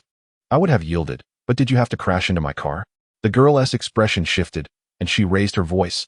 Who told you to honk randomly? You scared me, and I mistook the brake for the accelerator. It's all your fault. If you hadn't honked, I wouldn't have hit your car. Qin Shou chuckled wryly, realizing the origin of the myriad jokes about female drivers circulating online. My honking has nothing to do with your mistake of confusing the pedals. Even without my horn, you would have still collided with me. You were the one who tried to take my parking spot and honked at me. The short-haired girl became increasingly unreasonable. Qin Shou frowned, wondering if she thought her looks gave her the right to be illogical. If she had been more attractive, perhaps he would have been inclined to overlook the incident. Am I supposed to pay you? Have you lost your mind? Are you trying to scam me? He gestured toward the more attractive girl, noting that she could have been the one to play the victim in a scam. His comment drew laughter from the onlookers, including the long-haired girl. The short-haired girl, infuriated, shouted, "Who are you calling a scammer? This is clearly your fault. Yuanzi, stop laughing." She snapped. If you hadn't finished all the snacks I was supposed to buy, I wouldn't have had to drive out. Have you no conscience? And you still laugh. The long-haired girl interjected, raising her hands in a placating gesture. Don't be angry. I won't laugh anymore. I promise. As Qin Shou listened, he felt an odd familiarity in the long-haired girl's voice, as if he had heard it somewhere before. If you think I'm scamming, Then today, I will indeed demand compensation for your damages. The short-haired girl placed her hands on her hips and shouted back, "You're the one at fault." Qin Shou shook his head and pulled out his phone. "I'm calling the police to determine liability." The short-haired girl panicked. She understood that the fault lay with her. However, the thought of damaging her newly purchased car was unbearable. "We're not scamming. It's our responsibility. Please don't call the police. We'll pay for your repairs." The long-haired girl quickly interjected to prevent Qin Shou from dialing. She knew that the short-haired girl had consumed an alcoholic beverage before leaving. And if the police arrived, she might be accused of driving under the influence, leading to possible detention. Moreover, with her demerit points nearly depleted, she could even face having to retake her driving test. Out of respect for the long-haired girl, Qin Shou pocketed his phone. "If only you had said so earlier." Seeing Qin Shou's smug expression, the short-haired girl exploded again. "Yuanzi, make him call the police. I want to pay him a single cent." Yuanzi shot her a glance, leaning in to whisper, "Did you forget how much alcohol was in the drink you had before coming out? Do you want to be detained?" The weight of Yuanzi's words crushed the short-haired girl's defiance. She had been so consumed with anger that she had overlooked this critical detail. She nervously glanced at Qin Shou, then lowered her head. Yuanzi turned to Qin Shou with a smile. "Hey there, the damage isn't too severe. I can give you 3,000. Let us settle this privately." Qin Shou did not rush to respond. Instead, he retrieved his phone and switched on the flashlight. Inspecting the damage to his car, the right front tire had a dent the size of a fist, and the headlight was shattered. 3,000. That likely wouldn't suffice. The mere act of scratching a bit of paint could cost 400,000. The shattered headlight and the dent surely exceed that amount. Qin Shou stood up with a sigh and shook his head. 3,000 is likely insufficient. The headlight is broken, and there's a dent as well. Previously, when the paint on my car's front was scratched, the repainting alone cost 400,000. 3,000 is truly inadequate. Qin Shou spoke the truth. Yet to the two girls, it sounded like extortion. The short-haired girl was the first to erupt. "You must be trying to scam us. Even if the headlight is broken, it wouldn't cost much. I can offer you an additional 3,000 for the headlight." Yuanzi shot a disdainful glance at Qin Shou, believing he was attempting to extort money. "Sir, fixing your car won't even require 3,000. Replacing a headlight shouldn't cost that much. I can offer you a maximum of 10,000. Qin Shou smiled wryly. He wished to show some courtesy towards the young lady, but extending such courtesy would inevitably incur expenses. Thus, he chose to withhold his graciousness. "I'm afraid 10,000 is simply insufficient. This isn't a scam. You may call someone from the 4S shop to assess the damages. If they claim it can be repaired for 1,000, then that's all I'll accept." Upon hearing this, Yuanzi began to waver. She felt Qin Shou's words were not those of someone trying to extract more money. The straightforward short-haired girl immediately pulled out her phone to make a call. Chapter 72. The courageous hobbit. The 4S shop where she purchased her car was nearby. Yuanzi did not stop the short-haired girl from calling, as she felt it unjust to pay too much. Yet it was also unwise to offer too little if Qin Shou refused. They had no choice but to rely on professionals for damage assessment. After the call, the short-haired girl leaned against the car with Yuanzi. "They'll be here in 5 minutes." Qin Shou shrugged, lighting a cigarette while leaning against his vehicle. In less than 5 minutes, the manager of the 4S shop arrived, accompanied by 2 mechanics. The manager assigned the 2 mechanics to inspect Qin Shou's vehicle while he chatted with the short-haired girl. "Don't worry, Guangzi. I'll handle this. It's not like this car is particularly valuable." The manager, having recently joined the dealership, was unfamiliar with the vehicle model and was captivated by the short-haired girl, failing to closely inspect Qin Shou's car. Otherwise, he would never have uttered such words. "Thank you." Guangzi frowned, feeling annoyed by the manager's overzealousness during her car purchase. And he had even called her for dinner afterward. She had no fondness for him and only summoned him out of necessity. "No need to thank me for such a trivial matter. Just have him bring the car to our shop for repairs, and I'll cover the costs. You needn't worry. That won't do. I can't let you pay. It's not much. If you consider me a friend, let me cover it." The manager and Guangzi began to argue, while Yuanzi listened with a furrowed brow. Qin Shou couldn't help but chuckle at the manager's words. "I think you should accept his offer. If he is willing to cover the repair costs, just let him do it." Qin Shou's comment was not born out of kindness. The manager, with his rather unexpected appearance, thick eyebrows, small eyes, a flat nose, and a mouth that dominated a third of his face, was quite a sight. Most strikingly, he had no chin. Qin Shou mused that if he looked like that, he would have no courage to step outside. Moreover, The manager's height barely reached the short-haired girl's shoulder. He resembled a hobbit. Qin Shou felt a twinge of admiration. It took a certain confidence to face the world looking like that. The manager, hearing Qin Shou's comment, smiled back. Don't worry, brother. The 4S shop is my family's business. I'll ensure the mechanics do a thorough job. I won't let you down. His words revealed the source of his confidence. He was, after all, a minor scion of wealth. All right, since you're so eager to help, I'll let you take care of the repair costs. Qin Shou grinned, harboring a mischievous intent. The hobbit nodded with a smile. However, the two mechanics wore expressions of concern, beads of sweat forming on their foreheads. One of them straightened up and addressed the manager, Manager Wei. What is wrong with this car? What is the damage assessment? Just take it to the shop and fix it. Manager Wei, this vehicle is a Night 15, an imported model. The roof alone will cost 200,000. The body has sustained damage, and the paint needs to be redone, requiring factory repairs. The total damage is around 700,000, including shipping. It'll at least be 800,000. The mechanic's words stunned the hobbit. 800,000? Are you kidding me? Are you sure you're not mistaken? The mechanic shook his head. No mistake. I've seen this model back when I worked in the capital, and an 800,000 repair estimate is conservative. Everyone, apart from Qin Shou and the onlookers, was taken aback. They hadn't realized the car was worth so much. The young girl was in deep trouble. Young man, you're not going to help her with the costs? Hurry up, let us tow it back for repairs. In this day and age, there is no shortage of those who relish a spectacle. The hobbit's face turned pale. He couldn't afford 800,000, though his father could. However, his father wouldn't shell out that much just to help him impress a girl. The short-haired girl and Yuanzi also wore worried expressions. They hadn't anticipated Qin Shou's car was a luxury model. They thought they could resolve the matter for just 10,000. Yet it turned out to be 80 times that.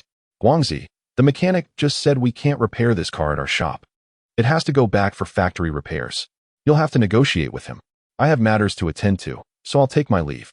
After saying this, the hobbit turned and left without looking back, relieved he hadn't pursued Guangzi further. Otherwise, he would have been compelled to find a way to scrape together 800,000. No, even if I had pursued her, I would have broken up immediately. Such a woman is too extravagant. Humph, anyone can boast. What a coward. Hey, don't run off. You can't just say that and walk away.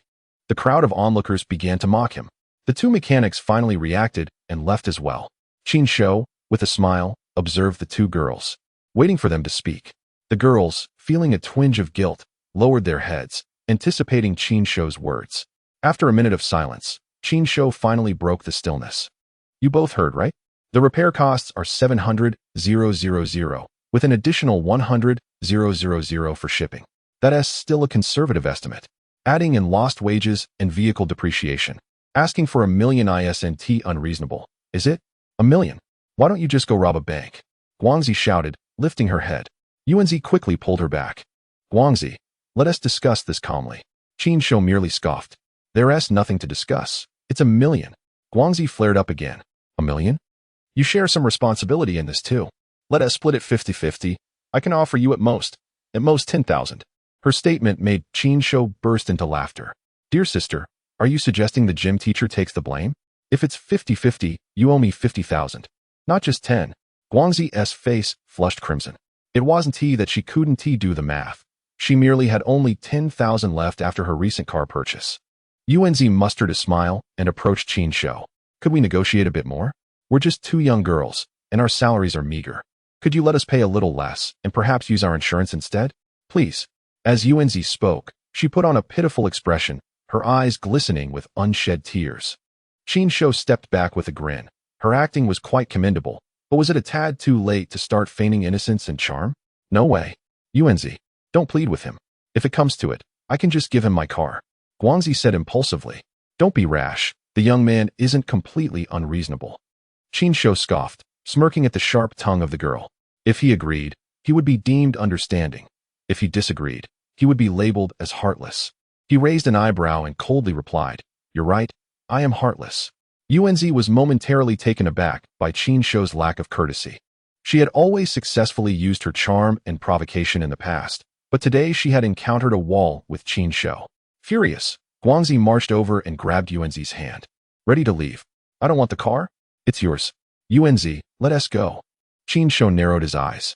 If you leave, I will call the police. That would be considered a hit and run. Not only will you have to pay, but you could also face detention. His words halted the two girls in their tracks. Guangzi turned around, fuming, and shouted at Qin Shou, what exactly do you want?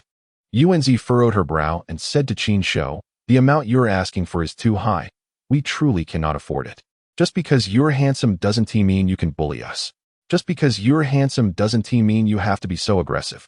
Guangzi blurted this out in a moment of frustration, not realizing that Qin Shou's expression softened upon hearing it. Everyone enjoys a kind word, including Qin Shou. UNZ was momentarily stunned, then echoed Guangzi's sentiments. Exactly. You're so handsome, yet you're so petty, so narrow-minded. Her words caused Qin Shou's face to harden again.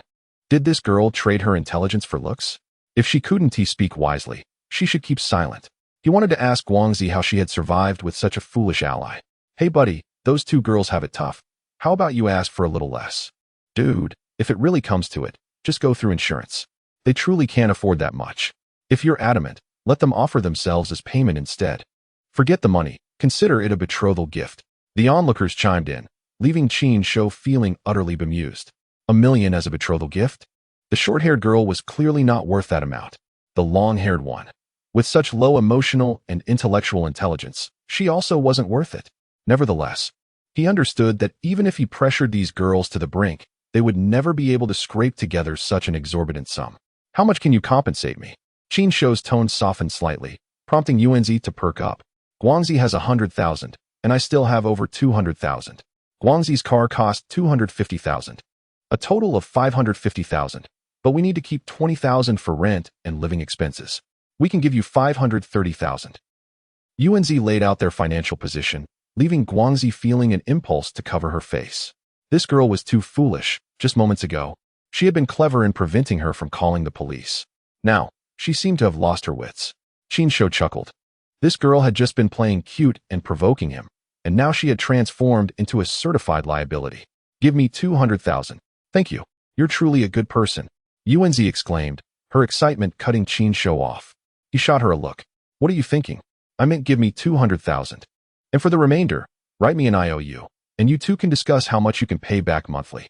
UNZ's face fell. Had she gotten her hopes up for nothing? Guangzi frowned and said to Qin Shou, I can give you 100,000 first, since I was driving the car. She shouldn't have to pay for it. For the remaining 700,000, I can pay you back 1,000 a month. Hey, it's still 900,000. Can't you ask for less? You're driving such a nice car. Just because you're handsome doesn't mean you can't be a little soft-hearted. The mechanic just quoted 80,000. Qin Shou clicked his tongue, relenting. 80,000 it is. Just transfer me the first 10,000. As he spoke, he pulled out his wallet. UNZ quickly stopped Guangzi. You were driving, but you came out to buy snacks for me, so I should share the responsibility. I'll pay half. No way. I'll take full responsibility. Trust me. I earn more than you. Besides, if I hadn't been greedy and eaten all the snacks I brought, this wouldn't have happened. If you don't agree, we won't be friends anymore. Guangzi looked at UNZ with newfound warmth. Thank you, UNZ. We're best friends, no need for thanks. UNZ replied, pulling Guangzi's hand. First, let us give you 200,000. For the remaining 600,000, we'll pay you back 2,000 a month. If you agree, let us find a place to sign a contract. Upon hearing UNZ's proposal, Guangzi sighed with relief, fearing that UNZ would demand 5 or 10,000 a month. Qin Shou nodded in agreement. Then Guangzi moved the car to find a parking spot, leaving UNZ behind with Qin Shou, who was worried the girls might run away. As he looked at UNZ beside him, he couldn't help but voice his curiosity. Haven T, I seen you somewhere before? Your voice sounds familiar. UNZ shot him a glare. You only want money. Do you think trying to flirt with me will work? Qin Shou's expression froze. That was quite awkward. He awkwardly chuckled. I'm not just after money. I offered you the lowest price, didn't I? I paid for this car too. Shouldn't I ask for compensation since you crashed into it? UNZ considered his words and found them reasonable, but recalling his earlier behavior, she couldn't muster a friendly demeanor. Right, we'll just pay you back. Why are you trying to get chummy? Qin Shou smirked, thinking this girl lacked emotional intelligence and had clearly never faced the harshness of society. Hey, mind your manners. We haven't signed the contract yet. If I'm unhappy, you'll owe me $1 million. His words made UNZ pause, She regretted not holding back until after the contract was signed. I'm sorry, we haven't met before. Yunzi softened her tone, but Qin Shou shook his head. The more he heard her voice, the more familiar it felt. He must have heard it before. If you don't tell me, I might change my mind. Yunzi turned to glare at Qin Shou. This guy was intolerable, threatening her. I'm Yuan. You might have seen my live stream. Upon hearing those words, Qin Shou immediately recalled someone. During the new year, he hadn't written a new book and had spent nearly a month feeling down, watching live streams and playing games. One of the game streamers he watched had poor skills but a lovely voice, and her style was particularly humorous. Her name had been Yuan. However, he had never seen her face. You're Yuan. The pig-squealing girl? Yunzi nodded, then shook her head. I'm Yuan, but I'm not the pig-squealing girl. Qin Shou chuckled, understanding now. She was Yuan, which explained why he thought her intelligence seemed a bit lacking. I've watched your streams. I really enjoy your style. Yunzi perked up at this. You're my fan. Can we negotiate a lower compensation? Not a chance, Qin Shou replied with a wry smile. Yunzi's spirits deflated instantly. You're a fake fan, a hater. However, there might be room for negotiation. Can we actually negotiate? Can you just finish your thoughts in one go? Yunzi's exasperation made Qin Shou laugh. Despite her face being a disaster, she was certainly a hidden gem. At this moment, Guangzi parked the car and hurried over. The three of them proceeded directly to the nearby CAF, where they requested paper and a pen from the staff and began drafting a contract. The agreement stipulated a sum of 600,000, with monthly repayments of 20,000. Guangzi and Yunzi added Qin Shou on WeChat for future transactions, after which they each transferred 100,000 to Qin Shou's bank account. When the bank's SMS notification arrived, Qin Shou glanced at his phone on the table. Guangzi and Yunzi exchanged a quick look, and that fleeting glance rendered them speechless. A long string of numbers. How much was that?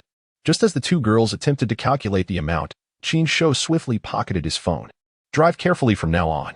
It's fortunate you encountered someone as accommodating as me. Otherwise, you would have had to compensate even more, Qin Shou remarked, earning disdainful glares from the two girls. 80,000. That's a staggering amount. Don't look at me like that. I've been quite merciful. Yunzi, you're a prominent streamer. How do you have so little savings? Paying me only 20,000 a month? Anyone else would never agree to that. Qin Shou's words made Guangzi uneasy. What do you know? Most of Yunzi's money has been donated. Guangzi, stop talking. Let us go shopping. We need supplies for tonight's live stream. Mr. Qin, goodbye. No, never again. Yunzi stood up and pulled Guangzi away. Qin Shou smirked, noting her fiery temperament. Yet, he felt a pang of sympathy for her. Streaming is quite lucrative. So why couldn't she come up with 800,000? Deciding to investigate further, Qin Shou pulled out his phone, sipping coffee as he searched. To his surprise, he uncovered a plethora of information about Yunzi online, supporting impoverished students, donating to nursing homes, and even contributing to a hopeful primary school alongside friends. With a slight smirk, Qin Shou tucked his phone away. This girl indeed radiated positivity. After finishing his coffee and settling the bill, he drove straight home, feeling disinclined to continue rummaging through trash. The day had already been overwhelming, and his thoughts were muddled, particularly after learning more about Yunzi. He felt he should not demand such a hefty compensation. Insurance would suffice. Upon arriving home at 8:30, he felt utterly drained by the traffic in Magic City, which was perpetually congested. After parking, he planned to shower, prepare a meal, and then catch Yunzi's live stream. However, just as he stepped out of the car and approached the entrance of his building, four burly figures suddenly emerged from the nearby shrubbery. Stunned, Qin Shou barely registered the baseball bat that struck his head. With a dull thud, he felt a slight pain and collapsed forward. The assailant, feeling the impact of his swing, dropped the bat as if it had struck a stone. The other three were equally bewildered, and the leader, sporting a bushy beard, whispered in disbelief, "Old four, have you lost your mind? Why hit so hard? If you kill the employer, we won't get paid." "Brother, I didn't hit that hard." Qin Shou, regaining his senses, took advantage of their distraction to crawl away. He managed to stand up after a few attempts, but the four hulks closed in on him again. "Who are you? Did Tian Zhenxing send you? Kid, you better behave. We're here to kidnap you. We don't want to hurt you. If you cooperate, I guarantee you one ticket." The bearded leader's words were abruptly cut off as Qin Shou delivered a swift kick to his groin. Villains perish through excessive chatter, didn't he, you know? The other three goons lunged at Qin Shou, but he deftly sidestepped two of them and swung a punch at the third, landing a solid blow to his temple. The thug staggered back, vision blurring before he collapsed. With two adversaries still standing, Qin Shou felt a surge of exhilaration. He realized his reflexes were far superior to theirs, and his strength was considerably greater. Even the blow to his head had only caused a minor ache. There was no swelling. He understood that his body had been enhanced by the system, though he hadn't anticipated such a degree of augmentation. 3 down, only 1 left. The remaining thug glared at Qin Shou, hesitating to advance as he reached behind him, producing a handgun. What the hell? You've got to be kidding me. For against 1 isn't enough? You have a gun too? Don't move, or I'll shoot. Qin Shou raised his hands in a placating gesture. Let us talk this over. You wanted to kidnap me, right? Killing me won't fetch you anything. Enough chatter. Get down, cover your head. Qin Shou complied, crouching and shielding his head. He had no desire to die. He had just acquired the system and money. He hadn't yet enjoyed his newfound life or sought revenge on Chu Xiaoxiao. Listen, don't be rash. Think about it. How much is he paying you? I'll double it. Stop talking. Just stay down. The gunman moved to assist the thug who had been kicked in the groin. Brother, are you all right? I'm fine. This kid doesn't follow the rules of the underworld. Men don't kick below the belt. The bearded thug stood up, addressing the one who had been struck. Old Two, can you stand? I can, but that kick was brutal. Almost knocked me out. Old Two slowly rose and approached the one who had been struck on the head. He bent down to help him, but when he received no response, he crouched down and checked for a pulse. Oh no, brother. Old Four is out of breath. At this revelation, Qin Shou's heart sank. Had he killed someone? In truth, Old Four was merely unconscious. The bearded thug, enraged, seized the gun from Old Two and aimed it at Qin Shou. You've killed my brother. I will make you pay. Let us discuss this calmly. Bang. The gun fired. Qin Shou hurriedly lifted his head to look up. He saw Tu Shengnan, half of her body leaning out over the balcony, a handgun firmly gripped in her hand. A wave of relief washed over Qin Shou. That gunshot had been fired by her. It had terrified him. Are you all right, Qin Shou? Tu Shengnan's voice was tinged with urgency. Having just woken from her slumber, she had made a brief visit to Qin Shou's home. Upon discovering he had not returned, she had grabbed a snack and intended to enjoy some television. However, upon her return, she had been startled by the sounds of a struggle below. Peering out of the window, she instantly spotted Qin Shou. How dare they lay a hand on the man I have my eye on? Rage surged within her. Initially, she had contemplated shouting a warning before rushing downstairs to assist. But at that moment, she saw someone brandishing a gun. The darkness of the night, coupled with the dim lighting below, rendered it difficult to discern reality. Yet to her, it appeared all too real. Without a moment's hesitation, she dashed back to her room to retrieve her firearm. When she returned to the balcony, she saw a bearded man approaching Qin Shou, gun drawn, threatening to kill him. Without a second thought, she fired a shot at the bearded man. She had aimed for his shoulder, but fate intervened, as Qin Shou delivered a swift kick to the man's groin. He tilted his head just in time for the bullet to strike him squarely in the forehead. The bearded man never imagined he would meet his demise at the hands of a lighter. No, a windproof lighter. Bearded man's ghost. Is there a difference? Tell me, is there a difference? I barely made my entrance, and I'm already out. After firing, Tu Shengnan realized the gravity of the situation, her heart racing as she frowned. It seemed she had landed herself in a troublesome predicament. However, she could not dwell on that now. There were still 2 assailants downstairs, and Qin Shou could be in peril at any moment. So, she set aside her concerns about the bearded man for the time being.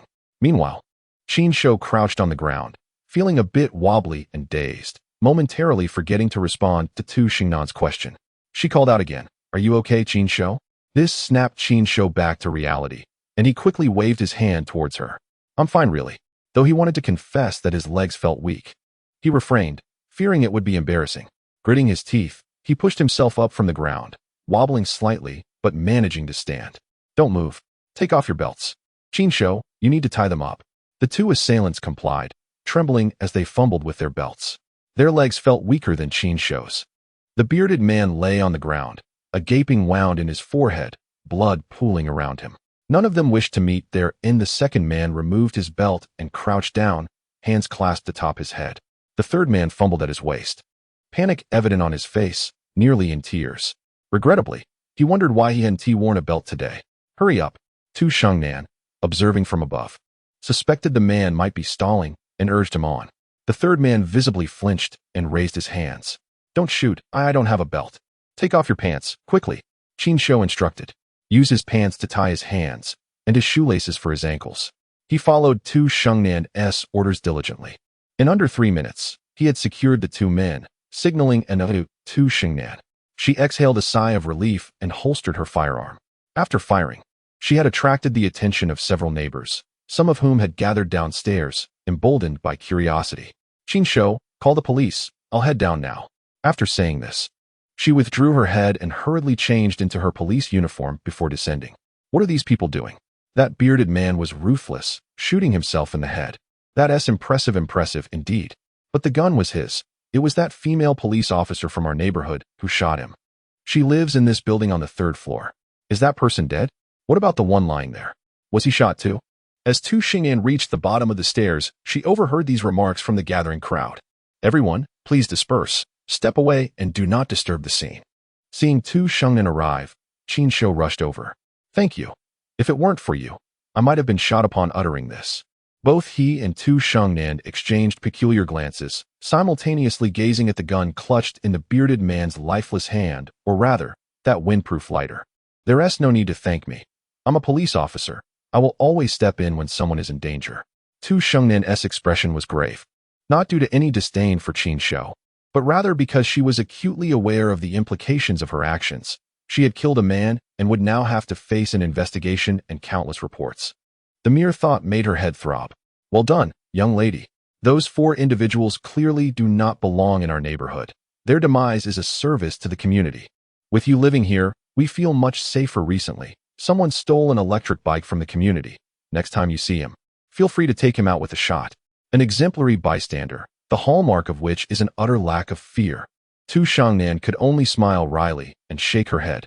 Shooting someone over a stolen bike was a bit excessive.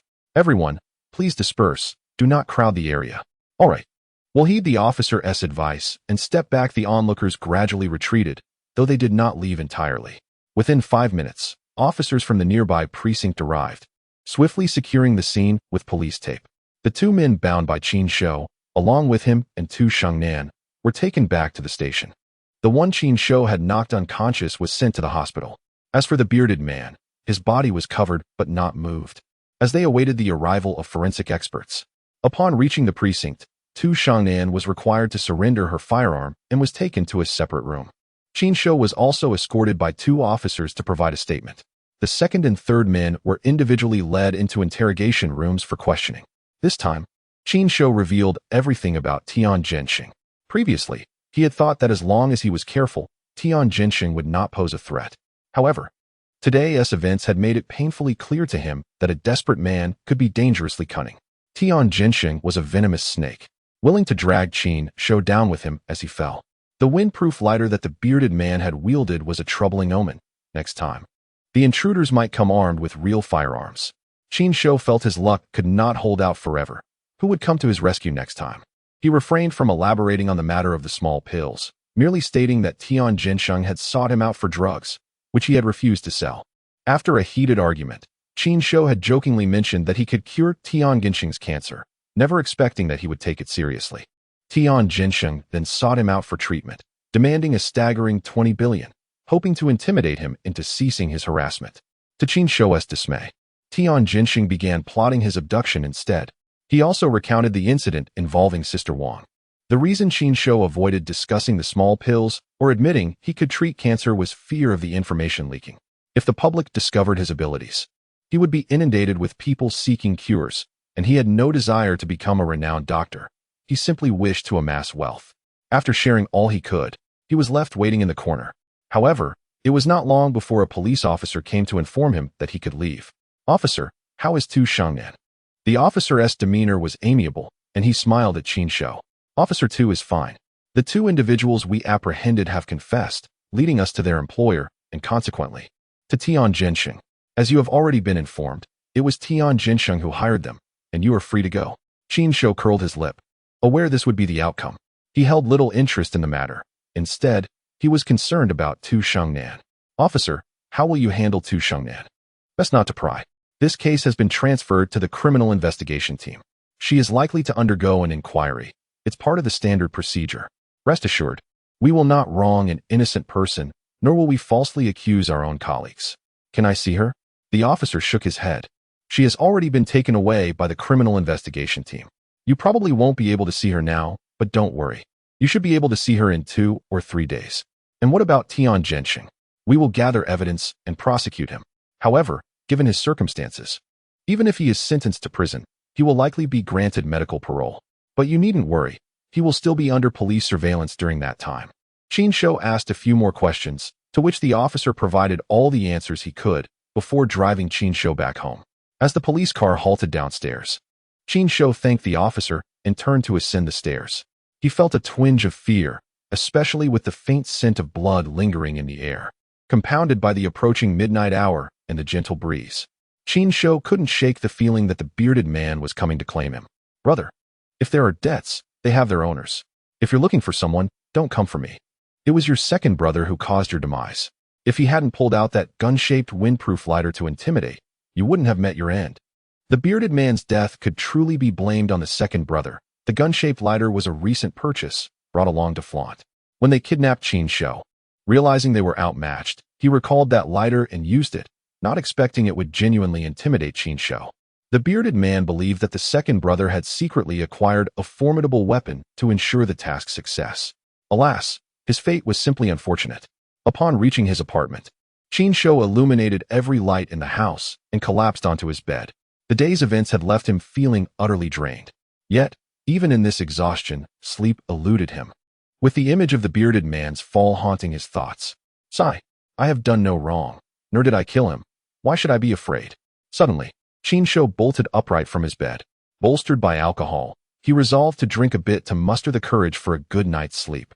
In the kitchen fridge, he found some prepared foods, canned fish, beef, and spicy snacks. He gathered some in the living room and opened a bottle of liquor. Half an hour later, staring at the 3 empty bottles on the coffee table, he frowned. Damn it, my body has been altered, and now my alcohol tolerance has changed too. 3 bottles of 56-degree liquor downed, and yet I feel no intoxication, merely a sense of fullness. Qin Shou grimaced, returned to his bedroom, and lay down with his phone, mindlessly scrolling through Douyin. To his surprise, the first video he encountered featured Yuan Yuan. Instantly reminded of her, he impulsively downloaded a live streaming app, registered an account, and found Yuan Yuan's live stream. Upon entering, he was greeted by her humorous pig-like sounds. Everyone, don't panic. Although I've finished the snack samples for today, I went out to buy more. Brothers, these snacks are invaluable. To procure them, Guang Guang even got into a car accident, crashing into a rogue's vehicle. But back to the main event, let's start with a taste test. Qin Shou chuckled at his phone. Though he couldn't see Yuan Yuan, only Guangzi, the short-haired girl. Guangzi sat before the camera, hands bound, her face filled with indignation. Guang Guang, we agreed. Whatever I give you, you eat. With a resigned nod, Guangzi accepted a small dark ball pushed into her mouth by a chubby hand that emerged from the side. Viewers erupted with excitement. So cruel. Trending headline. Yuan Yuan feeds her friend sheep dung balls. My goodness, how has Guang Guang survived this long? Wow. Plastic sisterhood. 1 sheep dung ball. Qin Shou laughed and sent a message. To repay the repair costs, you're going this far? Eating sheep dung balls. However, his message quickly vanished amidst the flurry of comments, with over 50,000 viewers in Yuan Yuan's stream, making it impossible to catch up.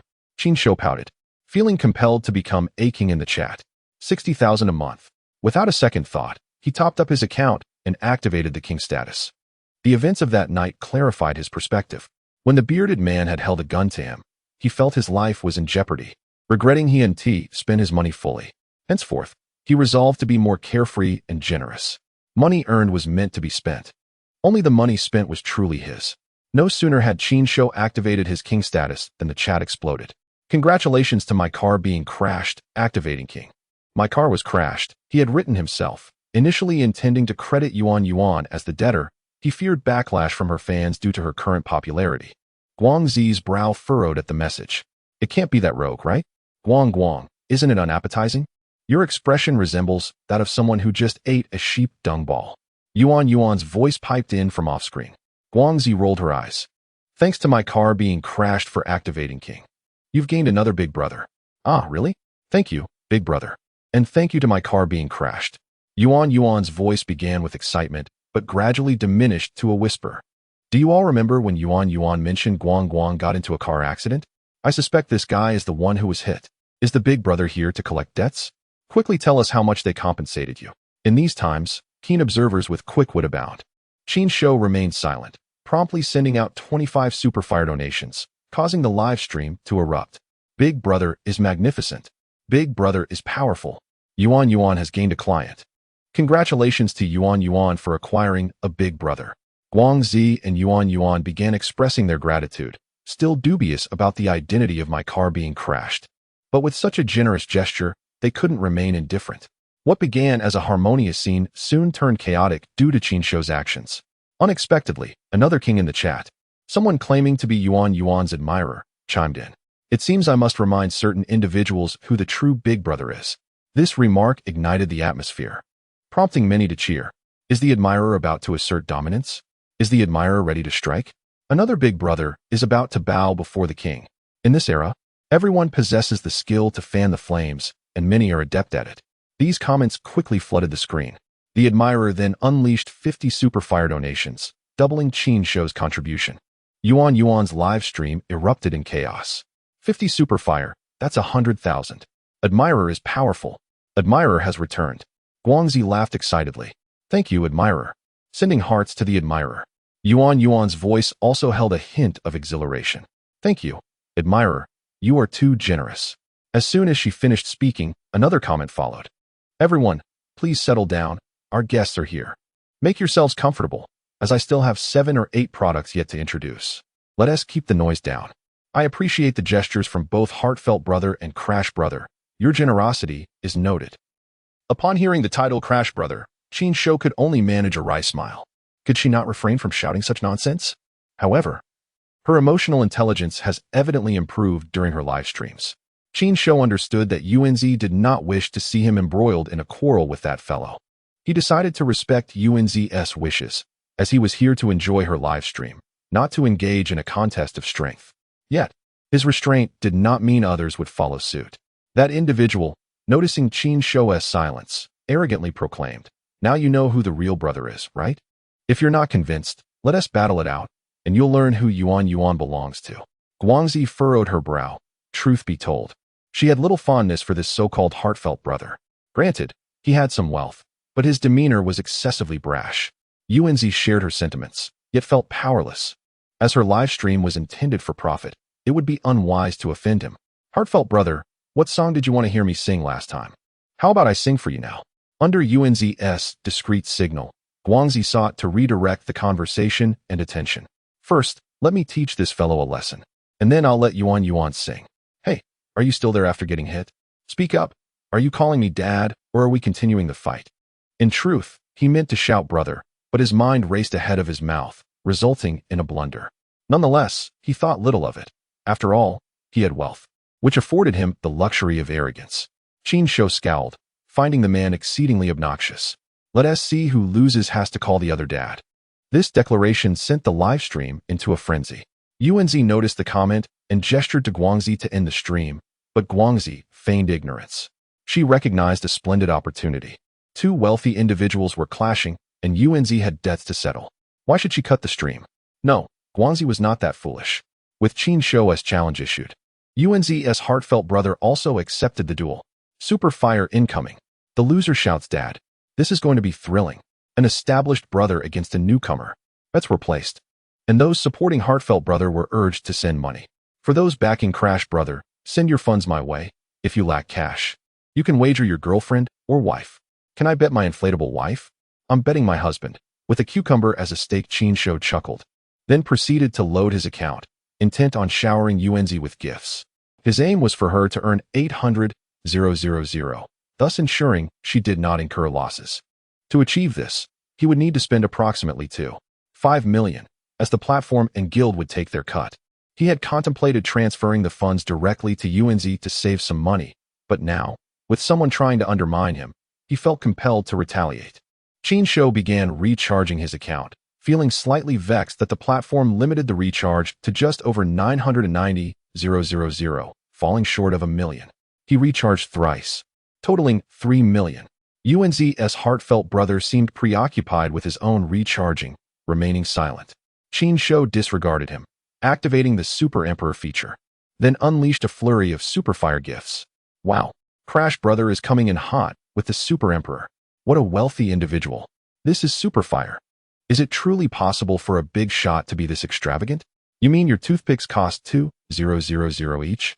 Qin Shou had sent nearly 300 Superfire gifts when Heartfelt Brother finally activated his Super Emperor and began sending gifts as well. Guangzi was ecstatic, continuously expressing her gratitude, while Yunzi managed a few thanks before silence enveloped the stream. This was her first encounter with such a spectacle in her 2 years of streaming, leaving her both thrilled and somewhat empathetic for the money being spent by the competing parties. Each click represented 2,000. This was not merely toothpicks one could request freely at a restaurant. Qin Shou's gifting speed far surpassed that of Heartfelt Brother, as he reached over 500 gifts. The other had just crossed the 100 mark. The atmosphere in the live stream was electrified, with the total number of Superfire gifts skyrocketing from 50,000 to 200,000. The sheer volume of gifts attracted numerous viewers, who began sharing the stream with friends and inviting others to witness the unfolding drama. Even smaller streamers and curious larger streamers flocked to observe. Qin Shou quickly surpassed 1,000 gifts, while the other had barely exceeded 300. The live stream's ambience reached a fever pitch, witnessing thousands of Superfire gifts, a rarity, typically reserved for annual platform events or ranking competitions. Such dominance. This is a world of the wealthy that I simply cannot fathom. With such riches, how can one maintain such rapid gifting speed? The onlookers gushed, eager to curry favor with this affluent individual. Qin Shou's fingers began to ache from the incessant clicking. Why must this software be so inadequate? Why can't I send hundreds or thousands at once? Should anyone else overhear this, they would surely scoff. While there are indeed many affluent individuals in the world, few would generously shower thousands of Superfire gifts in one go. The impact of sending gifts one by one is far more awe-inspiring than a mass delivery. Guangzi, seated before the camera, was speechless with excitement, covering her mouth to stifle her outbursts. She thought that if this individual were indeed Qin Shou, she might reconsider her grievances and even offer him a big hug upon their next encounter. Yunzi, meanwhile, held her phone, lurking in her own live stream, gazing blankly at the screen. She speculated that this person could not be Qin Shou, but rather a devoted fan who had changed accounts after hearing about the accident, coming to surprise her with gifts. Her doubts dissipated, as she believed Qin Shou was not the type to be so generous. Before long, Qin Shou reached 1,400 Superfire gifts, while Heartfelt Brother had vanished from the scene, having only sent 370 gifts before stopping. The audience was in a frenzy, tagging him with encouragement not to shy away, to continue the fight, and many urged him to come forth and shout "Dad." When Qin Shou reached 1,470 gifts, he too paused, having depleted his funds. Crash Brother is impressive. Crash Brother is magnificent. Heartfelt Brother is so stylish. The screen was inundated with praises for Heartfelt Brother. Alas, that individual would never see the accolades. He had not anticipated Qin Shou's ferocity. Upon reaching 370 gifts, he realized he stood no chance and decisively retreated from Yunzi's livestream. He knew he could no longer compete in this arena, becoming the second greatest source of amusement in Yunzi's stream, the first being Yunzi herself. Guangzi and Yunzi emerged as the evening's most jubilant participants. Between Qin Shou's generosity and the contributions from Heartfelt Brother, along with others inspired by their rivalry, they amassed nearly 4 million in gifts. Yunzi would receive over 1 million. Guangzi, overcome with excitement, shouted at Yunzi, "We can finally pay off that Mechanic's bill." Yunzi nodded enthusiastically, equally thrilled. "We're going to be rich. We're going to be wealthy." Guangzi had forgotten to turn off her microphone, and their conversation echoed throughout the live stream. Wow, this is so real. Guangzi is so genuine. Yunzi is even more authentic. Two wealthy women. I'm no longer interested in striving. Get lost. What wealthy women? They're my dear friends. The heartfelt exchange between Guangzi and Yunzi did not incite any disdain from others.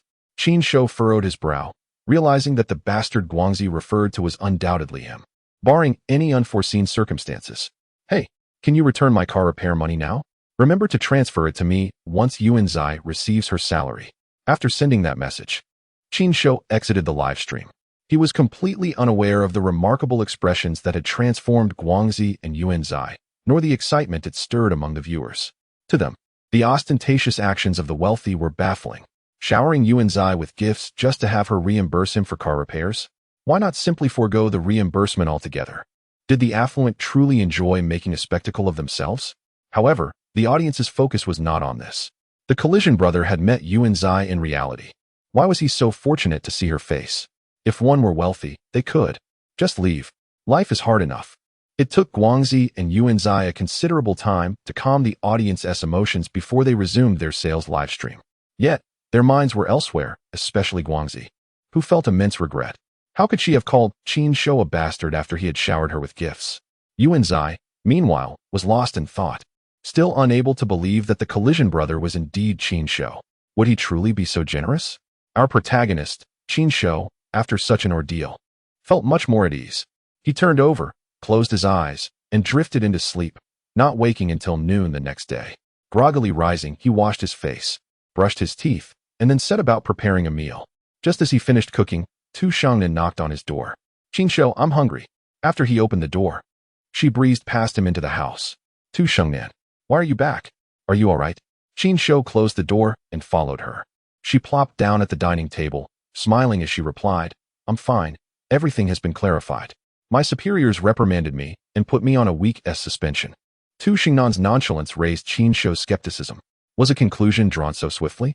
"Qin Shou, I'm starving. Can I scrounge a meal from you? I can talk while I eat." She gazed at him with puppy dog eyes, even patting her stomach. Qin Shou couldn't help but chuckle. "Just wait, I'll serve you some rice."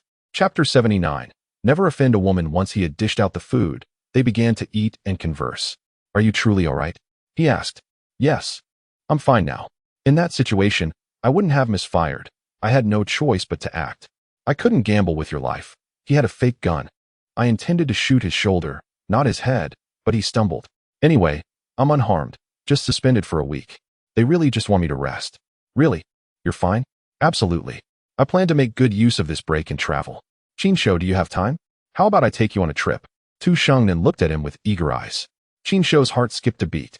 Traveling together, just the two of them. It was quite possible she would return with a child. However, it would be rude to decline her invitation, considering she had saved his life. "Well, if you're busy, never mind.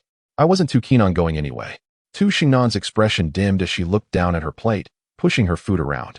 The delicious meal now tasted like wax. "I have time, but I can't be away for long. I have other commitments in a few days." The other commitments Qin Shou referred to were related to the upcoming school anniversary. With less than 2 weeks to go, he needed to prepare thoroughly and coordinate the donation details with the school. Upon hearing Qin Shou's agreement, Tu Shengnan's head perked up. "Really? You truly want to accompany me?" Qin Shou nodded with a smile. "That's wonderful. After dinner, I'll plan the itinerary." Tu Shengnan eagerly dug into her food, her heart brimming with joy. It seemed that the hero saved by a beauty trope was indeed effective. A trip together would surely deepen their relationship. If she took the initiative, perhaps they could define their relationship, and if she were bold enough, they might even take things to the next level. Lost in her thoughts, Tu Shengnan, the dramatist, envisioned countless scenarios with Qin Shou. Despite her fantasies, her eating pace was brisk. By the time she finished her bowl, Qin Shou was only halfway through his meal. "You keep eating, I'll go pack my things." "Hold on, you haven't even mentioned where we're going." "That's fine. I'll sort my things out first." Tu Shengnan dashed out, leaving Qin Shou alone at the table with a wry smile. He was uncertain whether agreeing to Tu Shengnan's proposal was a wise decision. He had feelings for her, but hesitated to pursue a relationship, primarily due to her profession. And secondly, he felt a stronger affection for Fu Xueqing. All in all, Qin Shou was beginning to exhibit some rather questionable traits. After finishing his meal and washing the dishes, he emerged from the kitchen to find Tu Shengnan knocking on his door, shaking off the water from his hands. He opened the door, only to be taken aback. Tu Shengnan stood there, dejected, dressed in her police uniform. "Are you really going to travel in your uniform?" She shook her head. "There's a major case at work. My vacation has been canceled. We'll have to postpone the trip." As she said this, tears nearly spilled from her eyes. All her plans had been dashed. Not only was she unable to consummate their relationship, but there was also no opportunity to be alone with Qin Shou at all. At that moment, her greatest resentment was directed at her senior officer. While she was packing her things, he had called her with the news. There's a big case at work. I advocated for you, and the captain agreed to let you participate. If you perform well, there won't be any repercussions. You need to return to duty immediately." Her senior officer had not given her a chance to refuse before hanging up. The sorrow she felt at that moment was immense. She wished she could poison him, ridding herself of this burden. But now that the task had been assigned, she had no choice but to accept it, as she was a conscientious police officer. Upon hearing that they could not travel together, Qin Shou felt a wave of relief wash over him. He had been worried that Tu Shengnan might confess her feelings during their trip. Now, he no longer had to fret about that. What a pity. We can reschedule once you have time off. Work comes first. Tu Shengnan nodded, forcing a smile. Next time you must accompany me, but could you give me a ride to work? My car's still isn't repaired. Qin Shou hesitated for a moment before agreeing, as he had plans to head out anyway. Just give me a moment. I'll change my clothes. Once he was dressed, he and Tu Shengnan made their way downstairs. Upon reaching the ground floor, Tu Shengnan noticed the damage to Qin Shou's car. When did your car get hit? You're not hurt, are you? Qin Shou waved his hands dismissively. It's nothing. Someone just bumped into it while reversing. I'm fine. Drive more cautiously in the future. All right, let us get in. As Qin Shou drove Tu Shengnan to her workplace, he came to a realization. One must never offend women lightly. Throughout the journey, Tu Shengnan incessantly lamented her situation, hurling venomous remarks. Qin Shou thought she looked as if she would explode if she didn't let out a few sneezes. The reason for her complaints about her senior officer was to communicate to Qin Shou how desperately she wished to travel with him. When they arrived at her workplace, Qin Shou parked in front of the entrance and, without waiting for Tu Shengnan to speak, got out to assist her. This gesture delighted her. Men, some actions, when repeated too often, become habits. Work safely and protect yourself. Qin Shou's words blossomed in Tu Shengnan's heart. Yes, I will. You take care of yourself too. After saying this, Tu Shengnan turned and dashed inside, bounding like a well-fed fawn. Qin Shou also turned and drove straight to the 4S shop, where he had his car tinted. He didn't want to be seen driving a vehicle with a dent in it on the road, nor did he wish to bring it to a class reunion. He had better options. In the garage of Shishan Manor No. 1, there were 8 top-tier sports cars. Any one of them would be superior to his current ride. Qin Shou had already decided that once his car was repaired, he would hand it over to Long Yue for her grocery shopping. He instructed the 4S shop to fix it. Provided the dent was unnoticeable, he had no intention of sending it back for further repairs. A car meant for grocery shopping didn't require excessive effort. After paying a portion of the fee, he took a taxi straight to the commercial street. He planned to pick up some trash in the next couple of days to earn extra money and acquire additional skills. However, just as he arrived at the commercial street and had yet to exit the car, Long Yue called him.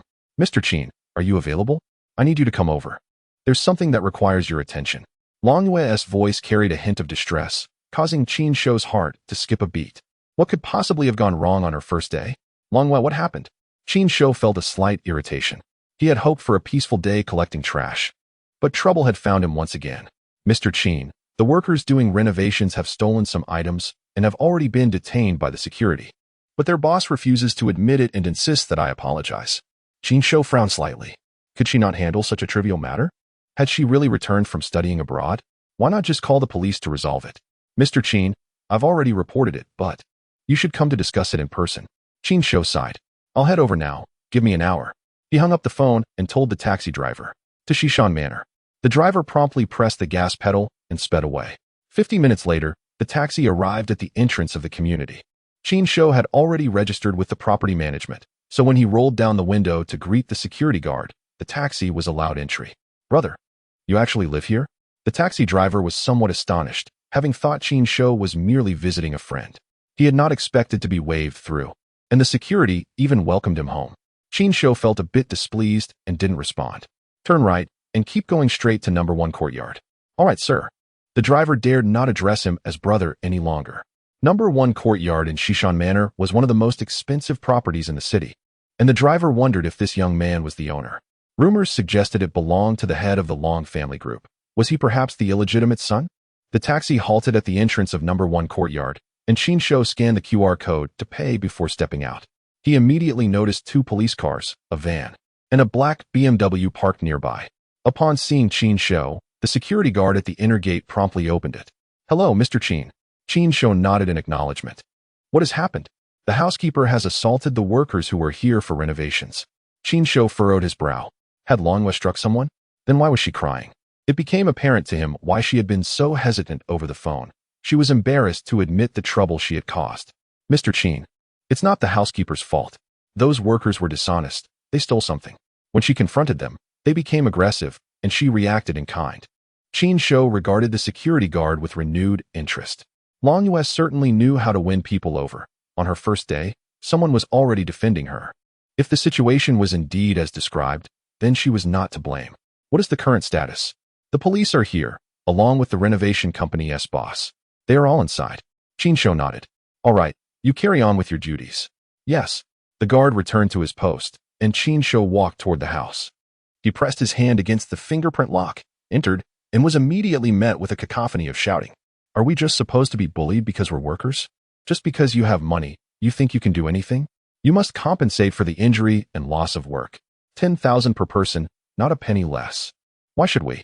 The surveillance clearly shows your people stole first, and I acted in defense. They got what they deserved. Enough of this noise. If you can't reach an agreement, follow the proper procedures. As Qin Shou stepped into the living room, he observed several individuals gathered, 4 or 5 police officers, 7 or 8 workers wearing helmets, and a portly middle-aged man resembling a cartoon character, glaring angrily at Longhua. She, in turn, glared back defiantly. Behind her stood 2 security guards, 3 cleaning ladies, and a chef. Though outnumbered, they maintained an assertive presence. From the shouting and the guards' earlier comments, Qin Shou pieced together the situation. Silence. I am the owner of this property. Discuss any matters with me. Longhua, please call Fu Xueqing and inform her of the situation here. Upon hearing Qin Shou's voice, Longhua quickly turned. Spotting him, she nodded apologetically and reached for her phone. You are the owner? That's splendid. I am Wu Daqiang, the boss of Shenyang Decoration. Your employee injured my worker. How do you propose to resolve this? Ignoring Wu Daqiang, Qin Shou scrutinized the workers. All of them bore injuries. Though they appeared minor, the worst seemed to have a nosebleed. He approached the oldest police officer with a smile and extended his hand. Officer, thank you for your assistance. Have you managed to gather the facts? The officer shook his hand. Yes, we reviewed the surveillance. Indeed, 2 of them were caught stealing first. However, we did not capture who initiated the physical altercation. It would be best for you to negotiate among yourselves. Their injuries are not severe. What do you mean their injuries are not severe? You can't favor the wealthy just because of their status. You must enforce the law impartially. Wu Daqiang shouted indignantly. The officer frowned, clearly irritated with Wu Daqiang's outburst. Qin Shou felt similarly exasperated. Impartial enforcement? Very well. Longhua, what did they steal? At that moment, Longhua, having just finished her call, rushed to Qin Shou's side. A painting and a teacup, she said, pointing to the 2 items on the coffee table. Qin Shou nodded, a smile emerging. He recognized those items. Fu Xueqing had previously shown him a list that included them. The painting was created by a relatively obscure artist from the Mid-Qing dynasty, valued around 700,000 yuan, purchased by Longfeng merely as decorative art. The teacup in question dates back to the late Ming dynasty. It is neither from an official kiln nor considered a masterpiece. It cost less than 300,000 and was merely brought back as a decorative item. Is it not just a broken teacup? They assumed you would discard it, thinking it a pity to throw it away. So they took it home for the children to play with instead? This chapter is an additional update for the reader, The Childish Ghost. Old 2. Chapter 81. The project that passed through many hands. Wu Daqiang remained unfazed. He was well aware of the property's value and believed that anyone capable of purchasing such a residence would undoubtedly possess considerable wealth and prefer to avoid complications. Thus, he decided to adopt a bold approach, leveraging his knack for cunning. To clarify, he was not the individual that Fu Xueqing had hired. She had engaged a decorating company, whose manager discreetly outsourced the task to another party, considering it a minor job since there was little to renovate. However, after transferring it to his friend also deemed it unworthy. Thus, it passed through 3 or 4 hands before landing in Wu Daqiang's possession. His company, Shenyang Decoration, lacked even a storefront, essentially functioning as a mere renovation crew. Wu Daqiang could at best be described as a small contractor, having spent time in prison for extortion, which led him to believe that his lack of knowledge would shield him from repercussions due to his prior record. This emboldened him to act unscrupulously. Qin Shou ignored him and instead addressed the police. This painting is from the Mid-Qing dynasty, purchased for 700,000, and that cup is from the late Ming dynasty. acquired for 300,000. The current value of these two items undoubtedly exceeds 1 million. They have stolen my precious possessions. Should they not face imprisonment? Upon hearing Qin Shou's words, the expressions of the police turned grave. Cuff those two thieves. What for? We haven't stolen anything. It's merely a piece of paper and a teacup. Wu Daqiang protested. Officers, you cannot apprehend us so casually. Just because he is wealthy, you side with him? I will file a complaint against you. Wu Daqiang stirred up a commotion with his workers. The older police officer shouted, everyone, put your hands on your heads and squat down. You, stand aside and do not obstruct our duties. But, he claims it's worth 1 million. Wu Daqiang stepped aside, yet his mouth did not cease. Qin Shou shot him a disdainful glance. I possess an appraisal certificate, which I will submit to the police later. I do not understand why Fu Xueqing brought you to renovate my house. You are incapable of completing this task. Furthermore, I am in a foul mood, and I will pursue legal action against you for the damages incurred, especially as your employees stole my belongings, insulted my guests, and even attempted to assault someone. At this point, Qin Shou turned to glance at Longyue. Could this young girl truly contend against these workers? Longyue, sensing Qin Shou's doubt, hastily clarified. I have trained in martial arts, and once the altercation began, others came to assist. Otherwise, I would have been at a disadvantage. The cook was even struck in the back with a shovel. The cook chuckled sheepishly. It's nothing. I'm fine. Pleased, Qin Shou nodded. This incident, at least, fostered a sense of unity among them. He cast a cold smile at the workers. What you have engaged in is not mere theft. This constitutes burglary. I will pursue you to the point of financial ruin and imprisonment. And you? Qin Shou turned to Wu Daqiang. Produce the contract, if you cannot. This will be deemed premeditated burglary under the guise of renovation, making you the principal offender. Qin Shou's words were not mere bluster. He intended to follow through. After all, Wu Daqiang's audacity was quite remarkable, and his previous unscrupulousness had only fueled Qin Shou's resolve to see him suffer. And no, that is not the case. I have a contract. Here it is. Wu Daqiang panicked, quickly retrieving the contract from his bag and handing it to the police. The officer glanced at it before passing it to Qin Shou. After a brief look, Qin Shou laughed. My name is Qin Shou. This contract is not between you and me. Officers, I now suspect them of burglary. He returned the contract to the officer. Take them all back, shall we? Call for reinforcements. Everyone, hands on your heads and squat down, you too. Wu Daqiang felt dread wash over him. This was not how he envisioned the outcome. Were not wealthy individuals typically averse to complications, preferring to purchase peace? Why was Qin Shou different, exhibiting a fierceness far surpassing his own? Officer, while it is true that I signed the contract with another party, it was indeed a legitimate contract. Silence. We will discuss this at the station. The painting and the teacup were seized as evidence, which Qin Shou did not contest. Wu Daqiang and his workers were taken away, followed by Qin Shou and Longyue. At 7 p.m., Qin Shou and Longyue were driven back by Fu Xueqing. During their time at the station, Wu Daqiang summoned the friend who had passed the project to him, who in turn called upon his own acquaintances. Fu Xueqing also arrived, her demeanor grim. Especially when the manager of the decorating company appeared, she nearly slapped him in frustration. Even without resorting to violence, he felt like striking himself for his foolishness. He had intended to assist a friend, but ended up being the one to cause trouble. This was an assignment arranged by Fu Xueqing. Who was Fu Xueqing? The vice president of the Long Group's Shanghai branch, a favored associate of the group's owner. How could he have been so foolish as to offend her? Once he realized that he had not only offended Fu Xueqing, but also the younger brother of Long Feng, he felt his legs weaken. He would have gladly knelt an apology, but regrettably, it was too late. Fu Xueqing directly contacted the owner of his company, and his job was irretrievably lost. The subsequent matters were straightforward. The thieves would certainly face incarceration pending trial, and the other workers would be detained for a few days. Wu Daqiang was held for 15 days on charges of obstructing justice. Once most matters were resolved, they were handed over to the lawyer Fu Xueqing had brought, and she personally drove Qin Shou and Longyue home. Mr. Qin, this incident was due to my poor arrangements. I will find another company and personally oversee their work. Fu Xueqing expressed, feeling deeply remorseful, not only towards Qin Shou, but also towards Longyue. Had it not been for Longyue's skills and the unity among Qin Shou's household, the outcome could have been far worse. Qin Shou had no intention of reproaching Fu Xueqing. Upon seeing her, his discontent diminished by half, with her driving him home. Any remaining irritation dissipated. It's all right. You have your own responsibilities. This was an unfortunate incident. Let us have dinner together. It's late, and it will spare you from cooking later. Qin Shou extended the invitation to Fu Xueqing, wishing to spend more time with her and seek her assistance with a matter. Fu Xueqing did not decline, as she also held a favorable impression of him. Before dinner, Qin Shou summoned his employees to the living room. You all performed admirably today, and I have decided to award each of you an additional 20,000 in bonuses this month. Upon hearing this, the employees erupted into laughter. Mr. Qin, are you serious? Mr. Qin, that is quite generous. Qin Shou smiled and waved his hand. It's just a small token of my appreciation.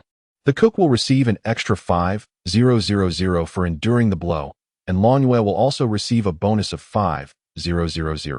The cook chuckled. Thank you, boss. I will work hard in the future. With that, the group dispersed, and Qin Shou took Fu Xueqing and Long Yue out for dinner.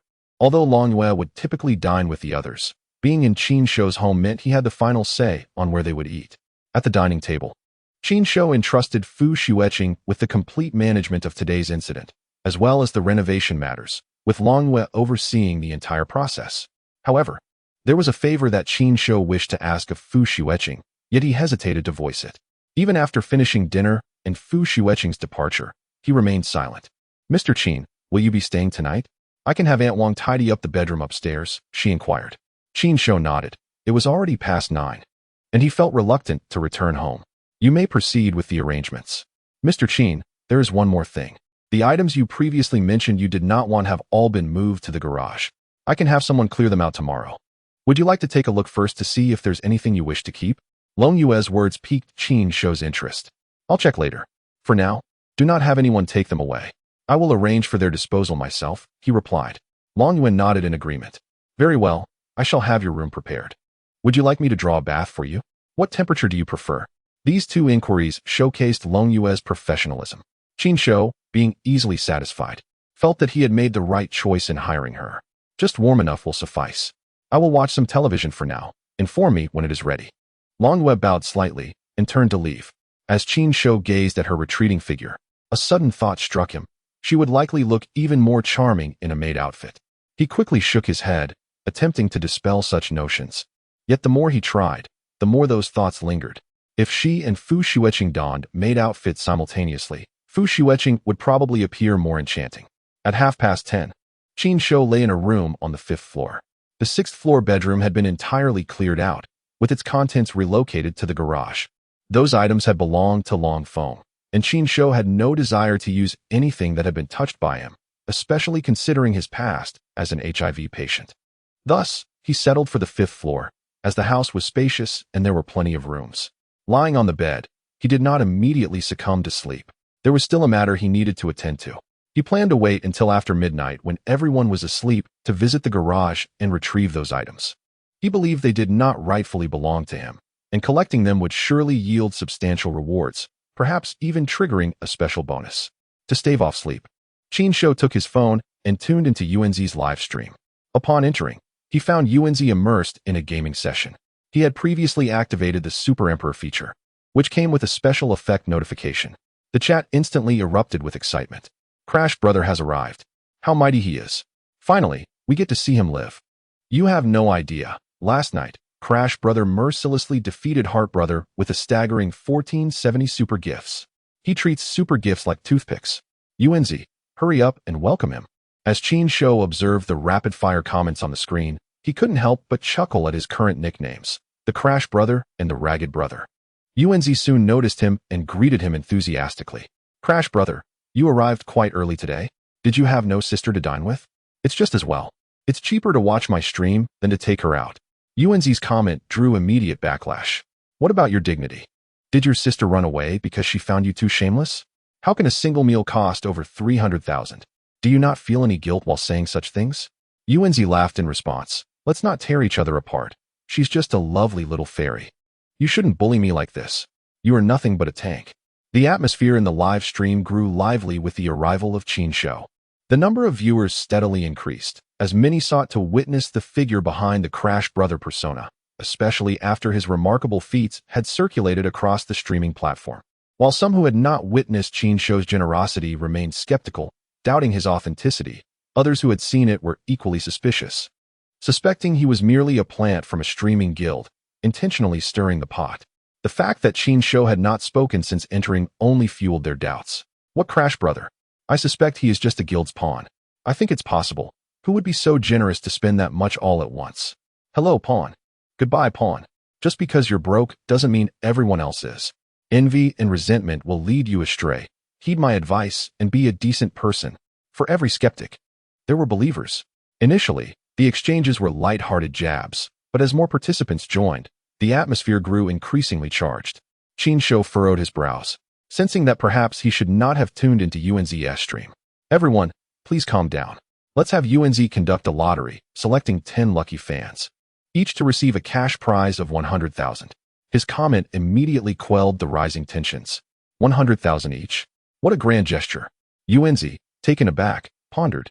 Is this person printing money? 100,000 per individual. Crash Brother, can I enter? I consider myself a fan. Me too, Crash Brother. I'm Guang Guang. I can enter, right? I'm a fan of UNZ. The chat exploded again, with viewers chastising the two for their lack of shame.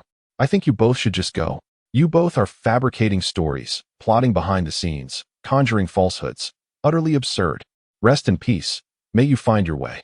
Qin Shou chuckled softly, realizing why so many enjoyed UNZ's streams. Her voice was pleasant, and her sometimes silly demeanor felt genuine. Moreover, the atmosphere of the stream was vibrant, filled with interesting individuals who spoke engagingly and without any intention of theft. Everyone should have a share. You too can participate as well. UNZ, feel free to start the lottery. UNZ eagerly exclaimed, get in line, no rush, one at a time. Prepare for the lottery. The more cards you have, the greater your chance of winning. 10 lucky fans, each to receive 100,000. As she called out, she began the setup, but just as she finished, Guangzi's words left her momentarily speechless. UNZ, if Crash Brother doesn't pay, you'll have to cover the 1 million yourself. UNZ's heart sank, and she nearly burst into tears, having forgotten this crucial detail. Crash Brother, send the money. Send the money, she shouted, disregarding any sense of decorum. In truth, she had little image to protect. Looks like the host is about to be in for a surprise. Isn't this akin to selling her out while counting the money for others? Crash Brother, don't pay her. Let her experience the treachery of human hearts. Qin Shou, naturally, had no intention of shirking his responsibilities. He navigated to his home screen and opened WeChat, sending a message to UNZ. Send me your account number. I will transfer the funds. The response was immediate. What money are you sending me? The 100,000 for the lottery. Or should you cover it yourself? UNZ, holding her phone, stared at Qin Shou's message in disbelief. Crash Brother is really Qin Shou. After their stream last night, she and Guangzi had speculated for quite some time, doubting it could truly be him. How could such a miserly man be so generous? But seeing the message on her screen left no room for denial. It was you who gifted me during the stream last night. Indeed, 300,000. Why did you give me gifts? Because you owe me money. I gifted you so you could repay me for car repairs. As Qin Shou's response registered, UNZ felt her mind spiral, overwhelmed by the revelation. She lacked the means to repay, which is why Qin Shou had to swipe so much. It seemed unproblematic, yet there was an underlying disquiet. Give me your card number, or else I'll reconsider, and you'll have to cough up 1 million. Why the need for a lottery? UNZ actually wanted to ask if Qin Shou was out of his mind, thinking that having more money made one foolish. However, considering that Qin Shou was her creditor and currently her superior, she refrained from voicing her thoughts. I see you're having a tough time. Let me help boost your popularity. Qin Shou spoke the truth. He found UNZ to possess commendable character, and while he could put on a facade, he could also assist her. Engaging in such acts occasionally was harmless, especially since he had ample funds. Thank you, but I can't accept the money. This message left Qin Shou momentarily stunned, but soon another message followed. I'll send you the card number right away. Don't mind UNZ's foolishness. She's the epitome of a delightful simpleton. Brother Qin, if you don't transfer the funds, UNZ's reputation will be tarnished. Qin Shou chuckled, realizing it was Guangzi sending this on his behalf. All right, here's the card number, 6211. Industrial and Commercial Bank. Without further ado, Qin Shou transferred the funds and returned to UNZ's live stream. Everyone, the prize money from my big brother has arrived. Send those little gifts you have in hand. With just $6, you might turn a bicycle into a motorcycle. Open a card, and 100,000 grand prize awaits. These lines were shouted by Guangzi, while Yuanzi was likely still in a state of confusion. Regardless, she chose not to dwell on it, and the live stream erupted with activity.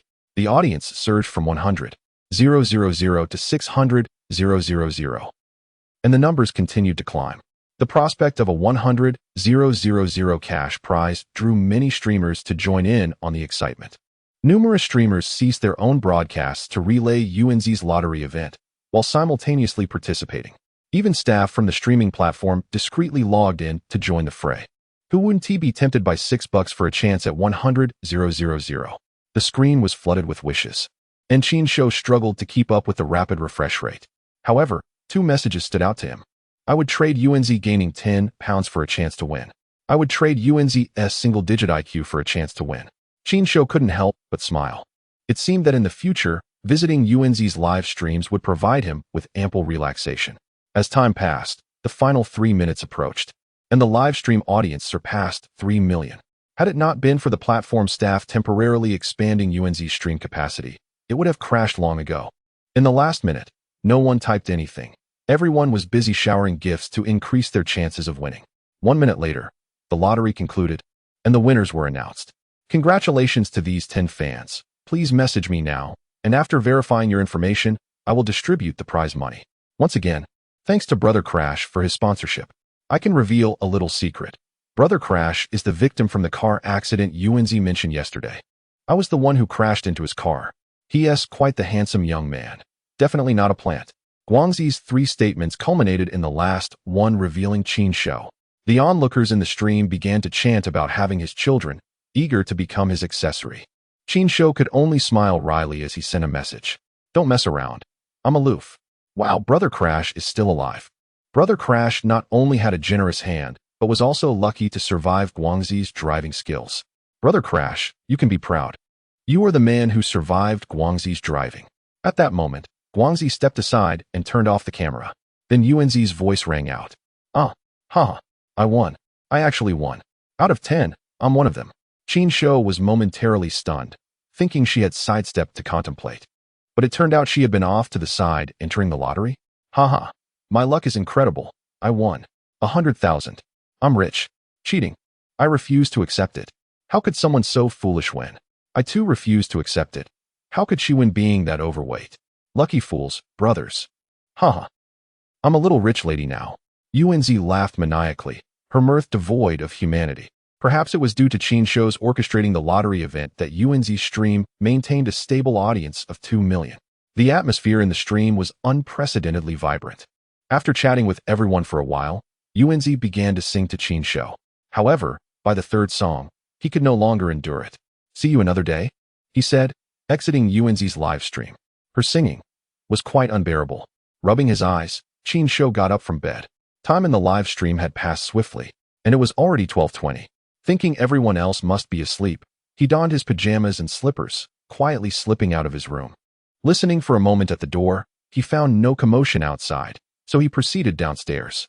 He avoided the elevator, fearing being seen, and went directly to the first-floor monitoring room to turn off the surveillance. Retrieving items from the garage could not be recorded. With the surveillance off, he quietly made his way down the stairs to the garage. Upon arriving at the garage, the lights automatically illuminated. Qin Shou looked at the various items piled within, nearly bursting into laughter. There was indeed a considerable amount.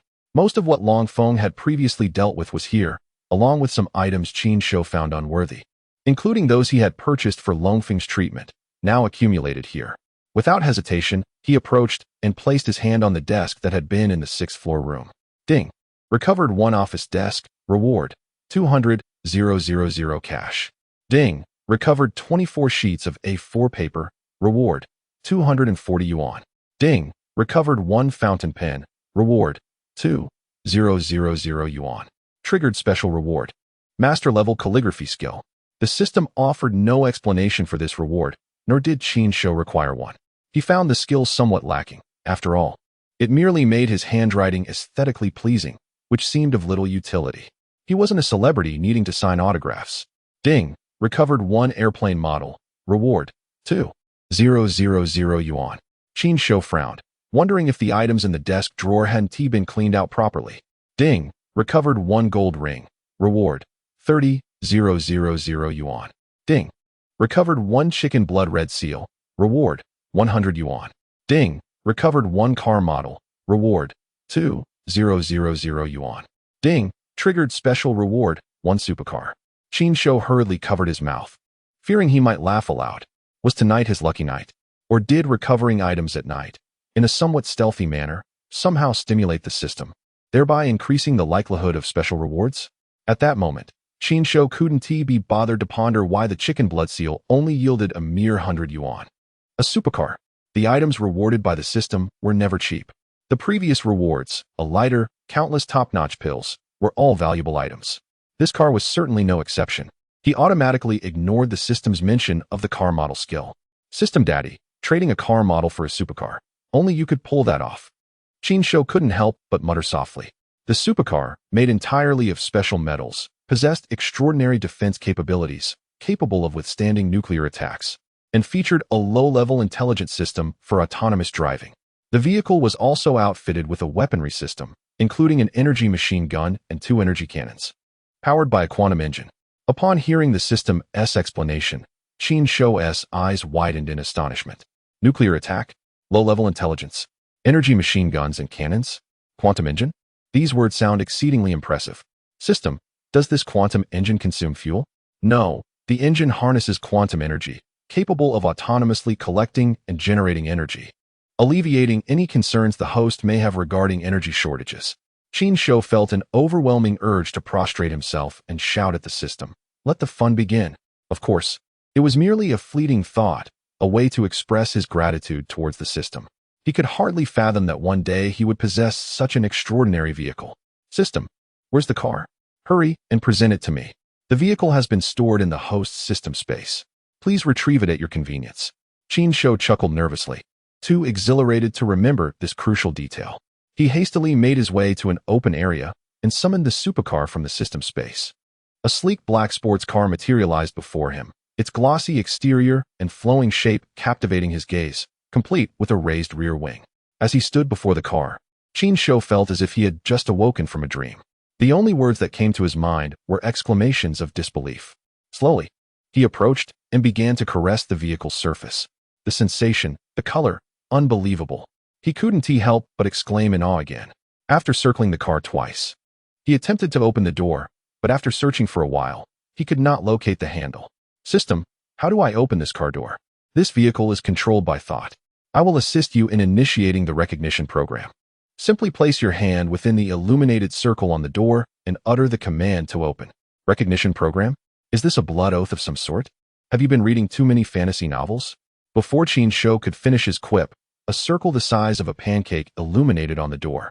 He quickly placed his right hand on it, and then another circle glowed, prompting him to place his left hand as well. Open. As soon as he uttered those words, the door swung open automatically. Good evening, master. It is a pleasure to meet you.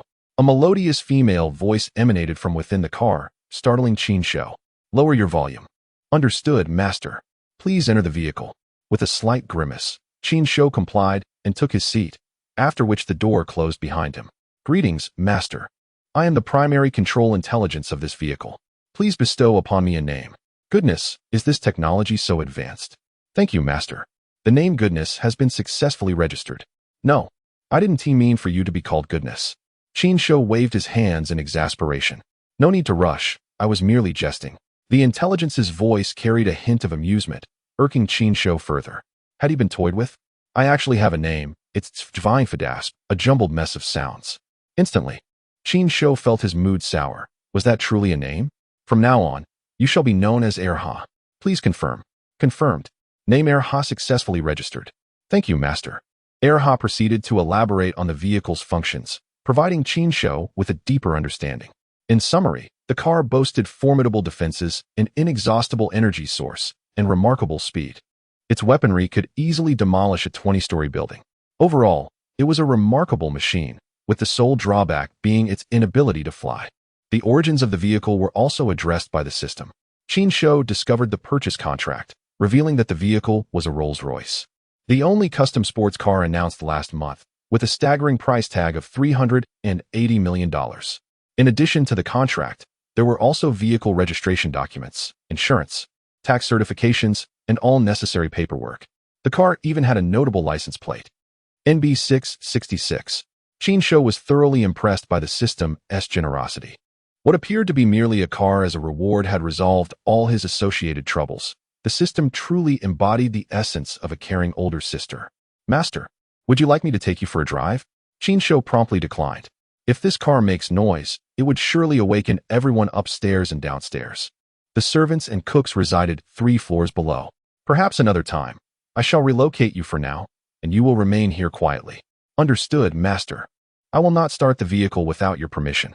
Nodding, Qin Shou instructed Ha to open the door, and he stepped out. Afterward, he returned the car to the system space, placing it alongside the other 8 sports cars. He then set out to retrieve the remaining items. Having experienced such a fortunate start, he believed the remaining items would also yield unexpected rewards. Ding. Recovered an old bed. Reward, 2,000 yuan. Triggering special rewards. This chapter is a special edition for the readers. Chapter 85, 3 special rewards. Reward, a complete set of Ming Dynasty antique furniture. This exquisite furniture set, made from Wangwali wood, comprises 180 pieces and has been stored in the system space for the host to review. Qin Shou smiled, astonished by the system's generosity. 3 consecutive special rewards had been triggered. The first, a somewhat lackluster skill in calligraphy, was overshadowed by the subsequent 2 remarkable gifts. The sports car, superficially valued at $380 million, held a worth that transcended monetary value. And then there was the antique furniture, a set crafted from Wangwali wood. While Qin Shou was uncertain about the price of Wangwali, he was aware of its esteemed value. He had read reports online claiming that Wangwali's price was comparable to gold, sold by weight. Considering the wood's value, coupled with the fact that this furniture was from the Ming Dynasty, Qin Shou grinned widely. It was as if he had acquired a set made entirely of gold. Diving into the system space, he beheld the Wangwali furniture set. There were 20 pieces of wardrobe, an 8 immortals table, a Luohan bed, a side table, and a treasure cabinet. Qin Shou salivated at the sight before withdrawing his consciousness. He had struck it rich. Yet, his brow furrowed as he contemplated where to place this exquisite set. It simply wouldn't fit with the decor of his current residence. After a moment of contemplation, a smile broke across his face. With such a magnificent set of furniture, purchasing another house would be the perfect solution. Qin Shou continued with his collection, yet perhaps his good fortune had been exhausted. The remaining items yielded no further special rewards. He bore no grievances towards the system. He felt content, having triggered 3 rewards already. After spending some time in the car, he ascended the stairs quietly. The following morning at 8 o'clock, Longyue arrived promptly to knock on his door. Mr. Qin, it's time for breakfast. Groggily, Qin Shou mumbled a response, sitting up. Rubbing his eyes, he stretched. Mr. Qin, have you risen? I'm up. I'll freshen up and come down. Although he said this, it was an hour later when he finally made his way downstairs. Mr. Qin, did you sleep well last night? Longyue stood from the living room couch, smiling at him. Quite well, thank you. Last night, I had someone deliver a car and asked them to clear out the clutter from the garage. Have you resolved the matter, Mr. Qin? Qin Shou nodded, not wishing to delve into the details, aware that what he had said was a fib that could not withstand scrutiny. Yesterday, there was someone on duty at the gates booth. If Longyue were to inquire whether any vehicles arrived last night, Qin Shou's lie would unravel effortlessly. Have you had breakfast? Shall we dine together? Longyue smiled and shook her head. I have already eaten. Then you may watch me eat. I have some matters to discuss with you. Qin Shou led Longyue to the dining hall. The breakfast was rather simple: milk, bread, fried eggs, and a plate of broccoli with shrimp. Upon observing the breakfast spread, Qin Shou frowned. No fried dough sticks, tofu pudding, or tea eggs. Longyue's lips twitched. She suddenly felt that her role as a boss did not align with that of a wealthy individual. Mr. Qin, this meal was prepared by the chef according to the nutritional menu I provided. Unless you specify otherwise in the future, he will continue to follow my menu. Qin Shou scoffed. Do wealthy individuals lack freedom to choose their meals? It seems one is governed even while dining. Very well, I shall abide by your wishes. As he spoke, Qin Shou sat down and began to eat.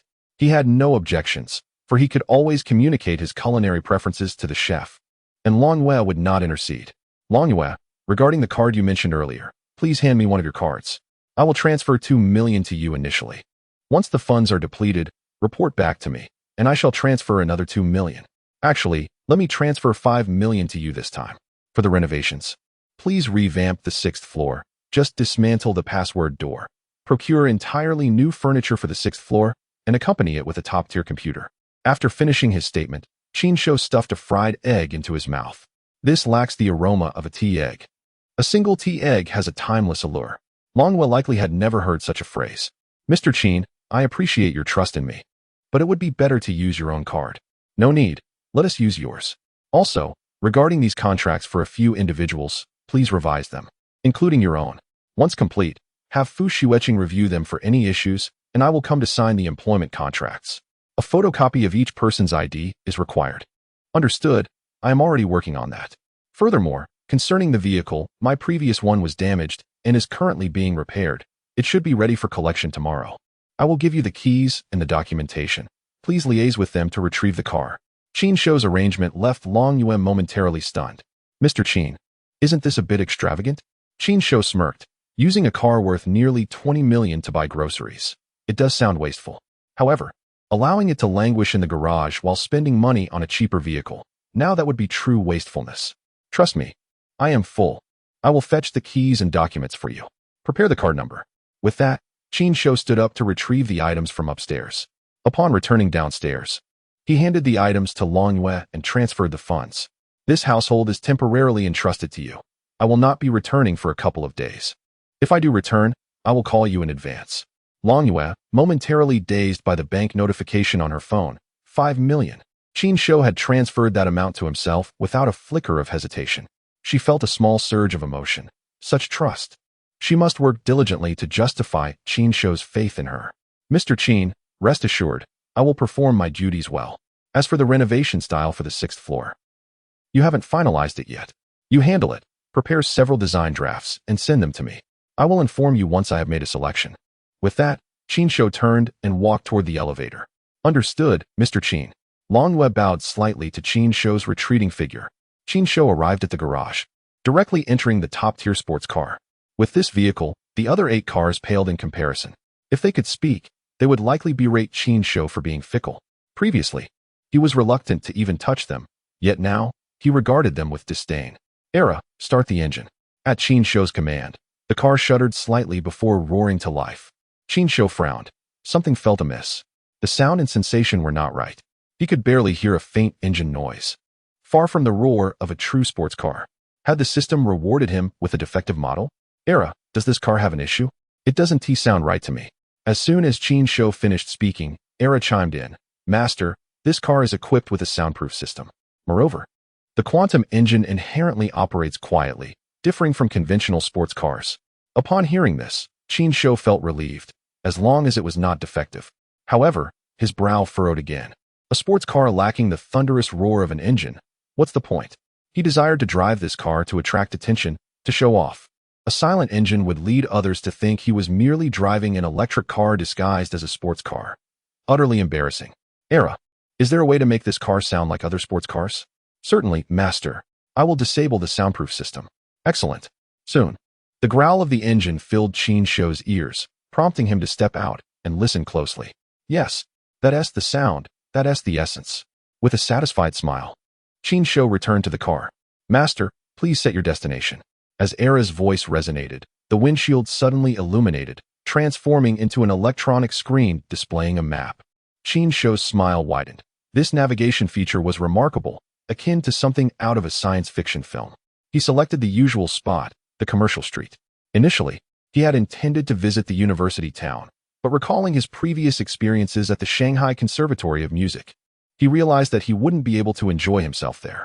Moreover, driving such an ostentatious car to the university town would likely attract unwanted attention from many girls. What Qin Shou desired was to enjoy the environment while casually observing beautiful women, not to become the center of attention. If he wished for that, he would not have declined Hu Baoxiang's arrangements or Tu Xingnan's good intentions. He would have long since confessed his feelings to Fu Xueqing. Perhaps he and Fu Xueqing would have already taken their relationship to the next level. He wasn't prepared to embark on a new romance just yet. As long as there was no resolution regarding Chu Xiaoxiao, he would continue to wait. Qin Shou harbored a strong sense of vengeance in matters of the heart. Without releasing his pent-up frustrations, he would never find peace. His resentment towards Chu Xiaoxiao ran deep. If someone were to advise him to let go and be magnanimous, he would certainly retaliate fiercely. Damn it, if you haven't been pricked by the needle, you wouldn't know the pain. With Era's reminder, Qin Shou fastened his seatbelt, and the car rolled out. The vehicle's autonomous driving mode was far superior and safer compared to current systems. After all, this car was controlled by the intelligent Era, while ordinary cars relied on basic processors and software for automation. The disparity was immense. As the car approached the garage exit, the door swung open, and Qin Shou's vehicle roared onto the street. The security personnel at the entrance quickly opened the gate and saluted Qin Shou. He acknowledged them with a honk. As he drove, Qin Shou finally experienced the sensation of being the center of attention. On the road, there were no vehicles within 10 meters in front or behind him, and no cars dared to parallel him on either side. His car was clearly expensive, adorned with the Rolls-Royce emblem. Any fool could see it was not a vehicle to be trifled with. Such cars were colloquially referred to as bankruptcy cars. Not only would a mere scratch be costly, but even a minor bump or scrape would incur repair expenses sufficient to financially ruin an ordinary person. Why is he driving such a car? Can't he just stay quietly at home? Goodness, a Rolls-Royce sports car? I had no idea Rolls-Royce produced sports cars. Haven't you seen the news online?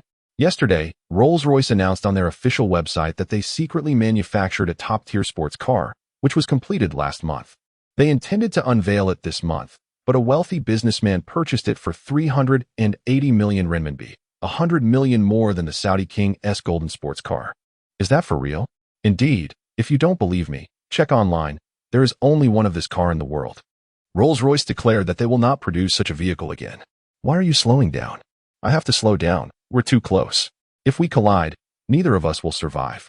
Qin Shou, sitting in the car, was oblivious to the reactions or comments of other drivers. He felt undeniably stylish at that moment. Era, play me a track, something explosive, rolled down the window. As soon as Qin Shou finished speaking, energetic heavy metal music erupted from the speakers, and the window slid down. With a smile, Qin Shou placed one hand on the steering wheel and turned to glance out the window, passing a bus stop where numerous people waited for their ride. He smirked, recalling how luxurious it once felt to take the bus. Fate is indeed playful. Wow, the guy driving is so handsome. Where? I didn't see him. It's that sports car that just went by. He is really handsome. Let us hail a taxi and chase after him. Many girls shared this thought, eagerly waving to flag down taxis. Driver, catch up to that car in front. Which one? That black sports car with the plate NB666. Get out. I'm not taking you. The taxi driver frowned, thinking these girls must be out of their minds. That's a sports car, and he's driving a modern vehicle. How could they possibly keep up?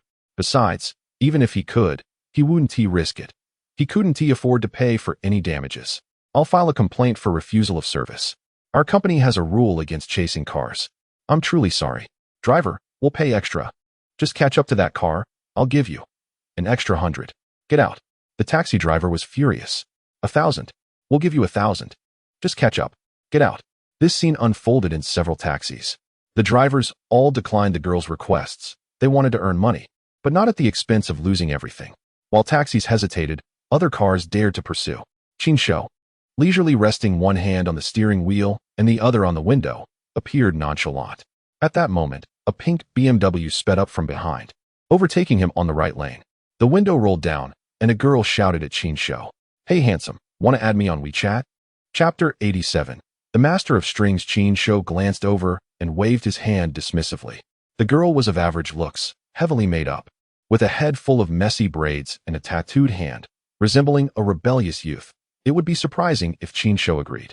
Upon witnessing his rejection, the girl's irritation flared, and she raised her middle finger at him. Qin Shou frowned, disliking that gesture. He glared back at the girl, yet she merely maintained her defiance.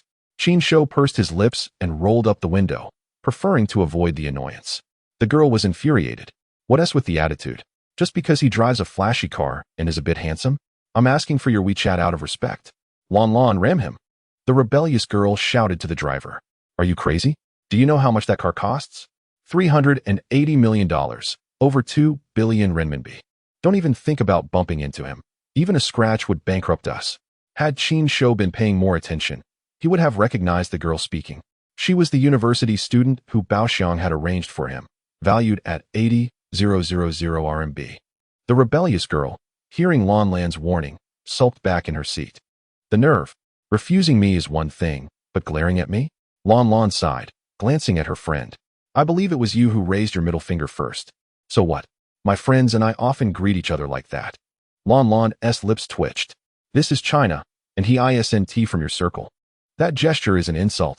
It's fortunate he didn't stop to confront you. Lin felt a headache coming on. Her friend's thought process seemed quite unconventional. The journey from Shishan Manor to the commercial street took Qin Shou about 40 minutes. The road was remarkably clear, with little traffic surrounding him. Even at traffic lights, the cars behind kept a distance of 5 to 6 meters. Though cautious, many people took out their phones to capture images of his car. Upon reaching the commercial street, Qin Shou checked the time. It was just past 10 in the morning. The crowd was sparse, and the traffic manageable. After finding a parking spot, he stepped out of the car, only to realize he had forgotten his dining gear. The bag and gloves were still in his night 15. Frowning slightly, Qin Shou scolded himself for being careless, too caught up in the thrill of driving. Fortunately, there was a supermarket underground, so he headed there to buy a pair of gloves. However, the supermarket didn't sell the type of bag he needed. With no other option, Qin Shou purchased a tote bag from a small shop outside. It was more than half the size of a conventional bag, a style that had been quite trendy a few years ago. Dressed in casual attire with black gloves, carrying the checkered tote, he appeared quite fashionable. Coupled with his striking looks that could make girls swoon, many were instantly drawn to him, with some bold enough to approach him for his WeChat. However, Qin Shou declined. He had over 200 friend requests pending on WeChat, all from girls at the Shanghai Film Academy, whom he had no intention of accepting.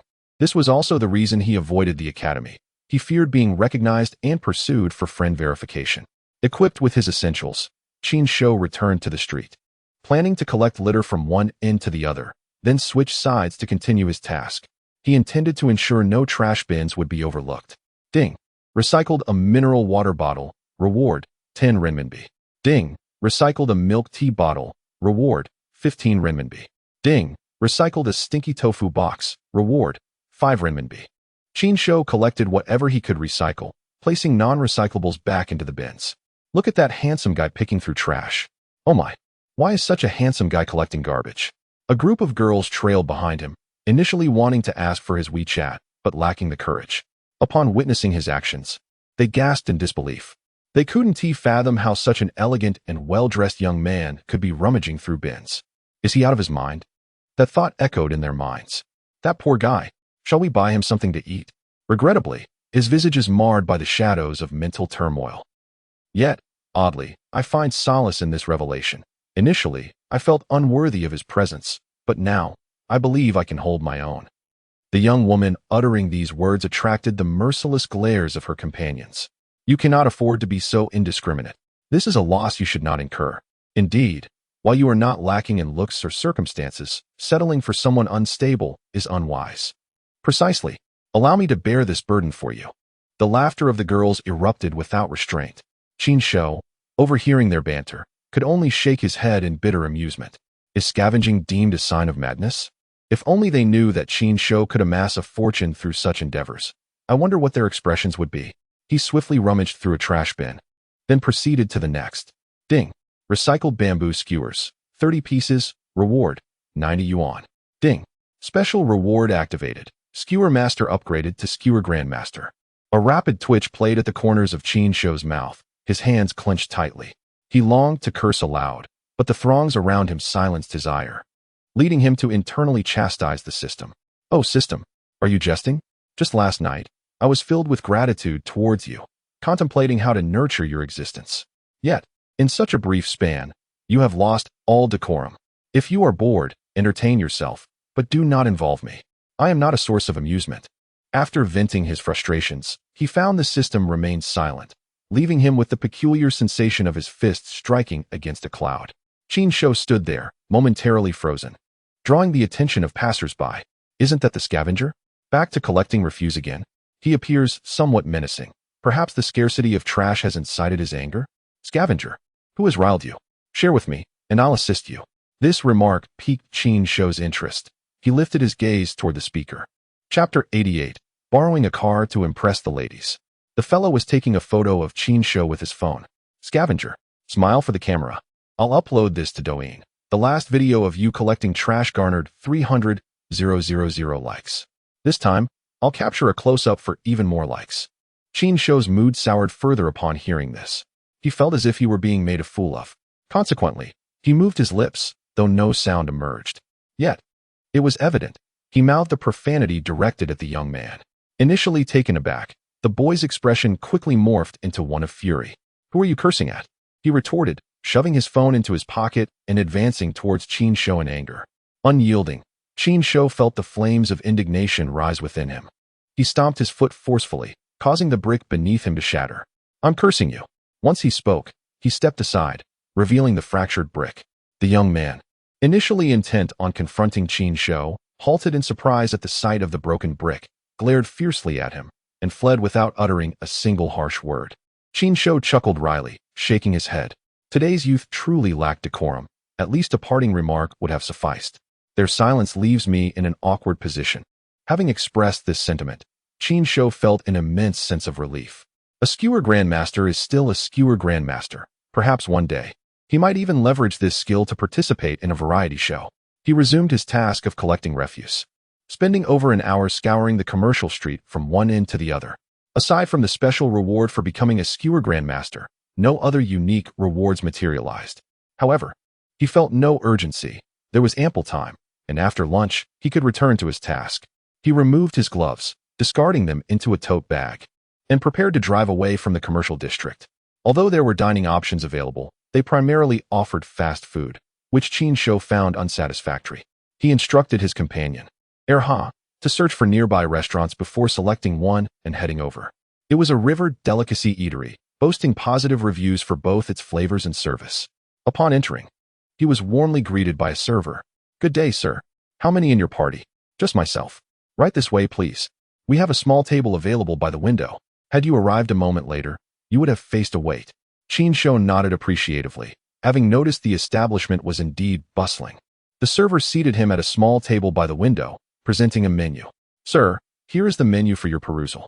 Today's specials include spicy river crabs and deep-fried river shrimp." Qin Shou nodded. "I'll have those, and also a large lobster and a king crab." Before he could finish, the server interrupted. "I'm sorry, sir. We don't have large lobsters or king crabs." "None. Aren't you a seafood restaurant? What kind of establishment is this?" His words were lighthearted, intended to tease the server. The server blinked in surprise before offering an awkward chuckle. "Sir, we specialize in river delicacies. We truly don't have those options. Can't you arrange for the king crab and lobster to relocate to the river?" This quip caused the server to furrow her brow slightly. Was he here to dine or to provoke? "I apologize, sir, but that matter is beyond our jurisdiction. You would need to contact the relocation office." Qin Shou chuckled. She was quite witty. "If there are no lobsters, then bring me a portion of small crayfish." "You must have those." "Certainly, sir. What flavor would you prefer?" Ultimately, Qin Shou ordered spicy river crabs, deep-fried river shrimp, spicy small crayfish, and 10 hairy crabs. Although it was not the peak season for hairy crabs, he yearned to indulge. After all, he had previously relished gazing at photos of hairy crabs alongside his meals. Given that his vehicle featured an autopilot mode, he also requested a chilled bottle of beer, with spicy river crabs, crispy shrimp, and small crayfish. Accompanied by a bottle of beer, Qin Shou thought to himself, with money in hand, what is there to fear? He silently penned a shameless poem in his mind, raising his glass for a hearty drink. Delighted with his meal, Qin Shou left the restaurant, having indulged to his heart's content, even letting out several satisfied burps. However, just as he stepped outside, he was taken aback to find a young man perched on the hood of his car, flanked by another lad and 2 young women. "This car is mine. My father gifted it to me for my birthday a few days ago. Zhang, after your meal, why not take these 2 lovely ladies for a spin?" Their banter caused Qin Shou's brow to furrow. He had no recollection of fathering such a son. The 2 girls, however, nodded in agreement. "Oh, sounds delightful. Isn't this car expensive?" Though the 2 girls were not particularly striking, they were still attractive enough compared to many. The young man on the hood waved dismissively. "Not too expensive, but not cheap either. You can look it up online. This is a supercar produced by Rolls-Royce, with only one in existence, priced at $380 million. After taxes and fees, it totals nearly $400 million. Qin Shou chuckled wryly, realizing the young man intended to use his car to impress the ladies. At least he had done his homework, knowing the vehicle's provenance and price. For Zhang's family, this amount was trivial. They owned a real estate company and engaged in international shipping. You see that restaurant? That belongs to Zhang's family, too. Today, Zhang came incognito. Upon hearing this, Qin Shou couldn't help but chuckle. This young man truly had a commendable ally. His skill in flattery was quite impressive. So, may I take a seat inside and snap a couple of photos? After all, we are merely standing in line here. Yes. Could you possibly unlock the car door and let me have a look inside? The words of the two young ladies caught the two young men off guard. The one sitting at the front of the car reacted swiftly. Upon noticing Qin Shou emerging from the store, he smiled and spoke up. Someone's come out. Let's grab a bite first, and after dinner, I can take you for a drive if you want to take pictures. Just stand next to the car for a quick snapshot.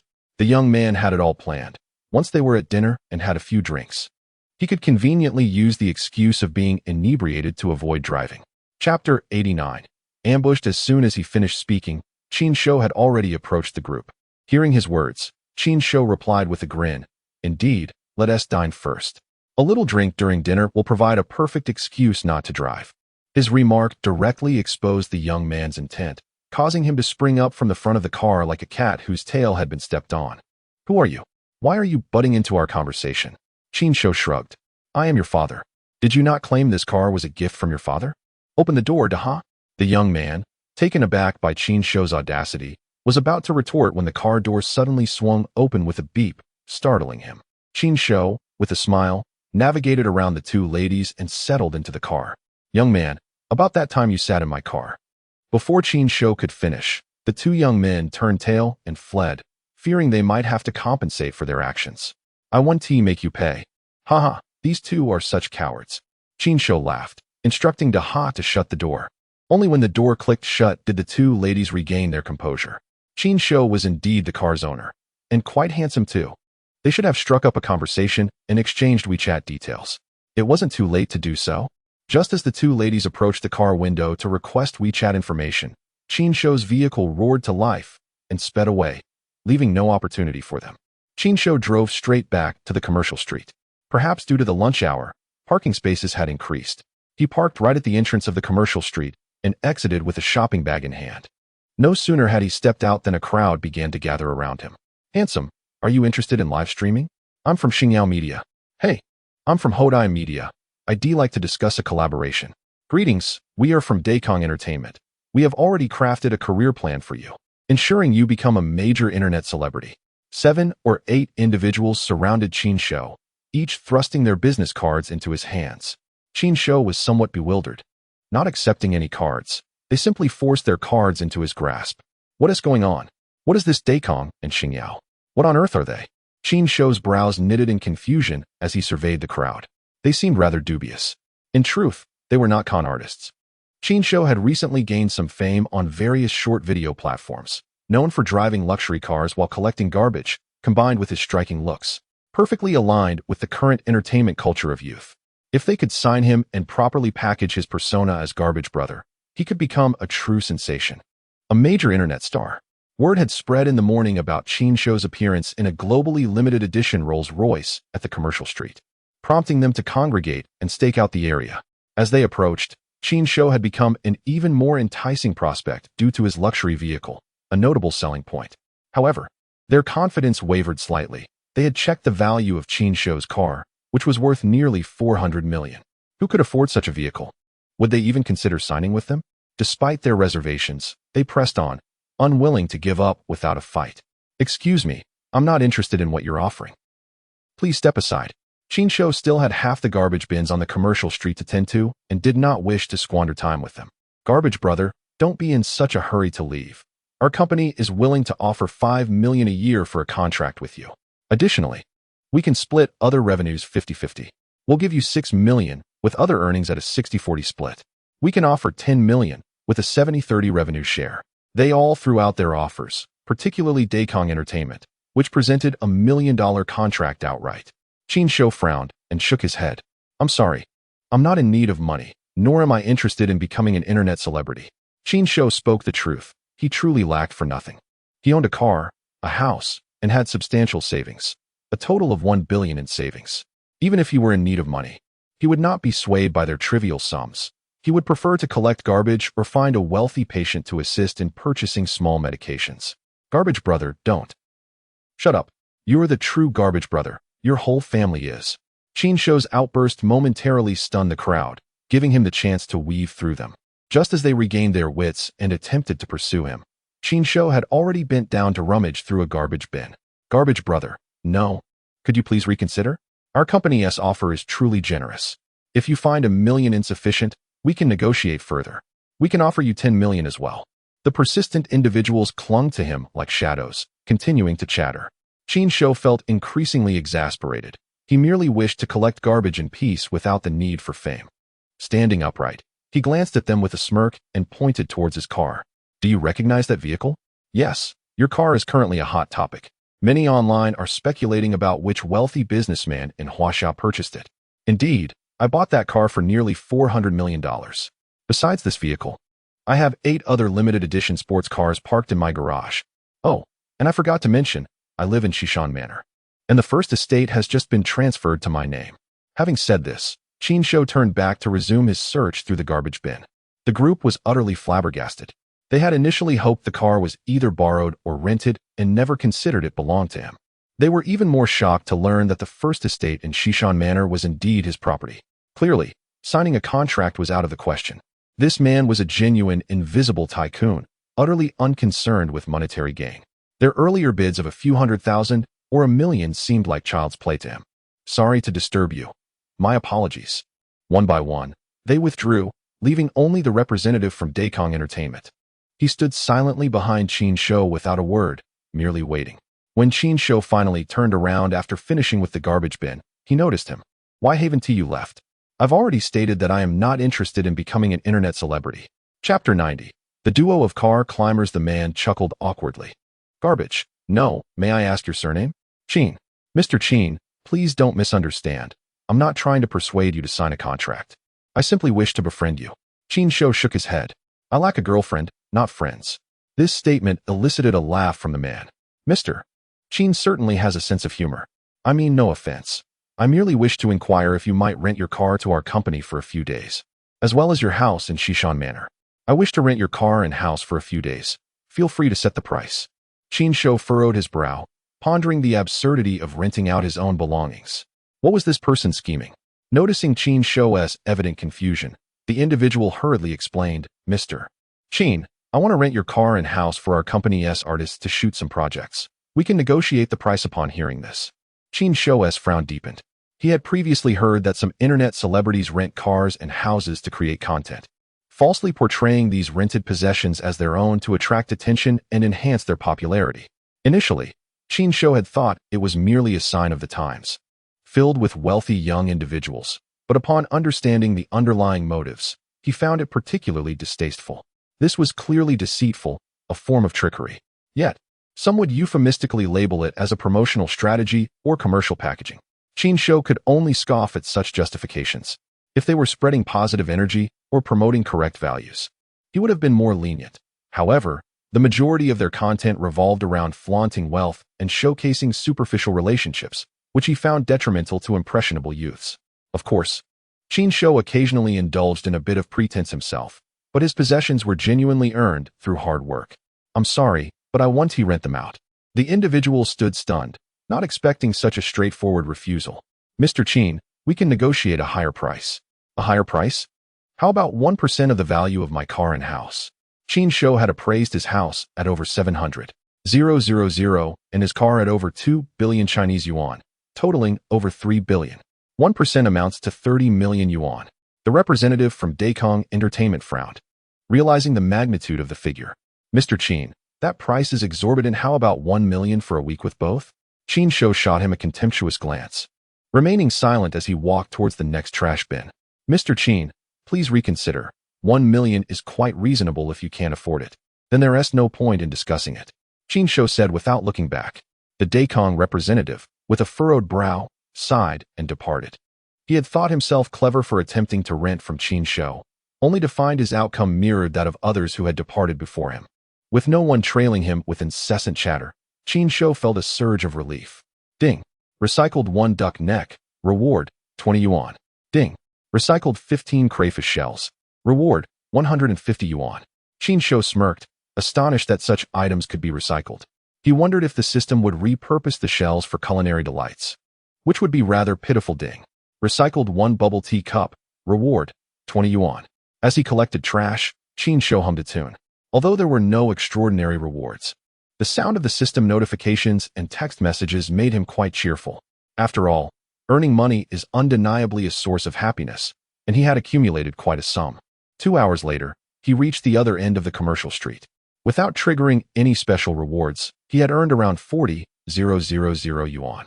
He was quite satisfied. For when combined with the over 30,000 from the morning, his total earnings for the day surpassed 70,000 yuan. With the day still young, exceeding 100,000 yuan was a certainty. Qin Shou stretched his slightly sore back, removed his gloves, and placed them in his bag. Seeking a spot to purchase a bottle of water while sipping as he strolled towards the entrance of the commercial street. Having rummaged through all the trash bins, he realized further scavenging here would yield little profit. It would be more prudent to head directly to the university district. Naturally, he would avoid the film and music academies. That left only Modu Normal University and Moda University. As Qin Shou approached the entrance of the commercial street, he noticed a crowd surrounding his parked car. His heart raced momentarily. Could someone have tampered with his vehicle? However, recalling that his car was not an ordinary one, he relaxed. Still, he quickened his pace towards the gathering. As he neared, his brows knitted tighter. Damn it! Someone has perched on my car. Excuse me, could you please step aside? Qin Shou called out as he pushed through the crowd. The individuals he nudged aside grumbled, but quieted upon seeing his imposing stature. Once inside the circle, he couldn't help but chuckle. The culprits were none other than familiar faces Lu and Chi, the same girls who had previously posed on the hood of his Night 15. The photographer accompanying them was also the same as before. The 2 young men from last time were absent. Perhaps they had been dismissed by the company. This time, the group included a 30-something woman resembling the character Tai Junren from the animated film Neza, albeit without the Buddhist relics or flying pig. Lu, Chi, why are you both dawdling?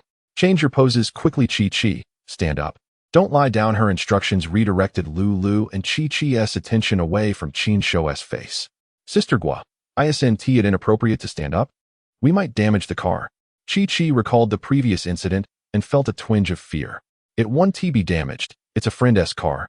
So don't worry. Sister Gua glanced around at the crowd, deliberately speaking for their benefit to deter any potential meddling. While she urged them to remove their shoes, she was equally concerned about damaging the vehicle. She recognized the car. It had become a sensation online. Feeling fortunate to be out with Lu and Chi for a street shoot, she couldn't let this opportunity pass. Initially, she had intended to see if the owner had left a number to contact, but after circling the vehicle several times without spotting him, she decided to have Lu and Chi start shooting. As they removed their shoes and prepared to climb off the hood, Qin Shou interjected. I advise you both to get down quickly. Lu's anger flared uncontrollably at his comment. Who are you to dictate? This isn't your car. Spotting Qin Shou ignited feelings of grievance within her. Because of the previous incident, she had faced days of confinement and fines. Although the company covered the 400,000 for the repairs, it would still be deducted from her wages, taking 250,000, while Chi lost 150,000. Her resentment had yet to dissipate, and upon hearing Qin Shou's words, she couldn't contain herself. Sister Gua stepped closer to Qin Shou. Lu, do you know him? Both Lu and Chi nodded in unison. Sister Gua, it was because of him that Chi and I faced those deductions. Lu refrained from mentioning the car incident. Sister Gua was aware of the situation and nodded, addressing Qin Shou. This gentleman, while Lu and Chi were indeed in the wrong last time, they have compensated you, so there's no need for further conflict, right? Your car is the Night 15, not this one. Sister Gua spoke politely, swayed by Qin Shou's handsome appearance. Had it been anyone else, she might have been far less cordial. Qin Shou scoffed. This vehicle is a Rolls-Royce, a global limited edition priced at $380 million. We know. No need for your reminders. No matter how expensive, it's still not yours. Lu retorted disdainfully. Qin Shou shook his head, chuckling. Little girl, remember both kindness and retribution. One cannot continually stumble into the same pitfall. As Qin Shou spoke, he approached the car door and casually instructed, open the door. The door swung open in response, and an immediate hush fell over the scene, soon followed by a cacophony of astonished murmurs from the crowd. Wow, This car truly belongs to that guy. They exclaimed, excitement brewing.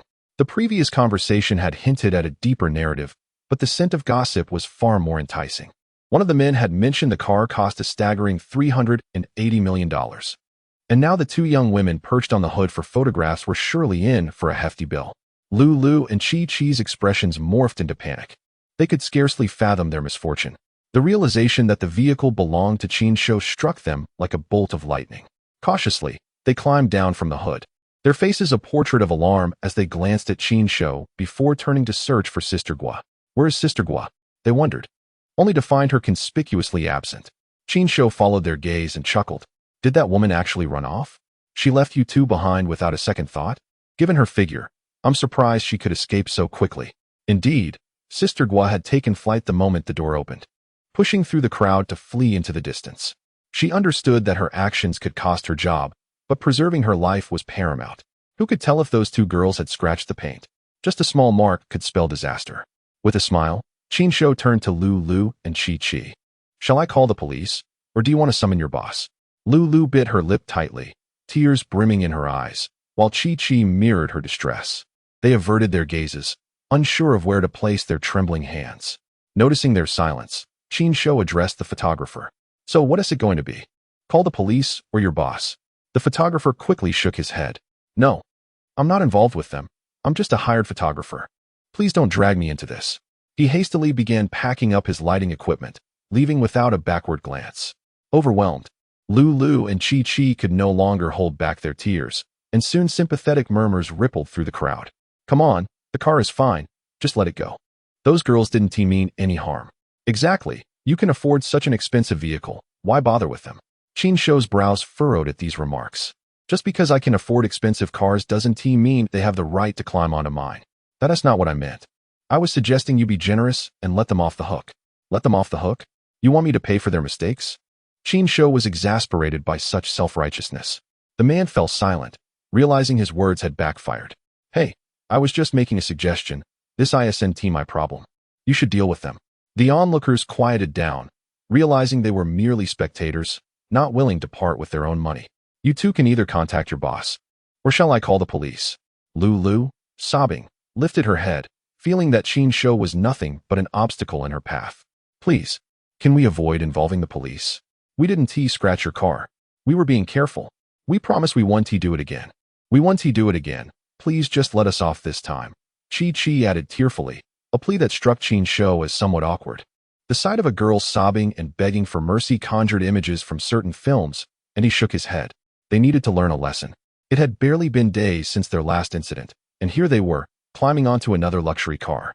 No, it wasn't up to them to declare the pained and scathed. A professional assessment was necessary.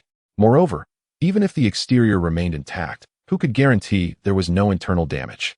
If someone were injured, they would need a hospital checkup, and his car required the same scrutiny.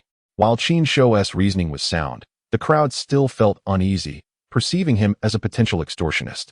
Come on, that is excessive. Just a little pressure and no paint damage should suffice. Have you ever driven a car worth $380 million? Do you understand its intricate structure? How can you be certain there is no internal damage? Why should I bear the costs? You're the one making all the noise. Qin Shou was not one to mince words with those who prided themselves on self-righteousness. The man opened his mouth in protest, but ultimately turned away. Have you two come to a decision? Will you call your boss, or shall I alert the authorities? Despair washed over Lulu and Chi-Chi. If the police got involved, their boss would inevitably find out, making it better to call him directly. Chi-Chi reluctantly pulled out her phone and dialed. Hello, Chi-Chi. Have you and Lulu finished your street shoot? Boss. Chi-Chi's words trailed off as she began to weep. Chi-Chi, what is wrong? What happened to you and Lulu? Stop crying and explain. Her boss was increasingly frantic, knowing the two girls were vital to his business. Boss. We were taking pictures on the hood of someone's car, and we got caught. The news sent a jolt of alarm through her boss. Caught on the hood? This is all too familiar. What were you thinking? Where's Sister Gua? She ran. His heart sank again. What car did you touch? Being a savvy businessman, he suspected that if it were a simple vehicle, Sister Gua wouldn't have fled. A Rolls-Royce. Relief washed over him momentarily. He could cover the costs of a Rolls-Royce. But then doubt crept in. If it were a Rolls, why would Sister Gua run?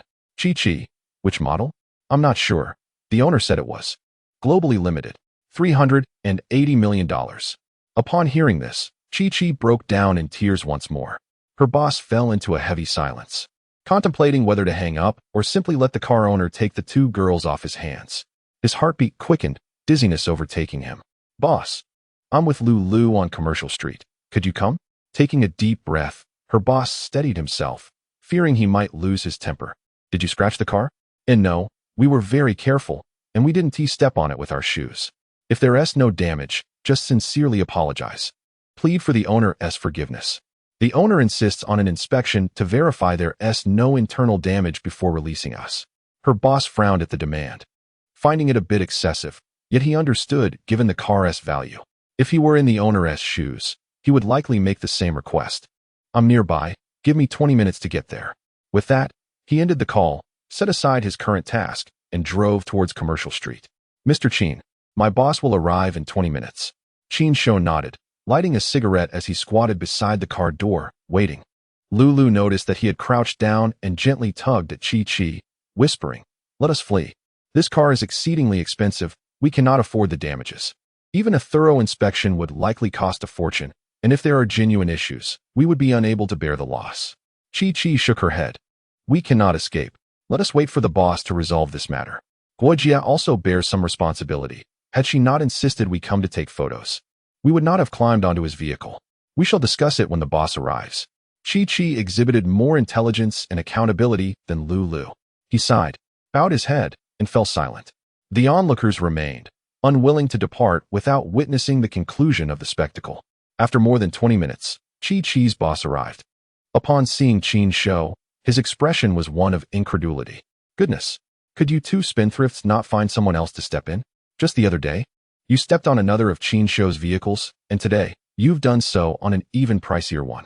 He turned his gaze towards the luxury sports car, his heart igniting with fervor. This was the type of vehicle a man ought to drive.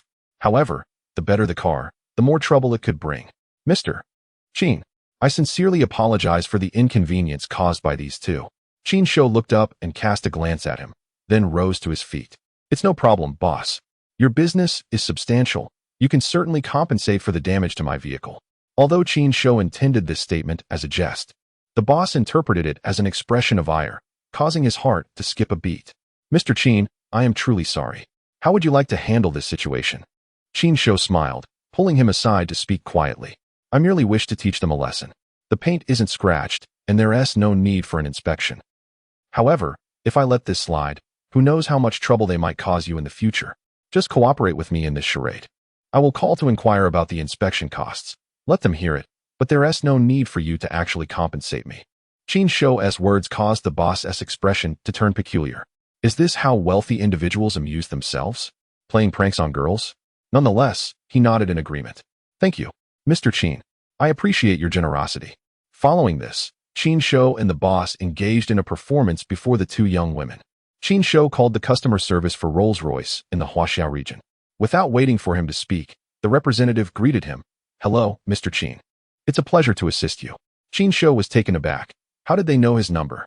However, he quickly realized that if the system could generate a purchase contract and handle numerous formalities, remembering a single number would not pose a challenge for Rolls-Royce's customer service.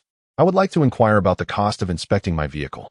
Mr. Chin, has your car been involved in an accident? Not exactly. Two individuals climbed onto the front of my car, and I wish to check for any potential issues.